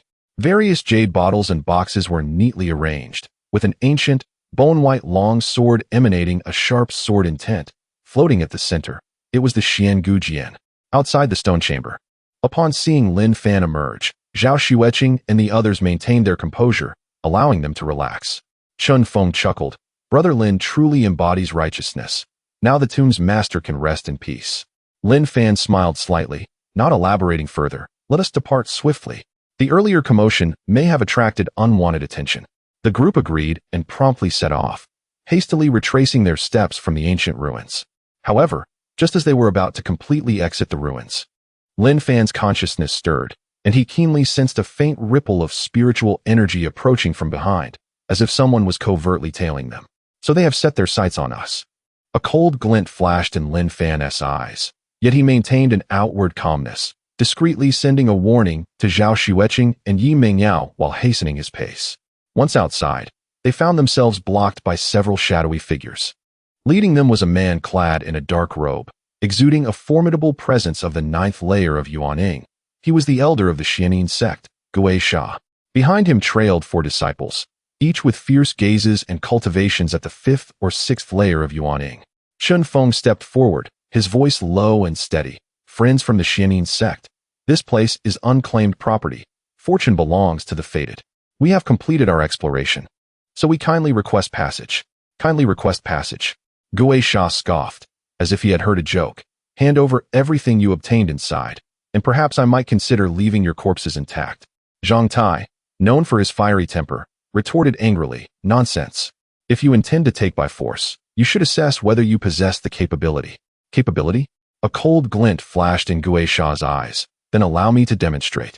Before he finished speaking, he charged at the group, unleashing the full pressure of his 9th layer Yuan in cultivation.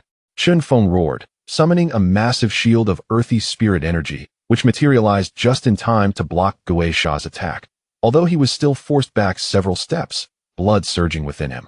Simultaneously, Zhao Xueqing raised her jade hand, conjuring several piercing ice cones that shot towards Gui Sha's face with a biting chill, compelling him to divide his attention.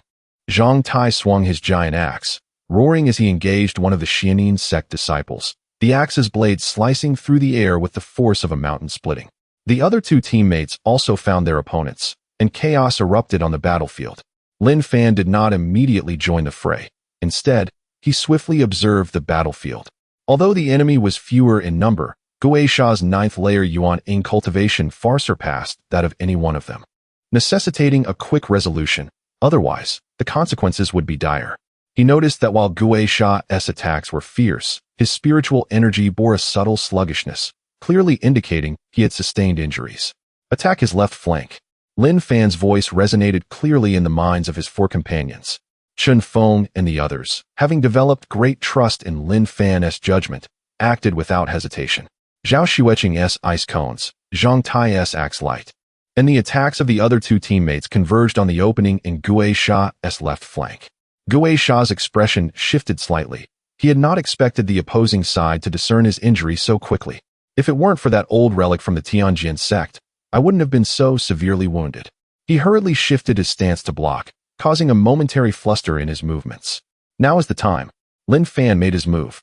Instead of directly attacking Gui Sha, he slipped into the fray from the side, discreetly unleashing several strands of spiritual energy to disrupt the coordination between the 2 Xianin sect disciples and Gui Sha. The 2 disciples, poised to assist Gui Sha, suddenly felt their spiritual energy falter beneath their feet, their movements delayed by a fraction. Seizing this fleeting opportunity, Zhang Tai and another teammate launched a fierce assault, heavily wounding one of them. Witnessing his subordinate injured and unable to gain the upper hand, Gui Sha felt a mix of shock and fury. He had initially thought it would be a simple task to deal with a few Golden Core juniors, but he had not anticipated their cooperation to be so seamless. Especially that young man, who could discern his injury at a glance. Xianin ghostly killing formation. Gui Sha howled, forcing Chun Feng back as he formed seals with both hands. A dense black malevolent energy surged from within him, morphing into several grotesque ghostly figures that shrieked as they lunged towards the group, attempting to reverse the tides with a wide area attack. The ghostly figures bore the effect of soul erosion, and Chun Feng and the others immediately felt an overwhelming pressure, their spiritual energy becoming slightly obstructed. However, Lin Fan, due to his insufficient cultivation, was unable to wield the lower-grade immortal weapon, the Xiangu Jian. Indeed, there is an essential difference between a half-step Yuan-ing and a true Yuan-ing cultivator, Lin Fan murmured softly. Ha! Gui Sha laughed maniacally. You shall obediently accept your demise.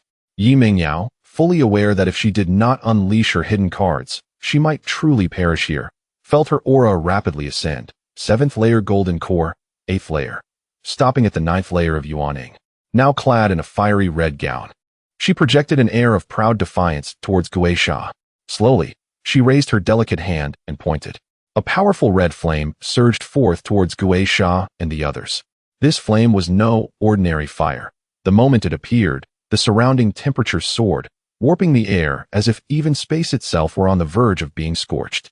The flame, condensed and phoenix-like, carried an intense aura of destruction, instantly colliding with a multitude of ghostly figures. The menacing specter, howling ferociously, was utterly incapable of mounting even the slightest resistance upon its encounter with the crimson flames. It emitted a heart-wrenching shriek, instantly evaporated and purified, dissipating into wisps of azure smoke. The black, malevolent energy formation, before the blazing might of such resplendent fire, crumbled effortlessly, collapsing in an instant. What? This is the true fire of the phoenix? Who on earth are you? The eyes of the specter widened in terror, its face betraying an unprecedented expression of sheer horror. Chapter 58. Falling into slumber. Unveiling treasures, he felt the terrifying power contained within the flames. Yet, Yi Mingyao's expression was icy, her gaze hollow, as if she had lost her self-awareness, entirely dominated by an overwhelming force. With a delicate flick of her fingertip, the phoenix flame, which annihilated the demon, surged forth with unrelenting intensity, as though imbued with sentience, precisely targeting Gui Sha and the disciples behind him. No, Gui Sha bellowed, desperately channeling all his spiritual energy to erect layers of black shields before him, simultaneously summoning a bone shield artifact. However, all efforts were in vain. As the phoenix flame made contact with the shields, they melted away as if made of paper.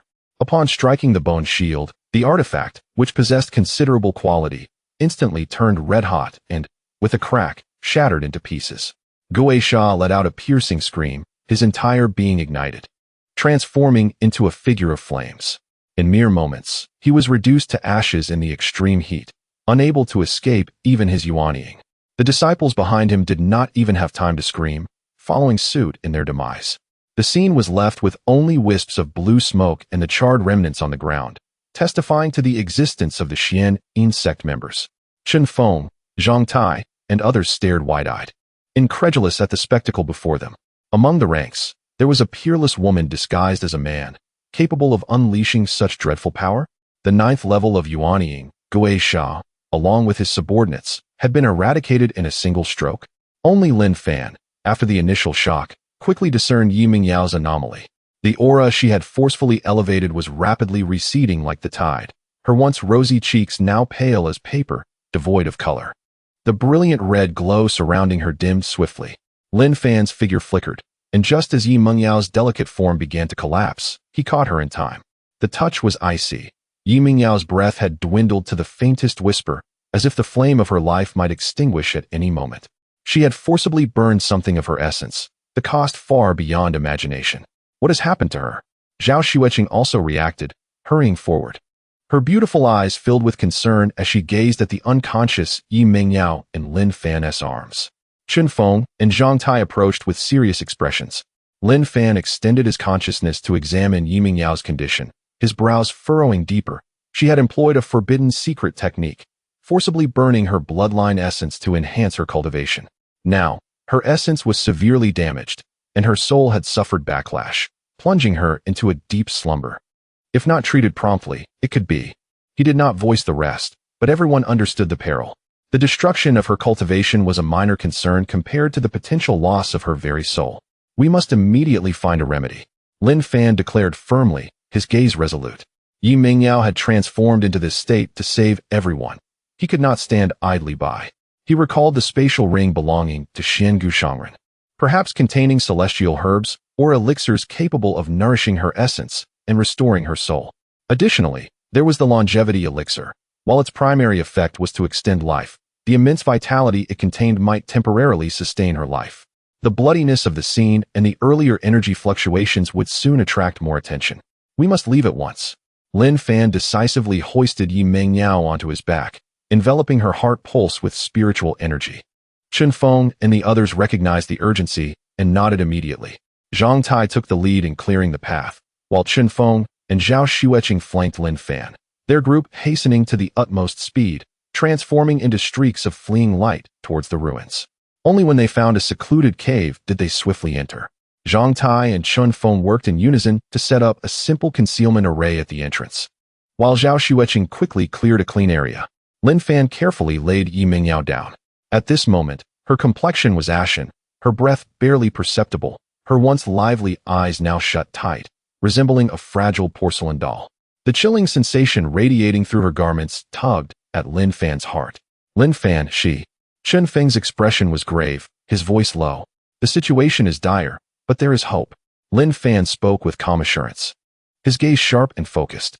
He immediately sat cross-legged beside Yi Mingyao, retrieving the longevity elixir obtained from Xian Gushangren. The pill was the size of a longan, its surface shimmering with a faint glow of life, emanating a rich aura of vitality that invigorated those nearby. Lin Fan gently pried open Yi Mingyao's colorless lips, placing the longevity elixir within, carefully guiding it to dissolve with pure spiritual energy. The overwhelming vitality of the elixir surged into her limbs, barely stabilizing the flickering flame of her life, and her cheeks seemed to regain a hint of color. However, this was merely a temporary measure, a stopgap solution. Next, Lin Fan's consciousness sank into the spatial ring of Xiangu Shangren, searching rapidly. The treasures of Xiangu were indeed remarkable. After a moment, a glimmer of joy crossed his eyes. He had found it. In his hands appeared 2 jade boxes and a jade vial.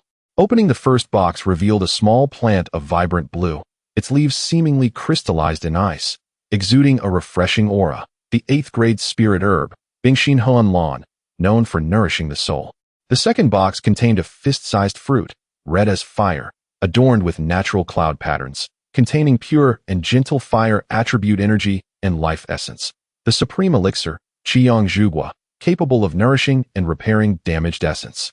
Within the jade vial lay 3 crystalline pills, each exuding a soft glow, the 9th-grade Yunjin Dan, specifically used for nurturing and restoring injured souls.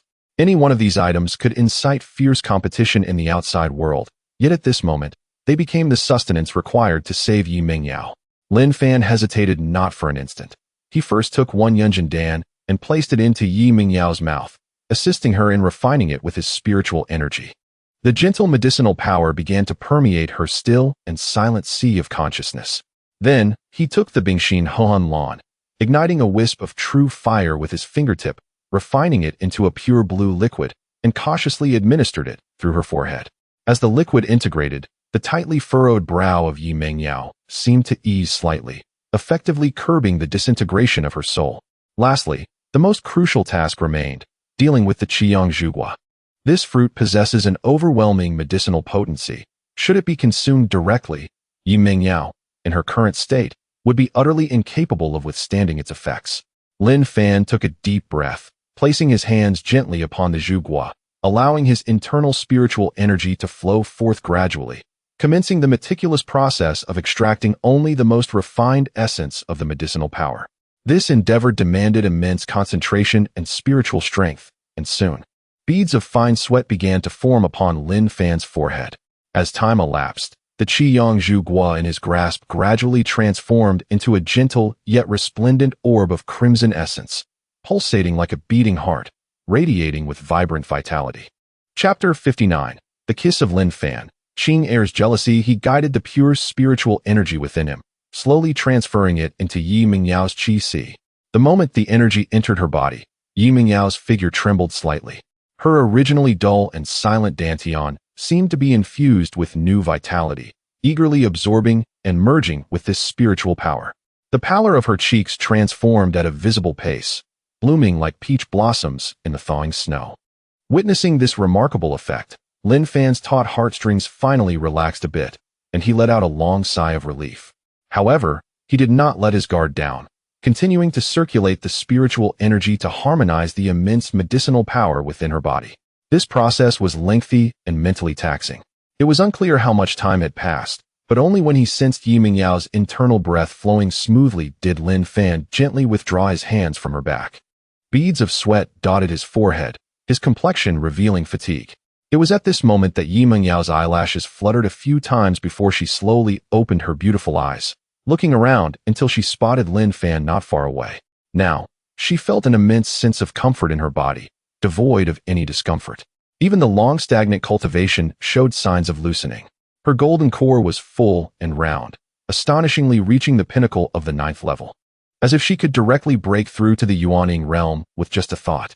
This sudden and significant advancement left her utterly astonished. Unable to contain herself, she gazed at Lin Fan, her expression a mix of confusion and disbelief. Lin Shixiao, what? What kind of spiritual medicine did you use on me?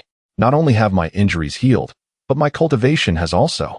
Seeing her awaken, Lin Fan's eyes sparkled with joy, and he quickly made a gesture for silence. Lowering his voice, he replied, "It's nothing much, just an ice heart-protecting soul orchid, a Qiyang red fruit, and a 9th-grade spirit-nourishing pill." "What? That's nothing much?" Yi Mingyao nearly exclaimed in surprise. Thankfully, Lin Fan was quick to cover her lips gently. Feeling the warmth of his palm, Yi Mingyao realized she had overreacted. Her cheeks flushed slightly as her voice lowered.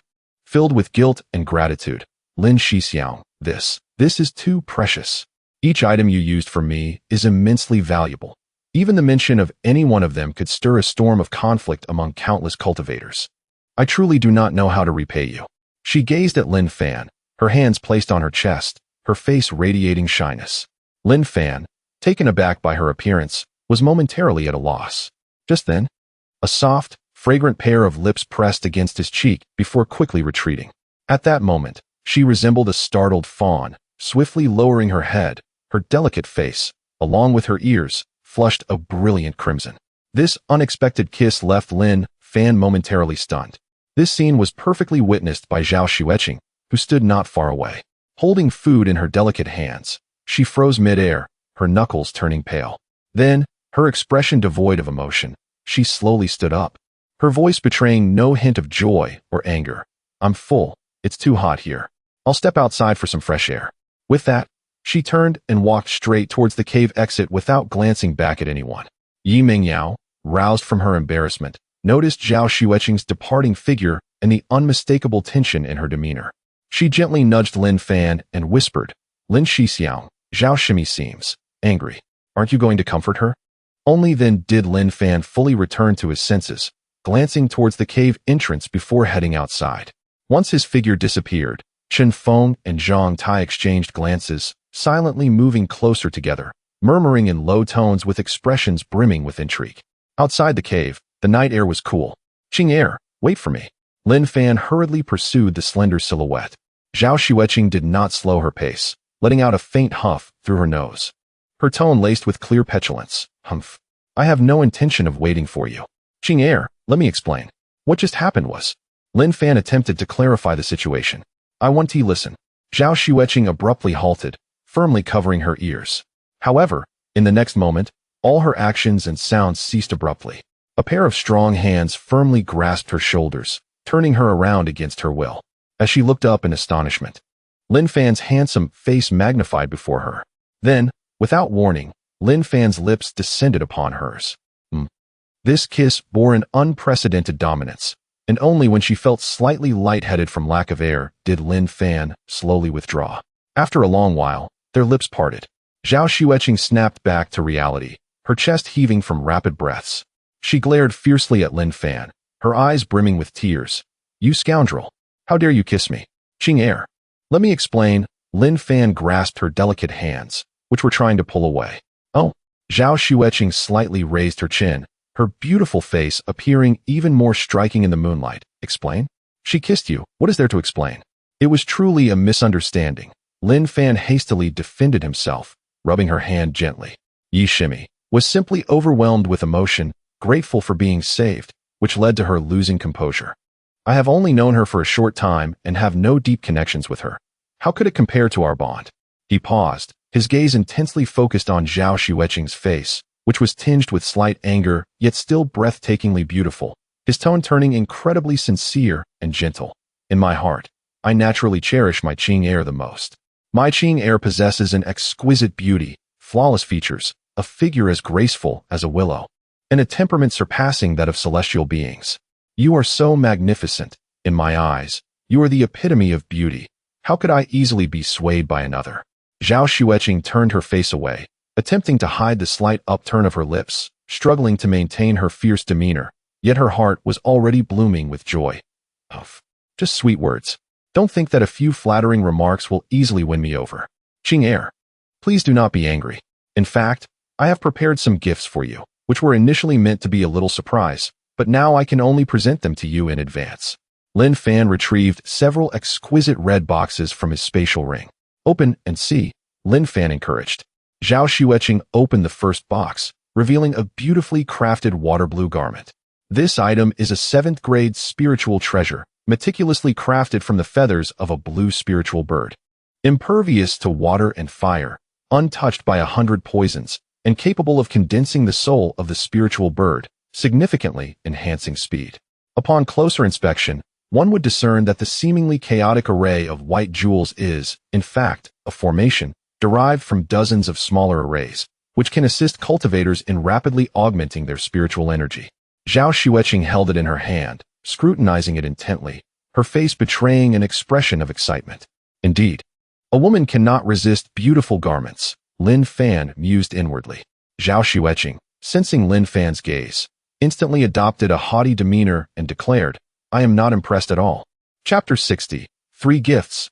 Anger gradually fades upon hearing this. Lin Fan pretended to retract the wooden box, a sly smile flickering in his eyes.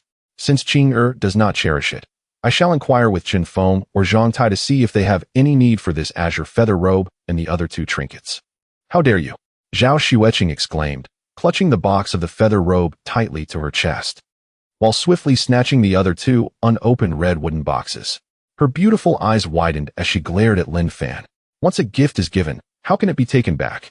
Seeing her reaction, Lin Fan ceased to tease her and softened his tone.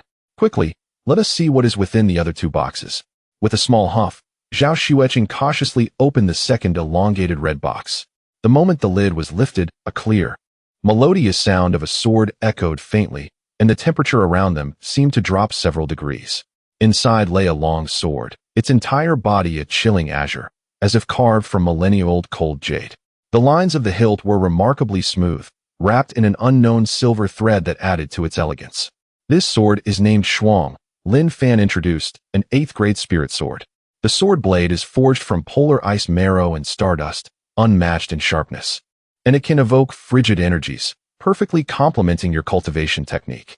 Zhao Xueqing extended her delicate fingers, gently brushing over the cold spirit sword, unable to contain her admiration. As a sword cultivator, possessing such a sword, so well suited to her, was undoubtedly a coveted treasure. This Shuanghua, in terms of grade, attributes, and appearance, perfectly matched her. She feigned calmness as she closed the box, yet her slightly trembling fingertips betrayed her inner excitement. Her gaze then fell upon the last and smallest box. Upon opening it, she discovered not a physical object, but a jade slip radiating a hazy glow.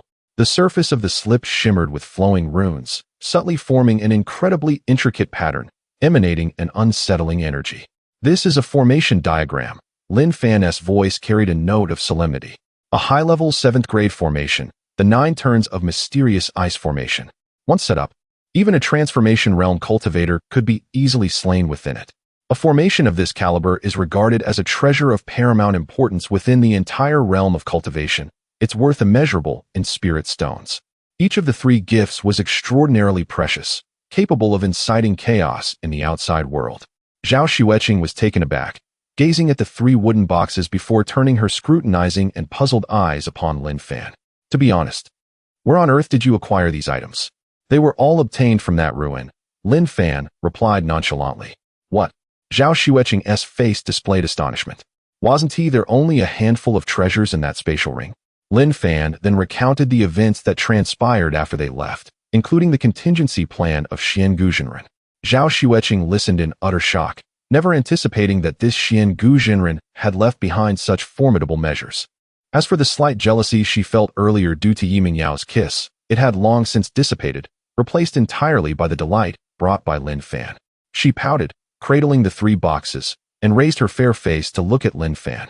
Although her tone remained playfully challenging, the laughter in her eyes was impossible to conceal. Humph. At least you have a bit of conscience, however. Don't think that this means I've completely forgiven you. Lin Fan, observing her facade of calmness while clearly overjoyed, could only nod and smile helplessly. Yes, it is all my fault. Pray tell, beautiful Zhao Shimi, what must I do to earn your complete forgiveness?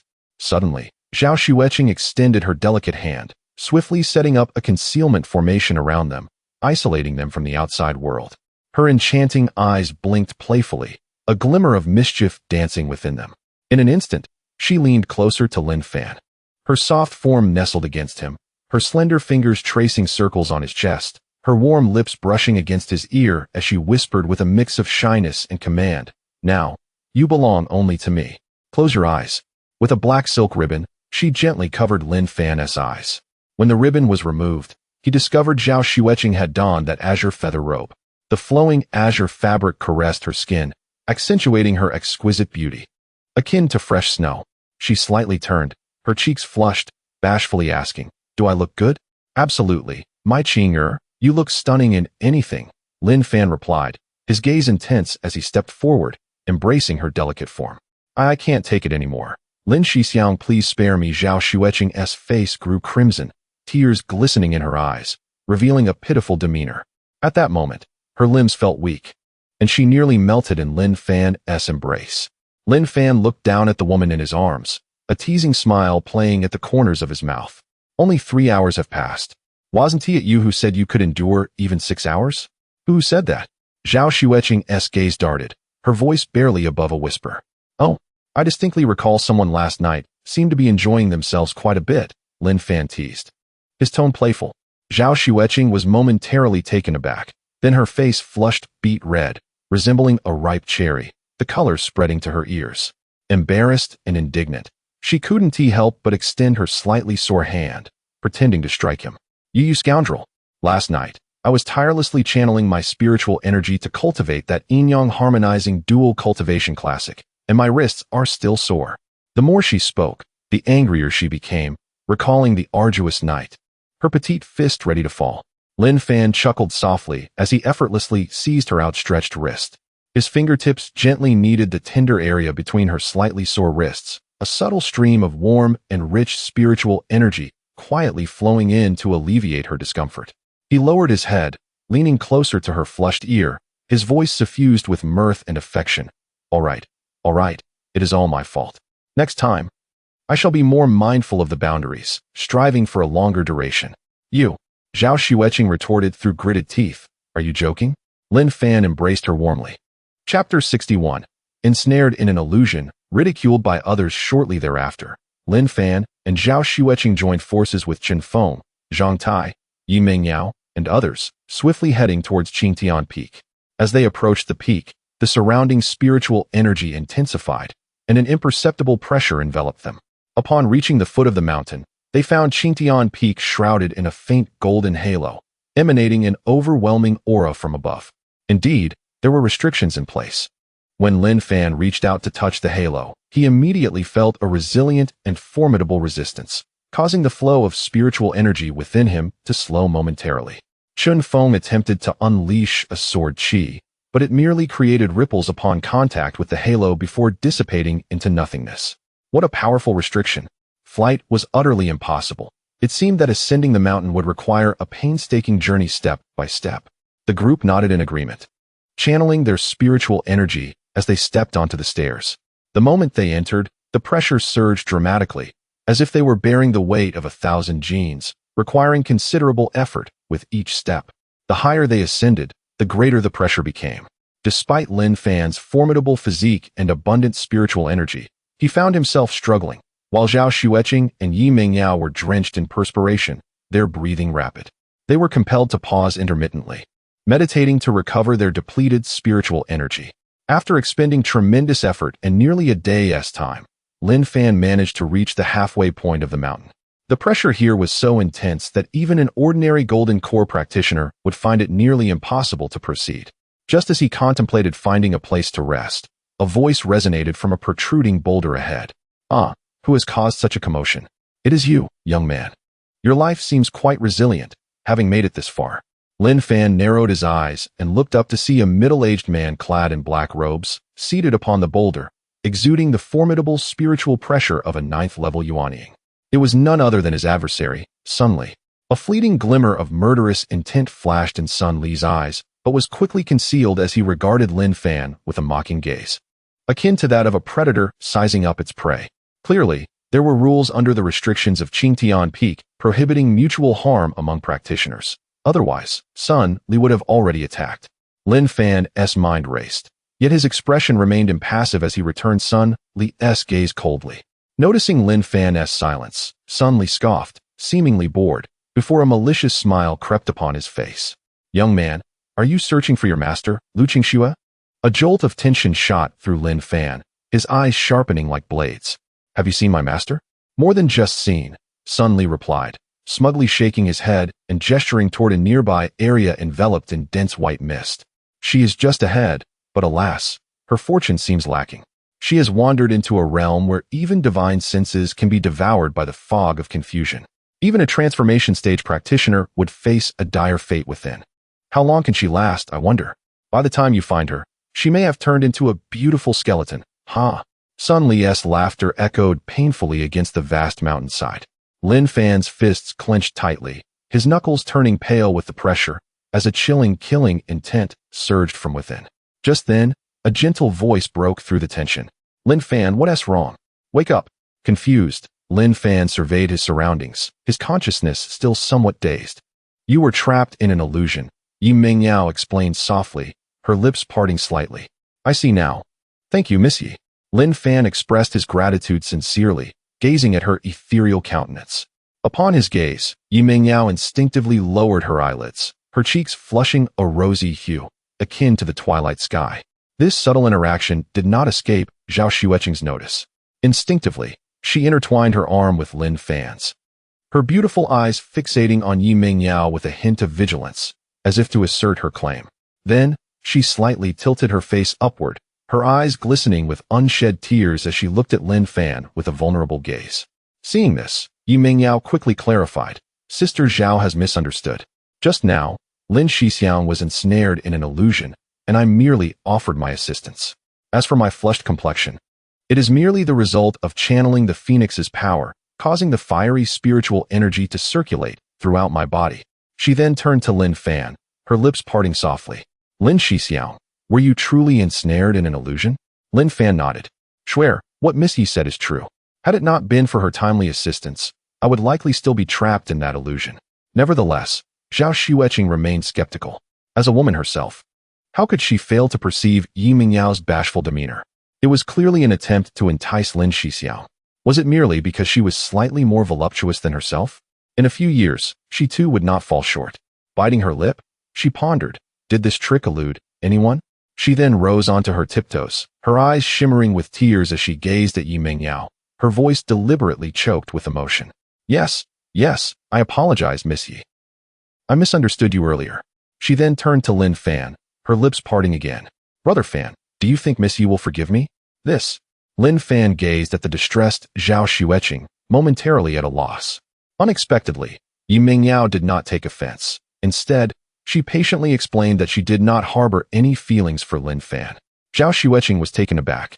The sincerity reflected in Yi Mingyao's expression seemed genuine. So, it was all a misunderstanding. Zhao Xueqing's fair cheeks flushed a deep crimson, her earlier anger extinguished in an instant. She felt embarrassed, her toes curling in shame, unable to meet Lin Fan's gaze. "Lin Shixiao, we have finally caught up to you," Qin Feng gasped, clearly exhausted, as he looked toward the others ahead. Beside him, Zhang Tai echoed his sentiment. "How did you manage to ascend so quickly? We nearly fell behind." Well. If it isn't Qin Shixiang from Qingshan's sect, why are you so out of breath after only scaling half the way?" A figure clad in white robes approached, adorned with the characters of Tianjin's sect, clearly harboring ill intentions. Among the three, the one in the lead, Chang Pei Lin, is a half-step Yuan cultivator and is considered a mortal enemy of Chunfeng from Qingshanfeng, primarily due to the fact that Chang Pei Lin's brother, Chang Pei Yun, was slain by Qinfeng. This explains the extreme disdain evident on Chang Pei Lin's face upon encountering Qinfeng. Qinfeng, with an air of contempt, remarked, "Chang Pei Yun practiced demonic arts, inflicting harm upon the common folk. Even if I had not been the one to end his life, another would have surely done so. Since it was you who brought about his demise, you ought to accompany him to the grave." Chang Pei Lin retorted fiercely, and without hesitation, he launched an attack, only to be effortlessly thwarted by Lin Fan. Lin Fan simply raised his head slightly, and, with a commanding presence, uttered a single word, "Roll." Chapter 62. The arrogance of the Tianjin Minchang Pylon was momentarily taken aback, The individual before him exuded such formidable strength that he couldn't help but wonder if he was facing a Yuanying master. Although he was accompanied by two Yuanying cultivators, he remained uncertain whether they surpassed the prowess of the man standing before him, leaving him feeling quite unsettled. Saint's son, there is no need to panic, a middle-aged man beside him transmitted with an air of confidence. His cultivation is merely half a step into Yuanying. He has yet to attain the true Yuanying realm. Even if he were stronger, I could easily dispatch him with just a flick of my finger. Upon hearing that Lin Fan was merely half a step into Yuanying, Chang Pailan's demeanor shifted. A cold smile crept upon his lips. I had thought you possessed substantial abilities, yet you are merely half a step into Yuanying. Open your eyes and behold these two behind me. They are genuine Yuanying experts. I truly wonder what gives you the audacity to act so brazenly here. If you are wise, kneel down and kowtow 3 times. If my grandfather is in a good mood, he might spare your life. Oh, Lin Fan's lips curled into a smirk. Are Yuanying masters truly so impressive? As soon as he spoke, an overwhelming pressure descended from all directions. However, this oppressive force did not emanate from the two Yuanying cultivators of Tianjiamen, but rather from within Lin Fan himself. The middle-aged man who had spoken earlier was sent staggering back, his eyes filled with horror. Meanwhile, the smile on Chang Pailan's face froze instantly. How is this possible? How can a half-step Yuanying possess such terrifying might? Yuanying master? Lin Fan's lips curled in a mocking smile. In my presence, what is that worth? Buzz. A middle-aged man clad in the Tianjiamen robe sneered. What an impudent child. I do not know what chance you encountered here that emboldened you to bluster. Kneel before me. He pointed his finger like a sword, and a powerful sword energy immediately coalesced. A remarkably refined sword energy surged through the air, charging toward Lin Fan, capable of easily slaying an ordinary Yuanying cultivator. Seeing this, Chang Pailan's previously chaotic thoughts steadied somewhat. Yet, in the face of such a formidable sword energy, Lin Fan remained calm and composed, showing no sign of fear. He merely raised his right hand and advanced toward the fierce azure sword energy. Has he lost his mind? Zhang Tai furrowed his brows, wanting to intervene on Lin Fan's behalf, but was restrained by Chen Feng beside him. Lin Shixiang has already gestured for us not to interfere. Since he dares to confront it, he must possess ample confidence. Indeed, Lin Shixiang must have complete assurance, hence his disdainful demeanor. Zhao Xueqing nodded, though concern for Lin Fan flickered in her eyes. Beside them, Yu Mingyao couldn't help but break into a cold sweat for Lin Fan. After all, this was not a sword energy conjured by an ordinary Yuanying cultivator. He was directly meeting it head-on. However, the sword energy, which was capable of slaying those at the Yuanying level, dissipated into the air the moment it made contact with Lin Fan. What? The Yuanying cultivator who had attacked felt his pupils constrict, incredulity washing over his face once again. The previously silent man in black robes also suddenly wore an expression of grave concern. Lin Fan shook his hand, brushing off the dust. He glanced at the Yuanying cultivator, a smirk playing on his lips as he spoke mockingly. Is this all you are capable of? How do you dare call yourself a Yuanying master? The black-robed middle-aged man, witnessing the audacity of this young brat, coldly retorted, I have cultivated for hundreds of years and have yet to encounter such an arrogant junior. Today, I shall show you what it means to know your place. Before his words had fully left his lips, the two Yuanying experts exchanged glances, realizing that this boy was far too peculiar to be spared. They unleashed their full power without reservation. The spiritual energy of the Yuanying realm erupted dramatically. One of them was enveloped in a green glow, transforming into countless tendrils and giant serpents, which surged toward Lin Fan, attempting to bind his movements. The other formed hand seals, conjuring a sword energy ablaze with black flames, descending upon Lin Fan with the force to cleave mountains. The combined might of the two Yuanying experts was enough to crush anything in their path.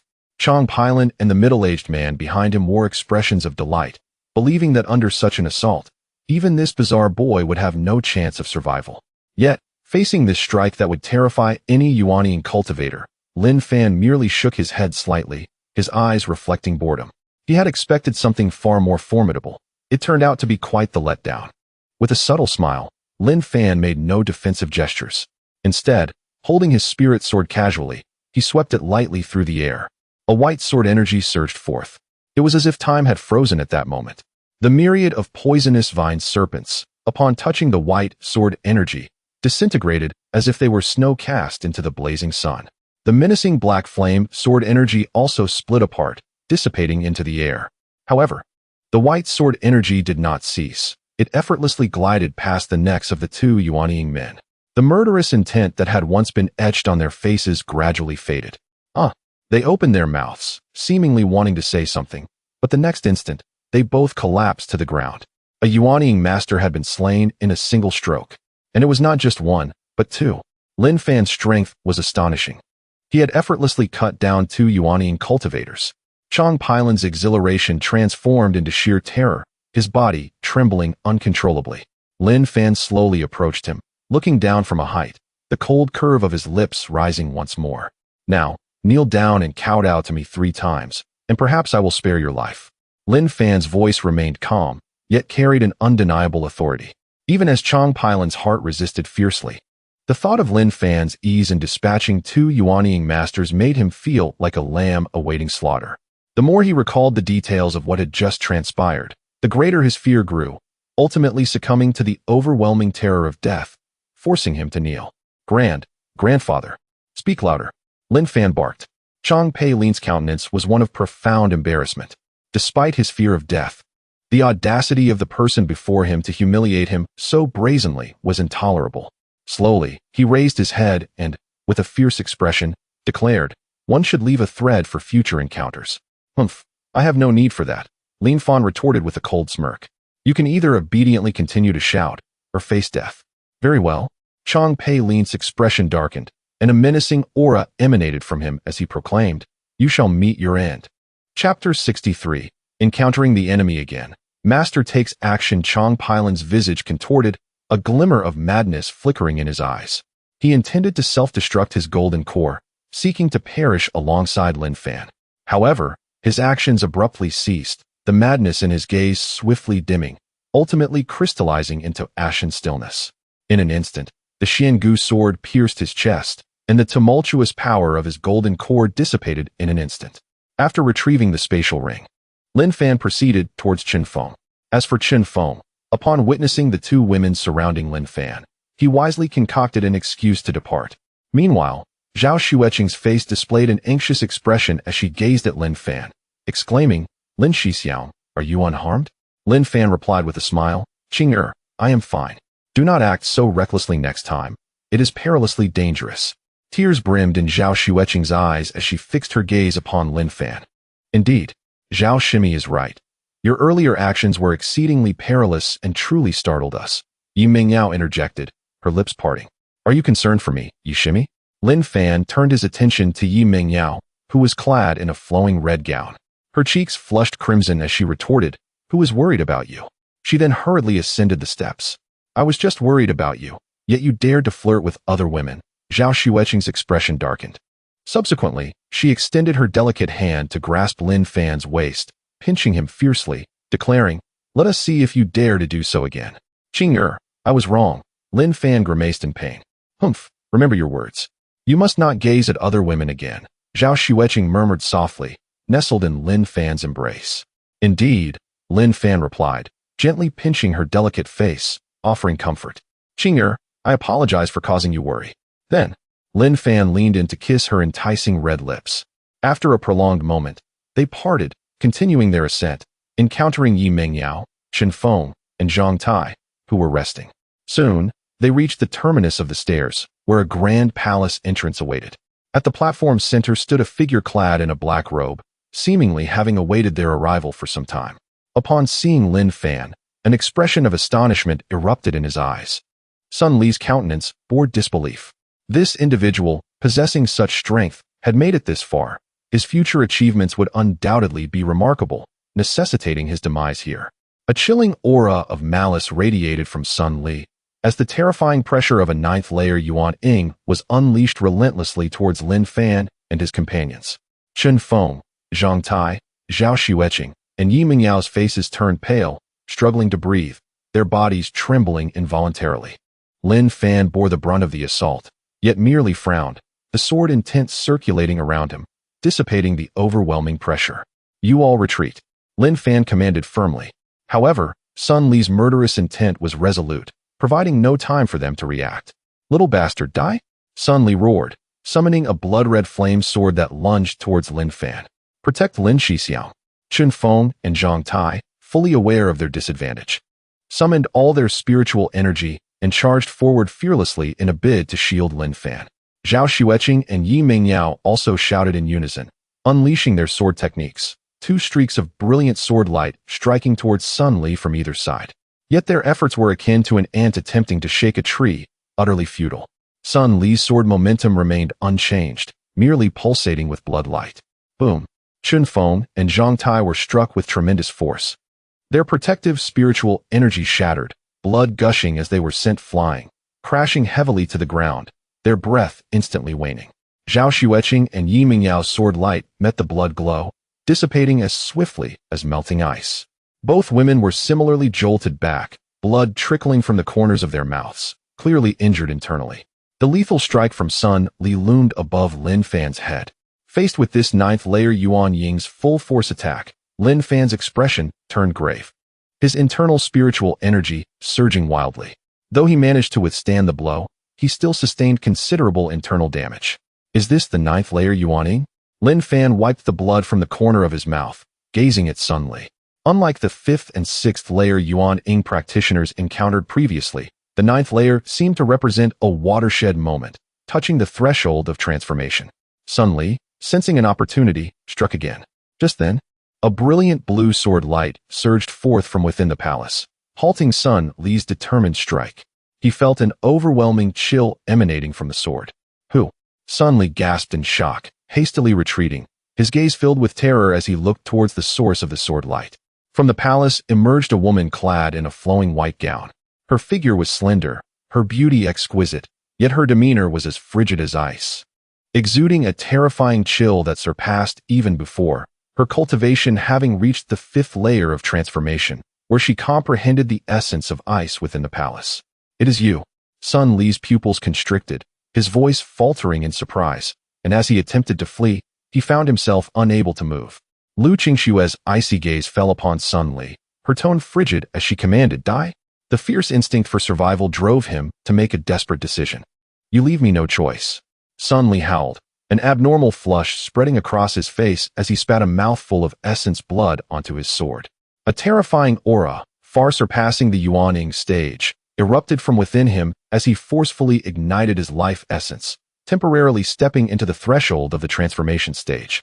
Though his aura was unstable and chaotic, the pressure characteristic of the transformation stage was undeniably present. Sun Li charged towards Lin Fan with great speed. Liu Qingxue's expression remained cold and unyielding, devoid of any fluctuation. She merely raised her ice crystal sword, directing it towards Sun Li, and with a gentle sweep, unleashed a strike. A chilling blue arc of sword light silently traversed the void. Where the sword arc passed, it seemed as though space itself had frozen. In the instant when Sun Li was about to reach Lin Fan, his movements abruptly froze. The next moment, he collapsed to the ground, his life extinguished in the northwest. Liu Qingxue slowly sheathed her sword, addressing the others, follow me inside. Yes, master. Yes, Elder Liu. Upon entering the palace, they were thoroughly astonished by the spectacle within, for it was astonishingly grand and magnificent. In the heart of the grand hall, 5 intricate teleportation arrays were etched, the destinations of which remained a mystery, yet undoubtedly concealed opportunities. Liu Qingxue gracefully extended her delicate hand, gesturing towards the array patterns on the ground, and remarked, Chun Feng, Zhang Tai, within lies your fortune. Thank you, Elder Liu. Chun Feng and Zhang Tai replied respectfully, bowing before they stepped forward. Following them were Zhao Xueqing and Yi Mingyao. Once all had entered, Liu Qingxue and Lin Fan proceeded to the rear of the hall. Subsequently, they were transported into a unique small realm. Chapter 64. Breaking through to Yuan Ying. 6 precious treasures in this small realm, clouds and mist swirled, and the ethereal mountains appeared hazy amidst the vibrant spiritual energy. Exotic flowers and unique herbs perfumed the air, while exquisite pavilions and towers occasionally floated in the sky, resembling a legendary paradise. Lin Fan surveyed his surroundings, awestruck by the breathtaking scenery and the overwhelming spiritual aura that far surpassed that of the outer world. Liu Qingxue paused, turning to face him, her cold eyes reflecting an indescribable complexity. This place, known as Yunmiao Xianfu, is a secluded world unto itself. Her tone regained its tranquility as she conveyed the purpose of summoning him here. First, the spiritual energy here is far richer than that of the outside world, and the flow of time differs, making it an ideal location for you to enter seclusion and strive for yuanying. After a brief pause, her jade hand waved gently. An luminous ice jade spirit fruit, along with a delicate jade vial, floated toward Lin Fan. Secondly, during this period, I shall endeavor to channel the spiritual power of this realm to assist you in comprehending the will of the 5 elements. These are the ice soul condensing fruit and the millennium spirit milk, which will aid you in refining your golden pill and solidifying your foundation. Lin Fan reached out and accepted the 2 spiritual items, swallowing them without hesitation. In an instant, a torrent of pure spiritual power erupted within him, further refining his golden pill. The barrier of the half-step yuanying realm began to shake violently, signaling that the moment to condense his yuanying had arrived. Soon after, he felt a profound and gentle force enveloping him, as if a subtle and deep connection was established between himself and this small realm. Fanner, maintain your focus and deeply perceive the heavenly path of this world. Liu Qingxue's icy voice echoed in his sea of consciousness. Yes, master. Lin Fan gathered his thoughts and immediately sat cross-legged, immersing his mind in the surrounding world. The first sensation he perceived was the boundless vitality of the grassland beneath him, embodying the will of wood. In his perception, he felt as if he had become the sovereign of this realm. Countless streams of vibrant energy surged toward him, merging into his golden pill and soul, assisting him in understanding the will of wood. After achieving initial comprehension, his consciousness swam like a fish into the streams and lakes scattered throughout the Xianfu, grasping the delicate yet resilient will of water. Subsequently, his thoughts began to ascend, and when Lin Fan reached out to touch the indomitable will of gold hidden within the floating mountains, he also delved into the depths of the earth to connect with the heavy and grounded will of soil. Ultimately, he invoked a trace of heavenly fire, comprehending the will of fire that consumes all, yet nurtures new life. The 5 elemental wills, gold, wood, water, fire, and soil, representing the very essence of the world, were drawn to him, refined, and ultimately converged within the nascent form of his yuanying. The next step was the most critical and perilous, to fuse these 5 distinctly different heavenly wills into one. A moment's carelessness could lead to an imbalance of the 5 elements, resulting in a backlash of power that would render all prior efforts futile. Lin Fan exerted all his strength to guide the 5 wills toward a profound equilibrium within the yuanying. Time flowed quietly in this small realm, and as a faint yet clear sound resonated within him, the 5 wills finally merged flawlessly, becoming one. An aura far surpassing that of an ordinary yuanying cultivator erupted from Lin Fan, and his yuanying was formed. However, this was not the end. It was a yuanying forged upon the foundation of the 5 elemental heavenly wills, an act of defiance against the heavens. Above, dark clouds of calamity roiled and gathered, and in an instant, they enveloped the sky above Yunmiao Xianfu.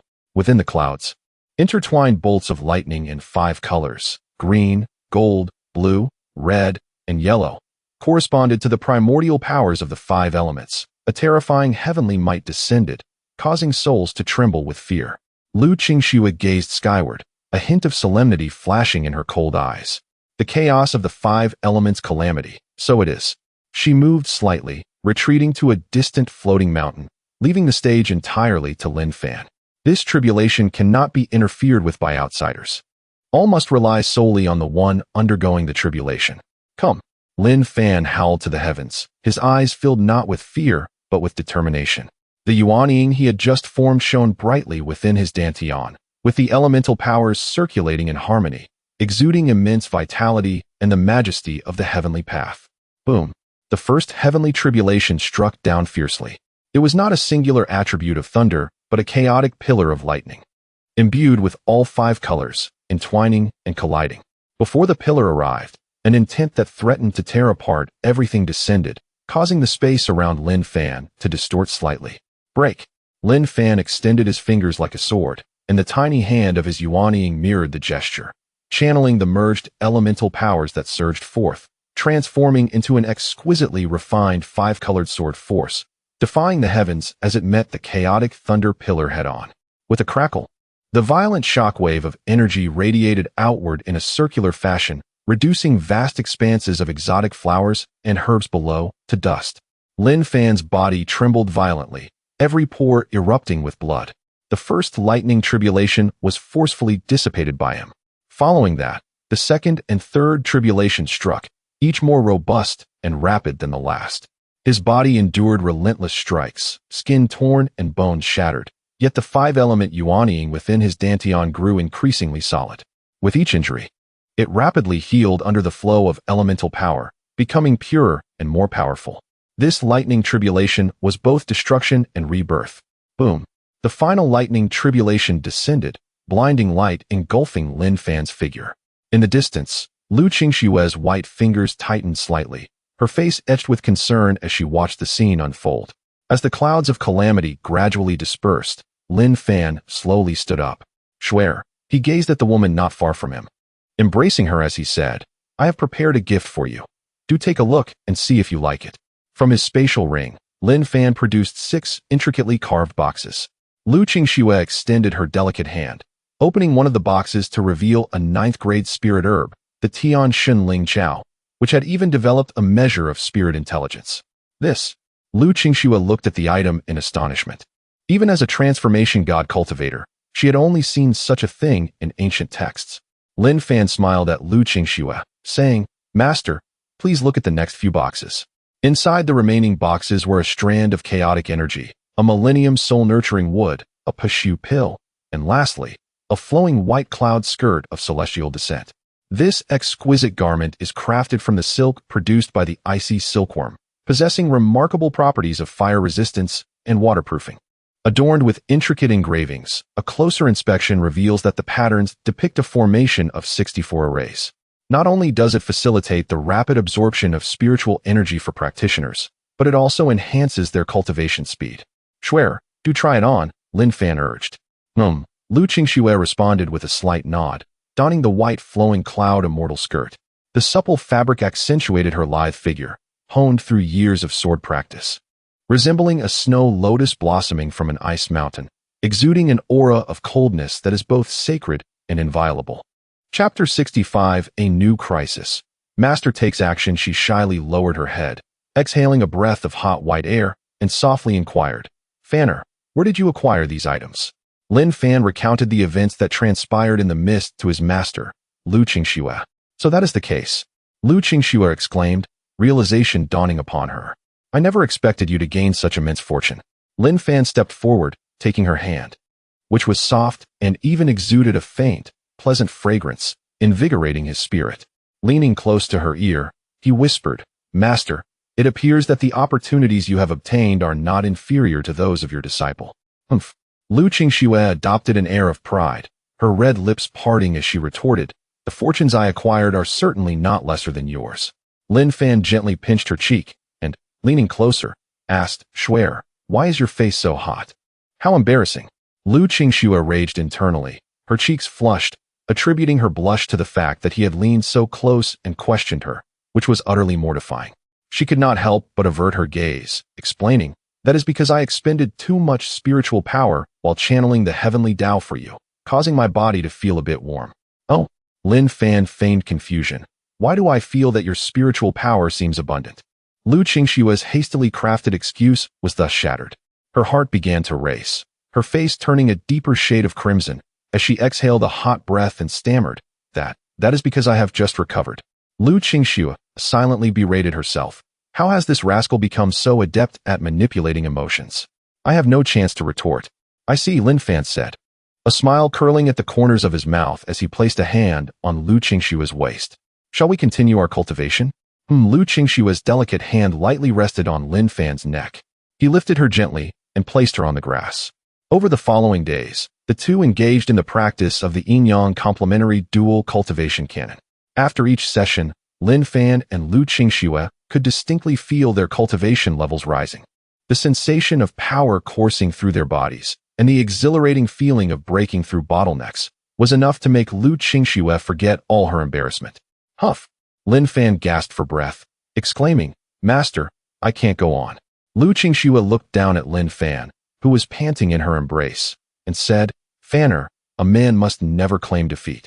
After 3 more days of nurturing, Lin Fan advanced to the second level of the Yuaning stage, exhausted as he lay in Liu Qingxue's arms. Observing Lin Fan resting against her, Liu Qingxue's lips curled into a smug smile as she thought, "Little rascal, can I not manage you?" When Lin Fan awoke again, he found Liu Qingxue arranging her flowing yun jixian skirt. "Master, you are so beautiful." Liu Qingxue beamed with pride, saying, "Then I shall reluctantly reward you with a kiss." Before her words could finish, her soft, fragrant lips pressed against his. After receiving the kiss, Lin Fan wore a look of longing and said, "Swear, I desire more." "No. No way." Liu Qingxue extended her delicate hand, attempting to refuse, but Lin Fan firmly grasped her wrist and kissed her passionately. "You rascal." Lin Fan, wearing a satisfied expression, asked, "Swear, how are they doing?" "Humph. I want to tell you," Liu Qingxue replied with a haughty demeanor, "unless you act cute and let me see. Then I humbly beseech you, master." Lin Fan implored, holding her wrist. Liu Qingxue looked at his earnest expression and couldn't help but chuckle. "All right, I shall show you now." Immediately, two graceful figures appeared before them. Upon learning that they had both achieved breakthroughs, Lin Fan's face lit up with joy. After exiting the secluded realm, he discovered that Chen Feng, Zhang Tai, Zhao Xueqing, and Yi Mingyao had all gathered in the central palace. The four of them radiated a potent aura.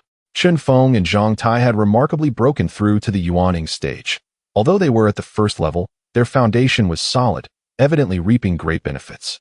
Zhao Xueqing and Yi Mingyao had also reached the first level of Yuaning, particularly Yi Mingyao, whose fire attribute spiritual power had become even purer and more agile. The reunion brought joy to all. Upon seeing Lin Fan emerge safely, having advanced in cultivation, Zhao Xueqing's beautiful eyes sparkled with excitement. Had it not been for the presence of their master and fellow disciples, she might have rushed into his embrace. Liu Qingxue nodded slightly, observing that everyone had made gains, and said coolly, "This journey has concluded. It is time to depart." In the next moment, they left the grand palace, reappearing on the barren land where they had first entered the secret realm.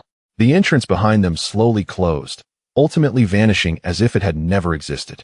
However, at the very moment they materialized, a chilling aura of murderous intent surged forth from all directions, locking onto them tightly.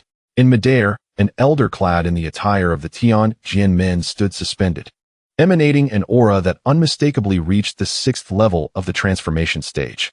Behind him, several elders from the Tianjin men at the Yuaning stage followed. Simultaneously, the elder of the Sun family, Sun Wuhai, was also present. Liu Qingxue's beautiful eyes glinted with icy coldness. She gracefully moved, shielding her companions behind her. Despite being merely at the sixth level of transformation, she showed no signs of panic when faced with two formidable transformation stage opponents. It was evident that they were not only seeking vengeance, but also coveting the treasures of the secret realm, having long awaited the opportunity. Under the oppressive presence of the two transformation stage experts, Chen Feng, Zhang Tai, and the others turned pale. Their Yuaning stage cultivation felt insignificant against the might of the transformation stage. Zhao Xueqing and Yi Mingyao tightly clasped their hands, anxiously glancing at Lin Fan and Liu Qingxue. Nevertheless, Liu Qingxue remained composed, merely gazing at the two adversaries before unleashing her sword qi. Simultaneously, an intense chill emanated from her, causing moisture in the air to condense into countless tiny ice crystals that swirled around her. Yet, Sun Wuhai chose not to confront her. Instead, he aimed to seize Lin Fan first, seeking revenge for his grandson. "Your opponent is me." Liu Qingxue stepped forward, rising into the air to face the elder of the Sun family. "Oof, your opponent is me." The Tianjin men elder scoffed, unleashing a fierce sword aura toward Liu Qingxue, declaring, "I will hold her off. You go and kill that brat. Don't forget to share the spoils with me afterward. Then I shall trouble Brother Chun." Liu Qingxue's beautiful eyes flashed with cold light as she did not retreat or evade, her blue spiritual sword humming. Ice seal. For 1,000 miles. An overwhelming chill enveloped the area. In an instant, Sun Wuhai was encased in ice, suspended in midair, before shattering into a flurry of ice powder. Chapter 66. The Anomaly of the Sect. Qinji Puppet What? Chun Yang's pupils constricted sharply, his face revealing astonishment for the first time. Is this the power of the rules? You have actually touched the threshold that only those in the refining void realm can comprehend? He distinctly felt that Liu Qingxue's ice-cold power was no longer a mere application of spiritual energy, but rather contained a hint of the laws of the universe. Otherwise, it would have been impossible to slay Sun Wuhai with a single sword strike. Senior, I acknowledge my errors. Could you spare my life? In a desperate bid for survival, Qin Yang even resorted to groveling. Liu Qingxue's beautiful eyes gazed steadily at him, her cold gaze emanating a terrifying chill. Her voice remained calm, yet frigid. Now you realize, it is too late. She then unleashed another sword strike. The previously clear sky began to shower down azure snowflakes. Just as Qin Yang, the elder of the Tianjin sect, attempted to flee, he, like Sun Wuhai before him, was instantly encased in ice. With a resounding bang, the ice figure shattered. Elder Qin Yang of the Tianjin sect thus met his end. Immediately, Liu Qingxue turned her cold gaze to the crowd and declared, "If you wish to avoid death, clear a path." The leader of the Xianin sect, who had initially intended to seize an opportunity, could only abandon his plans upon witnessing the earlier events. The azure snowflakes silently fell, settling upon the robes and hair of the obstructing cultivators. The Xianin sect leader's expression shifted multiple times, ultimately swallowing hard and stepping aside, commanding in a deep voice, "Make way. Allow the senior to pass." Even someone of Elder Qin Yang's caliber was slain in an instant by her sword. Their advance would only result in more ice sculptures. In an instant, the throng parted like a tide, creating a wide avenue. Only when her pure white figure vanished into the distant horizon did the bone-chilling aura enveloping the area gradually dissipate. Qingshan sect. The protective array continued to shimmer with brilliance, exuding a fierce chill. Yet, as Liu Qingxue hovered outside the sect's gate, her ice-blue eyes slightly furrowed. Something is amiss. The disciples guarding the gate stood as usual. However, Liu Qingxue keenly sensed an indescribable stupor and hollowness in their gazes. Her spiritual consciousness quietly spread like a tide. This probing made her heart chill. Who dares extend their hand into Qingshan's sect, turning so many disciples into puppets? She flew towards the main hall of the sect, determined to ascertain the condition of her senior sister, Yu Lingxi. Outside the main hall, the guarding disciples similarly displayed vacant expressions, their motions of bowing eerily synchronized. Liu Qingxue strode directly into the hall.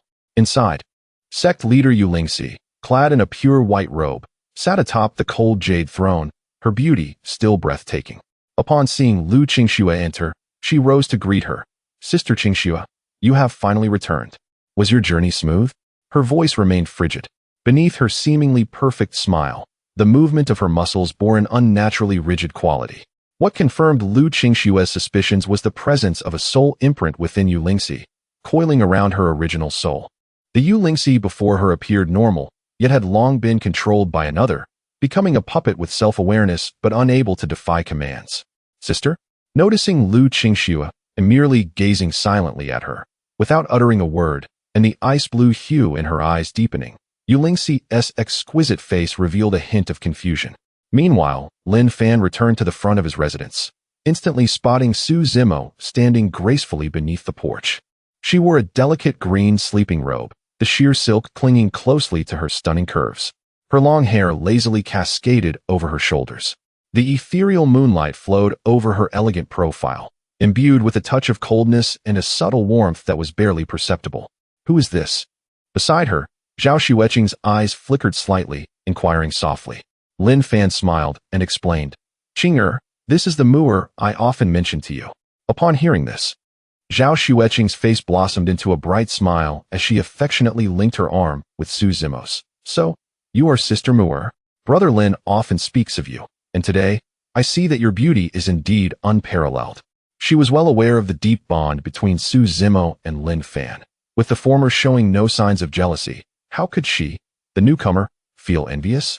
Seeing the two women harmonizing so well upon their first meeting, Lin Fan's final reservations vanished. He had initially thought both might harbor some jealousy, but he never anticipated such a scene. Zhao Xueqing then urged them into the room, saying, "Brother Lin, don't keep Sister Mu'er waiting any longer." Once inside, Zhao Xueqing let out a soft hum and, in a voice only she could hear, murmured, "In the future, I will definitely become Brother Lin's primary wife." Inside the room, Lin Fan gazed at Su Zimo, who was seated on the bed.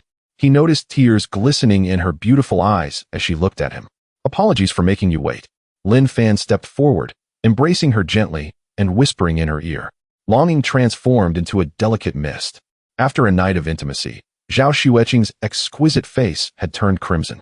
She paused momentarily and softly remarked, "I never expected Sister Mu'er to be so formidable. If it were me, I would have likely begged Brother Lin for mercy by now." Lin Fan slightly lifted his head, pausing for a moment as if sensing something unusual behind the door. Did he notice me? Instantly, her already flushed cheeks became even rosier. At that moment, she felt utterly embarrassed, realizing Lin Fan had caught her eavesdropping. How shameful. Overwhelmed with embarrassment, she quietly stepped into the adjacent room. Settling onto the soft bed as memories of her earlier cultivation with Lin Fan flooded her mind. Her gaze revealed a hint of yearning. Su Zimo's fair skin gradually took on a rosy hue, her breath becoming slightly warm.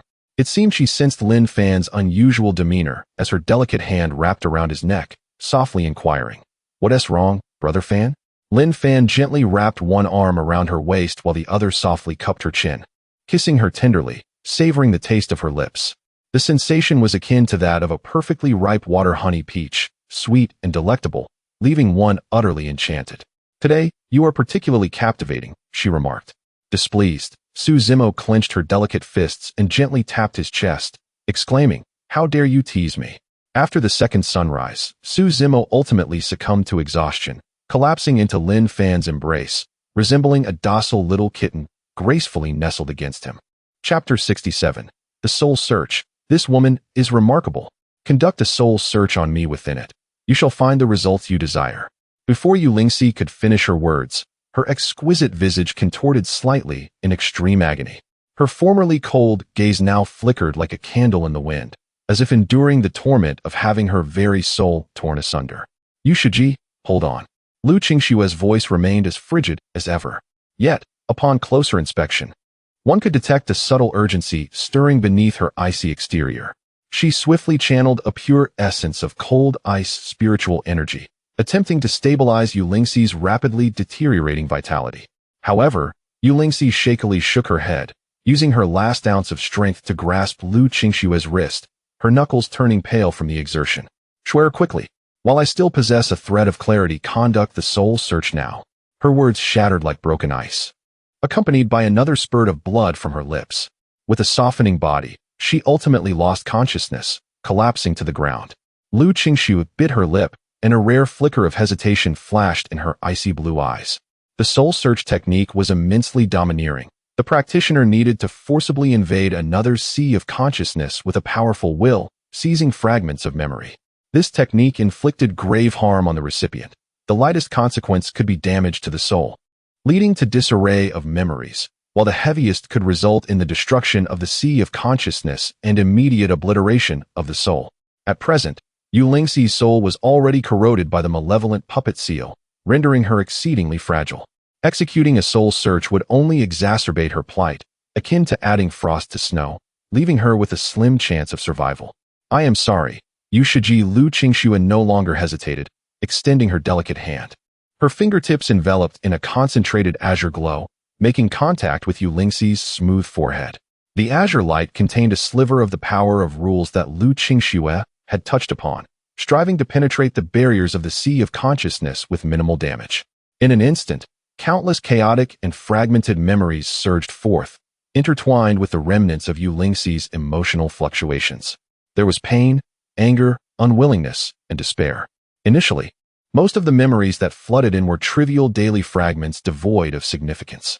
Liu Qingxue endured the burdensome toll of her rapidly circulating consciousness, her fragrant sweat already dampening her temples, trickling down her smooth cheeks. She held her breath, focusing intently on capturing any useful clues within the memories. A stick of incense's worth of time felt excruciatingly prolonged. Liu Qingxue's complexion paled slightly. Maintaining such a high-precision soul search was equally taxing on her. Before her, there appeared a secret chamber, its floor inscribed with a dark red array. In this moment, Yu Lingxi was ensnared by multiple puppet threads, tightly binding her limbs, waist, and even her delicate neck, embedding into her flesh, sealing off all her spiritual energy, rendering her immobile. A hunched old man in a black robe, wearing a sinister and triumphant smile, gazed intently at Yu Lingxi.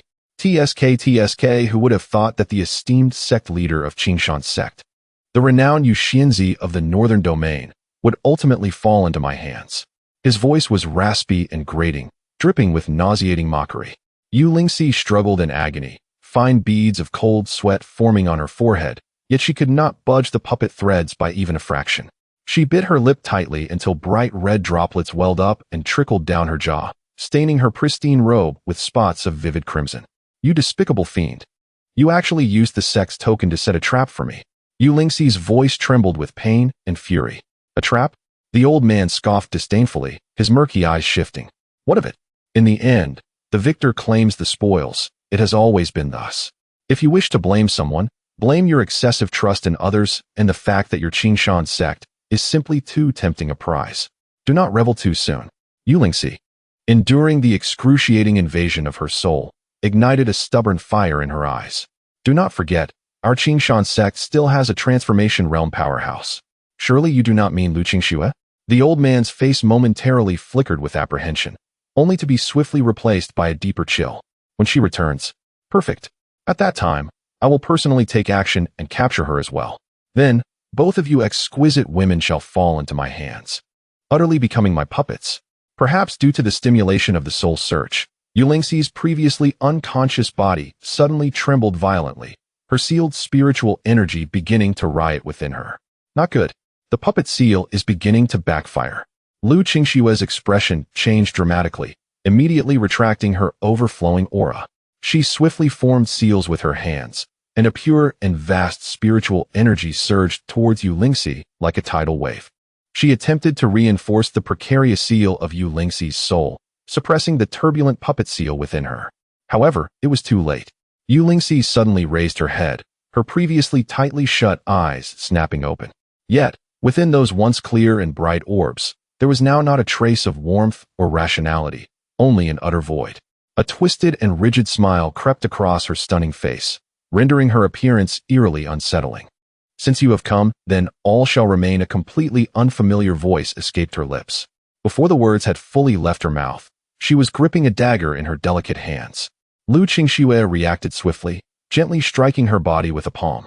A gentle yet powerful wave of extreme cold spiritual energy instantly enveloped Yu Lingxi. Almost simultaneously, a transparent ice coffin emanating a terrifying chill materialized around Yu Lingxi. This was the only method Liu Qingxue could conceive under such dire circumstances to achieve a dual purpose. By utilizing her comprehension of the extreme cold power of rules, she created an absolutely still domain, temporarily freezing Yu Lingxi. Only thus could she preserve her Shiji's life. With a gentle lift of her hand, she collected the ice coffin. This sect leader of Qingxue sect is rather ruthless to herself. The old man spat out a mouthful of blood. Having directly allowed that woman to conduct a soul search on her. Had I known this, I would have tasted the delicacies of this fairy first. A wicked smile curled at the corners of his mouth. This Liu Qingxue is quite remarkable, and her beauty rivals that of her sect leader. If I could capture her and refine her into a puppet, would I not possess yet another flawless and exquisite puppet? At that moment, I would simultaneously open both orifices and commence the absorption of their cultivated essence. A manic smile spread across the old man's face, and his exhilaration only grew with each passing thought. Just then, a new batch of puppets entered the secret chamber. Although their beauty was somewhat lacking, they were all women who retained their primordial yin, which still offered significant advantages for the cultivation of the practitioners. Chapter 68. Qian Kuei Zone. Wan Wu Kuei. In the stillness of the night, Liu Qingxue donned a delicate white nightgown, the soft fabric clinging to her voluptuous figure, accentuating her breathtaking curves. Her enchanting hair was still elegantly pinned with a jade hairpin, though a few strands occasionally fell upon her serene cheeks. At this moment, she sat cross-legged on her bed, her beautiful eyes closed, exuding an aura of sanctity that was both unapproachable and awe-inspiring. Faintly, a white thread could be seen coursing through her mature body. A childlike puppet from the Qingxue sect, gazing upon the scene within the room, wore a lewd grin. The woman's figure was no less impressive than that of the Qingxue sect's own. How fortunate that I, after days and nights of waiting, finally found an opportunity to seize her. TSK, what a splendid puppet she is. In the night, Lin Fan suddenly opened his eyes. Su Zimo, resting atop him, was clad in a flowing dark green veil, a hint of blush still lingering on her cheeks. Over the past few days, through the elixirs Lin Fan provided and their joint practice of the yin-yang complementary dual cultivation classic, her cultivation had ascended rapidly to the 8th layer of the golden core stage. She slightly lifted her head, still a bit dazed. Her delicate hands rested upon Lin Fan's arm, wrapping around his shoulder like an octopus. With a look of confusion, she asked, "Brother Fan, what's wrong?" "It's nothing." Lin Fan gently reassured Su Zimo and urged her to rest, as he had matters to attend to. Su Zimo softly acquiesced, her exhaustive training leaving her utterly drained, and with a light sigh, she fell asleep. After carefully putting on his clothes, Lin Fan hurried toward the mountain, yet he did not find his master. "I must locate my master." Lin Fan forced himself to remain calm, his mind racing. He closed his eyes, channeling all his energy into the soul connection he shared with Liu Qingxue, meticulously capturing every trace of lingering energy in the air. As anticipated, Lin Fan discerned that Liu Qingxue was currently being led down the mountain by a childlike puppet. Moments later, he abruptly opened his eyes, directing his gaze toward the direction of the forbidden area at the back of the Qingxue sect. There, he moved swiftly, transforming into a streak of light and darting toward the sect's forbidden zone. In previous instances, such an intrusion would have certainly alerted the disciples guarding the area, resulting in obstruction. However, this time, a chilling silence enveloped the surroundings. Along the way, he observed the dazed and hollow expressions of patrolling disciples, reminiscent of his master's demeanor in her dreams. "Whoever dares to harm my master shall face death." A cold glimmer flickered in Lin Fan's eyes as he gripped the lethal weapon, the Shutong Suo, crafted by the Xian Guzhenren. This weapon, shaped like a crossbow bolt, could effortlessly slay even a deity-level adversary with a mere infusion of spiritual energy. At the heart of the Qingxue sect's forbidden zone, within a shadowy expanse, 9 towering white pillars etched with ancient runes loomed ominously, emanating a disquieting aura. Chains entwined around the pillars emitted a low dragon's roar, as if imprisoning some dreadful existence. Before the pillars stood an elderly man in a black robe, his hunched figure betraying an unsettling glee, his gaze fixed intensely upon a graceful figure before him. She was a woman of unparalleled beauty, her stature as upright as a pine tree amidst snow, her aura as chilling as a moonlit spring. Yet, her eyes were vacant, her spiritual energy oscillating unnaturally, indicating her subjugation. TSK. The old man, known as Wan Wu Kuei, the master of Qian Kuei Zone, had attained the terrifying 8th layer of the transformation realm, a mere step away from the 9th layer's pinnacle. He could not help but marvel again. This woman has managed to refine a fragment of the power of rules within her body. Truly, a rare puppet indeed. How fortunate I am to have chosen this puppet. The more I gaze upon her, the more I am enchanted. Ha ha. He smugly turned to the 9 pillars that seemed to connect heaven and earth. "Once I unlock this seal and slay the languishing azure dragon within, I shall seize its dragon essence and treasures at that time. I will take you and the Qingxue sect's master back to Qian Kuei Zone. I shall undoubtedly open both caves and forge you two into my most formidable female dual puppets." Just as Wan Wu Kuei's spirit surged, fervently invoking the incantation to unseal the pillars, a faint sound of air being sliced through suddenly pierced the silence.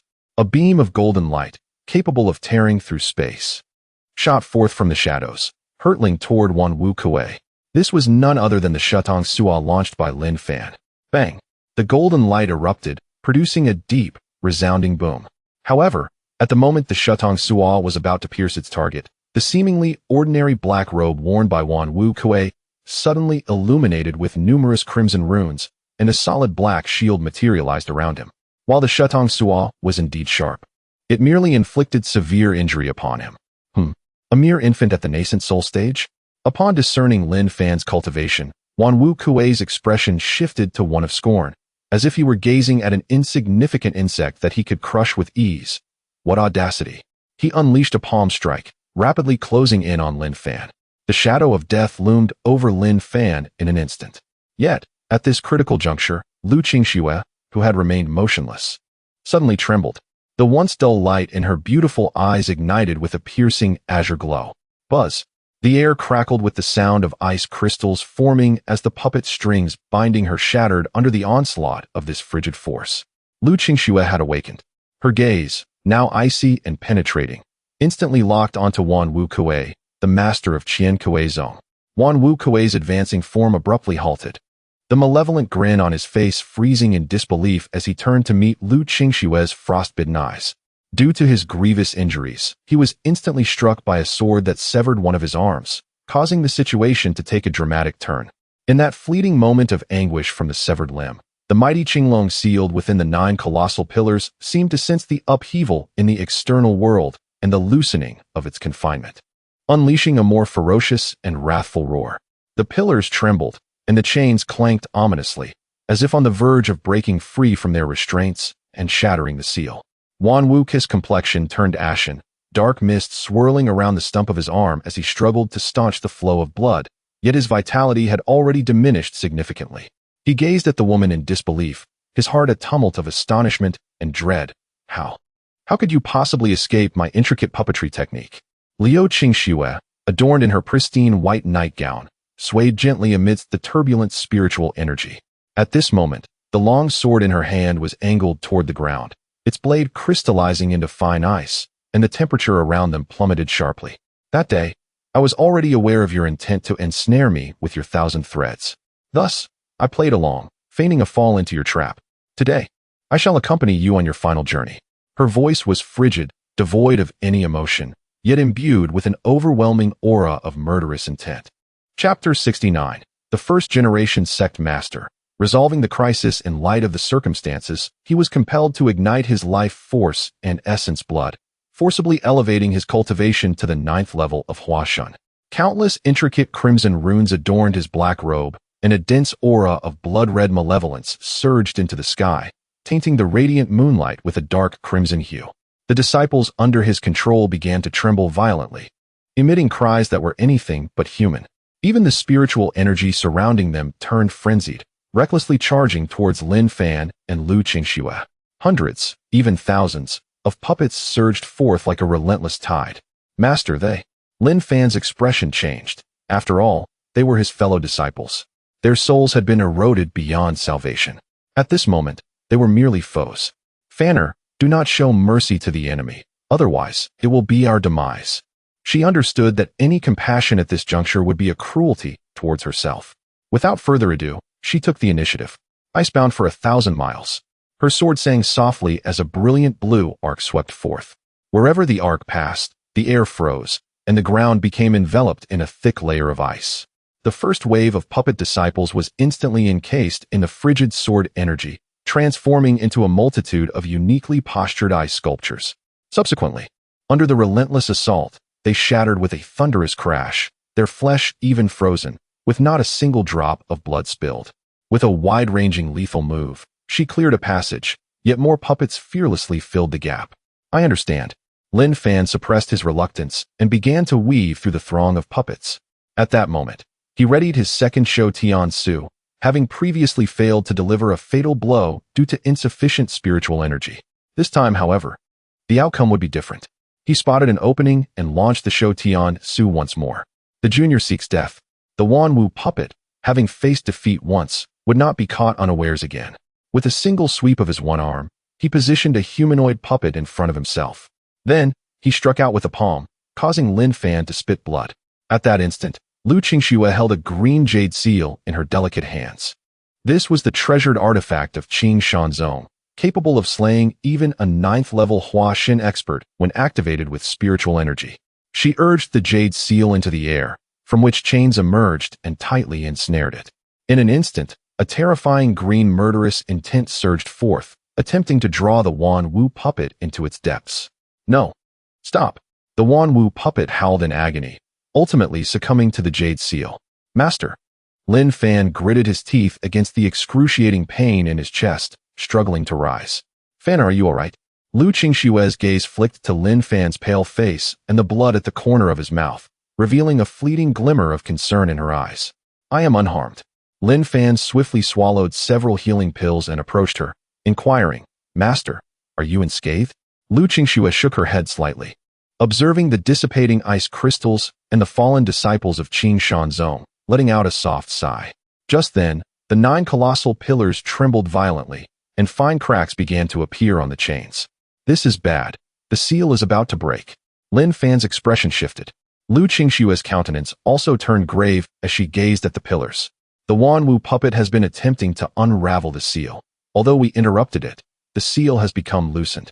This Qinglong has been sealed for a millennium, harboring immense resentment. Once freed, it may.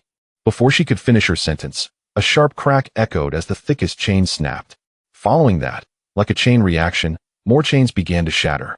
A thunderous roar erupted, reverberating with the pent-up fury of 1,000 years. The entire Qingshan Zone trembled under the sound of the dragon's roar. The ground beneath the 9 colossal pillars suddenly exploded, revealing a massive green figure that surged skyward, enveloped in a terrifying dragon's might. It was the long-sealed beast, the Qinglong. As it circled in the air, its enormous eyes glimmered with fury and scrutiny, first locking onto the only 2 figures still standing within the forbidden ground, Liu Qingxue and Lin Fan. Humans, are you the ones who released me?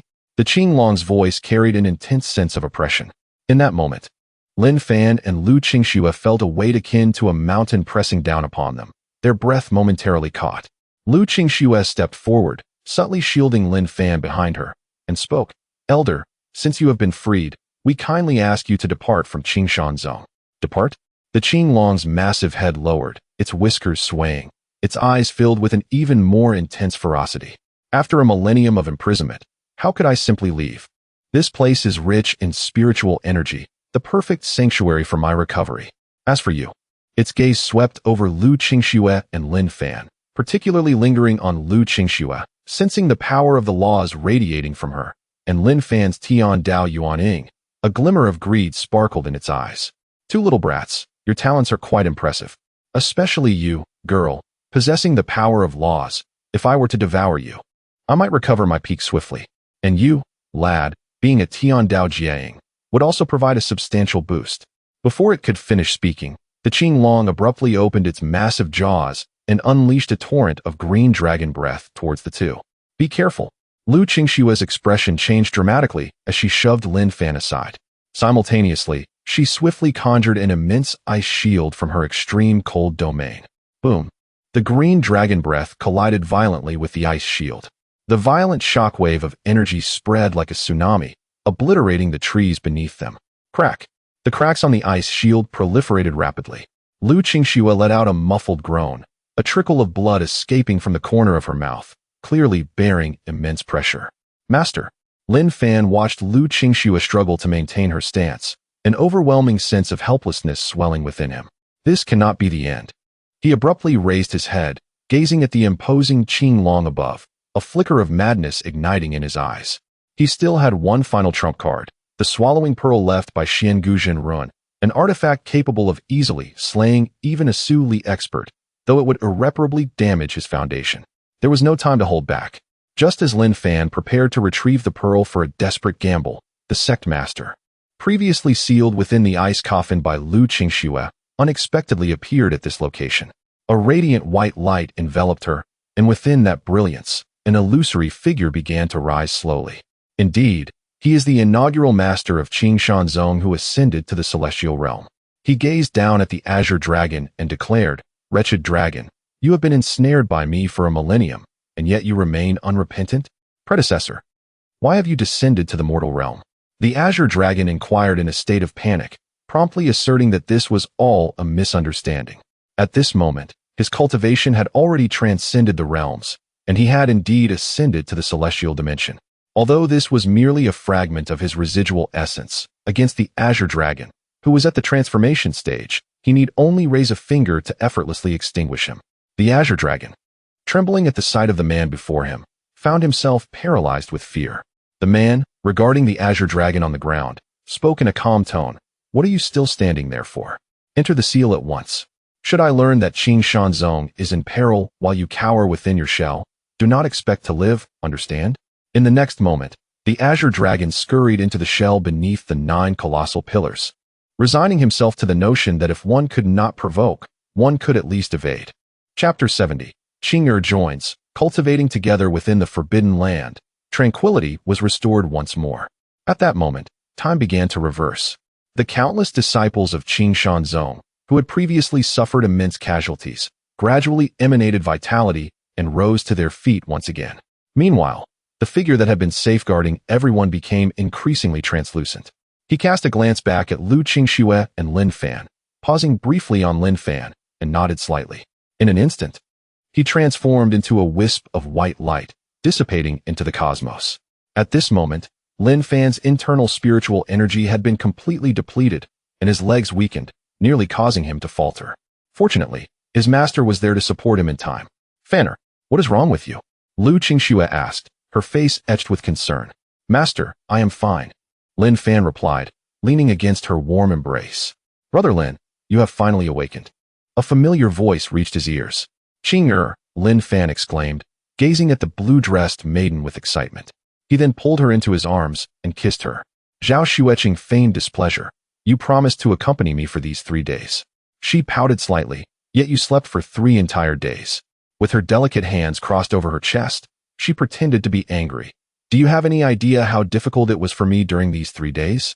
Apologies, Qing'er, for keeping you waiting so long," Lin Fan said, embracing her once more and unfastening her dress. By the following morning, Zhao Xueqing's complexion was flushed, clearly overwhelmed by the events of the previous day. She felt her limbs weaken, her breaths becoming shallow and rapid, evidently unable to withstand what Lin Fan had put her through. She blinked at the radiant man before her, inwardly lamenting, "Brother Lin is truly formidable." Now she was completely won over. Breathing heavily, she pleaded, "Lin, Brother Lin, I truly cannot anymore. Please spare me." Lin Fan leaned closer, whispering warm breaths into her ear, "Then I shall spare you today." Zhao Xueqing's toes curled slightly, a wave of embarrassment washing over her. Just the day before, she had confidently told Xuer that she could exhaust Brother Lin to the point of collapse in bed, even inviting Xuer to join. Who would have thought that she would be the one lying in bed now? Once dressed, Lin Fan sent a message, "Master, I know you are outside." Liu Qingxue sighed, "Indeed, I have been discovered by Fanner. Since that is the case, you must obediently accept your punishment," Lin Fan declared as he embraced Liu Qingxue. "What punishment?" Liu Qingxue's cheeks flushed slightly as she inquired. Without hesitation, Lin Fan leaned in to kiss her. "Qing'er is still here." Liu Qingxue attempted to break free, but found Lin Fan's grip surprisingly strong. In the deep of night, Zhao Xueqing recalled the harrowing images of her parents' tragic demise. She had finally broken through to the Yuaning stage, and the attainment of Huashan was no longer far off. If she could not endure these hardships, how could she ever become a Huashan cultivator? Gradually, she embraced Lin Fan, the spiritual energy within her accumulating in waves, surging against the barriers of her cultivation. In a brief moment, her cultivation advanced again, reaching the pinnacle of Yuaning's second layer, just a step away from the third layer. After another 2 sunrises, Lin Fan slowly opened his eyes, his gaze sparkling with vitality, his entire being suffused with spiritual energy. After enduring the trials of recent days, he had finally broken through to the Yuaning third layer. Feeling the surging power within, Lin Fan recalled that it had been several days since he had discussed the Tao with his master. He carefully disentangled Zhao Xueqing's arms, which clung to him like an octopus, adjusted his robes, and made his way to his master's courtyard atop the mountain. Upon pushing open the door, the breathtaking scene inside left him momentarily speechless. In the hot spring pool, 2 exquisite figures were bathing. One, with an ethereal coldness akin to snow, was his master Liu Qingxue. The other, gentle as rain, was his junior sister Su Zimo. "Fanner, you should step outside," Liu Qingxue instructed, her beautiful eyes fixated on Lin Fan's handsome face, her tone icy. "Zimo and I are bathing and will be done shortly." "Yes, Brother Fan, please step outside. We will be ready soon," Su Zimo added shyly, covering her cheeks with her hands. Lin Fan had no choice but to sit quietly in the room, waiting patiently. Before long, the 2 women emerged from the pool, donning their garments anew. When they reappeared before Lin Fan, they were clad in fresh attire. Su Zimo wore a sky-blue nightgown, her figure enchanting beneath the sheer fabric. Her features were as picturesque as a painting, a smile gracing her lips that beckoned one to draw near. Liu Qingxue, in a pure white nightgown, resembled an ice mountain snow lotus, exuding an aura of coldness and sanctity.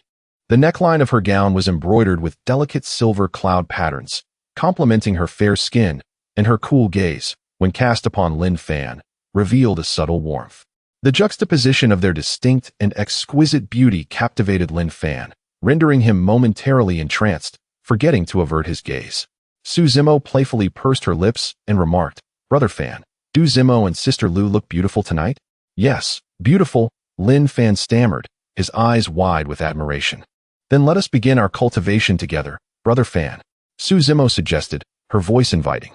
Just as the two women playfully pulled Lin Fan into the room, a clear and melodious voice interrupted, Wait a moment."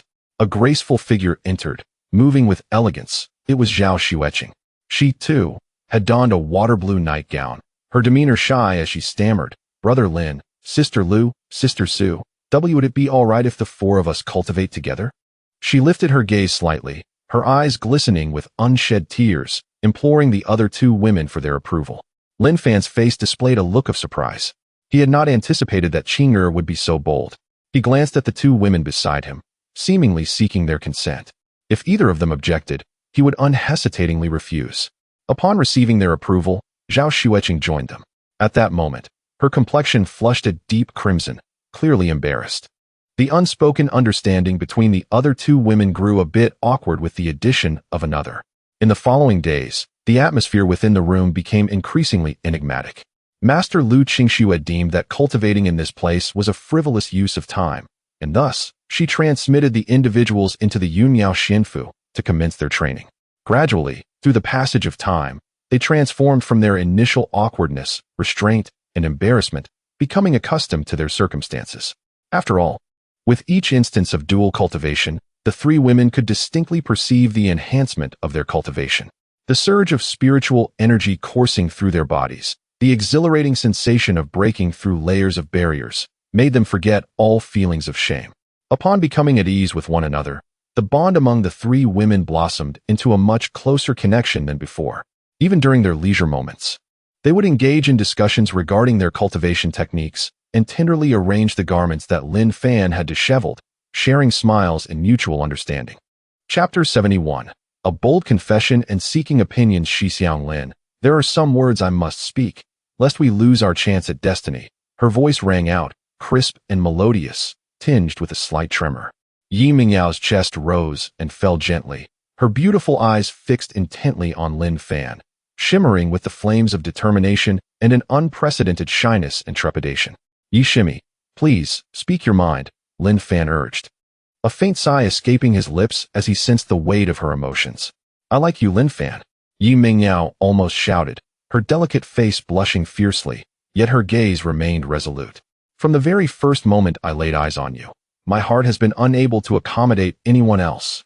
I do not seek to monopolize your affections. I only wish to remain by your side, even if it means being but a concubine." Lin Fan paused, his expression complex as he replied, "Shimi, I appreciate your feelings, but are you aware that I already have 3 esteemed companions?" It was imperative that he clarify this matter. "I know," Yi Mingyao interjected without hesitation, her slender hands clenching tightly. "They are Lu Changlao, Zhao Shiji, and Su Gunyang, correct? I do not mind. What they can do for you, Yi Mingyao, can also do.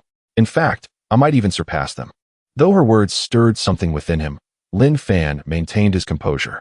"This is not a decision I can make alone. They are already my women, and I must respect their opinions. If you truly care for me, then let us go to Yunmiao Xianfu and discuss this together." In his heart, Lin Fan felt a glimmer of affection for her and decided to grant her this opportunity. Yet he would firmly decline if any of the 3 women opposed it. After all, he was not one to fall for every pretty face. In that moment, Yi Mingyao's eyes sparkled with joy. She nodded vigorously, attempting to suppress her excitement. "Good. As long as there is a glimmer of hope, I am willing to try." With that, Lin Fan led her into the ethereal realm of Yunmiao Xianfu. Within the celestial abode, a world of wonders awaited. Upon receiving Lin Fan's message, Liu Qingxue, Su Zimo, and Zhao Xueqing had prepared themselves and were seated on the grass, awaiting their arrival. Each woman possessed a distinct aura. Liu Qingxue was as serene as snow, Su Zimo exuded a gentle grace, and Zhao Xueqing radiated playful charm. Their gazes converged upon the young woman clad in crimson who entered alongside Lin Fan. Yi Mingyao felt the weight of their scrutiny and, though anxious, straightened her back and respectfully greeted. Mingyao pays her respects to the 3 Shiji. As Lin Fan's mentor, Liu Qingxue was the most powerful and composed among them. She intended to inquire but suddenly froze, her gaze locking onto Yi Mingyao. Deep within her eyes, icy blue runes flickered, evidence of her secret arts at work. Moments later, her expression shifted, and her usually placid voice took on an incredulous tone. Phoenix Xianbody? Truly the legendary Phoenix Xianbody. A once-in-a-lifetime occurrence, born alongside the blood of the phoenix and the purest gold. Her revelation stunned not only Su Zimo and Zhao Xueqing but also Lin Fan, who regarded Yi Mingyao with newfound surprise. Although he sensed her extraordinary nature, he had not fathomed the extent of her remarkable constitution. Liu Qingxue inhaled deeply and immediately conveyed to Lin Fan, her tone urgent and serious. Fanner, this girl must be retained. The Phoenix Xianbody is of immense significance, allowing for unparalleled cultivation speed and offering great assistance in breaking through to higher realms. More crucially, she harbors a trace of innate Phoenix essence. If you cultivate together, the benefits to your own practice would be incalculable. This is a rare opportunity bestowed by the heavens, one you cannot afford to miss. Act swiftly to secure her. Receiving his mentor's urgent message, Lin Fan felt a surge of shock. He had never anticipated Yi Mingyao's constitution to be so exceptional, nor did he foresee Liu Qingxue's direct encouragement for him to accept her. He looked at Yi Mingyao, who stood before him in her fiery red dress, her features alight with hope. He then glanced at Liu Qingxue, Su Zimo, and Zhao Xueqing. Liu Qingxue's gaze was affirming. Su Zimo inclined her head slightly, and though Zhao Xueqing pouted, she did not voice any objections. For Yi Mingyao had saved her life. Resolute in his decision, Lin Fan turned to Yi Mingyao, who appeared somewhat flustered after Liu Qingxue's revelation, and smiled warmly as he extended his hand. Mingyao, since you have made your intentions clear and Qingxue and the others have no objections, from this day forth, you shall be my woman. Yi Mingyao froze for a moment. Then overwhelming joy washed over her like a tide, submerging her completely. Tears glistened in her eyes as she beamed radiantly. She nodded vigorously, placing her delicate hand firmly in Lin Fan's warm grasp. Yes, Shi Xianglin, I have finally become your woman. The three women, understanding of the moment, excused themselves, leaving Lin Fan and Yi Mingyao alone.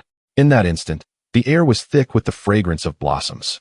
Yi Mingyao lowered her gaze, her cheeks flushed. The audacity of her earlier confession seemed to wane with the departure of the other three, leaving her with a delightful shyness. Lin Fan, observing her bashful demeanor, felt a surge of tenderness within him. He smiled gently and lifted her chin, compelling her to meet his gaze. Yi Mingyao's lashes fluttered, revealing an unprecedented anticipation. Mingyao, Lin Fan murmured, his voice deep and magnetic. She responded softly, her voice as delicate as a whisper. In the next moment, Lin Fan leaned down, gently kissing her petal's soft lips. Initially, it was a mere brush, akin to a dragonfly skimming the water's surface. Yi Mingyao's body stiffened momentarily, but she soon melted into Lin Fan's warm embrace. Clumsily, she reciprocated, feeling the warmth and softness of his lips, an unprecedented tingling sensation coursing through her, nearly causing her to falter. Instinctively, she wrapped her delicate arms around Lin Fan's neck, surrendering herself completely. This kiss was both passionate and lingering. After a long while, their lips parted. Yi Mingyao's face was flushed, and she breathed heavily, overwhelmed by the moment. She lay in Lin Fan's embrace, her entire body enveloped in a delightful languor, listening to the powerful rhythm of his heartbeat, feeling an unparalleled sense of bliss. Lin Xixiang, she murmured softly. Lin Fan gently caressed her silky hair, his heart enveloped in tranquility. He resolved to reveal a portion of his secrets to deepen their mutual trust. Yaoer, do you know why my cultivation has advanced so rapidly, far surpassing that of my peers? Lin Fan inquired gently. Yi Mingyao lifted her gaze, curiosity sparkling in her beautiful eyes. Is it because, Lin Xixiang, you possess exceptional talent and diligently practice? Lin Fan smiled and shook his head. While talent and effort are indeed significant, there exists another crucial element. Chapter 72. The commencement of cultivation. The essence of the phoenix. He gently brushed his fingertips across Yi Mingyao's delicate cheek. Instantly, it provoked a subtle tremor throughout her body. Lin Fan slowly spoke. Yaoer, I have actually mastered an unparalleled technique known as the Yin-Yang complementary dual cultivation classic.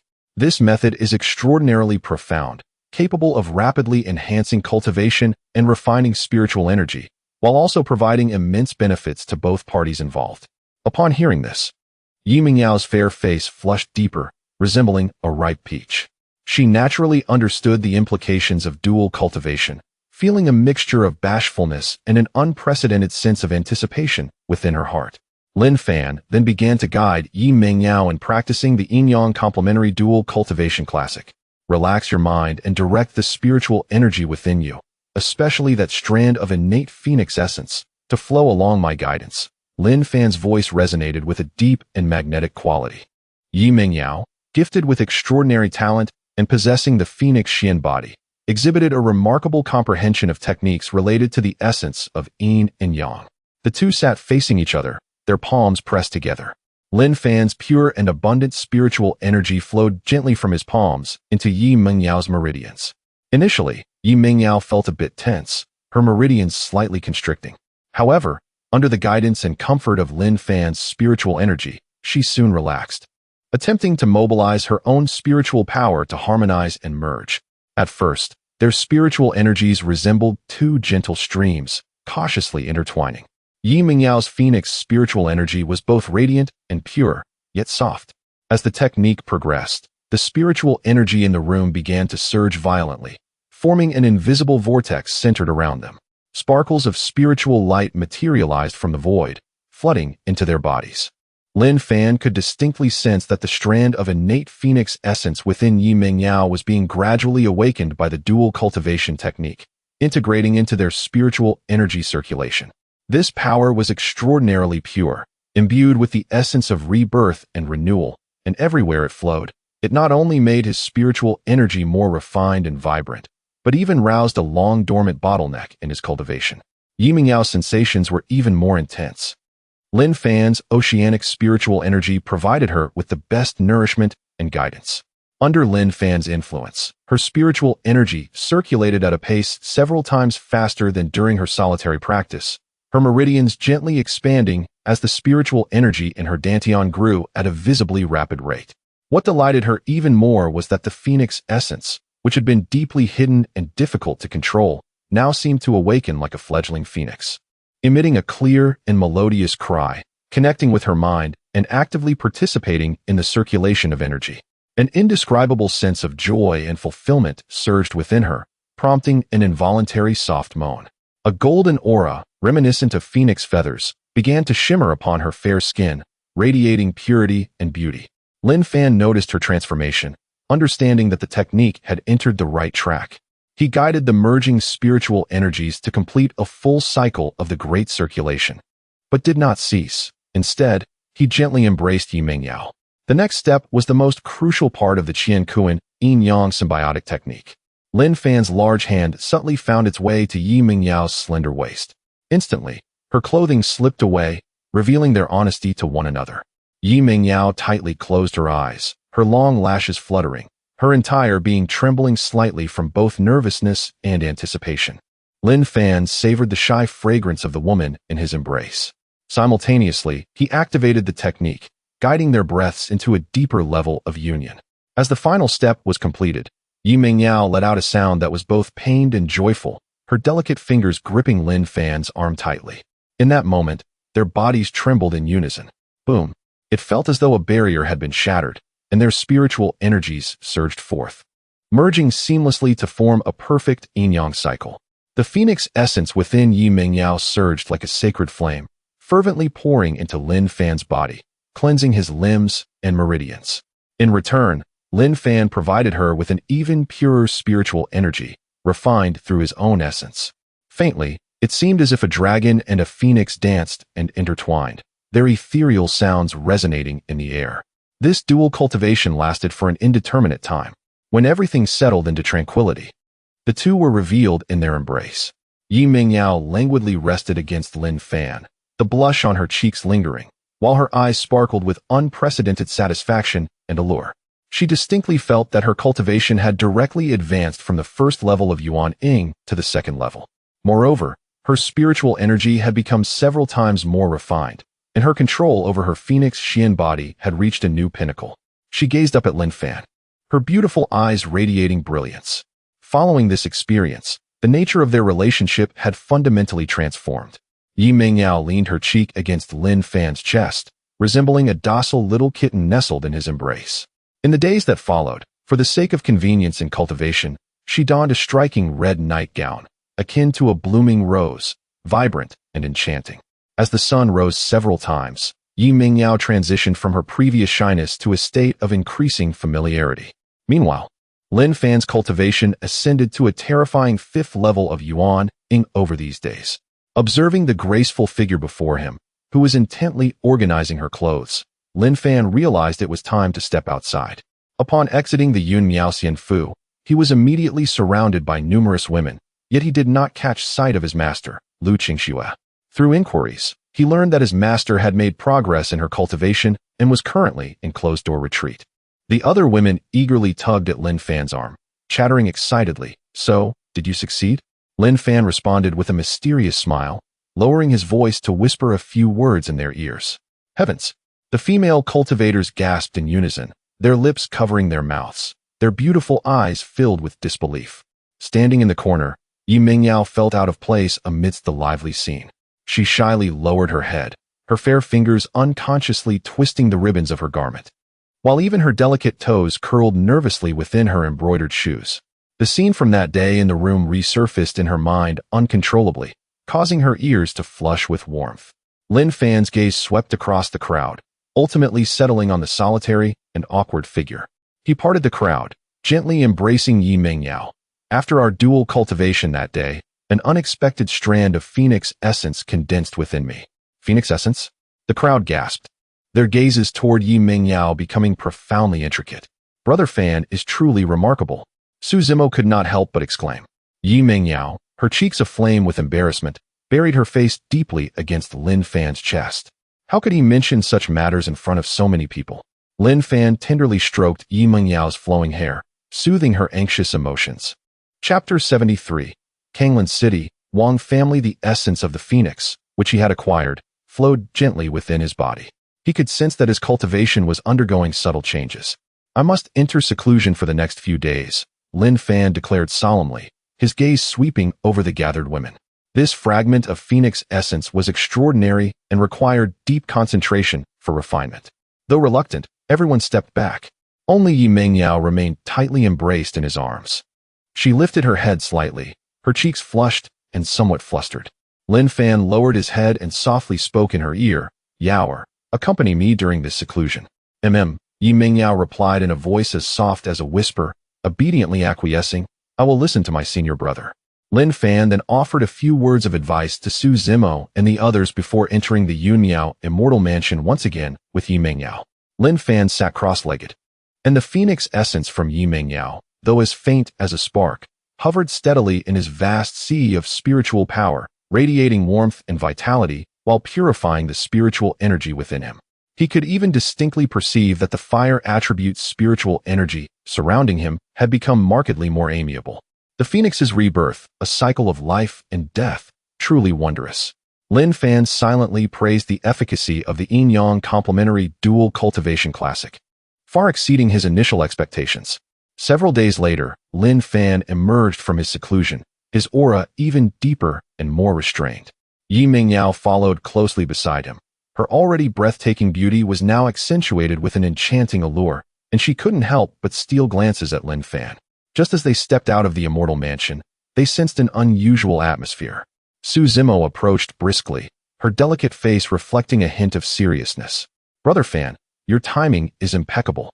We've just received word that an extraordinary treasure has been unearthed deep within the Tsangyun mountain range, attracting the attention of numerous nearby forces. It is said that even ancient beings in the transformation stage are stirred. Should we go take a look?" Upon hearing this, Lin Fan raised an eyebrow. Tsangyun mountain range? He sensed the phoenix essence within him, eager to be unleashed, and felt the stability of his cultivation at the peak of the 5th stage of yuan-ing. A confident smile graced his lips. "Let us go, why not?"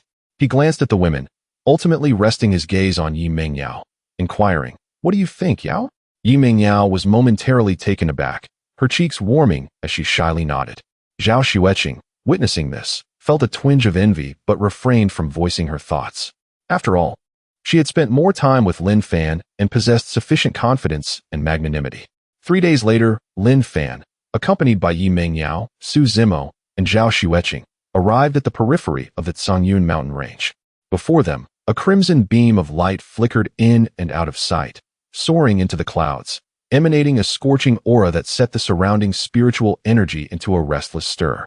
Numerous cultivators were already gathered at various locations throughout the mountains, maintaining a vigilant stance.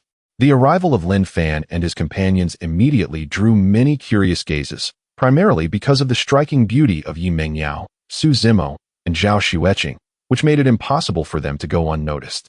Many eyes lingered on them, but once they encountered Lin Fan's inscrutable aura, they quickly averted their gaze. The intense and domineering energy emanating from the front suggested that the treasure recently unearthed was likely a fire attribute artifact. As Lin Fan felt the distant fluctuations, his heart stirred. Just then, a somewhat frivolous voice echoed from behind. "Tiske, where did this fairy come from? So exquisite?" Turning around, they saw a young man clad in luxurious brocade robes, holding a folding fan, swaggering towards them. His gaze unabashedly roamed over the three stunning women beside Lin Fan, filled with greed. He clasped his hands towards Lin Fan, saying, "May I ask for your esteemed name, young brother? I am Wang Mang from Kanglan City, a lover of youth and talent. Might I have the honor of a conversation?" Upon recognizing him, whispers of astonishment rippled through the crowd. It's Wang Mang, the notorious scion of the Wang family in Kanglan City. The Wang family is the overlord of Kanglan City. The head of the family is at the 9th level of Yuanying, and it is said their ancestor is a being in the transformation stage. This young man was in for trouble, being targeted by Wang Mang, especially with those beautiful companions by his side. "Shoo, lower your voice. Do you want to die?" Hearing the murmurs around him, Wang Mang's expression grew more arrogant, and his gaze towards Lin Fan took on a hint of menace, as if to say that anyone who knew better should quickly surrender the beauties. Lin Fan's eyes instantly turned as cold as ice, a terrifying pressure crashing down upon Wang Mang and his entourage like a tangible mountain. Thud! Several of Wang Mang's weaker followers collapsed to the ground, unable to utter a sound, their legs giving way under the weight of the oppressive aura. Wang Mang himself turned pale, retreating several steps, his internal energy surging dangerously as he nearly spat out blood. Shock flashed in his eyes. He had not anticipated such overwhelming strength from the other party. Yet, relying on his family background, he forced himself to remain composed. "Wah, what do you want? I am the heir of the Wang family. If you dare to harm me, my family will. Do you want to die?" Lin Fan interrupted, his voice low yet laced with a chilling, murderous intent. "Strip off your clothes and get out." "What?" Wang Mang could hardly believe his ears. "Do you know?" 3 breaths. Lin Fan's tone remained unwavering. "If you do not undress, you will die." The icy killing intent penetrated Wang Mang's consciousness, making him instantly aware that the other truly meant to kill him. Faced with the threat to his life and the dignity of his family, he unhesitatingly chose the former. Under the watchful eyes of countless shocked and gleeful onlookers, Wang Mang's complexion shifted from white to green, then to red. Ultimately, in utter humiliation, he began to disrobe, shedding his luxurious brocade robe and inner garment, leaving only a pair of fur pants, his upper body bare. With the assistance of his sycophants, he fled the scene in a disheveled state. He murmured, You will regret this. My Wang family will not let this go." The surroundings fell into a deathly silence. Everyone stared in disbelief at the scene before them, at the nonchalant man who had actually forced the heir of the Wang family to publicly strip and flee. Insanity. Utter madness. After a brief moment of stunned silence, the crowd erupted into a cacophony. He's finished. Completely finished. The Wang family's ancestor is fiercely protective, especially of Wang Mang. The wrath of a transformation stage cultivator will leave a trail of corpses for miles. Although this young man possesses remarkable talent, his impulsiveness may prevent him from escaping the Cangyun mountain range. It is a pity that those few celestial maidens will also be implicated by him. Su Zimo and Zhao Xueqing displayed expressions of concern as they gazed at Lin Fan. Yi Mengyao, even more anxious, clutched Lin Fan's sleeve tightly. Lin Fan, however, merely patted her hand gently, his gaze calmly fixed on the towering crimson beam of light deep within the Cangyun mountain range. Chapter 74, The Phoenix Secret Realm, a carefree entrance. Brother Fan, that Wang family. Su Zimo stepped forward, a hint of concern etched across her brow. She was not afraid, merely reluctant to invite unnecessary trouble. Not a problem. Lin Fan waved his hand dismissively, his tone nonchalant. A mere dandy, If he seeks trouble, then let it be. If the Wang family lacks discernment, I do not mind expunging them from this Zhongyan mountain range. His words, though softly spoken, resonated clearly among the surrounding cultivators, eliciting gasps of astonishment. What audacity! How could one dare to proclaim the expulsion of a family protected by a transformation stage elder? Yet, for reasons unknown, as the onlookers sensed the oppressive aura surrounding Lin Fan, none deemed him to be merely boasting. Zhao Xueqing quietly remarked, as long as Brother Lin is aware, that is sufficient. Meanwhile, Yi Mingyao, who had been gripping Lin Fan's sleeve tightly, felt her grip loosen slightly as she gazed up at his calm profile, her earlier anxiety swiftly replaced by an overwhelming sense of security. It seemed that as long as her senior brother was present, no tempest could instill fear in her heart. Let us proceed. The real excitement lies within. Lin Fan smiled faintly and took the lead, striding towards the crimson pillar of light. The three women followed closely behind, and as they passed, the crowd instinctively parted to grant them passage. As they ventured deeper into the mountain range, the air grew increasingly infused with fiery spiritual energy, the very stones beneath their feet radiating warmth.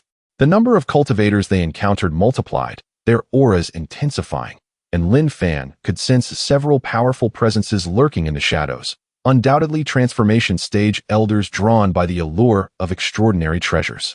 Though Lin Fan's group maintained a low profile, their dazzling presence made it nearly impossible to avoid drawing attention. However, having learned from Wang Mang's previous folly and bolstered by Lin Fan's enigmatic aura, none dared to provoke them further. Several hours later, they reached the outskirts of a vast circular valley. In the center, the crimson pillar of light surged skyward, the base revealing a large cave entrance. A torrid wave of heat billowed forth from within the cave, surrounding the valley's ridges.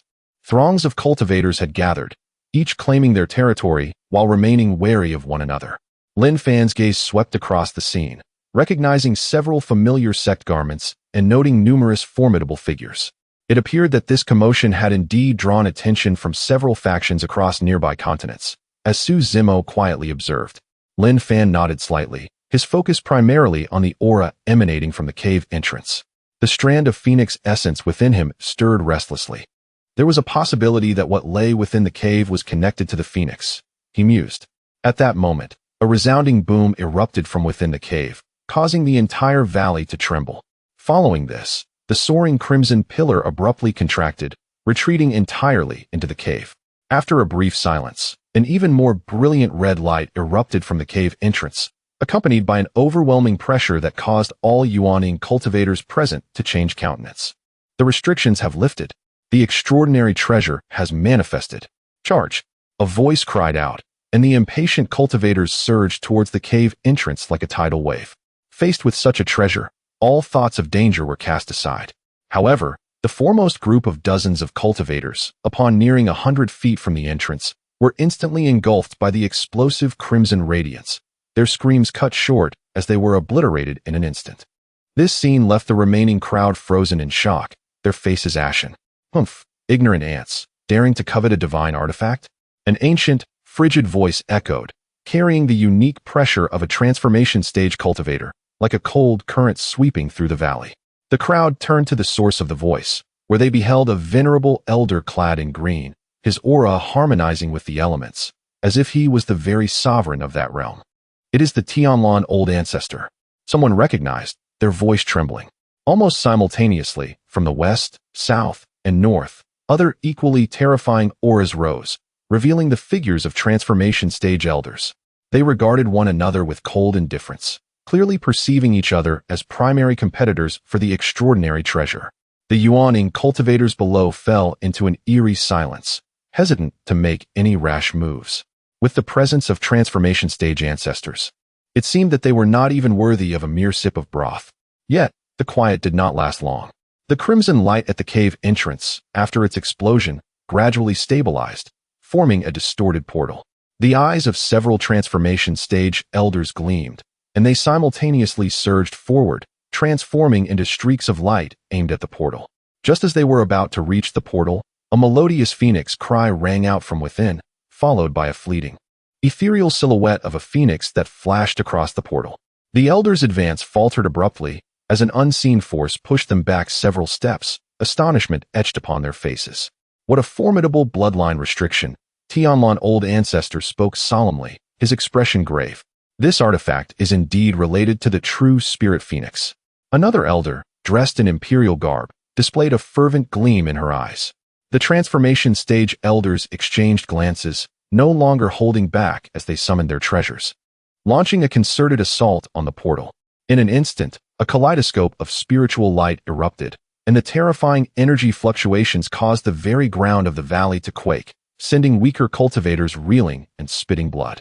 Lin Fan stood at the periphery, quietly observing the scene as the restlessness of the phoenix essence within him intensified. He suddenly lowered his head and gently instructed Yi Mengyao at his side, "Yaoer, channel your phoenix bloodline power." Although Yi Mengyao did not fully understand, she trusted Lin Fan implicitly and promptly began to circulate the thin yet pure phoenix bloodline within her. A subtle yet familiar power emanated from her, resonating with the aura of the portal. In that fleeting moment, the portal, under siege by the transformation stage elders, seemed to sense something and quivered slightly. Lin Fan's eyes sparkled with insight, a knowing smile gracing his lips. He grasped Yi Mingyao's hand and placed Su Zimo and Zhao Xueqing into a small cauldron. This cauldron, known as the Wan Wu Ding, was a treasure left by the Xian Guzhenren, capable of storing living beings or cultivators, allowing entry into special secret realms. Thanks to this small ding, otherwise, taking Zhao Xueqing along, Su Zimo would have required significantly more time to enter. Immediately following this, to the astonishment of all present, Lin Fan boldly approached the radiant portal that even the venerable ancestors of the transformation realm were straining to breach, accompanied by Yi Mengyao. Has he lost his senses? Is he courting death? If the transformation realm ancestors struggled against this barrier, how could a mere Yuanian cultivator attempt to force his way through? To bring along a companion to meet such a fate? Truly, before the derisive and skeptical murmurs could dissipate, the ensuing spectacle rendered them utterly silent. As Lin Fan and Yi Mengyao reached the threshold of the portal, the invisible barrier, powerful enough to repel the transformation realm ancestors, parted effortlessly upon encountering the faint phoenix aura emanating from Yi Mengyao. Lin Fan's steps remained composed as he led the equally astonished Yi Mengyao through the gateway, their figures vanishing in an instant. The entire passage was as effortless as a leisurely stroll home. The transformation realm ancestors, who had been relentlessly assaulting the barrier, found their movements abruptly halted, their expressions shifting from shock to disbelief, and ultimately to a countenance marred by fury and dismay. Despite their exertions, they could not gain entry, while a mere Yuanian junior waltzed in with a companion. Absurd. How could this be? The aura emanating from that girl, is it the bloodline of a phoenix? The face of Laozu Tianlan turned ashen as he glared at the portal, a murderous intent surging within his gaze. Well, what a bold young man. Once I shatter this barrier, I shall capture you first. Chapter 75. Within the secret realm, Qingxue village, as the several venerable beings from the outside world seethed with fury at Lin Fan's unexpected intrusion, Lin Fan and Yi Mengyao had already traversed the distorted portal. In an instant, a sensation of dizzying transport enveloped them. Within the space, a potent essence of fire attribute spiritual energy surged. Yet this violent energy, capable of scorching the meridians of an ordinary Yuanian cultivator, became docile upon encountering the faint power of the phoenix bloodline that naturally circulated within Yi Mengyao. It gently coiled around her and Lin Fan. However, within the secret realm, a peculiar set of rules remained firmly in place. Lin Fan could only rely on his formidable cultivation and physical prowess to withstand the pressure, even as his consciousness was violently jolted, leaving him momentarily dazed. Yi Mengyao, whose cultivation was comparatively weaker, could only hold on for a brief moment before feeling as if her sea of consciousness had been struck by a sledgehammer. Her vision darkened, and she succumbed to unconsciousness. Just before losing awareness, Lin Fan instinctively embraced Yi Mengyao tightly, allowing his internal techniques to automatically safeguard his heart meridian before plunging into an endless abyss of darkness. Time passed, though its measure was uncertain, and Lin Fan's consciousness awakened first. He felt a pervasive ache throughout his body, a clear remnant of the spatial transport yet to fully dissipate. He abruptly opened his eyes and, at once, glanced down at his embrace. Yi Mengyao remained unconscious, her delicate face pale and her breath faint, yet she was unharmed. Only her consciousness had been excessively exhausted and required time to recuperate. Lin Fan heaved a sigh of relief and began to survey his surroundings.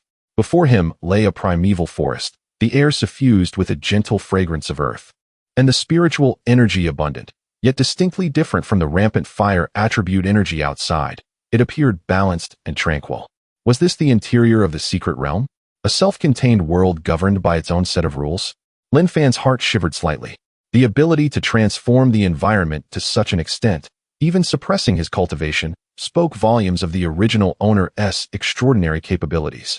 He attempted to extend his consciousness outward, only to find that his perceptual range had been constricted to less than 100 zhang, and any departure from his body resulted in a heavy, sluggish sensation. The suppression of rules was remarkably strong. It was not prudent to linger here. Lin Fan strained to rise, hoisting Yi Mengyao onto his back, and selected a direction to proceed. In his current state, weakened to a fraction of his former self, he needed to exercise utmost caution in this unknown and perilous little world. After approximately half an hour of travel, the faint sound of flowing water and the presence of human activity reached his ears. Lin Fan's spirits lifted as he cautiously approached the source. Passing through a thicket, a crystal-clear stream came into view, and on the opposite bank, wisps of smoke ascended into the air. A quaint village, seemingly home to only 30 or 40 households, nestled against the mountains and waters. At the village entrance stood a rudimentary wooden sign, upon which were inscribed 3 crooked characters, Qingxue Village.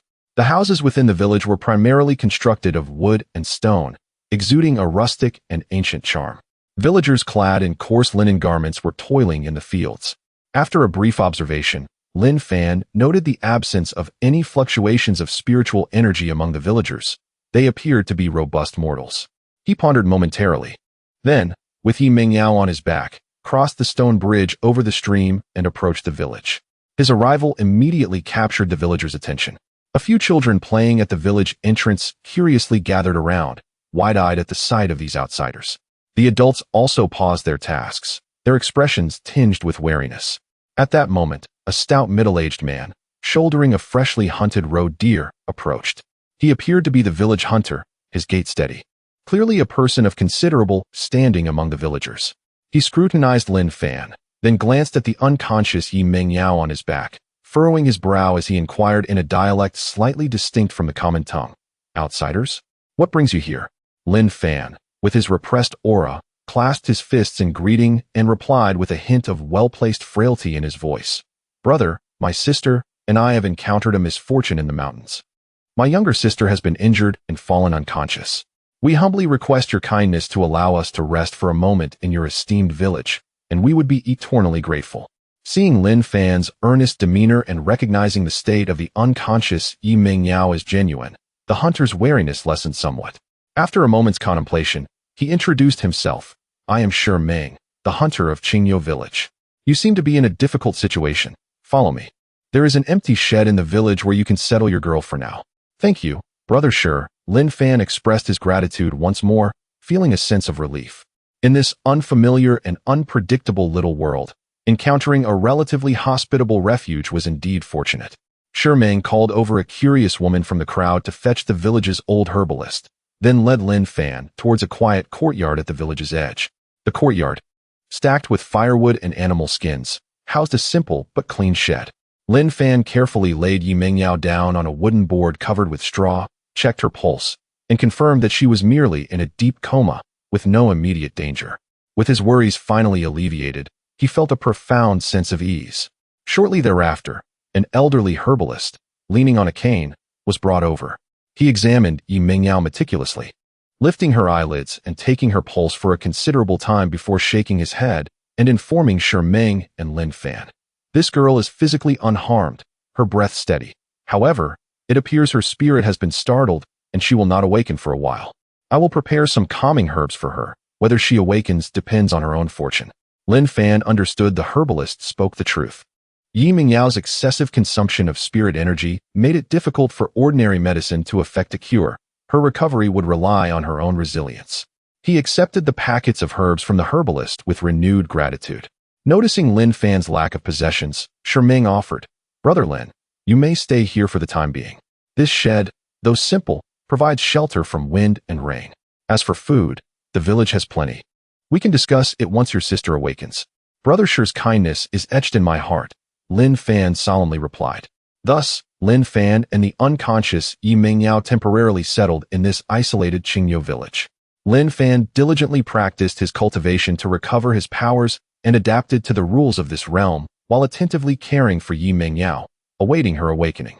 Unbeknownst to him, the seemingly ordinary and harmonious Qingyu village harbors an underlying discord that belies its tranquil facade. In the blink of an eye, Lin Fan and Yi Mingyao have resided in Qingyu village for over half a month. Yi Mingyao remains in a deep slumber, yet her breaths grow increasingly long and steady. Lin Fan can sense her consciousness gradually mending itself. Furthermore, the phoenix bloodline appears to be receiving some form of nurturing. Each day, aside from tending to Yi Mingyao, he diligently cultivates his own abilities, striving to adapt to the natural laws of this realm. Chapter 76. The Gallant Intervention. Instantaneous death. His suppressed cultivation had recovered to about 70 or 80%, making it effortless for him to deal with ordinary cultivators. Shi Ming and the villagers provided meticulous care for him, and this genuine kindness left Lin Fan deeply appreciative. Occasionally, he would attend to the villagers' minor ailments or employ his clever techniques to assist in hunting some more troublesome prey. While he had not revealed his true cultivation level, his composed demeanor had already earned him considerable respect from the villagers. One afternoon, after administering medicine to Yi Mingyao, Lin Fan was preparing to meditate when a sudden commotion and terrified cries erupted from outside the village. Frowning slightly, he moved swiftly to the village entrance. There, he saw Shi Ming, his face etched with anxiety, holding his daughter Shi Xiaoya, who was being gripped by a young cultivator clad in a blue Dao robe. The little girl was crying desperately, struggling in vain against her captor. Accompanying the cultivator were two henchmen, the very same disciples of the Qingmu sect who had come to Qingyu village days prior to oppress the villagers, now pointing at Shi Ming and the arriving villagers with arrogance. "It's him, Uncle Master." This barbarian disturbed the spiritual ferret and allowed outsiders to injure senior brother Li. One of the Qi refinement disciples shrieked. The cultivator, referred to as Uncle Master, dressed in yellow robes, cast a cold gaze over Shi Ming and the villagers, finally resting on the frightened Shi Xiaoya, a cruel smile curling his lips. "Disturbing the spiritual beasts of my Qingmu sect and injuring my disciple is an unforgivable crime. This little girl has decent potential. Take her back to serve as a maid, to atone for your sins." Shi Ming's eyes widened in fury as he shouted, "Let my daughter go. If you have any grievances, come at me." He attempted to rush forward, but the yellow-robed cultivator merely waved his hand, sending an invisible shockwave that flung him to the ground, blood spilling from his mouth. "Father!" Shi Xiaoya cried out in anguish.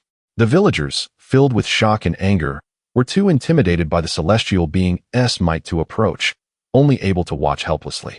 "Enough noise," the yellow-robed cultivator scoffed, raising his hand to punish the struggling Shi Xiaoya. He was a 9th-level Foundation establishment cultivator, accustomed to ruling over this region, and he paid no heed to the mere mortals before him. Just as his palm was about to descend, a calm voice broke through the chaos. "Release her." The voice was not loud, yet it resonated clearly in everyone's ears. The yellow-robed cultivator paused, turning towards the source, where he found a young man in a green robe standing at the forefront of the crowd, watching him with an indifferent expression. It was none other than Lin Fan. "Oh, you are the wild cultivator who injured my nephew?" A flicker of disdain crossed the yellow-robed cultivator's eyes. He carefully sensed Lin Fan's aura, which remained obscure, yet he presumed the young man was merely at the first level of Foundation establishment, relying on some hidden techniques. With his own 9th-level cultivation, he felt assured of his dominance. "It is I," Lin Fan replied, his gaze sweeping over the injured Shi Ming and the weeping Shi Xiaoya, his expression growing cold. "I have declared my protection over Qingyu village. It seems your Qingmu sect has not taken my words to heart." "Ha ha." The yellow-robed cultivator laughed as if he had heard the greatest joke. "Arrogant. You dare to claim you can protect an entire village? Today, I will show you the consequences of offending my Qingmu sect." Before he finished speaking, he struck. The full force of his 9th-level Foundation establishment spiritual energy erupted, creating an overwhelming pressure that made it difficult for the surrounding villagers to breathe. With his fingers pointed like a sword, a razor-sharp azure sword energy shot towards Lin Fan, accompanied by a piercing sound as it aimed for his forehead. This strike was clearly infused with lethal intent. "Brother Lin, be careful," Shi Ming shouted through gritted teeth, enduring his pain. Yet, In the face of an attack that could easily slay an ordinary Foundation establishment cultivator, Lin Fan did not even budge. He simply raised his right hand slowly, gently brushing against the incoming azure sword energy. Astonishingly, the fierce attack dissipated into ethereal light upon mere contact with the air a foot before Lin Fan's palm, as if melting away like snow under the sun. What? The yellow-robed cultivator's smile froze instantly, his pupils contracting in terror. His full-strength strike had been so effortlessly neutralized. This was something no ordinary Foundation establishment cultivator could achieve. An unprecedented chill surged from his feet to the top of his head. What cultivation are you?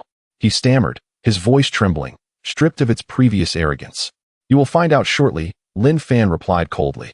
Before he could finish speaking, the yellow-robed cultivator felt the space around him suddenly freeze.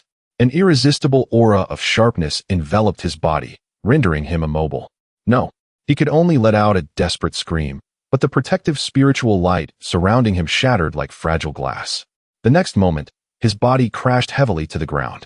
Until his last breath, his eyes remained filled with sheer terror and confusion. Silence. An oppressive silence enveloped the scene. Everyone stood in stunned disbelief. The two Qi refinement disciples of the Qingmu sect collapsed to the ground, trembling like leaves in autumn, unable to utter a word of plea.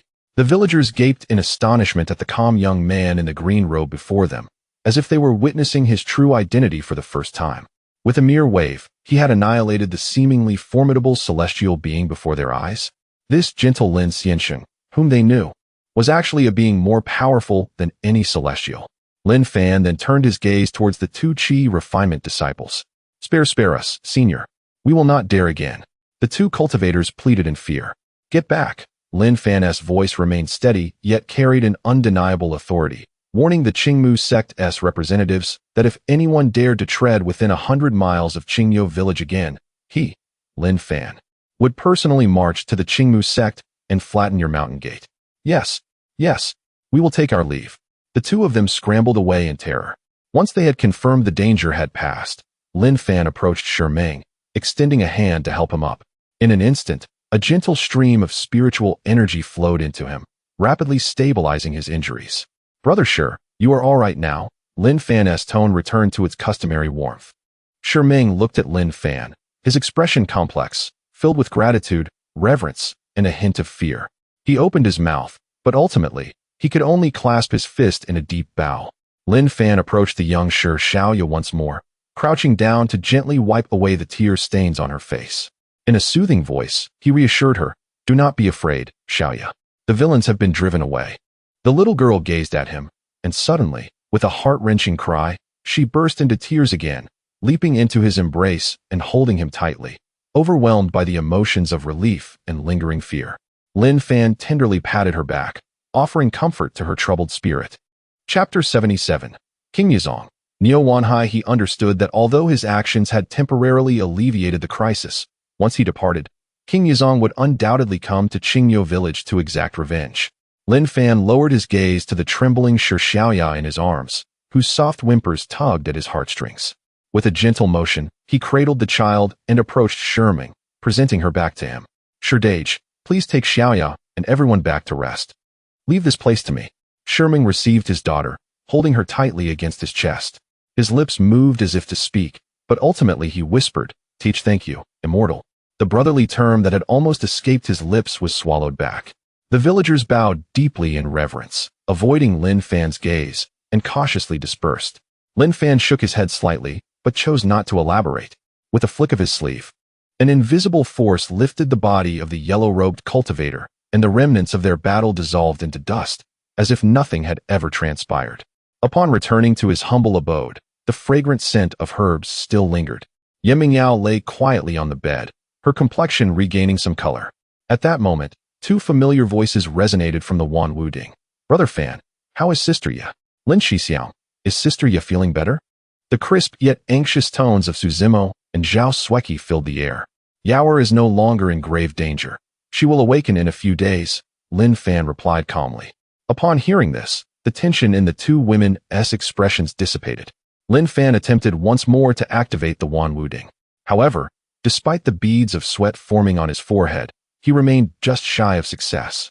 In the following days, Qingxue village appeared to regain its usual tranquility, yet beneath the surface, an undercurrent of unease stirred. The villagers grew increasingly respectful towards Lin Fan, even treating him with the caution one might reserve for a deity. This left Lin Fan feeling somewhat helpless. He continued to care for Yao, meditating to recuperate, and the occasional display of his spiritual prowess left the villagers in awe. Shimi's injuries quickly healed under the care of spiritual energy. One day, he knocked on Lin Fan's door, carrying a bottle of homemade liquor and cured meat, placing them down with a hint of shyness. Immortal, just a small token of appreciation. Lin Fan gestured to a wooden stool with a smile. Sherdage, please sit. It feels more comfortable to call me Lin Xiong. Shimi relaxed slightly, letting out a sigh. Lin Xiong, had it not been for you that day, Xiaoya and the entire village would not have known what to do. You are our village's great benefactor. Merely a trivial effort, Lin Fan replied, pushing a bowl of clear water towards him. However, he knew that King Yizong would not relent easily. The cultivation world is one where the weak are devoured by the strong. They would feel humiliated and would inevitably return. Shimi clenched his fists. The whole village stands with you. Once my partner's condition stabilizes, we will leave. Lin Fan pondered. Before that, I will set up defensive formations around the village. If you see the formations flashing intensely, take the villagers immediately to the caves in the back mountains. That night, Lin Fan quietly appeared outside the village. Waves of spiritual light seeped into the ground. Although Zhao Sueki was trapped within the ding, she was still able to manipulate the external spiritual energy to inscribe intricate runes. The formation was established, and subtle waves of spiritual energy rippled outward, creating an invisible barrier to protect Qingxue village. Upon returning to his small dwelling, Lin Fan sat cross-legged before Yao bedside, turning his focus inward. After a period of meditation, the barriers suppressing his cultivation began to loosen slightly. At this rate, he would soon restore 60% of his power. At that time, as long as he did not encounter an ancient Yuan Ying, he was confident he could retreat unscathed. However, within King Yizong, a heated debate concerning how to deal with Lin Fan was unfolding. In the Grand Hall, 3 elders held differing opinions. This child dared to kill our inner sect disciple. If we do not punish him severely, how will King Yizong maintain its dignity? The enforcement elder's hair bristled with indignation. To easily slay a 9th-layer foundation establishment cultivator, this child must be at least a golden core practitioner. Given his youth and such cultivation, he must have a powerful backing. It would be unwise to make enemies at this time, a white-haired elder cautioned gravely. Suddenly, the elderly figure in the blue robe, who had been meditating with his eyes closed, opened them and declared, 3 days hence, I shall go personally. The white-haired elder opened his mouth to dissuade him, but was restrained by the enforcement elder. You know his stubborn nature. Let him assess the situation first. If he truly has a powerful backing, we can intervene to stop him, and they will likely not hold it against us. Outside Qingxue village, a communication talisman soared through the air. Lin Fan reached out to catch it, and upon scanning it with his consciousness, his expression turned grave. The talisman contained but a single line. The Grand Elder of King Yizong has emerged from seclusion and will arrive in 3 days. He glanced at the sleeping Yao, a flicker of resolve igniting in his eyes. Since evasion was no longer an option, it was time to confront them. At dawn the following day, Lin Fan summoned Shimi into his room, handing him a jade talisman. This item can sense changes in the formation. If the talisman grows warm, do not hesitate. Immediately lead the villagers into the mountains. Shimi accepted it solemnly, his throat tightening. Lin Xiongyu. Lin Fan interrupted, his gaze sweeping across the sky outside the window. Do not worry about me. I have my methods. He returned to Yao's side, gently taking her slightly warm hand and allowing his spiritual energy to flow into her like a gentle stream. Suddenly, the Wan Wu Ding trembled slightly, and Su Zimo's voice, tinged with sorrow, called out, Brother Fan, let us help you. From within the ding, Zhao Sueki's determined voice followed. Though I am trapped in this Wan Wu Ding, I can still manipulate the external spiritual energy. Lin Fan felt warmth in his heart, yet shook his head. There is no need. Your protection of Meng Yao is the greatest help to me. He summoned a drop of essence blood, inscribing intricate runes in the air.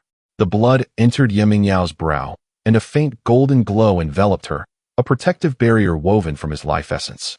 As night fell, Lin Fan sat alone on the cliff outside the village. His spiritual energy surged within him, having restored 60% of his cultivation. He closed his eyes, sensing the aura within 100 miles, and suddenly opened them, gazing northeastward. A powerful presence was rapidly approaching, arriving even sooner than anticipated. A streak of azure light pierced the air, and a blue-robed elder descended from the clouds. He was Niu Wanhai, the Grand Elder of Qingxue. His cultivation astonishingly at the 9th layer of golden core, just a step away from the Yuaning realm, and the most likely candidate for the sect leader. However, his intellect left much to be desired. With a gaze full of disdain, he directed his oppressive aura at Lin Fan, declaring, "Young friend, you have slain a disciple of Qingxue. An explanation is in order." "Humph." Lin Fan sneered, his garments fluttering in the night breeze. "If you wish to fight, then let us do so." Niu Wanhai chuckled coldly, producing a jade ruler from his sleeve. "That is precisely my intention." The jade ruler transformed into a three-zhong beam of azure light, descending upon Lin Fan. With a thunderous clang, a shockwave uprooted the surrounding trees, and both men staggered back 3 steps. A flicker of surprise crossed Niu Wanhai's eyes. A 5th-layer golden core? Such cultivation at such a young age. Lin Fan suppressed the turbulent blood in his veins, his heart racing. His opponent was indeed a 9th-layer golden core practitioner. Taking a deep breath, he formed seals with his hands. The defensive formations originally set around the village suddenly transformed into a killing array. Childish tricks. Niu Wanhai scoffed. Chapter 78. Lin Fan strikes. All 3 are slain. Lin Fan, who had previously retracted his spiritual energy, instantly unleashed it at this moment. He swiftly formed hand seals and called out, "Turn." In an instant, the defensive array enveloping Qingxue village burst forth with brilliance, transforming from a gentle protective light into an incredibly fierce force. Countless sword energies, forged from the essence of starlight, coalesced into a grim sword prison. Enveloping Niu Wanhai and the jade ruler, he had summoned layer by layer. What? The disdain on Niu Wanhai's face froze, replaced by a look of horror. He felt as though the space around him had been locked down by these sword energies, rendering him immobile. The azure light emanating from the jade ruler emitted a creaking sound under the overwhelming pressure of the sword energies, visibly dimming. "This is no ordinary formation. Who exactly are you?" Niu Wanhai was both astonished and enraged, frantically channeling the golden core within him in an attempt to break free from the sword prison. His surrounding azure light surged, forming a protective barrier that clashed violently against the incoming starlight sword energies, producing a relentless sound of metal striking metal, with energy rippling outward. However, could the array set by Zhao Xueqing be so easily dispelled? This formation, though seemingly a mere defensive array, concealed lethal intent, embodying both offense and defense. No matter how fiercely Niu Wanhai struggled, the sword prison acted like a quagmire. The more he fought, the tighter the bindings became, and the sword energies grew denser and more menacing. "Break." Lin Fan's gaze turned cold as he pointed his finger like a sword towards the center of the sword prison. Buzz. A sharp intent radiated from the core of the sword prison, descending fiercely upon Niu Wanhai's head. Niu Wanhai's pupils constricted as he sensed the imminent threat to his life. He roared, expending his vital energy to its utmost, summoning the azure light of the jade ruler to shield himself. Boom! The massive sword struck down, causing a violent explosion of starlight and azure brilliance, illuminating the night sky as bright as day. The raging energy rapidly spread, yet was firmly contained by the outer array's light curtain, sparing Qingxue village from the slightest harm. As the brilliance faded, Niu Wanhai was seen half kneeling on the ground, his clothes tattered, a trickle of blood escaping the corner of his mouth. The jade ruler, too, had lost much of its spirit, letting out a mournful cry as it retreated back into his body. He looked up at Lin Fan, who still stood atop the cliff, his robes fluttering, his eyes filled with disbelief and dread. A dignified cultivator of the 9th level of the Golden Core had been gravely injured by a mere 5th-level junior through the power of a formation. "Ah!" Niu Wanhai howled, his tone stripped of its previous arrogance, now laced with uncertainty. Such a sophisticated formation could not possibly have been cultivated by an ordinary sect. At that moment, the sound of breaking air echoed from the distant horizon. 2 powerful presences approached swiftly. "Friend, please show mercy." Before the words were fully uttered, 2 figures landed in the arena, the law elder of Qingmu's sect and a composed white-haired elder. They had been observing from afar, ready to assist or intervene on Niu Wanhai's behalf, but never expected to witness his instant defeat. The 2 exchanged glances, taking in the disheveled Niu Wanhai and the astonishingly skilled Lin Fan, both filled with shock. The law elder stepped forward, cupping his hands in greeting, his tone imbued with unprecedented politeness and a hint of trepidation. I am Zhou Kuan, the law elder of Qingmu's sect, and this is Elder Li Mu, the transmission elder. Elder Niu acted rashly and offended you, and I hope you can forgive him and not hold it against our Qingmu sect. The white-haired Elder Li Mu followed suit, bowing low, his attitude exceedingly humble. You are remarkably young yet possess such cultivation and mastery of formations. You are indeed a model for our generation. Our disciples were blind and offended the village under your protection. They truly deserve their fate. On behalf of Qingmu's sect, we apologize to you. Elder Niu's actions were not intended to provoke you. It was merely a misunderstanding. We ask for your mercy. In that moment, they held no intention of pursuing the matter further. Their minds focused only on a single thought. This young man's background was undoubtedly formidable, far beyond the reach of Qingmu's sect, and they must swiftly resolve this enmity. Lin Fan regarded the two men, who had shifted from arrogance to humility, and glanced at the weakened Niu Wanhai, a cold smile forming within him. He was acutely aware of the harsh realities of the cultivation world. If he were to easily let the tiger return to the mountain today, Qingmu village would inevitably face catastrophic consequences. Lin Fan spoke in a calm tone, yet the air around him brimmed with an overwhelming murderous intent. You think a mere misunderstanding is sufficient for absolution? Zhou Kuan and Li Mu's expressions shifted. Zhou Kuan hurriedly responded, Friend, do not be angry. We vow with our hearts that we will never, before he could finish. Lin Fan would not grant him the opportunity to complete his sentence. Once he decided to eradicate the root of the problem, there would be no hesitation. He pointed his finger like a sword, and the sword prison, which had begun to dissipate, suddenly coalesced once more, even more radiant and chilling than before. This is bad. He truly intends to kill. Li Mu reacted first, his white hair standing on end as he launched an attack to intervene. Zhou Kuan, filled with both shock and anger, unleashed a blazing flying sword that hurtled towards Lin Fan. Meanwhile, the already heavily wounded Niu Wanhai summoned the last of his strength to activate his golden core, attempting to self-destruct part of it for a sliver of hope. Too late. Lin Fan's cold voice resonated like a death knell. The starry sword prison rapidly constricted, with countless sword energies surging in from all directions as if they had gained life. Puff! Li Mu was the first to succumb, crashing to the ground. Then came Zhou Kuan. You little beast, I'll fight you to the death. Niu Wanhai roared in despair, the light of his golden core becoming increasingly unstable. Just before his self-detonation, Lin Fan struck suddenly, a powerful blade of energy descending fiercely. No. The blade of light flashed, cleaving Niu Wanhai and his restless golden core asunder. From Lin Fan's sudden assault to the demise of the three golden core elders, only a few breaths had passed. Meanwhile, within the grand hall of Qingmu's sect, a disciple tasked with guarding the soul lamps had been dozing off. Suddenly, he caught a glimpse of the three soul lamps, which were offering their life force in the high altar, extinguishing almost simultaneously. The disciple was terrified, scrambling into the grand hall, exclaiming, It's bad, sect leader. The three elders, their soul lamps, have all gone out. Moments later, the entire mountain gate of Qingmu's sect trembled slightly. A figure clad in a dark green robe appeared in the grand hall like a specter.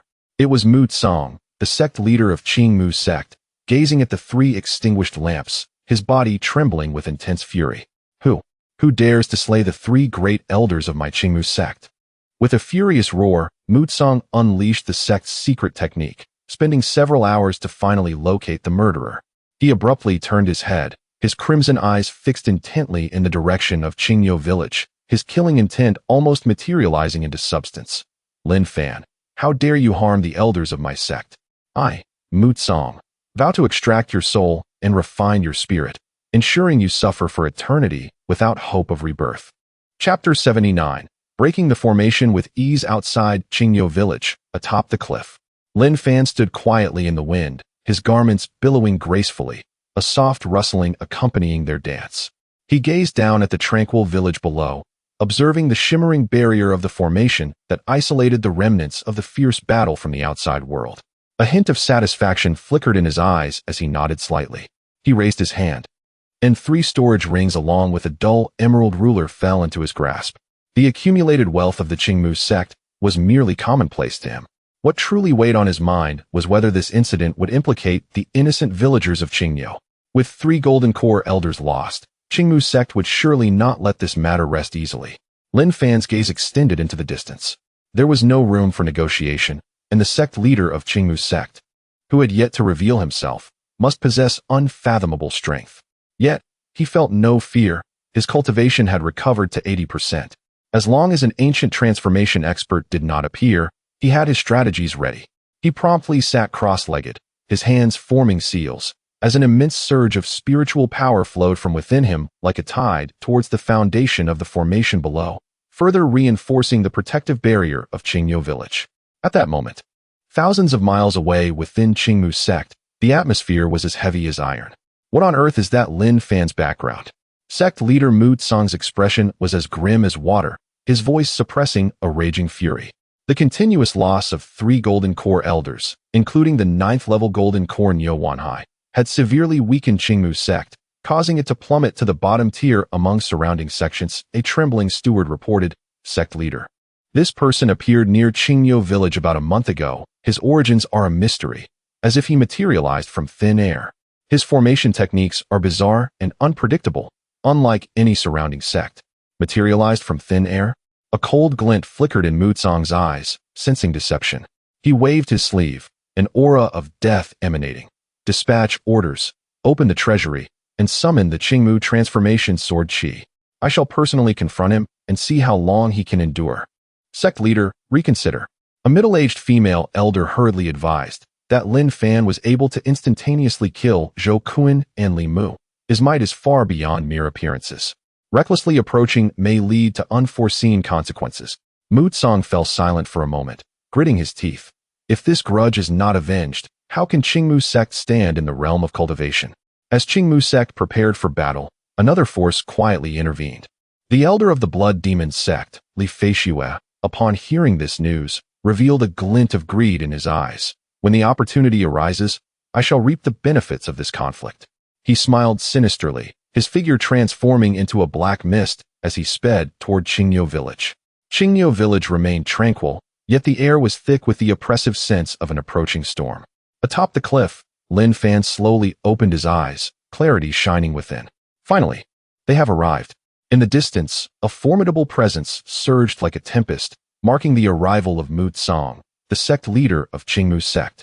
Behind him, nearly 30 golden core cultivators and 100 foundation establishment disciples advanced in a grand procession, surrounding the skies above Qingyu village with an impenetrable barrier. Mu Tsang wielded a wooden sword that emanated a faint green glow, the Qingmu sword, the sect's treasured artifact. Hidden in the shadows, Li Fan smirked coldly, pleased with the tense atmosphere unfolding before him.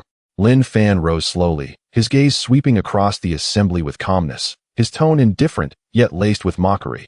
To mobilize such forces, you certainly regard me highly. You dare speak so defiantly even as death approaches. Mu Tsang roared, the green light of his wooden sword surging violently. In an instant, countless green vines, resembling massive serpents, erupted from the void, ensnaring the formation's barrier. Lin Fan's expression remained unchanged.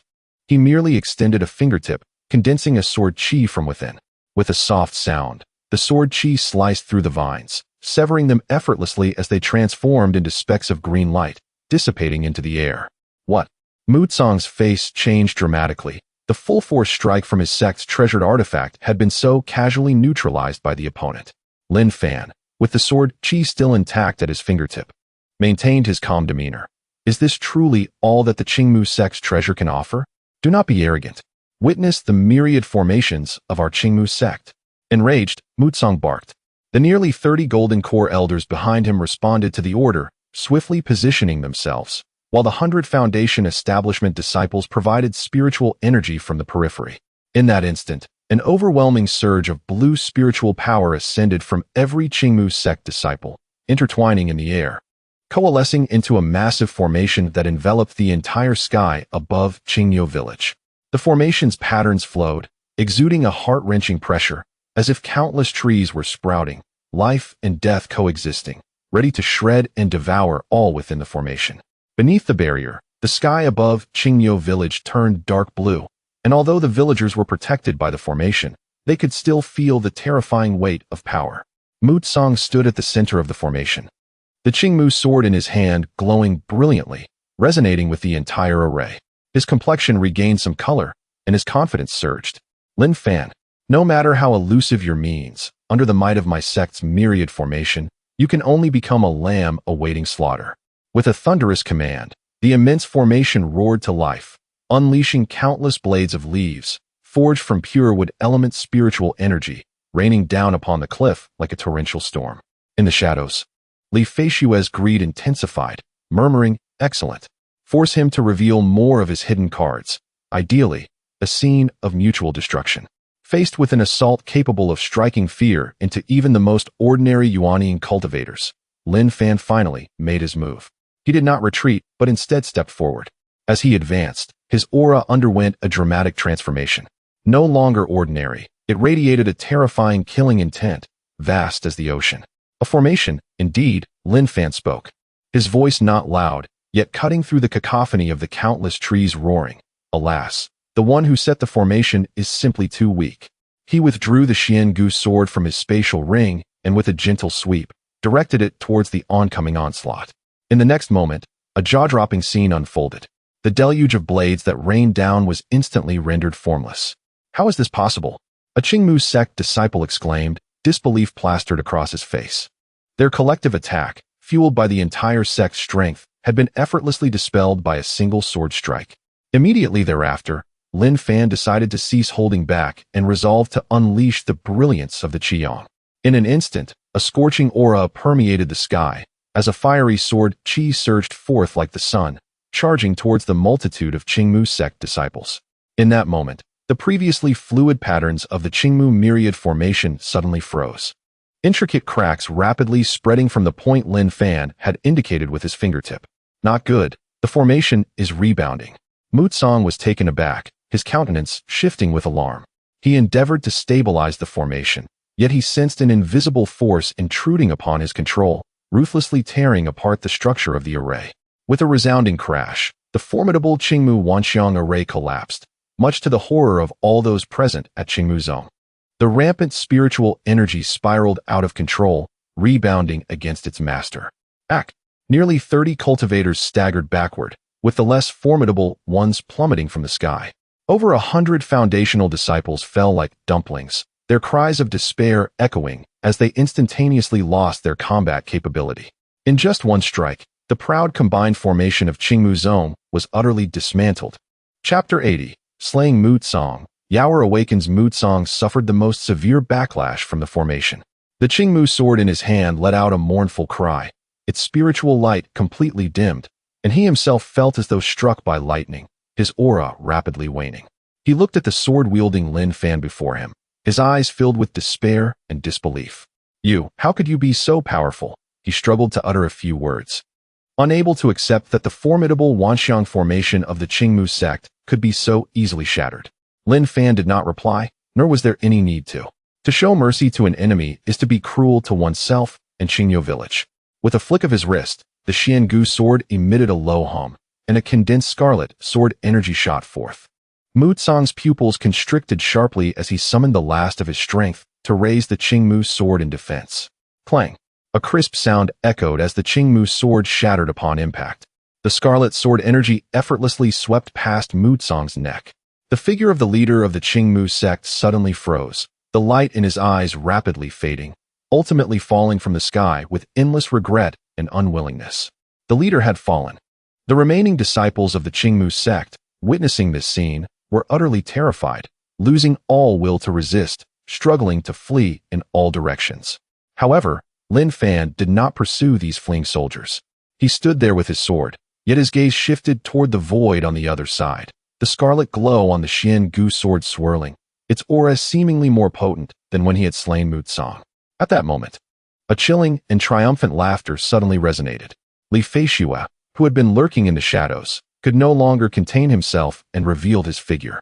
Bloodlight flashed, and he appeared at the center of the battlefield, surrounded by a dense aura of blood, greedily staring at Lin Fan as if admiring a treasure soon to be his. Incredible! Li Feishue clapped his hands and laughed, his tone dripping with mockery. To think you could slay Mu Tsang.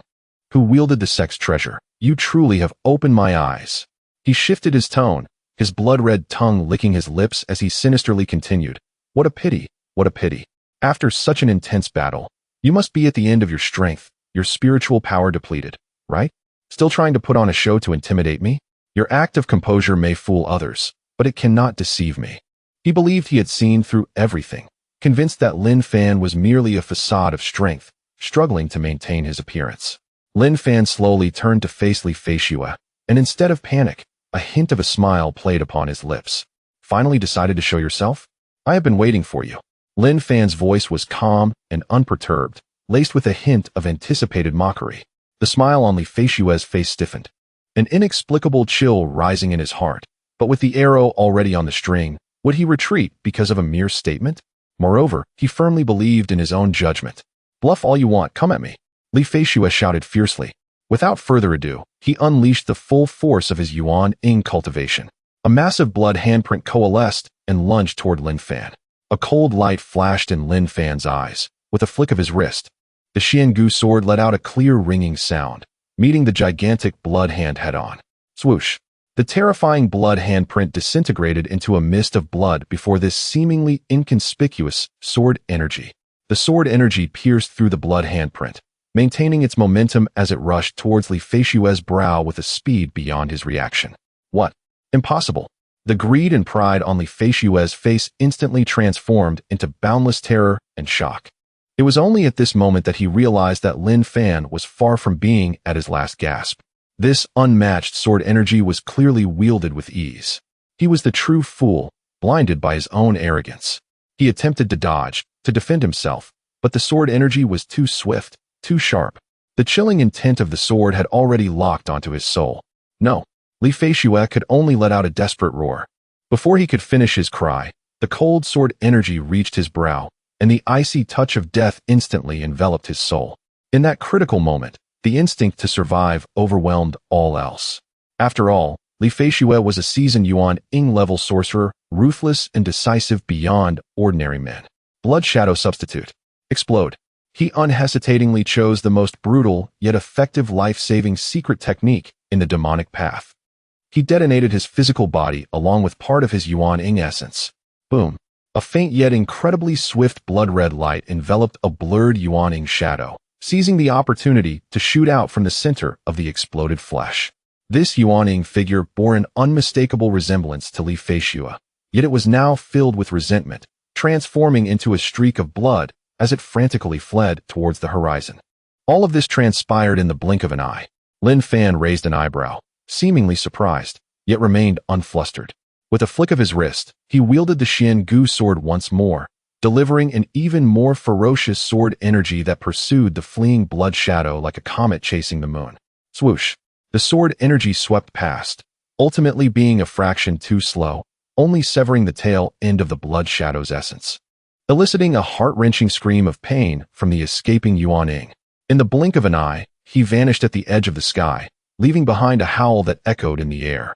Lin Fan, you have destroyed my physical body and annihilated my essence. I shall never rest until I see you dead. At that moment, Yi Mingyao's previously weak aura began to rise steadily without warning. A scorching energy radiated outward from her, creating an explosive expansion. The temperature in the surroundings surged dramatically. Lin Fan, who had intended to pursue, immediately halted in his tracks and returned to the small room. At this moment, Yi Mingyao's body was lifted by a gentle yet fervent golden-red light, suspended in midair. She tightly closed her eyes, her long eyelashes trembling slightly, and a complex and profound flame rune gradually emerged on her brow, emanating a heart-pounding power. Deep within her consciousness, a trial concerning life and death was drawing to a close. It was an endless world of flames, where Yi Mingyao's soul was undergoing burning and rebirth. Countless mysteries of fire surged into her mind like a tidal wave. I cannot give up. Senior brother Lin is still out there. I must possess the strength to protect those who are important to me. Boom. In the outside world, the light surrounding Yi Mingyao suddenly converged, all of it vanishing into her body. She slowly opened her eyes. The once clear gaze now held two flickering eternal golden-red flames, radiating an imposing and noble aura that demanded respect. She landed softly, her gracefulness intact, Yet her entire demeanor had undergone a profound transformation. The innocence and fragility of her past had been washed away, replaced by a hint of maturity. As she sensed the fluctuations of spiritual energy in the air, she instantly comprehended everything. Lin Xixiao, she spoke, her voice imbued with a newfound magnetism and steadiness. How long have I been unconscious? Just a month or two. Observing Yi Mingyao awaken with such a remarkable change in her aura, Lin Fan felt a sense of reassurance. It seemed that you, Yaoer, have undergone an extraordinary metamorphosis. Yi Mingyao nodded slightly and said, during my slumber, I was engaged in the complete trial of nirvana. Trial of nirvana? Lin Fan inquired, gazing at her. Yes. Yi Mingyao raised her hand, and with a soft sound, a cluster of crimson golden flames ignited in her palm, shifting in form. Eventually, it faintly morphed into the silhouette of a phoenix. A trace of the phoenix bloodline flows within me. This near-fatal injury unexpectedly awakened the legacy imprint deep within my bloodline, triggering this trial of nirvana. She explained, her tone calm yet infused with strength. Now, I have initially mastered the true fire of the phoenix, and regarding my cultivation. She paused, looking at Lin Fan. I have also broken through to the first level of transformation of the divine. The first level of transformation of the divine. Chapter 81. The Four Meet. Journey to Shui Mo Zong upon awakening. Lin Fan found himself having entered the realm of Hua Shun, a truly astonishing effect of nirvana. Just as he was reflecting on this, Yi Mingyao gently inquired, Lin Xixiao, where are Qing'er and Imoer? They are trapped within the Wan Wu Ding, and now that my cultivation has nearly recovered, it is time to release them. With a thought, he caused the Wan Wu Ding, suspended in his consciousness, to vibrate gently. A stream of luminous essence surged from his palm, illuminating the empty space of the small room. As the light dissipated, two graceful figures emerged, Zhao Xueqing and Su Zimo. Their faces bore expressions of vigilance and anxiety. However, upon sensing the aura emanating from Yi Mingyao, they were momentarily taken aback. Lin Xixiao, Mingyao Meimei, what has happened to you? Zhao Xueqing hurriedly approached, her gaze swiftly assessing Lin Fan. Noticing he seemed somewhat drained but otherwise unharmed, she sighed in relief. Then, with uncertainty, she turned to Yi Mingyao. Qing'er, Imoer. Yi Mingyao stepped forward, grasping their delicate hands. The flicker of flames in her eyes softened as she offered a smile reminiscent of their past, reassuring them, you need not worry. I am unharmed. Rather, I have awakened some bloodline powers through adversity. Lin Fan succinctly recounted the events that transpired, including the assault by Qing Mu Zong, the slaying of Mu Tsong, and the repulsion of Li Feishua's Yuaning. Zhao Xueqing and Su Zimo felt a surge of emotions, particularly when they learned of Lin Fan's lone confrontation with Qing Mu Zong and his slashing of their sect leader, causing them to hold their breath. Upon hearing that Li Feishua had escaped, a deep concern etched their features. Li Feishua is not dead. Shui Mo Zong will surely not let this go unpunished, Zhao Xueqing stated solemnly. Su Zimo nodded, her brows knitted.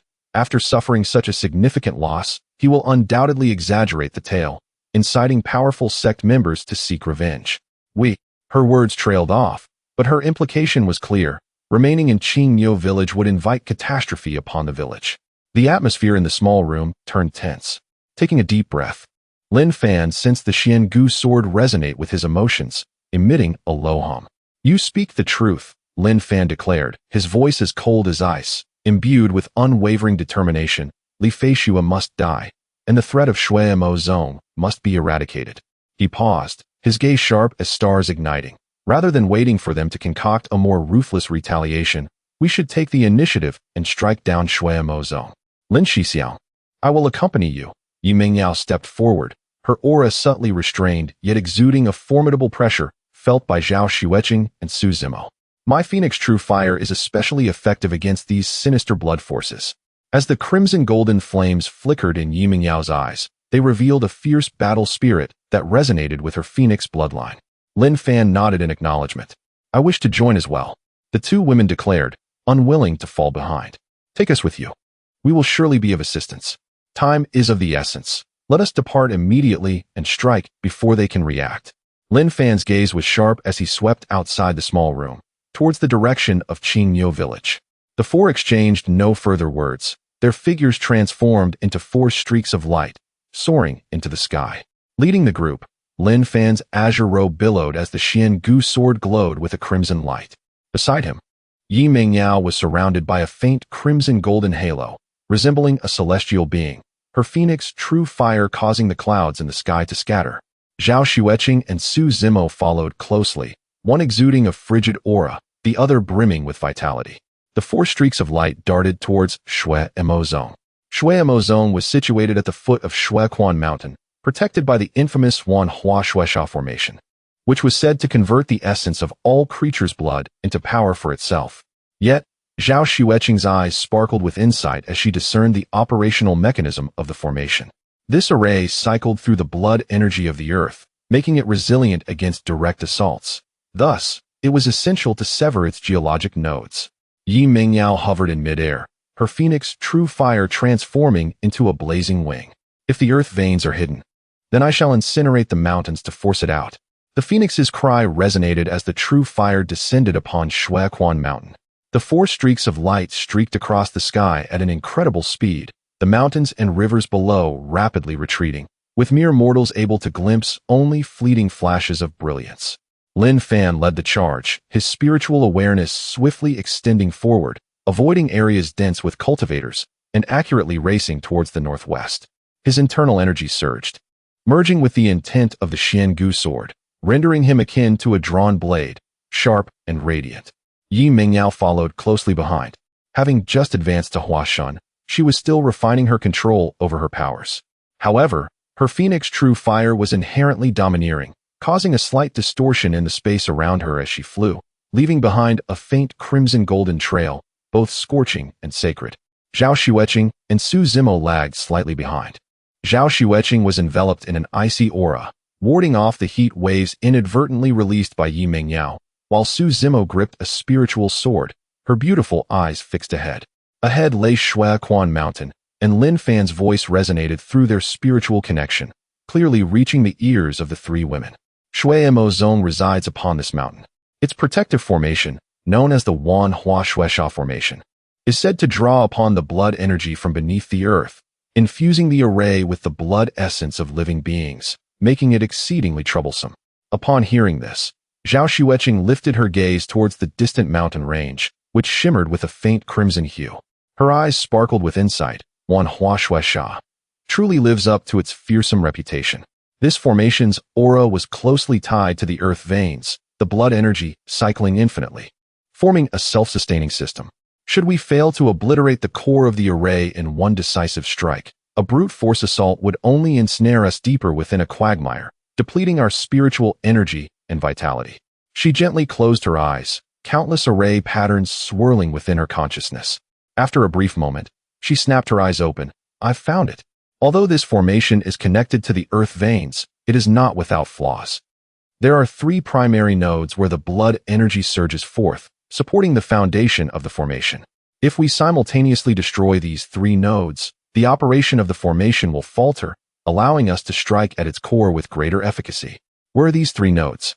Lin Fan inquired directly. One should be directly in front of the mountain gate, the place where the blood energy is densest, serving as both a gateway to life and death. Another lies behind the main peak, where the energy is deep and concealed, serving as a reservoir. The last one, Zhao Xueqing pointed to an inconspicuous valley on the flank of Shuequan Mountain. There, the terrain is the lowest, yet the blood energy remains stagnant, acting as a leak for the earth veins blood energy, and is also the weak point in the formation cycle, simultaneously destroying all 3. Zhao Xueqing furrowed her brows. We are but 4, while the enemy likely has heavy defenses. Fear not, Yi Mingyao spoke, her voice imbued with the unique heat and authority of Phoenix true fire. Now that we have identified the nodes, allow me to draw them out. Before she finished speaking, her figure suddenly accelerated, surpassing Lin Fan, transforming into a streak of crimson golden light, charging directly towards the skies above Shuequan Mountain. Enemy attack. Chapter 82. The fiery assault on the sect, blood demon ancestor within Shuechuan Mountain. A cacophony of fierce shouts erupted. Waves of crimson light surged forth from the mountain gate, ascending from various peaks toward the heavens. The protective formation of the sect was activated, vibrating and resonating, as a dark red light shield suddenly materialized, enveloping the entire mountain range. The myriad transformations of the Blood Fiend formation had fully commenced. Yi Mingyao stood gracefully above the light shield, her garments billowing as she gazed down upon the surging, roaring sea of blood. A blaze of crimson gold fire ignited in her eyes, and as she extended her arms, a magnificent aura of divine light radiated around her, akin to a rising sun tearing through the gloom. A melodious cry of a phoenix resonated across the realm, its divine might akin to the sun ascending the eastern horizon, forcefully suppressing the vengeful energy that surged skyward. A colossal phantom of a phoenix coalesced behind her, its wings unfurling to obscure the sky. Endless streams of crimson gold true fire erupted from this phantom, the searing heat distorting the very fabric of space. Burn! Yi Mingyao commanded, her delicate hand gesturing downward. Boom! The heavens rained down phoenix true fire, cascading like the Milky Way, crashing violently against the dark red light shield of the myriad transformations of the Blood Fiend formation. The shield trembled violently, its brilliance diminishing at a visible pace. Phoenix true fire. It was indeed the genuine Phoenix true fire. Within the formation, a knowledgeable elder of the Blood Demon sect screamed in terror, urging, "Stabilize the formation. Channel the Blood Fiend from the earth's veins, quickly." A deep, resounding rumble emanated from beneath the ground as an even more formidable surge of blood energy attempted to force its way into the formation, striving to sustain it. However, Yi Mingyao's gaze was frigid, and the phoenix phantom behind her emitted another soul-shattering cry. More true fire poured down, not only scorching the light shield, but also penetrating the formation's barriers, ruthlessly extending into the depths of the earth. Crack! Boom! Under the indiscriminate, terrifying blaze of the phoenix true fire, the surface of Xuechuan Mountain began to crack extensively, rocks melting, and vegetation vaporizing instantaneously. The three nodes pinpointed by Zhao Xueqing reacted most violently. Before the mountain gate, the ground split open, a vast chasm forming as pure blood energy surged forth, yet it was firmly sealed and refined by the phoenix true fire.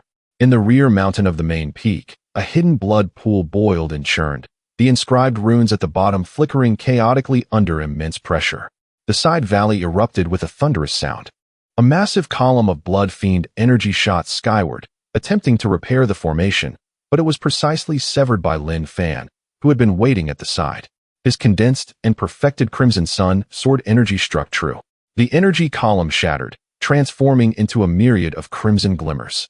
The three nodes sustained simultaneous heavy damage, and the brilliance of the myriad transformations of the Blood Fiend formation dimmed drastically, its operation stalling momentarily. The surging waves of blood on the light shield calmed significantly, and the faces of the wailing vengeful spirits became blurred and ethereal. Now was the moment. Zhao Xueqing seized the opportunity, issuing a commanding shout. Her hands danced like butterflies flitting through flowers, as dozens of prepared talismans aimed at the formation's most critical and vulnerable points shot forth like meteors. Simultaneously, she transformed into a stream of icy blue light, her ice crystal sword trailing a chilling aura as she charged toward the flustered disciples of the Blood Demon sect at the mountain gate, executing the Xian Shuang slash. Su Zimo, invoking her sword technique, gathered an abundance of purple energy, weaving countless sharp purple sword energies into a massive sword net that enveloped the side flank, effectively ensnaring and eliminating the low-level demon cultivators attempting to flee. Meanwhile, Lin Fan gripped the Xiangu giant sword, its blade aimed directly at the grand hall atop the main peak of Xuechuan Mountain. Yi Mingyao floated in the air, the phoenix true fire continuing to cascade like a crimson waterfall, persistently suppressing the formation's attempts at self-repair, thereby creating optimal combat opportunities for her comrades. Just as the formation's light flickered uncertainly, teetering on the brink of collapse, a thunderous roar filled with rage and bloodlust resounded from deep within the main hall. Who dares to trespass upon my Xuechuan Mountain? In an instant, three blood-colored figures, radiating overwhelming energy, soared into the sky. Leading them was the Blood Demon sect's master, Shueli Lao Zhu, flanked by two elder figures clad in blood robes, both at the 9th level of Yuanying. Shueli Lao Zhu's gaze immediately locked onto Yi Mingyao, who appeared like a goddess in the air. Upon sensing the terrifying flames that caused even his divine cultivation to tremble, a flicker of shock passed through his eyes. Form the Sankai Blood Demon formation. Eliminate that fire-wielding woman first. Shueli Lao Zhu roared, rapidly forming hand seals as the sea of blood around him surged, coalescing into three enormous blood demon apparitions that lunged toward Yi Mingyao, Zhao Xueqing, and Su Zimo, who was crucially breaking the formation. The blood demon apparitions were grotesque and terrifying. "Your opponent is me." Lin Fan's voice was calm, yet carried an undeniable authority. He stepped forward, his figure darting like lightning, arriving before the blood demon apparition, targeting Su Zimo. The Xiangu giant sword, imbued with the ripping force of the Crimson Sun sword energy, fiercely slashed toward the blood demon apparition. Boom! The clash of sword energy and blood demon apparition erupted with a deafening roar. The power of the Crimson Sun inherently countered the sinister, causing the blood demon apparition to emit a wretched howl as its form was immediately severed by half. Shueli Laozu's pupils constricted, utterly unprepared for Lin Fan's overwhelming sword energy. His two accompanying elders, witnessing this, immediately commanded the other two blood demon apparitions to abandon their original targets and converge with the one controlled by Shueli Laozu. The three blood demons formed a triangular formation, their bloodlight intensifying as they surrounded Lin Fan. The dense blood fiend energy coalesced like quicksand, attempting to ensnare him. Lin Shixiao, Zhao Xueqing, having forced back the demon cultivator before her, displayed concern. "No worries, protect yourself and Shiji Zimo. Focus on breaking the formation." Lin Fan remained unfazed within the Sankai blood demon formation, his Xiangu sword held defensively before him, as the Crimson Sun true energy blazed like a raging fire, evaporating the encroaching blood fiend energy. He surveyed his surroundings, seeking flaws within the formation. In the skies above, seeing Lin Fan temporarily ensnared, Yi Mingyao's demeanor grew even colder. The phoenix phantom behind her emitted another high-pitched cry, its wings flapping fiercely. No longer a rain of fire, but three meticulously condensed pillars of crimson gold light, akin to the phoenix's breath, precisely struck at the core of the three blood demon apparitions. Three soft sounds echoed as the three blood demon apparitions, formed from pure blood fiend soul energy, rapidly disintegrated and dissolved. "What?" Shueli Laozu and the two elders simultaneously spat out a mouthful of blood, their interconnected formation forcibly shattered, resulting in a backlash. At that very moment, Zhao Xueqing's breakthrough talisman finally played its pivotal role, akin to the final straw that broke the camel's back. With a crack and a crash, the myriad transformations of the blood evil formation enveloping the entirety of Xuechuan Mountain, shrouded in a dark crimson light, succumbed to the relentless internal and external assaults. It emitted a sound of utter collapse, shattering completely and transforming into a myriad of crimson light particles, dissipating into the ether. The protective formation of the sect was shattered. The true core of Xuechuan Mountain lay bare before the eyes of Lin Fan and his companions, revealing countless figures of demonic cultivators. Chapter 83. Sacrificing Oneself. The sacred body of Shuizu. In the fleeting moment when the protective formation shattered, the core area of Xuechuan Mountain was enveloped in a brief silence, soon to be consumed by a more intense chaos and despair. The demon cultivators gazed skyward at Yi Mingyao, who, like a celestial being, was bathed in radiant golden flames, their fighting spirit crumbling in an instant. "The formation has been breached. Flee quickly. Even the ancestors cannot withstand this." The cacophony of frantic cries abruptly ceased. Lin Fan moved. He stepped forward, his figure blurring, and in the next moment, he had plunged into the throng of demon cultivators. The Qiyang sword, Qi swept forth like a tangible storm, its essence of supreme yang and indomitable strength being the absolute nemesis of these practitioners of sinister arts. Where the sword Qi passed, demonic artifacts shattered, protective bloodlights disintegrated like paper, and those of weaker cultivation were vaporized, while the slightly stronger ones perished amidst anguished screams. He pressed on, leaving behind only a void and scorched earth, his target locked on the most magnificent main hall, unimpeded by any obstacle. Zhao Xueqing transformed into an icy blue aurora, wielding an ice crystal sword that unleashed a torrent of frost, freezing the demon cultivators attempting to encircle or escape into ice sculptures. Su Zimo invoked sword techniques, weaving a fierce net of sword chi that accurately slaughtered those who had narrowly evaded the frost. The trio worked in perfect harmony, advancing with astonishing speed, and in the blink of an eye, they had reached the main hall's plaza. The blood demon ancestor watched helplessly as his sect's disciples were slaughtered, a millennium of foundation obliterated in an instant, his eyes turning a deep crimson, nearly bleeding. "You young ones, even if I perish, I shall drag you down with me," he roared, struggling alongside two pallid, feeble elders to summon their remaining essence. He did not hesitate to burn his own blood source, transforming into three resolute blood-red meteors, surging towards Lin Fan with overwhelming malice. This was the desperate counterattack of a transformation stage cultivator, an awe-inspiring spectacle. Lin Fan finally halted, turning to confront the three incoming bloodlights. His gaze remained tranquil, though his grip on the sword had tightened. Stubborn as ever, Yi Mingyao lightly waved her spirit sword, unleashing a fine thread of red gold, as delicate as silk, which silently sliced through the air. The elder at the forefront summoned defensive magical treasures and even resorted to his own body, yet before this thread, he was rendered inconsequential, smoothly severed in two. The incision was as smooth as a mirror, and then the Qiyang true fire erupted from within, incinerating his remains to nothingness. Another elder, sensing imminent doom, desperately attempted to flee. An ice-blue sword light arrived just in time, striking precisely at his vital point, the chilling sword energy instantly freezing his internal organs. Zhao Xueqing's figure emerged, expressionless as she withdrew her long sword, and the elder was reduced to an ice sculpture, shattering upon impact. In an instant, three formidable combatants were reduced to only the blood demon ancestor. He stood frozen in midair, gazing into Lin Fan's indifferent eyes. Then at Zhao Xueqing and Su Zimo, who were poised to strike. "It is you, who have forced my hand," he screeched, issuing a cry that was not quite human, as he formed an ancient and sinister seal with both hands.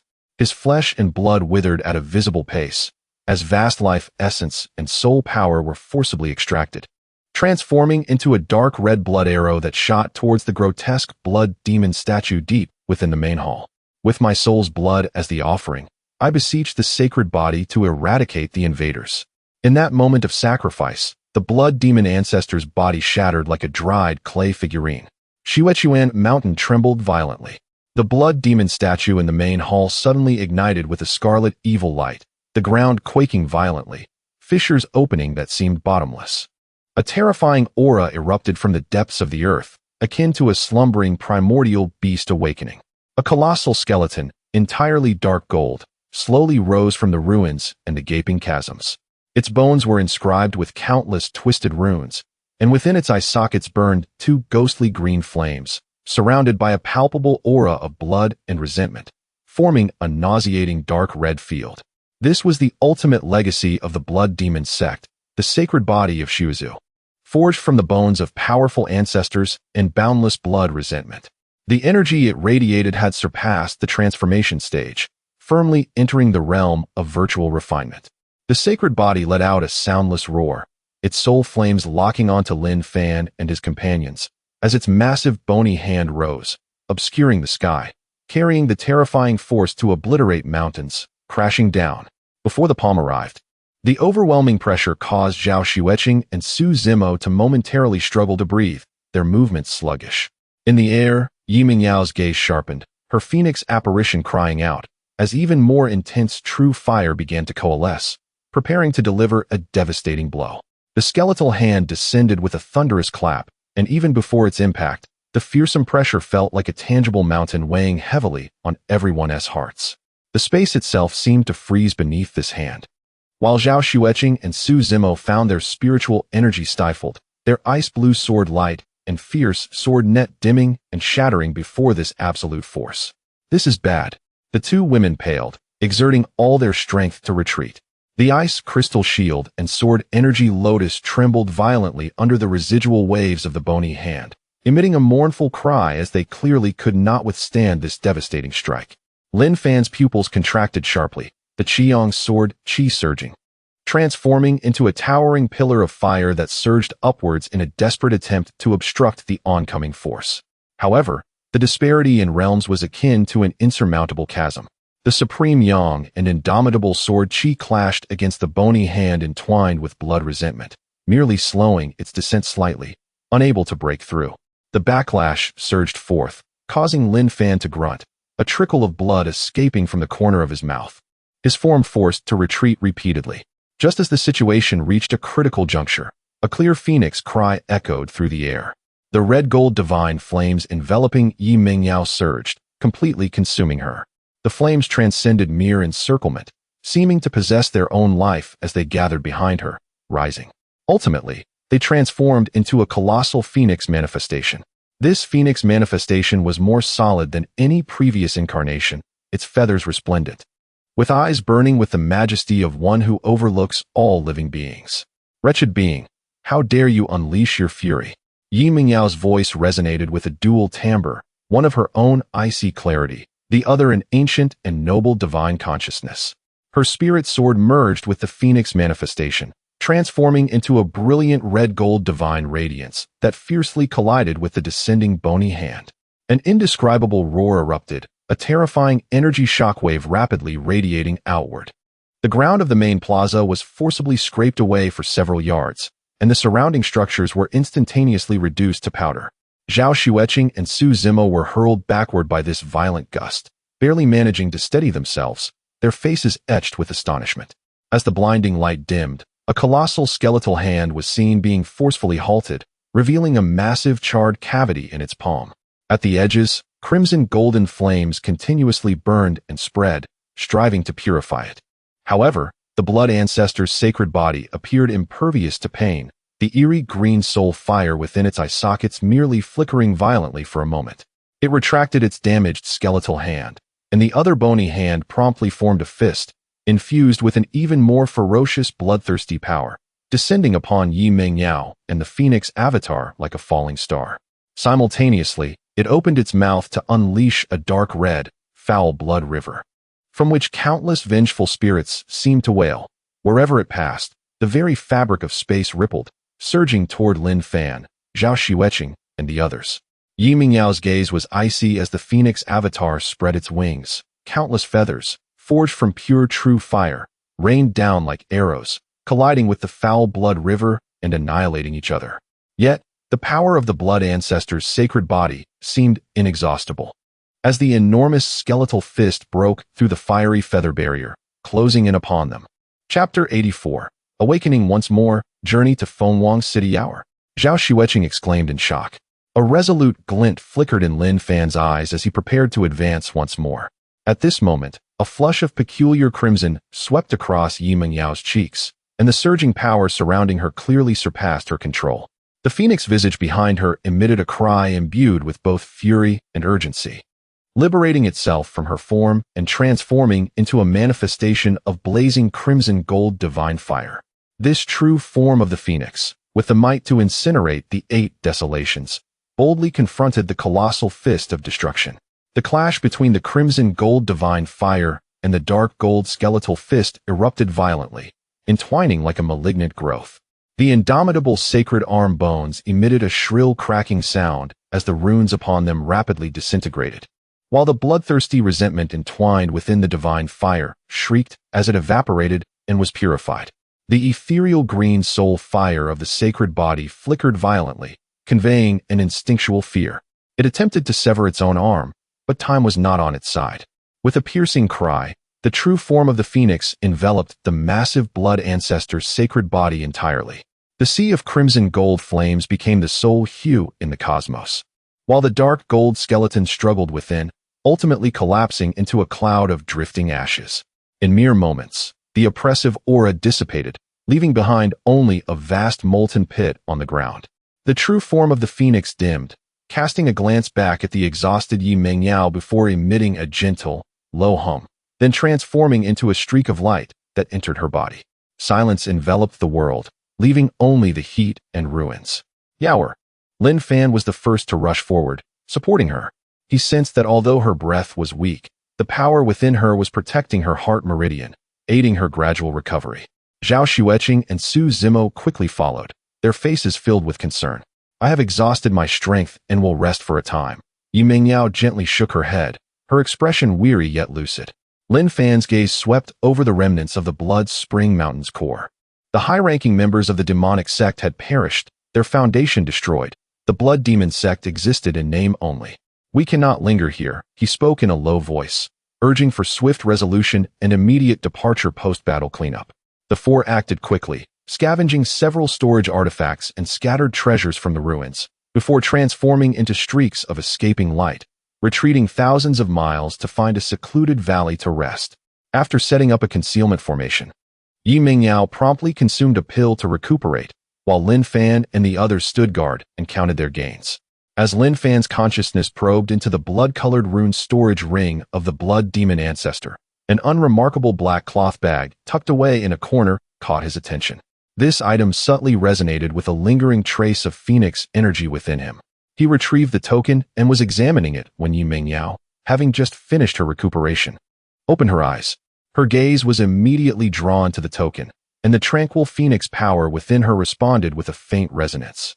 "Senior Lin, this token," she spoke softly. Lin Fan handed her the token, saying, "I obtained it from the blood demon ancestor's ring." Yi Mingyao extended her delicate hand, lightly touching the token, and felt an unexpected sense of familiarity. Upon taking the token, warmth and recognition surged in her heart, causing her phoenix power to stir gently. Just then, Lin Fan's expression shifted slightly as he pulled out an inconspicuous black cloth bag from the blood demon ancestor's storage ring. As he untied the bag, a figure bound by talismans floated out, landing on the ground and transforming into an elderly man with hair and beard as white as snow. Despite his weakened aura, the elder displayed no fear in the presence of Lin Fan and the others. Instead, he scrutinized them intently, a flicker of understanding crossing his eyes. "There is no need for alarm. I harbor no ill intentions," the elder spoke in a calm voice. "I am Tianjizi, proficient in the arts of divination. Due to my refusal to serve the blood demon ancestor, I have been imprisoned until now." His gaze swept over Lin Fan and Yi Mingyao, lingering momentarily on the token in her hand. Then, he slowly continued, "Just now, when you battled the blood ancestor's sacred body, your auras were laid bare. I have glimpsed a fragment of the heavenly mechanism. You are not of this realm, are you?" Upon hearing this, Lin Fan's eyes sharpened, while Zhao Xueqing and Su Zimo instantly fell into a state of vigilance. Tianjizi waved his hand dismissively. "If I wished you harm, why would I reveal this? The grudge of imprisonment has been settled with the fall of the blood demon sect. I bring this to light as a means of trade." He pointed to the token in Yi Mingyao's hand. "This item is a phoenix beacon, a token leading to Fenghuang City, and it serves as a key. The core of Fenghuang City possesses the ability to guide you back to your origin."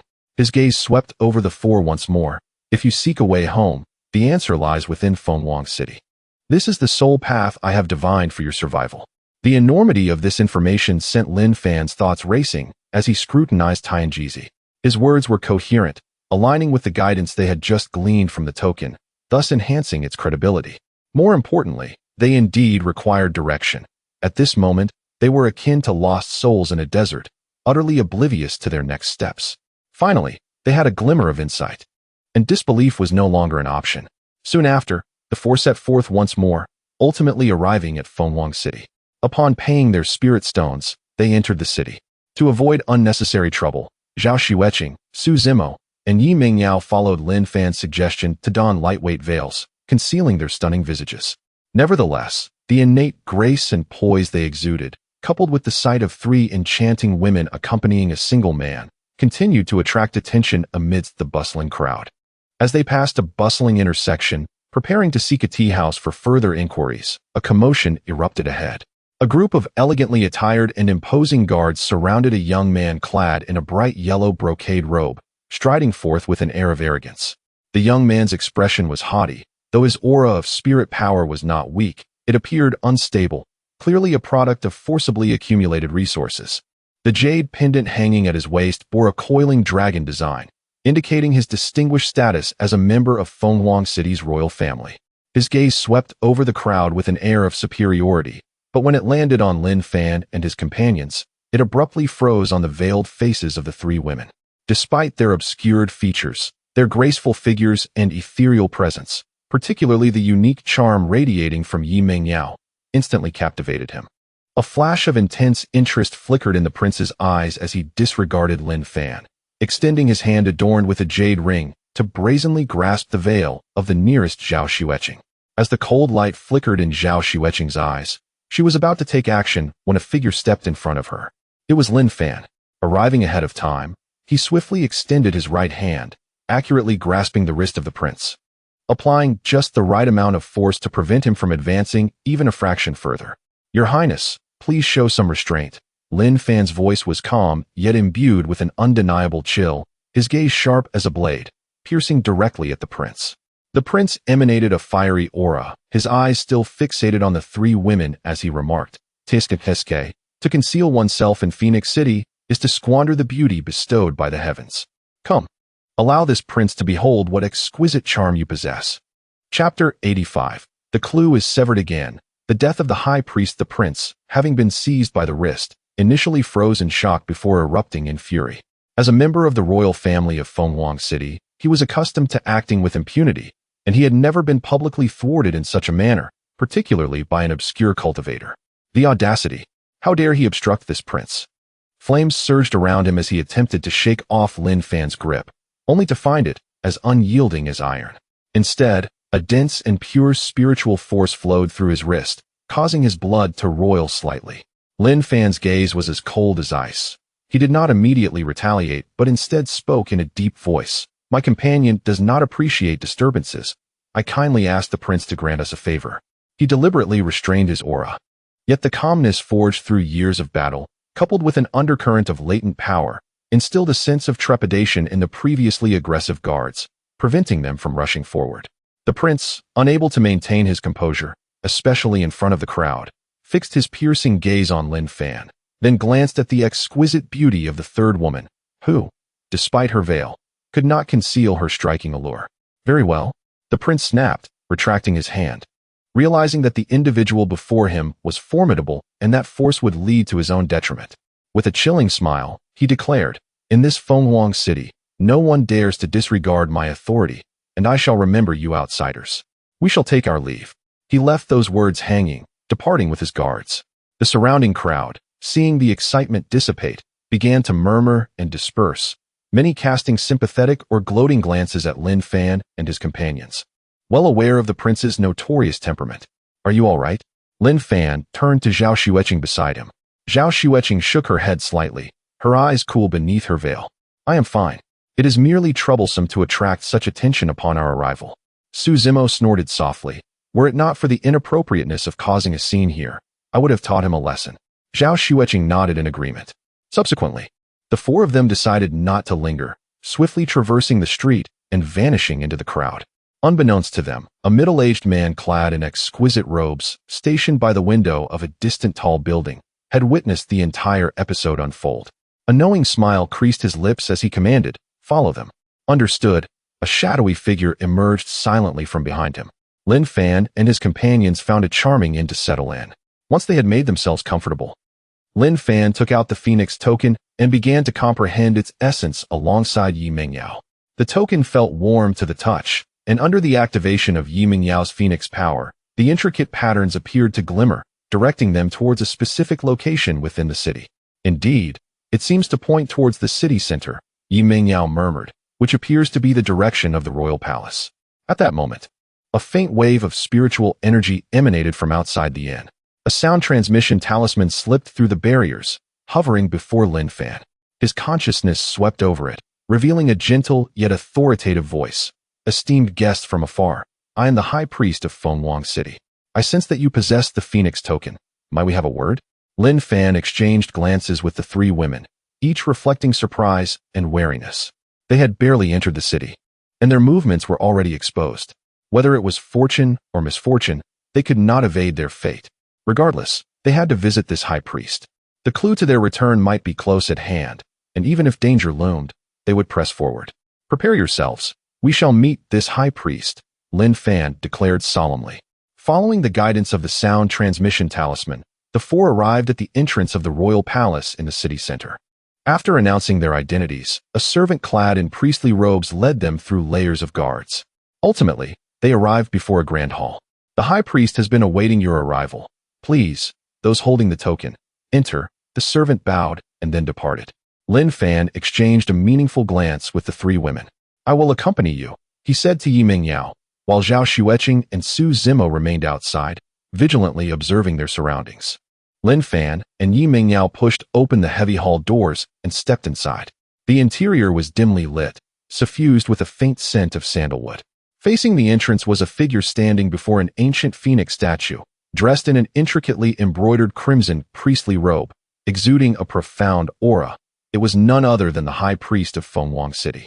Upon hearing their footsteps, the high priest slowly turned. He appeared middle-aged, with a refined countenance. Yet a hint of fatigue and gloom lingered in his expression. His gaze first settled on Yi Mengyao, then shifted to the phoenix token in Lin Fan's hand, a flicker of complex emotion flashing in his eyes. "Welcome to Fenghuang City," he began. "I have awaited this day for a long time." Lin Fan stepped forward, positioning himself protectively in front of Yi Mengyao, and directly addressed the high priest. "I am Lin Fan, and I pay my respects to the high priest. May I inquire about the purpose of your summons?" The high priest smiled faintly, his gaze sweeping over Lin Fan. The phoenix token is a symbol of the newly appointed high priest. It holds immense significance for both me and Fenghuang City. I wonder if you could part with this token? Lin Fan's expression grew serious at the high priest's request. He hesitated before responding. "Given the token's importance to you, I might consider it. However, I must confess that we are not from this realm. We seek a way to return. Might the high priest possess any means to assist us?" At Lin Fan's words, the high priest's eyes gleamed with unexpected vitality, and the weariness that had clouded him seemed to dissipate slightly. He stepped forward, visibly excited, and exclaimed, "Indeed, you are the fated ones." Yet, in the next breath, the high priest coughed up blood, his energy waning. Struggling to maintain his composure, he clutched his chest, laboring to say, "The way out is." "What is it?" Lin Fan began to inquire further, but he soon realized that the high priest had collapsed to the ground. Lin Fan swiftly reached out to check his pulse, then turned to Yi Mengyao, stating, "He is dead." "What?" Yi Mengyao's delicate face displayed a look of shock. Reacting quickly, Lin Fan seized Yi Mengyao's hand and urged, "We must leave. We have been set up. Qing'er, Mo'er, stay close to me." His voice rang out decisively as he sprinted towards the exit without hesitation. Outside, Zhao Xueqing and Su Zimo, though perplexed, swiftly followed Lin Fan as they rushed outdoors.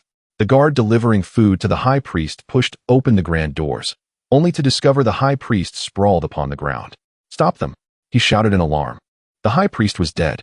Soon, the palace was engulfed in a wave of panic. Meanwhile, a man clad in opulent attire entered the high priest's chamber, confirming the high priest's demise, a smug smile gracing his lips. Chapter 86. A temporary escape from danger. Rescued by others, Lin Fan grasped Yi Mengyao's hand and dashed out of the palace doors, urgently calling out to Zhao Xueqing and Su Zimo, who stood guard outside. "Hurry, we have fallen into a trap." No sooner had he spoken than the alarm bells of the royal city rang out, reverberating through the air as a cacophony of footsteps and shouts approached. "Stop them! The high priest has been murdered." The guards' furious roars echoed from all directions. Su Zimo reacted swiftly, forming hand seals as a violet mist enveloped the corridor, temporarily obscuring the pursuer's vision. "Follow me." I noted the route when we entered.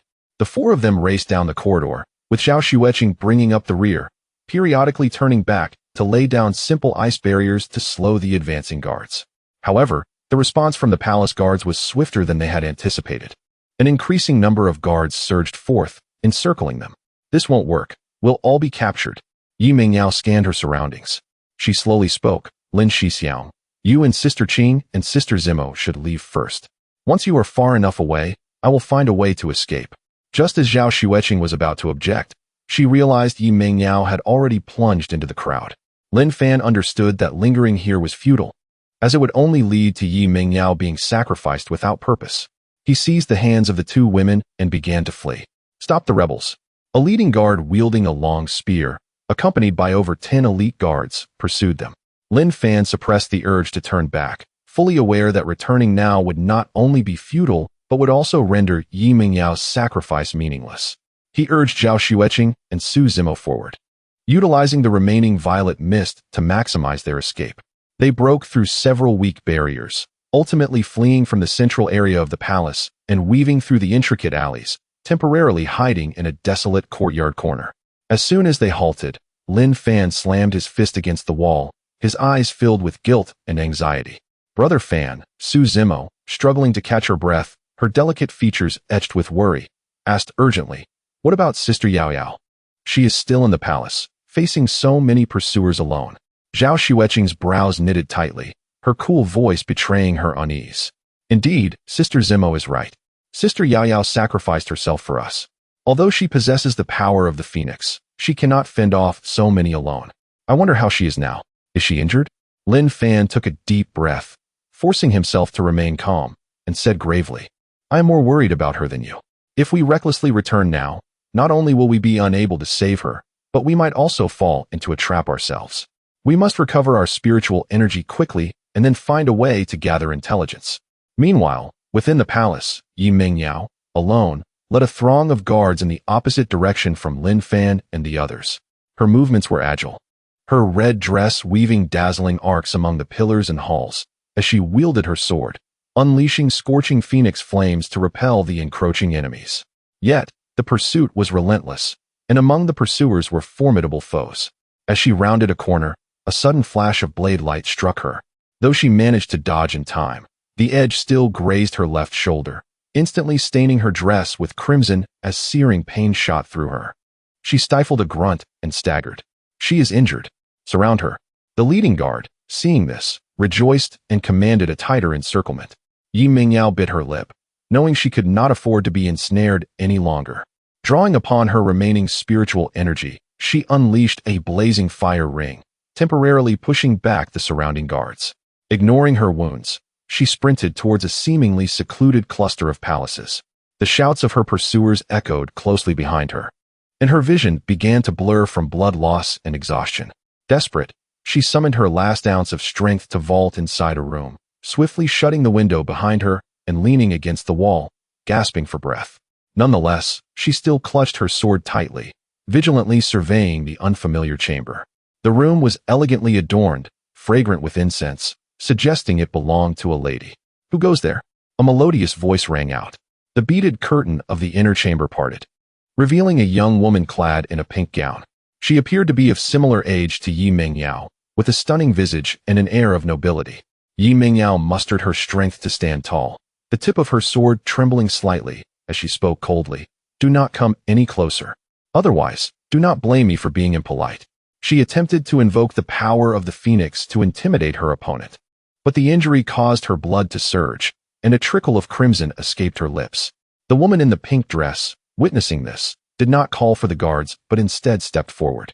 Ignoring the sword, her gaze fixated intently on Yi Mingyao, her appearance identical to that in the mural on the wall. In the next moment, Yi Mingyao succumbed to her injuries, her body slumping forward. The woman gasped, instinctively stepping forward to catch the faltering Yi Mingyao. Outside, the distant sounds of guards searching echoed. Search thoroughly. She cannot have gone far. She must be hiding nearby. The woman bit her lip, a glimmer of resolve flashing in her eyes. With great effort, she assisted Yi Mingyao onto her bed, covering her with a fine quilt. Soon, heavy footsteps halted outside the chamber door. Your Highness, I am Wang Ming, the deputy commander of the elite guards, tasked with pursuing the suspect responsible for the high priest's murder. Some guards reported seeing the thief fleeing in this direction. To ensure the princess's safety, I kindly request permission to search the palace. Feng Cixi steadied herself, her expression shifting to one of displeasure at being disturbed. She did not fully open the door, but merely cracked it open enough to reveal half her face. Her gaze swept over the guards outside before settling on the deputy commander. Zhou Meng, her tone laced with irritation. Deputy Commander Wang, what do you mean by this? I am currently changing clothes, and there are guards stationed both inside and outside the Shihuang Palace. If a thief truly entered, are they mere decorations? Or do you, Deputy Commander Wang, think that I would harbor the assassin of the High Priest? After her reprimand, Wang Ming felt the pressure mounting. He quickly bowed in respect, his tone becoming more deferential. Your Highness, I meant no offense.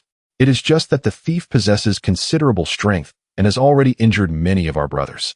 For your safety, I must insist on entering to confirm the palace's security, so we can rest easy and continue our pursuit. Feng Cixi felt a slight tightening in her chest, realizing that outright refusal could raise suspicions. She deliberately opened the door slightly wider, positioning herself to block the entrance, feigning anger as she declared, Inspect? How can anyone enter here on a whim? If word gets out, what will become of my reputation? Chapter 87. Ordered search. No anomalies. Seeing his utter lack of gratitude, she simply stepped aside to clear the passage. Since Deputy Commander Wang insisted on conducting a search, I, the princess, shall permit you to proceed. Wang Ming felt a shiver run down his spine and, steeling himself, clasped his hands in salute, requesting the princess's understanding for his duty. Search. With a wave of his hand, the guards behind him surged forward into the chamber. However, their movements were noticeably restrained, refraining from excessive rummaging, while cautiously scanning the interior. He weighed the pros and cons, and ultimately dared not offend the princess. After a swift survey of the outer hall, he noted that apart from the princess, there was no one else present. The inner chamber's beaded curtains hung low, obscuring visibility, yet it appeared devoid of any irregularities. I apologize for the intrusion. There is indeed nothing amiss within the hall. Your Highness, please forgive me, and we shall take our leave. Wang Ming performed a respectful bow and exited Shihuang Hall with his guards, their footsteps gradually fading away. Once the hall door closed and tranquility enveloped the surroundings, Feng Sisi let out a long sigh of relief. She hurriedly turned and lifted the curtain to enter the inner chamber. On the bed, Yi Mingyao was already propped up, her pallid face resembling parchment, yet her eyes remained vigilant. The long sword in her grasp unwavering. She had nearly stifled any sound during the search through sheer force of will. They have left. Feng Sisi spoke softly as she approached the bedside, observing the wound on Yi Mingyao's shoulder, which continued to seep blood. Her brows knitted tightly. You have lost a significant amount of blood. It must be treated promptly. Yi Mingyao scrutinized the young woman before her. She inquired, why did you save me? Because my uncle once brought me deep into the forbidden grounds of Fengwang City. Inside, there exists a mural that foretells the future, depicting a figure resembling you. At this moment, what I require is to rescue you. Feng Sisi's lips parted slowly. Yi Mingyao, half convinced, was uncertain whether her words held truth. Feng Sisi seemed to detect her hesitation and said, if I truly wished to harm you, I would have already done so. She swiftly approached the dressing table and retrieved an exquisite jade bottle. This is the royal family's exclusive Baoyu Xingji San, known for its miraculous effects on external injuries. She extended the vial toward Yi Mingyao, adding, I understand you have many questions, but I assure you, I harbor no ill will toward you. Now is not the time for lengthy discussions. Your companions await you outside the city, correct? The urgent matter is to treat your wounds and find a way to escort you out of the palace. After a moment's contemplation, Yi Mingyao accepted, for her injuries indeed required immediate attention. She finally relinquished her spirit sword and graciously accepted the vial, saying, Thank you, Your Highness. You may call me Sisi. Feng Sisi smiled gently and stepped forward to assist. I will help you with the application of the medicine.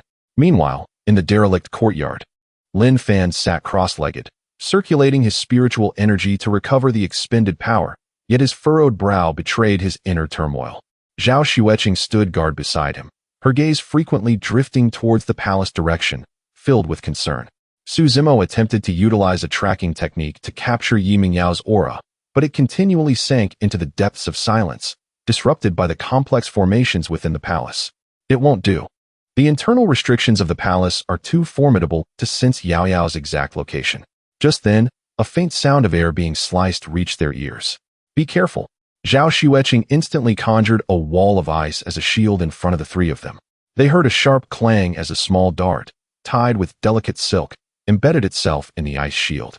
The silk was faintly pink, and hastily scrawled upon it were the words, Safe for now in Shihuang Hall, Feng Sisi. The three were momentarily taken aback. Upon seeing the inscription, Lin Fan's tense heartstrings loosened somewhat.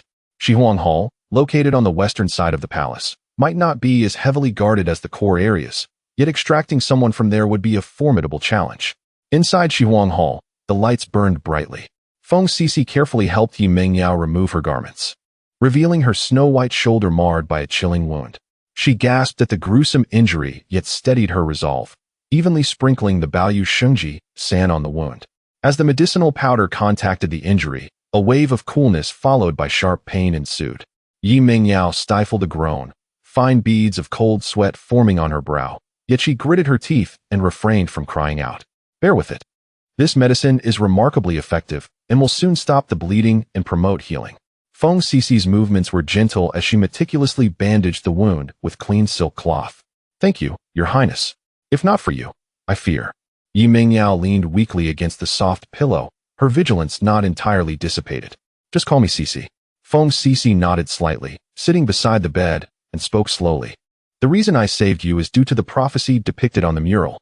She gazed intently at Yi Mengyao, her lips parting slightly. The mural from the forbidden grounds of Fenghuang City reveals a woman bearing the bloodline of the phoenix who faces calamity in the imperial city. Her fate is directly tied to the survival of my phoenix clan. And you are that woman from the mural. She inquired, what is the calamity of annihilation? The mural depicted a chaotic scene, with flames engulfing the entire Fenghuang City and countless lives lost. Yet you emerge as the hero destined to save the myriad citizens of Fenghuang City. Feng Sisi grasped Yi Mengyao's uninjured hand, her tone urgent and sincere. Therefore, you must survive. This is not only for yourself and your companions, but also crucial for the fate of my phoenix clan. At that moment, a series of rhythmic bird calls echoed from outside the window, 3 long and 2 short. Feng Sisi's expression sharpened as she hurried to the window, listened intently for a moment, then returned to the bedside, whispering, "It is a message from my uncle. He still has some personnel within the palace. They have communicated that the 4 gates of the imperial city are now under strict lockdown, with extensive searches continuing until dawn. Tonight is not an opportune time to leave the palace." Yi Mengyao's heart sank. However, they also provided a piece of information. Feng Sisi's tone shifted. "Tomorrow at noon, my uncle has arranged for a convoy to transport palace supplies, which will escort you out of the city through the western side gate." She looked at Yi Mengyao, her lips parting slightly. "Yet before that, you must make every effort to recuperate from your injuries." Yi Mengyao gazed at Feng Sisi and finally released her defenses entirely. She clasped Feng Sisi's hand in return, earnestly stating, "Thank you, Princess Sisi, for your assistance. Should calamity truly befall Fenghuang City in the future, I shall exert my utmost to save it." Subsequently, she began to channel her spiritual energy with utmost determination, initiating the healing of her injuries. Coupled with the miraculous healing elixir bestowed by Feng Sisi, her wounds began to mend at a visibly remarkable pace. As dusk gradually enveloped the sky, outside the palace, Lin Fan, Zhao Xueqing, and Su Zimo had already received Feng Sisi's elaborate plan. Lin Fan, gazing at the hairpin of Yi Mengyao in his hand, found himself engulfed in perplexity, pondering why Her Highness the Princess would go to such great lengths to assist them. Would they truly place their trust in this? Feng Sisi inquired with curiosity. "Rest assured, Princess Sisi, upon seeing the hairpin I gifted, they will undoubtedly believe," Yi Mengyao remarked, her beautiful eyes fixed upon the luminous full moon outside the window. Chapter 88. The Regent. Feng Tianhe. As night descended, the atmosphere grew dim. Yi Mengyao was healing her injuries within the Shifeng Palace. After consuming a medicinal pill, she sat cross-legged, channeling her energy to harness the potency of the Baiyu Shengji San for her recovery. Gradually, the pallor of her face began to regain a hint of color. Feng Sisi appeared composed on the surface, yet her heart was tumultuous. Through the informants she had placed, she learned that Wang Meng had unexpectedly intensified the patrols within the palace. The tranquility of the imperial residence belied the underlying tension, as the rhythmic footsteps of guards could still be occasionally heard. "Are you not concerned about being discovered by them?" Yi Mengyao slowly raised her head and gazed out the window. Feng Sisi paused momentarily and lowered her voice. "There are numerous spies within the palace. They may have already detected our presence. However, out of respect for the royal family, they have refrained from making any arrests." Yi Mengyao understood and spoke. "I apologize for dragging you into this." "It is nothing to apologize for." Feng Sisi shook her head, her gaze resolute. "From the moment I decided to act according to the prophecy depicted in the mural, I was prepared. However, we must exercise utmost caution in the matters of tomorrow. While the transport convoy may seem inconspicuous, there could be astute individuals among the guards at the western side's gate." At that moment, a series of bird calls echoed outside the window, 2 short and 3 long. Feng Sisi's expression sharpened as she quickly approached the window and opened it slightly. After a brief moment, she withdrew her hand, her countenance grave. "My uncle has sent word. Wang Meng has reinforced the patrols around the western palace, particularly at the entrances and exits. He is suspicious." Yi Mengyao's heart sank slightly. "Then tomorrow, the plan remains unchanged," Feng Sisi declared firmly. "The more pressing the situation, the more urgently we must expedite your departure. Remaining in the palace will only invite further troubles." She walked to the wardrobe and retrieved a set of ordinary palace-made attire. "Before dawn, you must change into this. The convoy will depart at the Chen hour, and I will arrange for you to blend in with the accompanying palace maids." Outside the palace, Within the dilapidated residence, Lin Fan toyed with a hairpin between his fingers. This was the very one Yi Mingyao often used, its tail intricately carved with cloud patterns, familiar to him. The presence of the hairpin indeed corroborated the authenticity of the note. Shihuang Palace. Feng Sisi. Lin Fan murmured, repeating the names. Why would a princess of the Deep Palace take such a risk to assist? Merely based on an ethereal mural prophecy? Su Zimo traced a faint thread of spiritual energy with her fingertips, attempting to capture more essence from the silken fabric, but her efforts proved futile. The scent on the silk was pure, with only a hint of fragrance. There were no traces of poison evident at present. The palace was heavily guarded, and with the convoy set to leave at noon tomorrow, the variables were numerous. Lin Fan furrowed his brow, stating, "We cannot place all our hopes on this. We must prepare for contingencies." He turned to Zhao Xueqing and inquired, "Qing'er, how long can your formation disrupt the patrols near the western side gate?" Su Zimo pondered briefly before responding, "Half an hour." "Good." Lin Fan then directed his gaze to Zhao Xueqing. "Xueqing, you will be responsible for the retrieval. Once Mingyao exits the city, we need to distance ourselves as swiftly as possible." "Understood." Lastly, Lin Fan's attention shifted toward the direction of the palace, his eyes sharp. "As for myself, I will personally approach the western side gate. If all goes well, we will retreat quietly. Should unforeseen circumstances arise." He left the sentence hanging, yet the faint aura of spiritual energy emanating from him spoke volumes. A night passed without further incident, tension spiraling within the silence. As dawn broke, Yi Mingyao donned the light, jade-colored attire of a palace maid, her long hair simply tied up with an ordinary wooden hairpin. The wound on her shoulder had healed significantly due to the medicinal herbs and her own cultivation. Although not entirely healed, it would not impede her movement. Feng Sisi meticulously adjusted her collar and lowered her voice for one last reminder. "Remember, keep your head down and stay at the back of the line. After leaving Shihuang Palace, an attendant named Xiao Luzi will assist you. He will cough 3 times as you pass by. Follow him." "I remember." Yi Mingyao clasped Feng Sisi's hand tightly. Feng Sisi smiled, though a trace of unspoken concern lingered in her expression. "Take care. May the mural's prophecy help us overcome this calamity." As the Chen hour approached, subtle movements could be heard outside the palace. Feng Sisi took a deep breath and pushed open the palace door. Several palace maids and eunuchs awaited outside, ready to accompany the princess to pay respects to the Empress Dowager. This was part of Feng Sisi's daily routine, and today was no exception, conveniently allowing Yi Mingyao to slip out of Shihuang Palace's confines. Yi Mingyao kept her head lowered, trailing at the rear of the group as they crossed the threshold of Shihuang Palace. The morning air was cool, with a thin mist lingering along the palace path. She sensed the scrutinizing gazes of the patrolling guards surrounding her, yet, perhaps because of Feng Sisi's presence, none approached to question her. Everything appeared to be proceeding smoothly. However, just as they were about to pass through a moon gate and leave the direct jurisdiction of Shihuang Palace, a steady and authoritative voice rang out from behind. "Princess, please hold." Yi Mingyao's heart raced. She recognized that voice. It belonged to Wang Ming. Feng Sisi halted her steps and slowly turned around, her demeanor restoring to its usual composure and indifference. "Deputy Commander Wang, is there something else?" Wang Ming approached briskly, flanked by 2 personal guards. His gaze swiftly scanned the attendants behind Feng Sisi, particularly the palace maids who had their heads bowed. "Forgive me, Your Highness." Wang Ming clasped his hands respectfully, yet his tone brooked no argument. "As the fugitive has not been apprehended, His Majesty has decreed that all personnel entering and exiting the palace today must have their identities verified. It is my duty to inspect your attendants." The air grew tense. Yi Mingyao's fingers discreetly gripped the concealed dagger within her sleeve, her internal energy flowing steadily. Feng Sisi's hand within her sleeve also clenched instinctively, though her face remained calm. "Oh, Deputy Commander Wang, do you suspect this princess of harboring a fugitive?" "I would not dare." Wang Ming bowed his head, his attitude unwavering. "It is merely a formality. I hope for your convenience."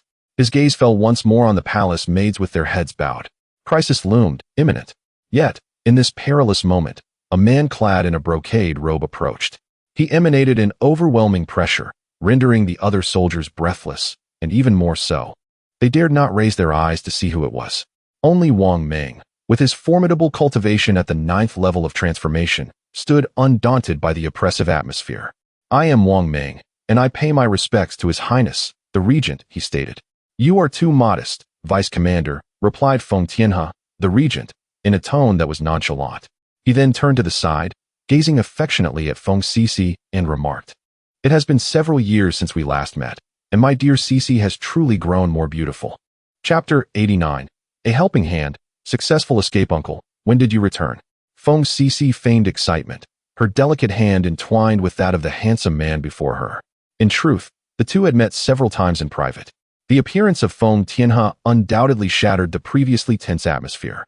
With a smile adorning his face, Feng Tianhe stepped forward with an air of ease, effectively breaking the gaze of Wang Ming, who had been scrutinizing the palace maidens. The invisible pressure emanating from him rendered the guards, aside from Wang Ming, breathless. "I have just returned to the capital a few days ago from the frontier and have not yet had the chance to see the emperor. I recalled that you, Sierra, visit the Empress Dowager at this hour daily, so I thought to stop by," he remarked, as if just now noticing the somber ambience. His gaze shifted toward Wang Ming, carrying a hint of casual scrutiny. "Vice Commander Wang, what is the meaning of this? Why do you obstruct Sierra so early in the day? Has she violated some palace rule, or have the regulations changed in my absence?" Wang Ming felt the weight of pressure increase as he faced the regent, who had spent years guarding the frontier.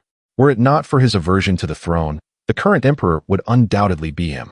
Bound by duty, he could only respond stiffly. "I report to the regent that last night, a notorious criminal infiltrated the palace and murdered our clan as high priest. The emperor has decreed a thorough search for the intruder. I am merely conducting a routine verification of the identities of the princess's attendants, not intending to make things difficult for her." "Of course, the emperor's command must be obeyed," Feng Tianhe nodded, but then his tone shifted. "However, all those by Sierra's side have been meticulously selected by me. Should this matter delay Sierra's visit to the Empress Dowager and provoke her displeasure, Vice Commander Wang, can you bear the responsibility for that?" With the stakes laid bare, Wang Ming realized that further insistence on verification would offend not only the regent, but also the princess and the Empress Dowager. He inhaled deeply, suppressing his resentment, and bowed. "I, a lowly official, dare not." His gaze lingered on the group of palace maidens, seemingly imprinting their figures into his memory before he departed, accompanied by his loyal guards. Once Wang Ming's figure vanished at the end of the palace path, Feng Cece let out a silent sigh of relief, feeling the slight dampness on her back. "Thank you, uncle, for helping me out just now." Feng Tianhe turned, his gaze landing on Yi Mingyao's face, before swiftly departing. "Go. Do not keep the Empress Dowager waiting." The procession resumed its forward march. Yi Mingyao kept her head bowed, trailing at the end of the group, her palms clammy with cold sweat. In that moment, she had nearly prepared to retaliate. As per the plan, shortly after passing through the moon gate, 3 soft coughs echoed ahead. Out of the corner of her eye, Yi Mingyao spotted a young eunuch standing by the path with his hands down. Discreetly, she slowed her pace, using the other palace maidens as cover, silently slipping out of the procession to follow the eunuch's guidance. The young eunuch remained silent, leading her through the intricate pathways of the palace garden, skillfully avoiding several patrols, ultimately arriving at the square outside the Western Garden's storeroom. The square was already bustling with activity. Carts laden with old items formed a long line, as palace maidens, eunuchs, and laborers hurried about. The guards were mostly focused on the vehicles and laborers, paying little attention to the palace maidens moving with their heads down. Following the young eunuch's signal, Yi Mingyao blended into a group of palace maidens beside one of the carts, waiting for departure. Outside the palace, in a desolate mansion, Lin Fan suddenly opened his eyes, a glimmer of determination flashing within them. "The time has come. Moer Qing'er move." Zhao Xueqing's figure vanished like a wraith as she went to set up the disruption array. Su Zimo tightened her grip on her spirit sword, speaking in a low voice. "I will go provide support," before disappearing swiftly. Lin Fan rose slowly, casting one last glance toward the direction of the palace, his breath fully restrained as he stealthily made his way toward the western side gate. His consciousness spread forth like invisible tendrils, cautiously extending ahead. At the Western Garden Square, the convoy began to move slowly, rumbling toward the side gate. Yi Mingyao kept her head down, moving with the flow of the palace maidens. The outline of the side gate drew nearer, and she could even see the reflections of the guard's armor beneath the archway. Freedom seemed within reach. However, just as the front of the convoy reached the gate and was subjected to the guard's routine inspection, a figure emerged from the gatehouse. Striding toward the convoy, flanked by a contingent of elite soldiers. It was Wang Meng, returning once more. Accompanying him was an elder holding a compass. Wang Meng's voice rang coldly, echoing across the square. All convoys halt. Everyone remain in place. Master Liao from the National Master's side is here to use the truth-seeking mirror for inspection to prevent deceptive individuals from employing transformation techniques to blend in. The elder known as Master Liao raised the compass, which suddenly emanated a faint glow, and an invisible ripple instantly spread out, sweeping across the entire convoy and all accompanying personnel. Yi Mingyao's heart plummeted. She felt a strange force wash over her body, as if it intended to see through her very being. The dagger hidden in her sleeve nearly slipped from her grasp, and her internal spiritual energy surged wildly, preparing for a desperate struggle. At that critical moment, a faint rumble emanated from a corner near the side gate. Following that, a blue mist inexplicably enveloped a significant portion of the square and the gate area. The mist not only obstructed visibility, but also instantly disrupted the flow of spiritual energy in the surrounding environment. It was Zhao Xueqing's disruption array that had activated. An ambush. Beware of the mist. The guards at the gate immediately stirred in confusion. The light from the truth-seeking mirror in Master Liao's hand flickered erratically, the invisible probing waves interrupted by this sudden turn of events. His expression darkened. Someone has set up an array to disrupt. Wang Meng, both alarmed and furious, shouted, "Seal the palace gates. No one is to enter or exit. Find the one who set up the array." Chaos erupted on the scene. In the midst of this turmoil, a nearly indistinct figure shot forth from the shadows beyond the palace walls, targeting the position where Yi Mingyao stood. It was Lin Fan. He had been waiting for the opportune moment. Zhao Xueqing's array was his signal to act. "Go." Lin Fan's low voice rang in Yi Mingyao's ears. Without hesitation, Yi Mingyao utilized the momentum, her internal spiritual energy exploding forth as she and Lin Fan dashed toward the side gate amidst the swirling mist and shadows. They attempted to intervene, but it was already too late. Lin Fan and Yi Mingyao's figures melded seamlessly into the shadows of the streets outside the palace, showing no signs of hesitation. Lin Fan was evidently well acquainted with the terrain of this area. He grasped Yi Mingyao's hand and swiftly maneuvered through the narrow alleyways, evading the main thoroughfares and opting for those rarely trodden paths. The interference array set by Qing'er would not hold for long. Wang Ming would soon regain his composure, and a city-wide manhunt would commence. Lin Fan spoke with remarkable rapidity, his keen gaze scanning the surroundings. "We must exit the city immediately." Meanwhile, the chaos at the western side of the palace was gradually being subdued. The blue mist, under the combined efforts of Mr. Liao and Wang Ming, was slowly dissipating. Wang Ming's expression was grim as he stared at the deserted palace entrance, his fists clenched tightly, producing a crackling sound. Chapter 90. Escape into the Forbidden Land. Peril lurking everywhere, search thoroughly. They cannot have gone far. Close all city gates. No one is to enter or exit. Search every house. He roared, his fury nearly bursting forth. He was almost certain that the fleeing palace maid was one of the culprits. Deep within the palace, a man clad in a dragon robe faced the regent, Feng Tianhe, who was dressed in simple attire. This man was none other than the current emperor, Feng Jiuxiao. Between them lay a chessboard, the black and white pieces scattered, seemingly tranquil, yet harboring an undercurrent of hostility. Feng Jiuxiao, holding a white piece, gently placed it down and casually inquired, "Old Ninth, your years at the border have truly been arduous. I have heard that the spiritual energy there is sparse, the environment harsh, a bitter and cold land, far less comfortable than the capital. Have you truly fared well?" His gaze appeared fixed on the chessboard, yet his peripheral vision remained vigilant, watching Feng Tianhe's reaction. Feng Tianhe's expression remained calm as he held a black piece. With steady fingers, he placed it down, producing a crisp sound. A faint, inscrutable smile graced his lips as he replied, "Worry not, Your Majesty. Although the border is harsh, the vastness of the land offers a certain freedom for the soldiers, compared to the capital." He paused, lifting his gaze to meet Feng Jiuxiao's, his eyes profound. "While the capital is splendid, it is also rife with turmoil and numerous regulations. My laid-back disposition would be ill-suited for prolonged stays there."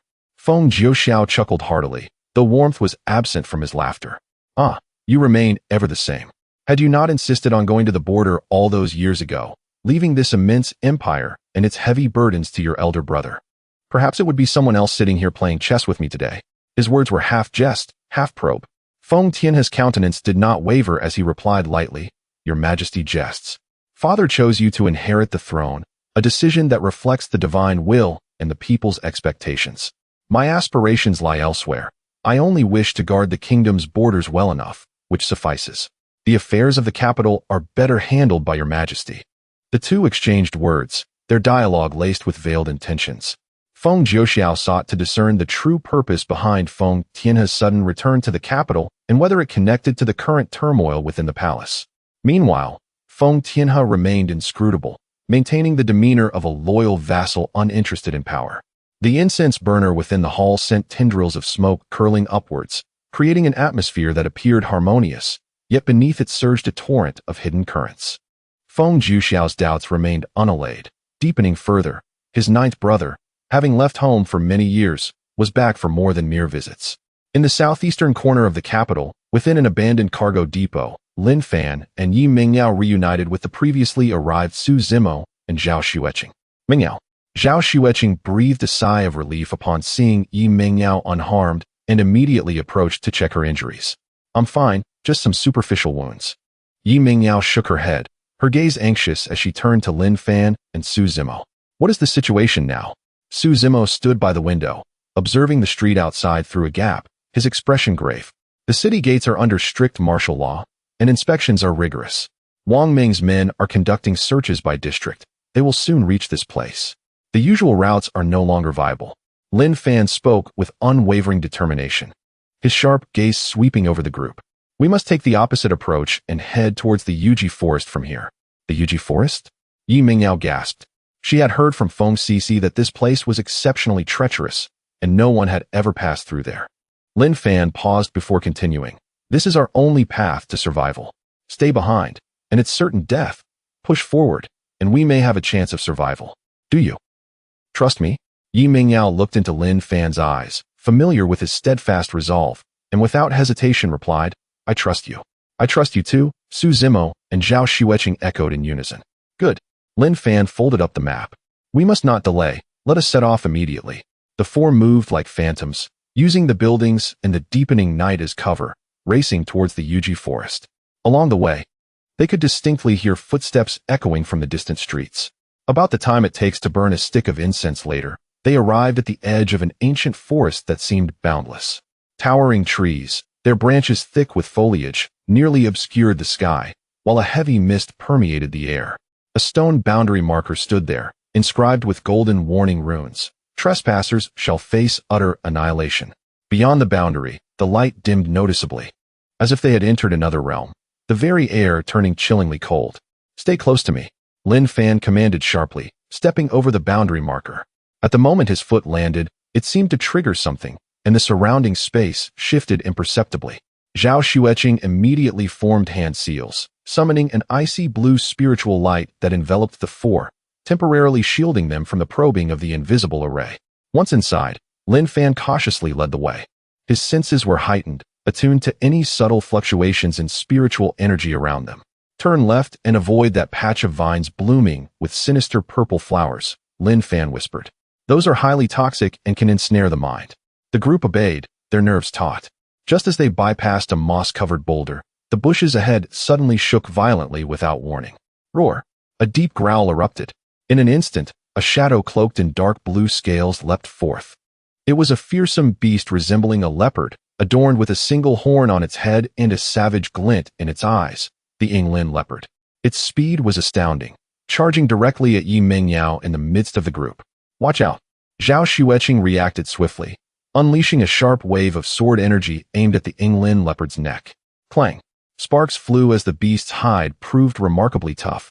Zhao Xueqing's sword merely left a white mark on its surface, inciting even greater ferocity from the beast. Lin Fan's eyes narrowed, and he instantly appeared at the side of the Yinglin leopard, launching a powerful punch. The fist, infused with maximally compressed spiritual energy, created a thunderous crack in the air. Bang! The punch landed squarely on the Yinglin leopard's midsection, eliciting a pained howl from it. Su Zimo was not idle either. With flickering fingers, she conjured several binding spiritual runes that erupted from the ground, ensnaring the beast's four legs and temporarily restraining its movement. Do not linger. Its roar may attract more creatures. Lin Fan urged urgently. We must flee. Meanwhile, deep within the palace, the game continued. Feng Jiuxiao casually remarked, by the way, Wang Ming has just reported that the fugitive appears to be heading towards the direction of the Yuji forest. That place is indeed a forbidden area of the imperial palace. It is truly a path to self-destruction. As he spoke, his gaze was firmly fixed on Feng Tianhe. Feng Tianhe smiled slightly. Indeed, events were unfolding precisely as he had anticipated. Chapter 91. Crossing the Black River. Emoer wounded this river. Evokes an unsettling feeling within me. Yi Mingyao furrowed her brow, sensing a faint repulsion emanating from the phoenix power within her. Beside her, Zhao Xueqing attempted to fly but quickly realized that soaring above was utterly impossible here. Evidently, traversing this way was futile. Swimming across was even more inconceivable. Zhao Xueqing felt the oppressive aura of death within the black water, knowing that it could erode spiritual energy and devour vitality. As if to corroborate her thoughts, a startled black beetle fell from a nearby tree. The moment it touched the river's surface, it sank without a struggle, not even releasing a single bubble. With no path ahead and pursuers behind, the four found themselves in a stalemate. Lin Fan approached the riverbank and crouched down, attempting to probe a thread of spiritual energy into the water. As soon as the energy left his body, it was instantly consumed. Moreover, a chilling aura of death surged back along the connection, which he decisively severed. Rising to his feet, he furrowed his brow. Breaking through was impossible, and they needed to seek an alternative method. His gaze swept along the riverbank, searching for a bridge or a narrow passage. However, the black river wound and twisted, revealing only the same desolation and vastness. At that moment, a faint warmth emanated from the jade pendant hanging on Lin Fan's chest. Simultaneously, he perceptibly noticed a peculiar energy fluctuation downstream to their left, about 100 zhang away from the riverbank, which seemed incongruous with the surrounding stillness. Let us investigate that direction, Lin Fan suggested. The four cautiously moved downstream along the riverbank. As they drew closer to the source of the energy fluctuation, the surrounding mist appeared to thin, yet the eerie whispers grew louder, as if countless vengeful spirits were murmuring in their ears. Upon nearing the source, they discovered it to be a partially collapsed ancient altar. The altar was constructed from some white stone, intricately engraved with indistinct runes, and bore a central recess. The shape bore a resemblance to the Phoenix Command token held by Yi Mingyao. Beside the altar stood a broken stone tablet, upon which remnants of ancient characters lingered, crossing, guiding. Could it be that this altar is the key to crossing the river? Su Zimo gazed at the recess in the altar. Yi Mingyao retrieved the Phoenix Command token and compared it to the recess, confirming a perfect match. Shall we give it a try? Zhao Xueqing inquired, looking towards Lin Fan. Lin Fan pondered for a moment before nodding. Be cautious. I sense that the energy of this altar is quite unstable. Taking a deep breath, Yi Mingyao stepped forward and carefully placed the Phoenix Command token into the central recess of the altar. The moment the token was fully embedded, a resonant hum echoed. The entire altar shook violently, the runes on its surface illuminating one by one, radiating a gentle white light that dispelled much of the surrounding deathly aura and mist. The phoenix patterns on the token seemed to come alive, flowing with a golden radiance. A bridge-like illusion composed of white light slowly extended from the altar's edge, reaching towards the opposite bank of the river. However, this spectral bridge was exceedingly unstable, its light flickering erratically, as if it could collapse at any moment. Hurry, this bridge won't hold for long, Lin Fan urged. Without hesitation, the four stepped onto the light bridge. As their feet touched the bridge, an ethereal sensation enveloped them. It did not feel solid. Below, the black, lifeless river seemed to writhe with a life of its own, eager to engulf the light above. They quickened their pace, racing towards the opposite bank. Just as they reached the midpoint of the bridge, it emitted a mournful cry of distress, cracks rapidly spreading from beneath their feet. The speed at which the bridge shattered far exceeded their expectations. The white light beneath them plummeted like shattered glass, silently consumed by the ravenous black water below. Jump! Lin Fan managed to shout a brief warning before instinctively lunging forward. Yi Mingyao, Zhao Xueqing, and Su Zimo reacted swiftly, their spiritual energy erupting as they shot towards the opposite bank like arrows released from a bow. Yet, they were still a fraction too slow. The last to leap, Su Zimo's left ankle was grazed by a fragment of the collapsing bridge, drawing forth a trickle of blood. More troubling was the slight hesitation it caused in her movement. This minor delay rendered her a target for something lurking beneath the black river. Suddenly, the previously still surface erupted. A colossal tentacle, formed entirely from the dark river water, surged forth with blinding speed, imbued with an overwhelming aura of death and malice, reaching for the slower-moving Su Zimo. The face on the tentacle twisted in agony, emitting a soul-piercing shriek. Lin Fan's pupils constricted as he twisted his body mid-air. With his right hand poised like a sword, he unleashed a finely honed sword chi that sliced through the air towards the dark tentacle. Zhao Xueqing also acted immediately, unleashing her ice spiritual energy. Dozens of sharp ice shards, imbued with a bone-chilling coldness, cascaded towards the base of the tentacle. Yi Mingyao, remaining composed, waved her jade hand, and a ring of blazing golden flames expanded from her center. The searing, divine aura caused the face on the tentacle to wail even more desperately, momentarily halting its advance. With precise timing, Lin Fan's sword chi struck the middle of the tentacle, cleaving a deep gash and sending black water splattering. Zhao Xueqing's ice shards followed closely, freezing the base of the tentacle in a layer of frost. This momentary hindrance slowed the tentacle's movements. Seizing the opportunity, Su Zimo gritted her teeth against the pain in her ankle, her spiritual patterns glowing as she accelerated once more. At last, she narrowly escaped the tentacle's grasp. They stumbled onto the dry land of the opposite bank. The black tentacle seemed constrained by the river, unable to fully emerge from the water. It thrashed wildly at the shore, corroding the ground and releasing clouds of black smoke, before reluctantly sinking back into the river. The surface of the river returned to its previous stillness, as if everything that had just transpired was merely an illusion. The four stood on the opposite bank, their hearts still racing. Su Zimo's complexion had paled, though the wound on her left ankle was not deep. A trace of black death energy lingered, continually eroding her spiritual energy and inflicting excruciating pain and coldness. Do not move. I will help you dispel the death energy. Zhao Xueqing knelt down, her hands enveloped in pure ice-blue spiritual energy, pressing against Su Zimo's wound, countering the tendrils of black death energy with a sizzling sound. Lin Fan and Yi Mingyao remained vigilant, their gazes scanning the surroundings and the opposite shore. Over there, the altar's radiance had completely extinguished, and the Phoenix command token had sprung from its recess, falling to the ground, its luster significantly dimmed. The luminous bridge had vanished without a trace. There is no way back, Lin Fan said solemnly. Yi Mingyao glanced at the token on the opposite shore, feeling a pang of sorrow. The token. Preserving life is of utmost importance, Lin Fan interjected. We will discuss the token later. Our immediate priority is to tend to Mor's injury and ascertain our current location. Chapter 92. The insect tide subsides. Familiar figures. The environment on the opposite shore of the Yuji Sunlin was not markedly different from the one they had just left. Towering ancient trees still obscured the sky, dense fog lingered, and an omnipresent sense of oppression pervaded the atmosphere. However, the trees here appeared even more twisted, and the eerie whispers that filled the air seemed to have adopted a different tone. Zhao Xueqing felt beads of sweat forming at her temples as she finally managed to purify the lingering deathly aura. Su Zimo consumed a medicinal pill, and her wounds began to heal, yet her complexion remained far from favorable, a consequence of both her injuries and the excessive consumption of spiritual energy. We must find a place to rest. Mor needs time to recuperate, Zhao Xueqing stated, her voice laced with concern. Lin Fan extended his spiritual perception, meticulously scanning the surroundings.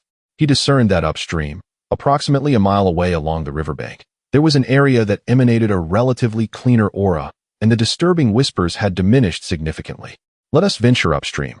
There may be a temporary refuge, he suggested, leading the way with cautious steps.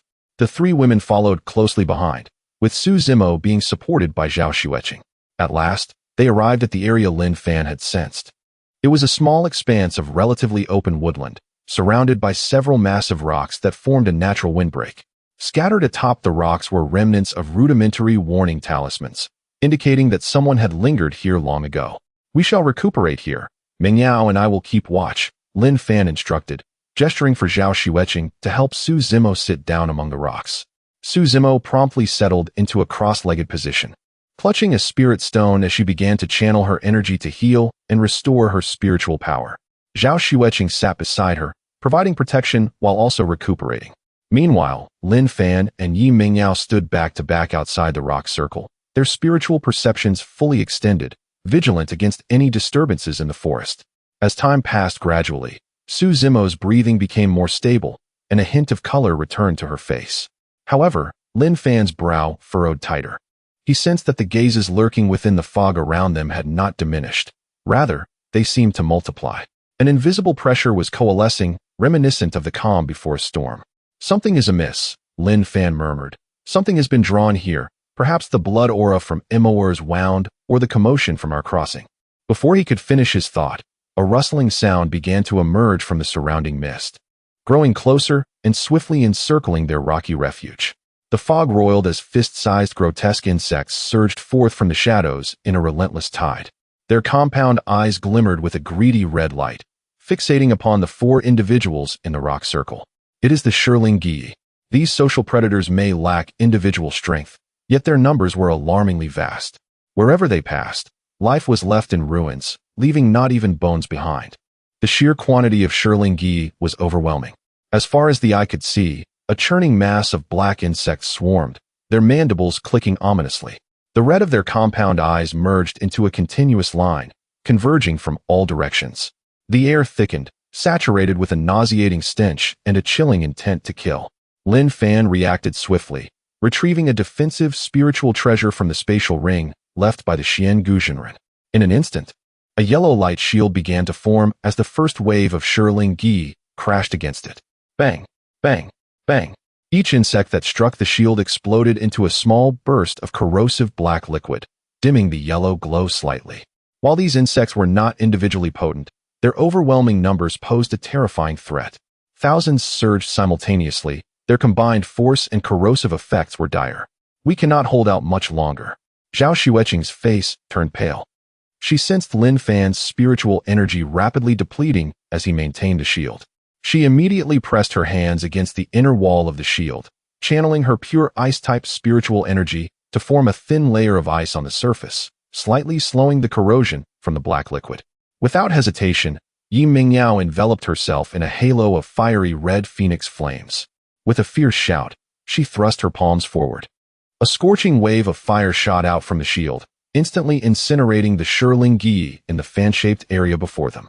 Yet, the newly created space was quickly filled again by the relentless swarm from behind. Despite her injuries and weakness, Su Zimo struggled to restrain the onslaught of the Gi, but her efforts were futile. Her spiritual inscriptions were swiftly shattered and erased by the overwhelming tide.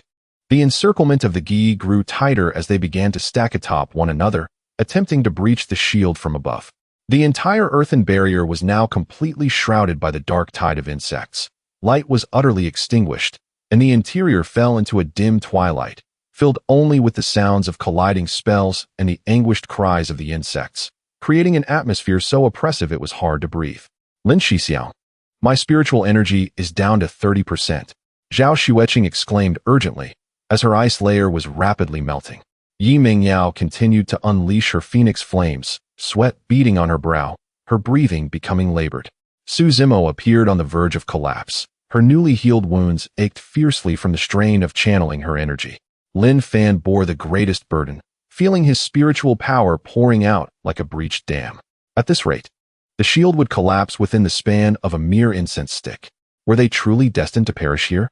Lin Fan's mind raced, searching for any glimmer of hope. A forced breakout? In such a dense swarm, they would be devoured in an instant. Flight. The skies were governed by prohibitions against soaring. It seemed they were cornered.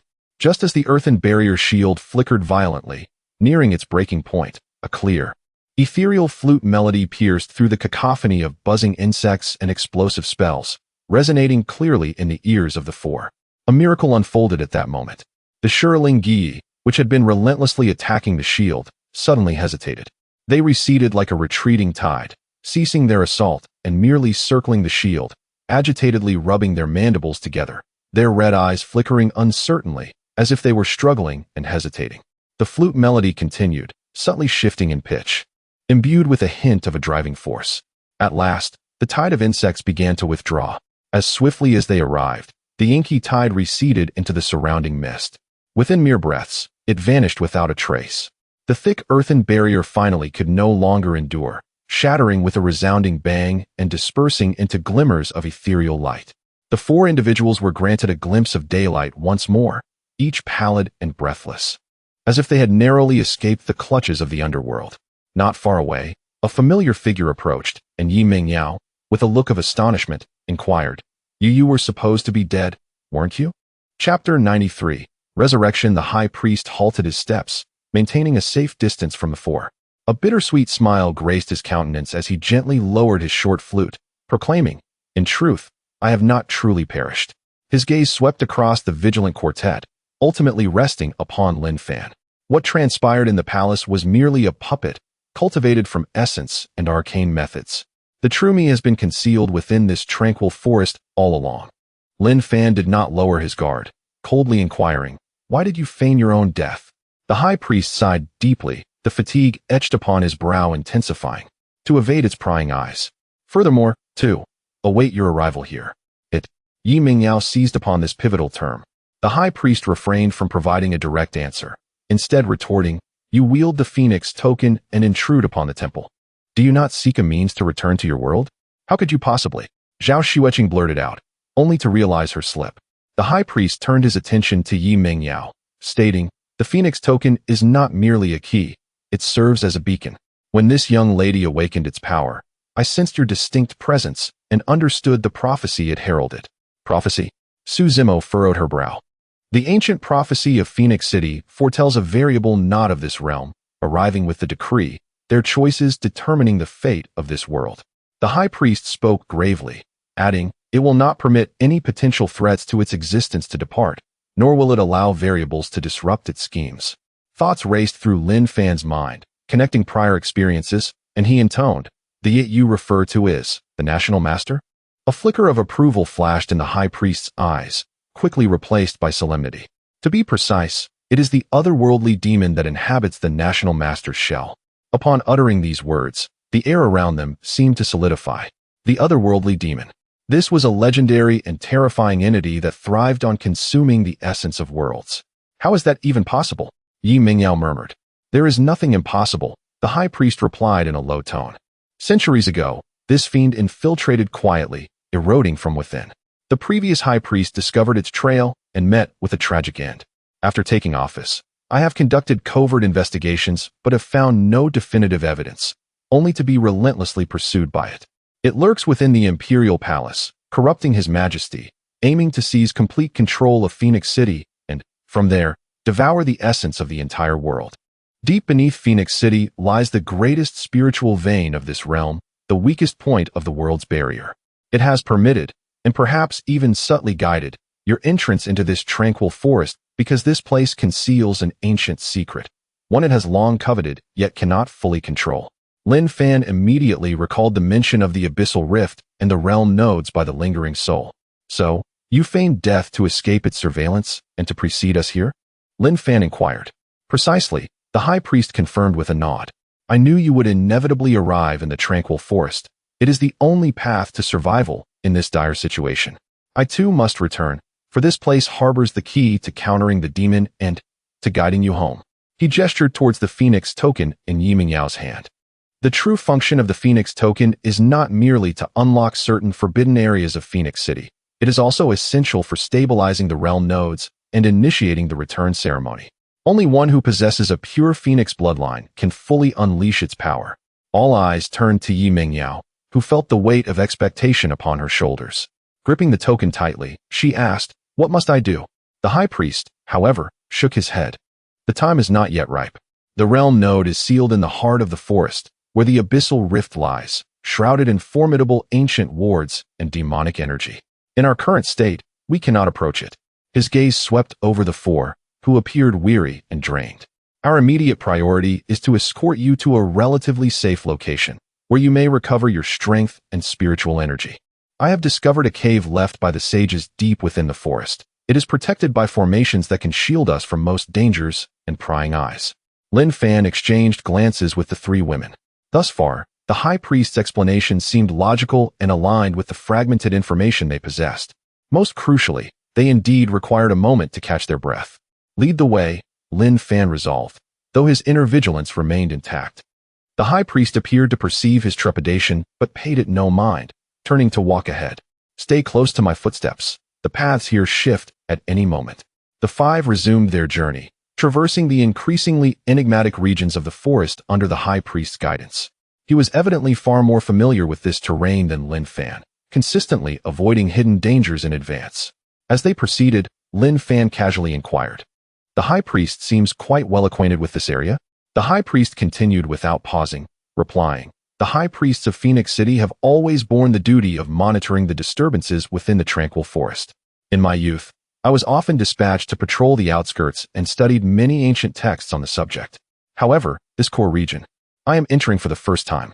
He paused briefly, adding, "Moreover, I can sense that the forest itself seems to repel its power, while resonating with my spiritual energy." After approximately an hour of travel, the surrounding mist began to dissipate, revealing an unassuming small hill ahead. At the base of the hill, vines hung down, concealing a passage barely large enough for a single person to enter. "This is the spot," the high priest declared, parting the vines to unveil a dark opening behind them. A rush of dry, cool air emanated from within, starkly contrasting the damp, foul atmosphere outside. The high priest bent down to enter first, followed closely by Lin Fan, with the three women trailing in order. After traversing a narrow passage, they emerged into a spacious, naturally formed stone chamber, roughly the size of an ordinary room. The ceiling was embedded with several night pearls, exuding a soft white glow that illuminated the interior.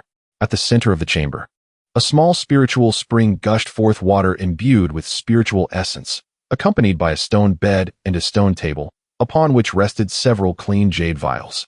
"This place is secure. You may rest here at ease," the high priest announced, approaching the spiritual spring to scoop up a handful of water. This spring possesses healing properties.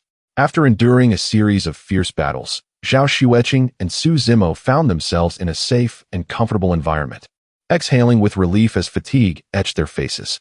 Yi Mingyao also sensed a slight easing of her previously taut nerves. Lin Fan meticulously examined every corner of the stone chamber, ensuring that no hidden dangers lurked, before nodding to the three women. Zhao Xueqing promptly assisted Su Zimo to the stone bed, tending to her injuries and cleansing the wounds with the soothing waters of the Lingquan. Yi Mingyao approached the spring, absorbing the gentle energy it emanated. Lin Fan then moved closer to the high priestess, lowering his voice to inquire about the next course of action. The high priestess gazed at the runes adorning the wall, her eyes filled with depth. "We shall wait for your recovery. Then, we will proceed to the sealing grounds. There, not only are there realm nodes, but also the seals that suppress the abyssal rift. With the demon forces stirring,